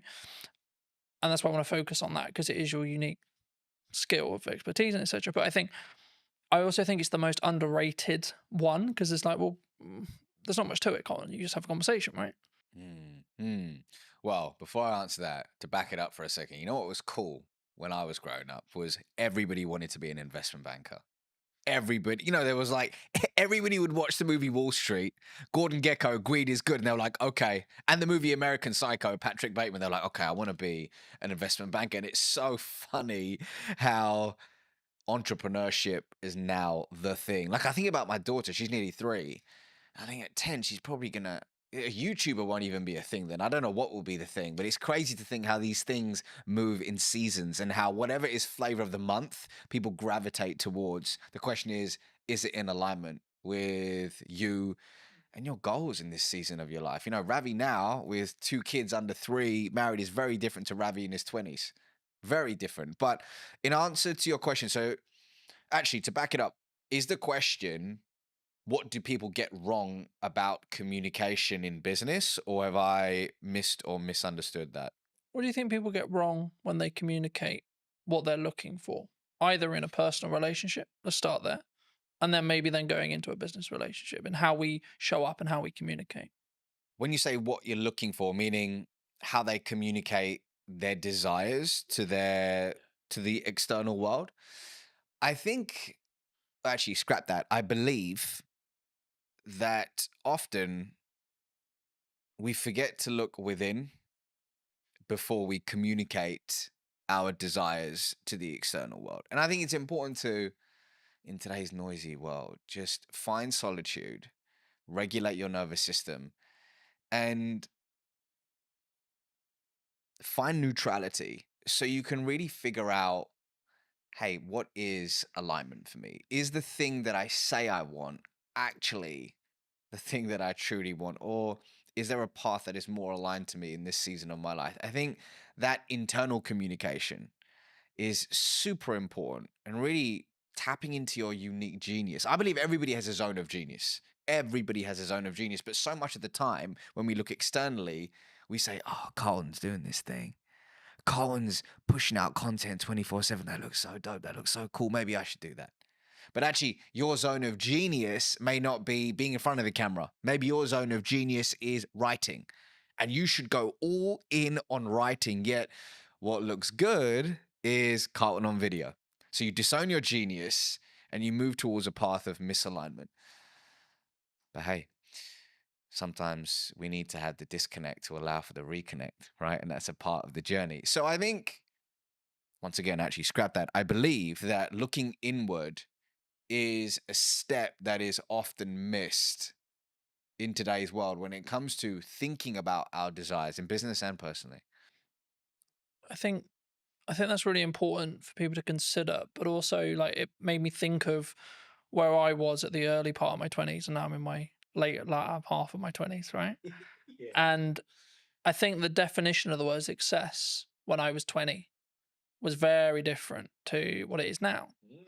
And I find like I can say this now, like in hindsight, but I find that really interesting and how it's developed and changed. And I think that's kind of to an extent what some people misunderstand, right? When they look at maybe I'm going to do this business and maybe it didn't work, or maybe they gave their all for 5 years and then actually they're like, you know what? Yeah, I could, but you know, like I'm just going to go get something that is close but not there, right? And it's a job and it does what I need it to do, but then I can focus on everything else. And they're putting that first. Do you think that people sometimes struggle to, I don't want to say the word abandon what they used to call success or what their definition of that used to be, but do we need to, as we move forward in the seasons of our life, do we need to constantly readapt and constantly be okay with changing what success means, do you think? It's funny you say that, because if I think about the version of me in my 20s and what I defined as success, so different. And it's wild. But I also needed the 20-year-old version of Ravi to, like, actually, a better way to put it is I acknowledge that younger version of me. I have compassion for that younger version of me. And I know that he did the best he could with the consciousness that he had at the time versus berating that version. You know, some people say, oh, God, man, I was such an idiot. I did so many years. Yeah. Actually, we did the best we could in that season of our life with the tools that we had. So I've got to honor that version of me. But when I look back, I'm like, wow, I'm glad I've evolved. I'm glad I've evolved. And I think we do need to be comfortable with not labeling ourselves. We need to be comfortable with labels. I will give you an example. Somebody could say, I am an entrepreneur. I am an entrepreneur. And on the face of it, great. Gives that individual a sense of belonging, pride, identity, brilliant. However, let's say that one of their buddies hits them up and says, hey, Jamie, I've got this role at Netflix. It's in the C-suite. I've spoken to people internally. We think you would be incredible for it. But Jamie's like, hold on, but I am an entrepreneur. But actually, it's not working for them in a way that they would have hoped. And actually, being in the C-suite at Netflix could be more expansive and abundant for them, but they reject it. And they say, no, but I'm an entrepreneur. So the labels that we give ourselves can often create these mental cages where we shrink our desires, we play small, and we often reject abundance. Versus, instead of saying I'm an entrepreneur, we could say I'm somebody who runs a business. Instead of saying I'm a podcaster, is I'm somebody who has a podcast. So when we expand our identity, we expand our being, and we allow abundance to organically find us. So, for example, when it came to writing my first book, this was a first for me. I haven't written a book before, so I intentionally thought about embodying the label of I'm a world-class author. I am a world-class author. So I could embody that identity to write something I'm deeply proud of, but quickly switched it to I'm someone who writes books. Because does that mean I say no to speaking? Does it mean I say no to coaching? Does it mean I say no to consulting? No. I'm a multifaceted human being. I'm not just one thing. And often labels can lead us, man, to shrinking, playing small and saying, I am this. But what if you're more than this? I think for me, and what I was thinking of as you were like explaining that as well, I think you can have your definition of success in the correspondence to the season you're in, right, as well. And I think I understand why people would like, I need the X, whatever it is, right? I need the car, I need the house, I need the wife, I need the lifestyle, whatever. But I think you can undo what's possible if you stay true, like if you only solely focused on that, rather than saying, I want to go north. Yeah, but come on, you're not being specific on where north. Okay, but I know I want to go in this direction, and then see what opportunities then arise from there, and then reflect on what happens. So at this moment, yes, I run a marketing company. Sure. Okay. But if you had a conversation, this same conversation nearly 10 years ago, I would have said, I do video production. Right. And if I had just locked into, no, I only do video production, that's all I do. I work with other video production companies and I help them create content. Cool. Then it would have pivoted or changed how what horizons I could have met or gone to. And what I found was that people, they tie what they're doing and their self-worth to it together. And I think that can be sometimes the issue. Massively. Because then you're tied to, like using your entrepreneur example, then you're tied to, oh, what if I'm not an entrepreneur? Now I'm lesser, right? Because that kind of implies you failed. And then to you, that means actually me as Colton has failed. Not the company has failed, or not the company served its purpose and it got me to the Netflix role, or etc. Colton has failed. Colton will not be able to win. Colton will not be able to be, quote, successful. Do you think we need to, is that a inner work thing that we need to do?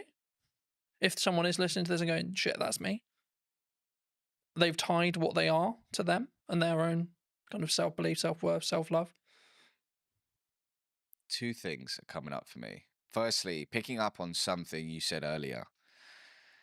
Something I talk about in the book, inside of Habit 1, is about being fixed on the desire, but flexible on the path. So let's say somebody says, I just want to generate more revenue. Broad, but more revenue, okay? And they have the idea that the path to get there is landing net new business. They build this whole team around it, but all of a sudden, this beautiful opportunity arises with their existing client base. If they are fixed on the path and go, no, we're just going to acquire net new business, and they reject this abundant opportunity, they may not reach that idea of more revenue. But the idea of pivoting, being open to the infinite possibilities to reach that said desire, which will evolve, and it's okay to evolve it, is super key. Yes, that requires inner work. But going back to your question about self-worth, you know, I used to work in investment banking.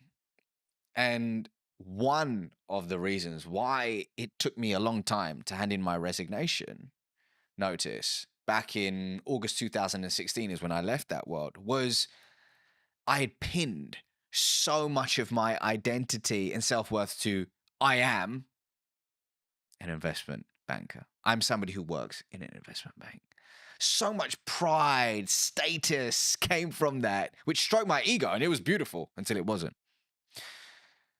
But that experience, I'm so grateful for it, man. I'm so grateful for it. And it was, I believe that everything, this is my belief, that everything's happening for you, not to you. Whatever you're experiencing right now is a lesson that you need to learn to be able to transform your identity into the human being that can receive and sustain their true desires. So somebody listening to this right now may say, man, I'm so annoyed that my team member or my employee just keeps doing this frustrating thing. They keep being late to work, or they keep missing XYZ, and you're getting frustrated. Why can it not be like this? It is not fair, you keep saying. However, you may have requested from the universe, whatever your North Star is, that I want to be an influential leader. Well, you've requested it. So as a result, the people, the projects, the challenging circumstances are coming your way to sharpen you, to expand your being so it can, once again, your identity can be transformed into one that is able to receive and sustain. So whoever's going through, whatever you're going through right now, see it as a gift, an opportunity to transform your identity. So if you are pinning your entire self-worth, over-indexing on career, whatever it could be, see it as an opportunity, right? Does it take looking inward? I believe so. For me, that's the way forward, but you got to figure out the right path for you. I think for me, lacking in the business world, and this is a very broad stroke, there's obviously exceptions to the rule, but I think sometimes is lacking is the self-accountability side of it, right? So whenever I have a project or a podcast or something I'm doing, I'll go, right, even if it went well, cool. Great, it went well. Great, the client's happy. What can I do to make sure that experience was better? What can I do to make sure that that went closer to plan?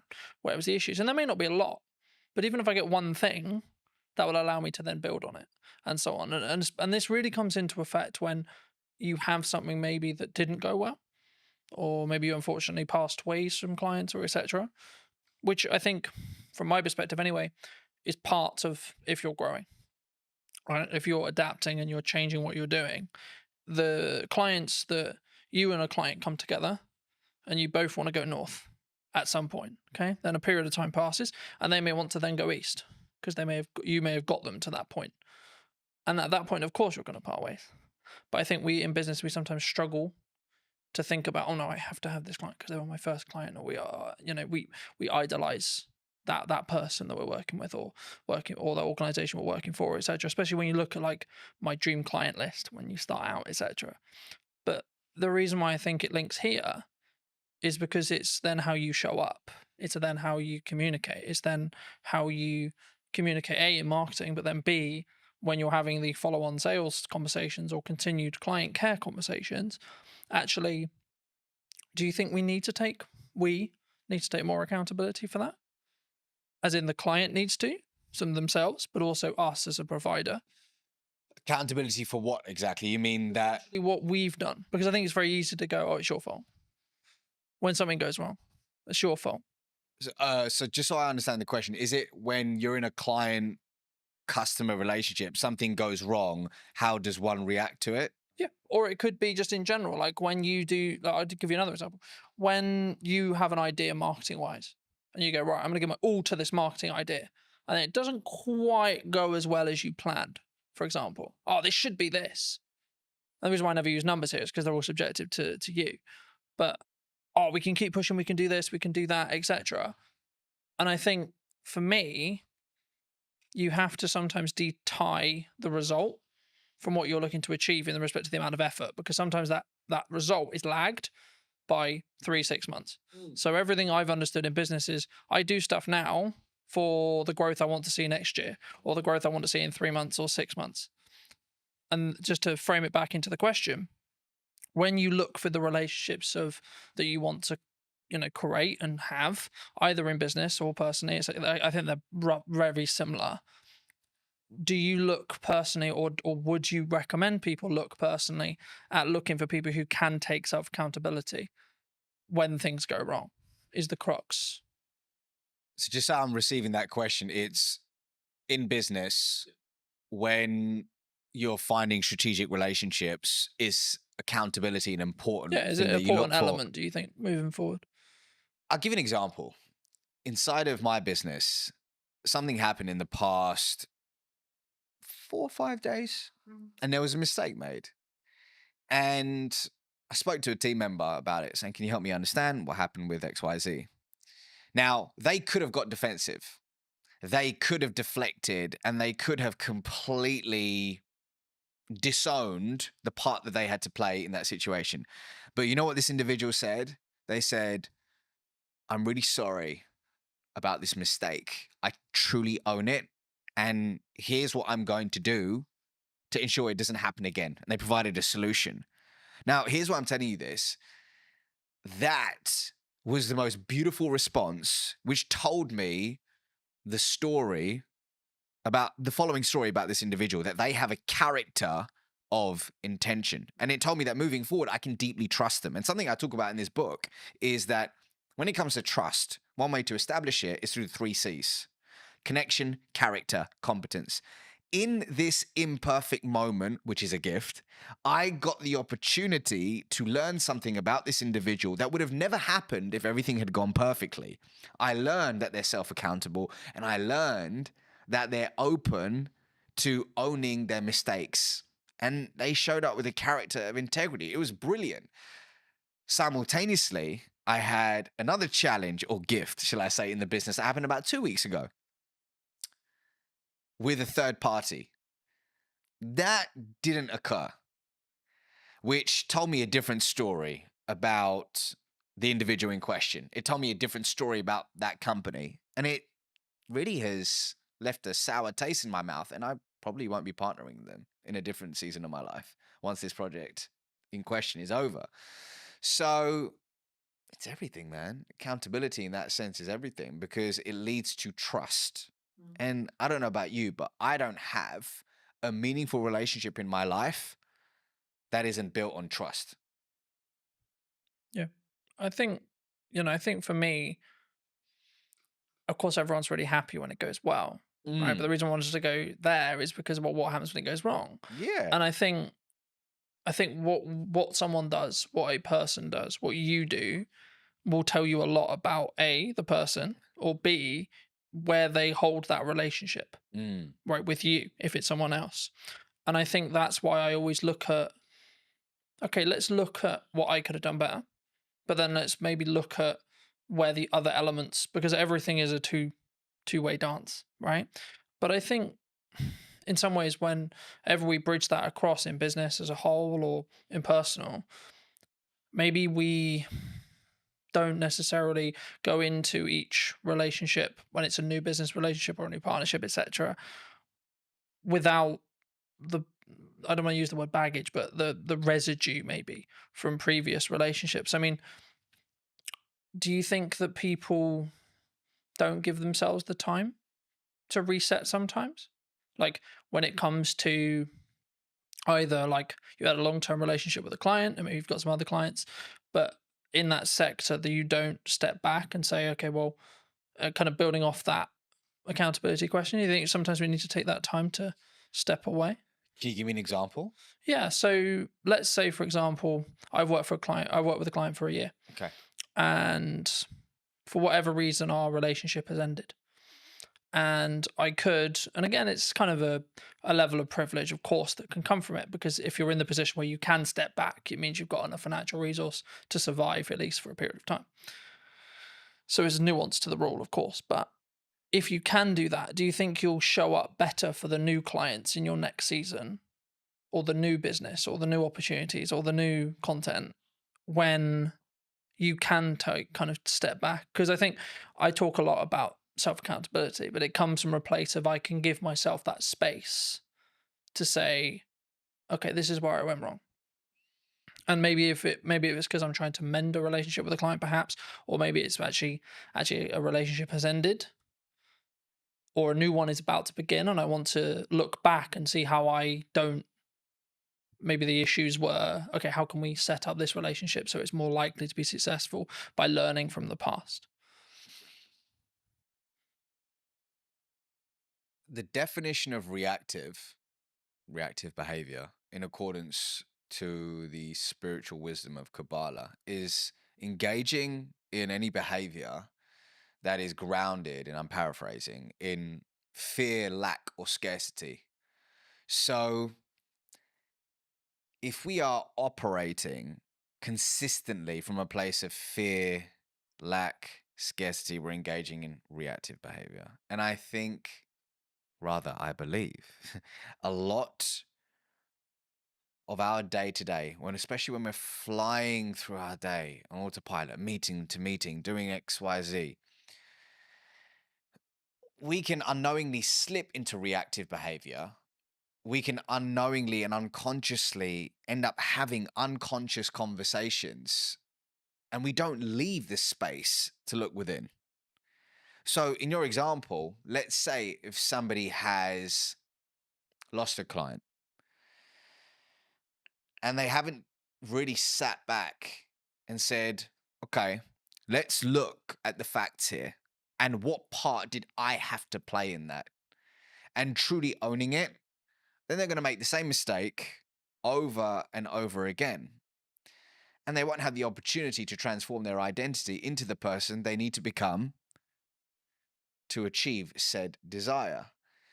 So your point about self-accountability is important, but it's all down to the fact that, if your calendar is just, there's zero white space in it, and you don't have a personal practice in the morning or whatever it is in the day to ground yourself, it can lead to this unconscious behavior, which is a problem in today's world. Because in our conversations, one of the biggest problems is engaging in short-term behavior that kills long-term reputation. Do you think that people have too many busy things happening? They take too many meetings.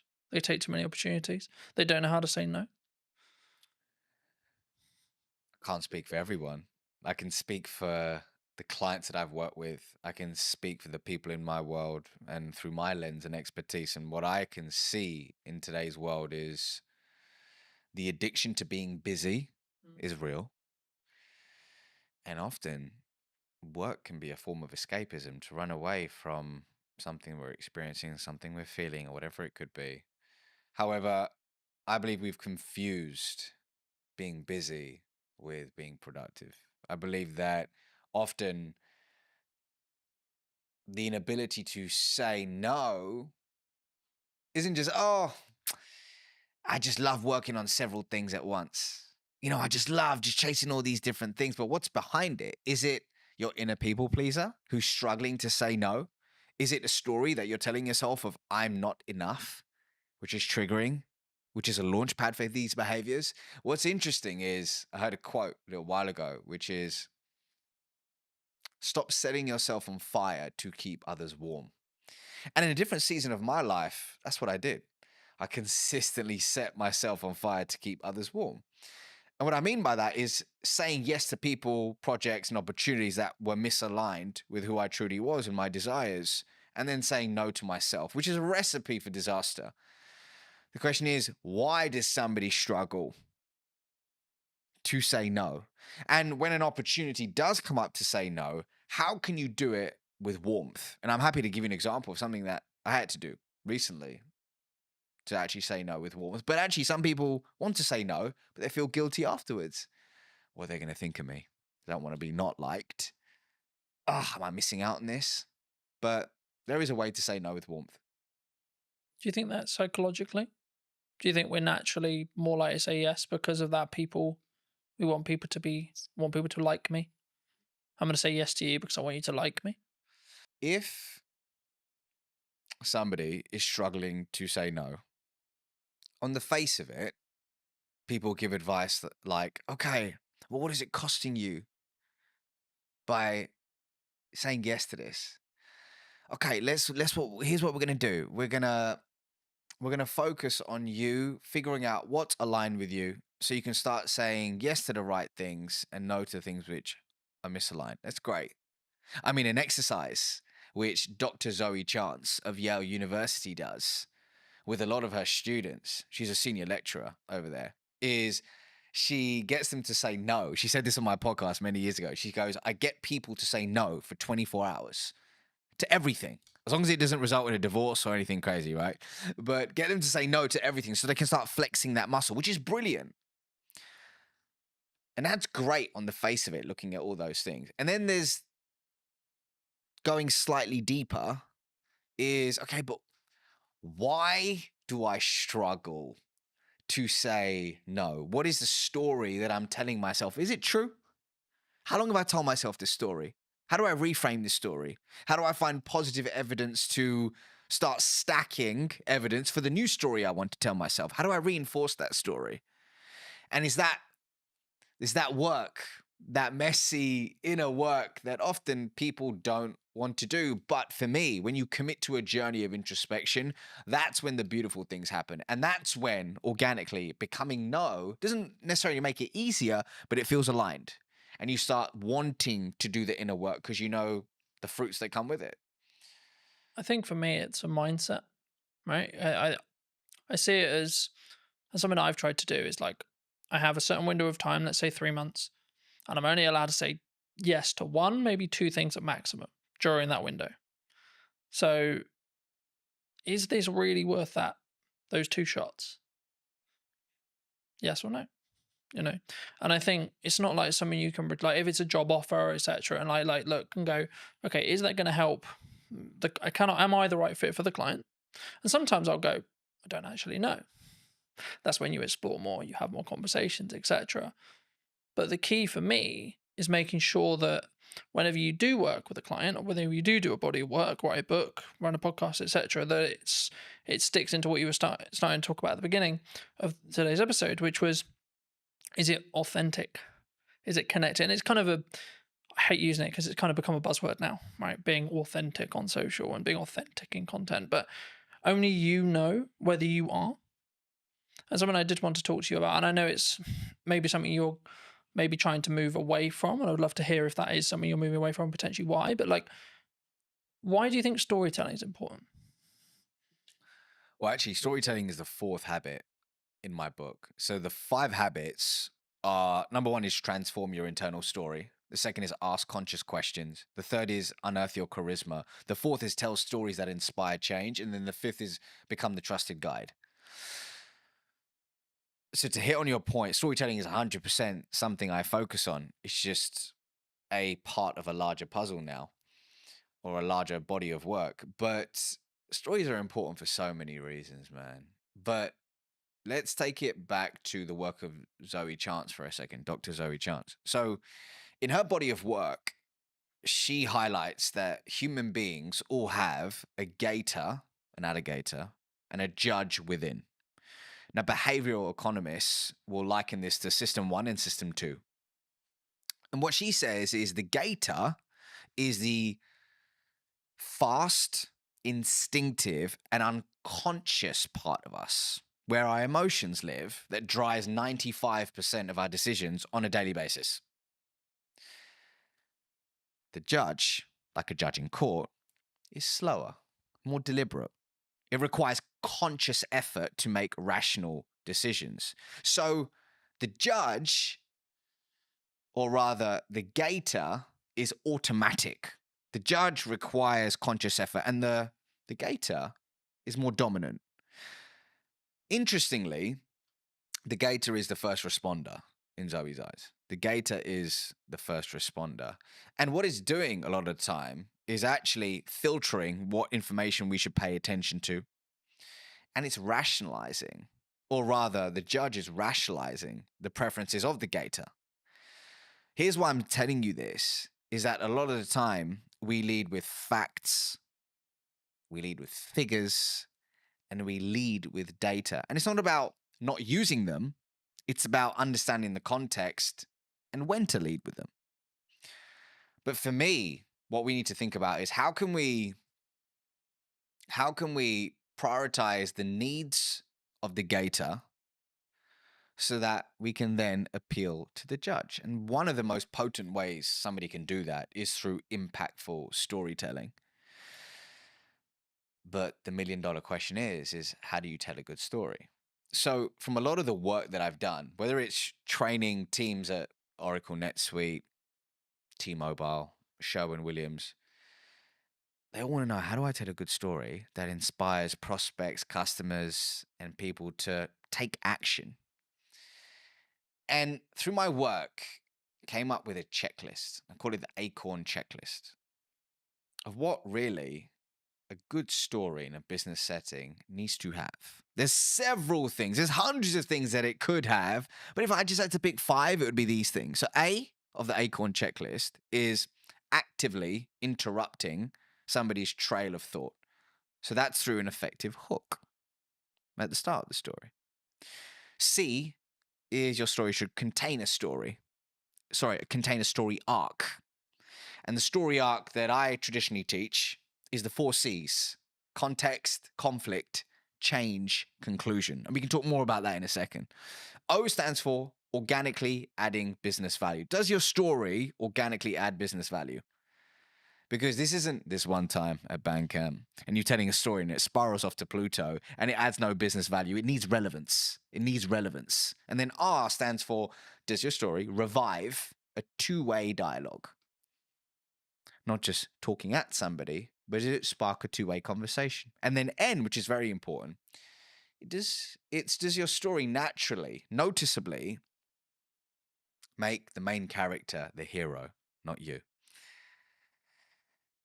And when you embody these ingredients, it really paves the way for somebody to tell a great story, which moves people. And hey, what are we trying to do when it comes to our prospects, our team members, our customers, our partners, or shareholders? We're trying to inspire change, moving them from a current set of series of behaviors, to a new series of behaviors. And change is hard and change is messy, but storytelling can start that process and make it stick. Do you think, because something that I hear from people who are starting out on video a lot is, yeah, that's great, but my story is really boring. My origin story is really boring. My day-to-day is really boring. I'm an accountant. I spend my life looking at spreadsheets. I spend my life looking at tax returns. I spend my life looking at paperwork. Is that true? It might be that person's truth in that specific moment. Is it, we gotta honor that that's their truth. That's their truth in this season of their life. However, is there validity in it? I don't know. I don't think so, right? I'm sure we'll be able to find cracks in the story that they're telling themselves. So I was recently speaking at an event called Atomicon. Incredible event, really cool business conference. And at the end of my keynote, this individual came up to me and they said, it's really interesting when you were telling stories about your kids and this and that or the other, there was humor in it. There was fun in it. It wasn't like, oh, I went through this immense pain and this happened and that happened. And that's what I struggle with. I was like, what do you mean? Tell me more. And they said, well, I'm struggling to craft my origin story because I don't have this huge moment in my life where, oh my God, I was down and out. I was at rock bottom and look where I am now.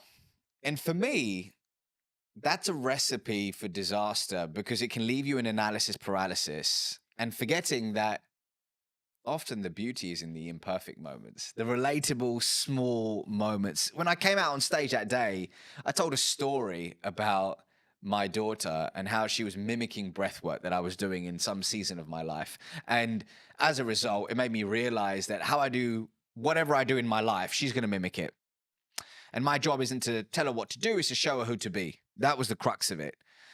But that came from a seemingly insignificant moment in my day-to-day life. So I think what it boils down to is creating a story bank. And I have a process for that, but creating a story bank where you're collecting these insignificant moments, figuring out which one of them can be transformed into a story and testing them versus sitting there trying to think of that one story and then going, I don't have it. I'm going to wait for it.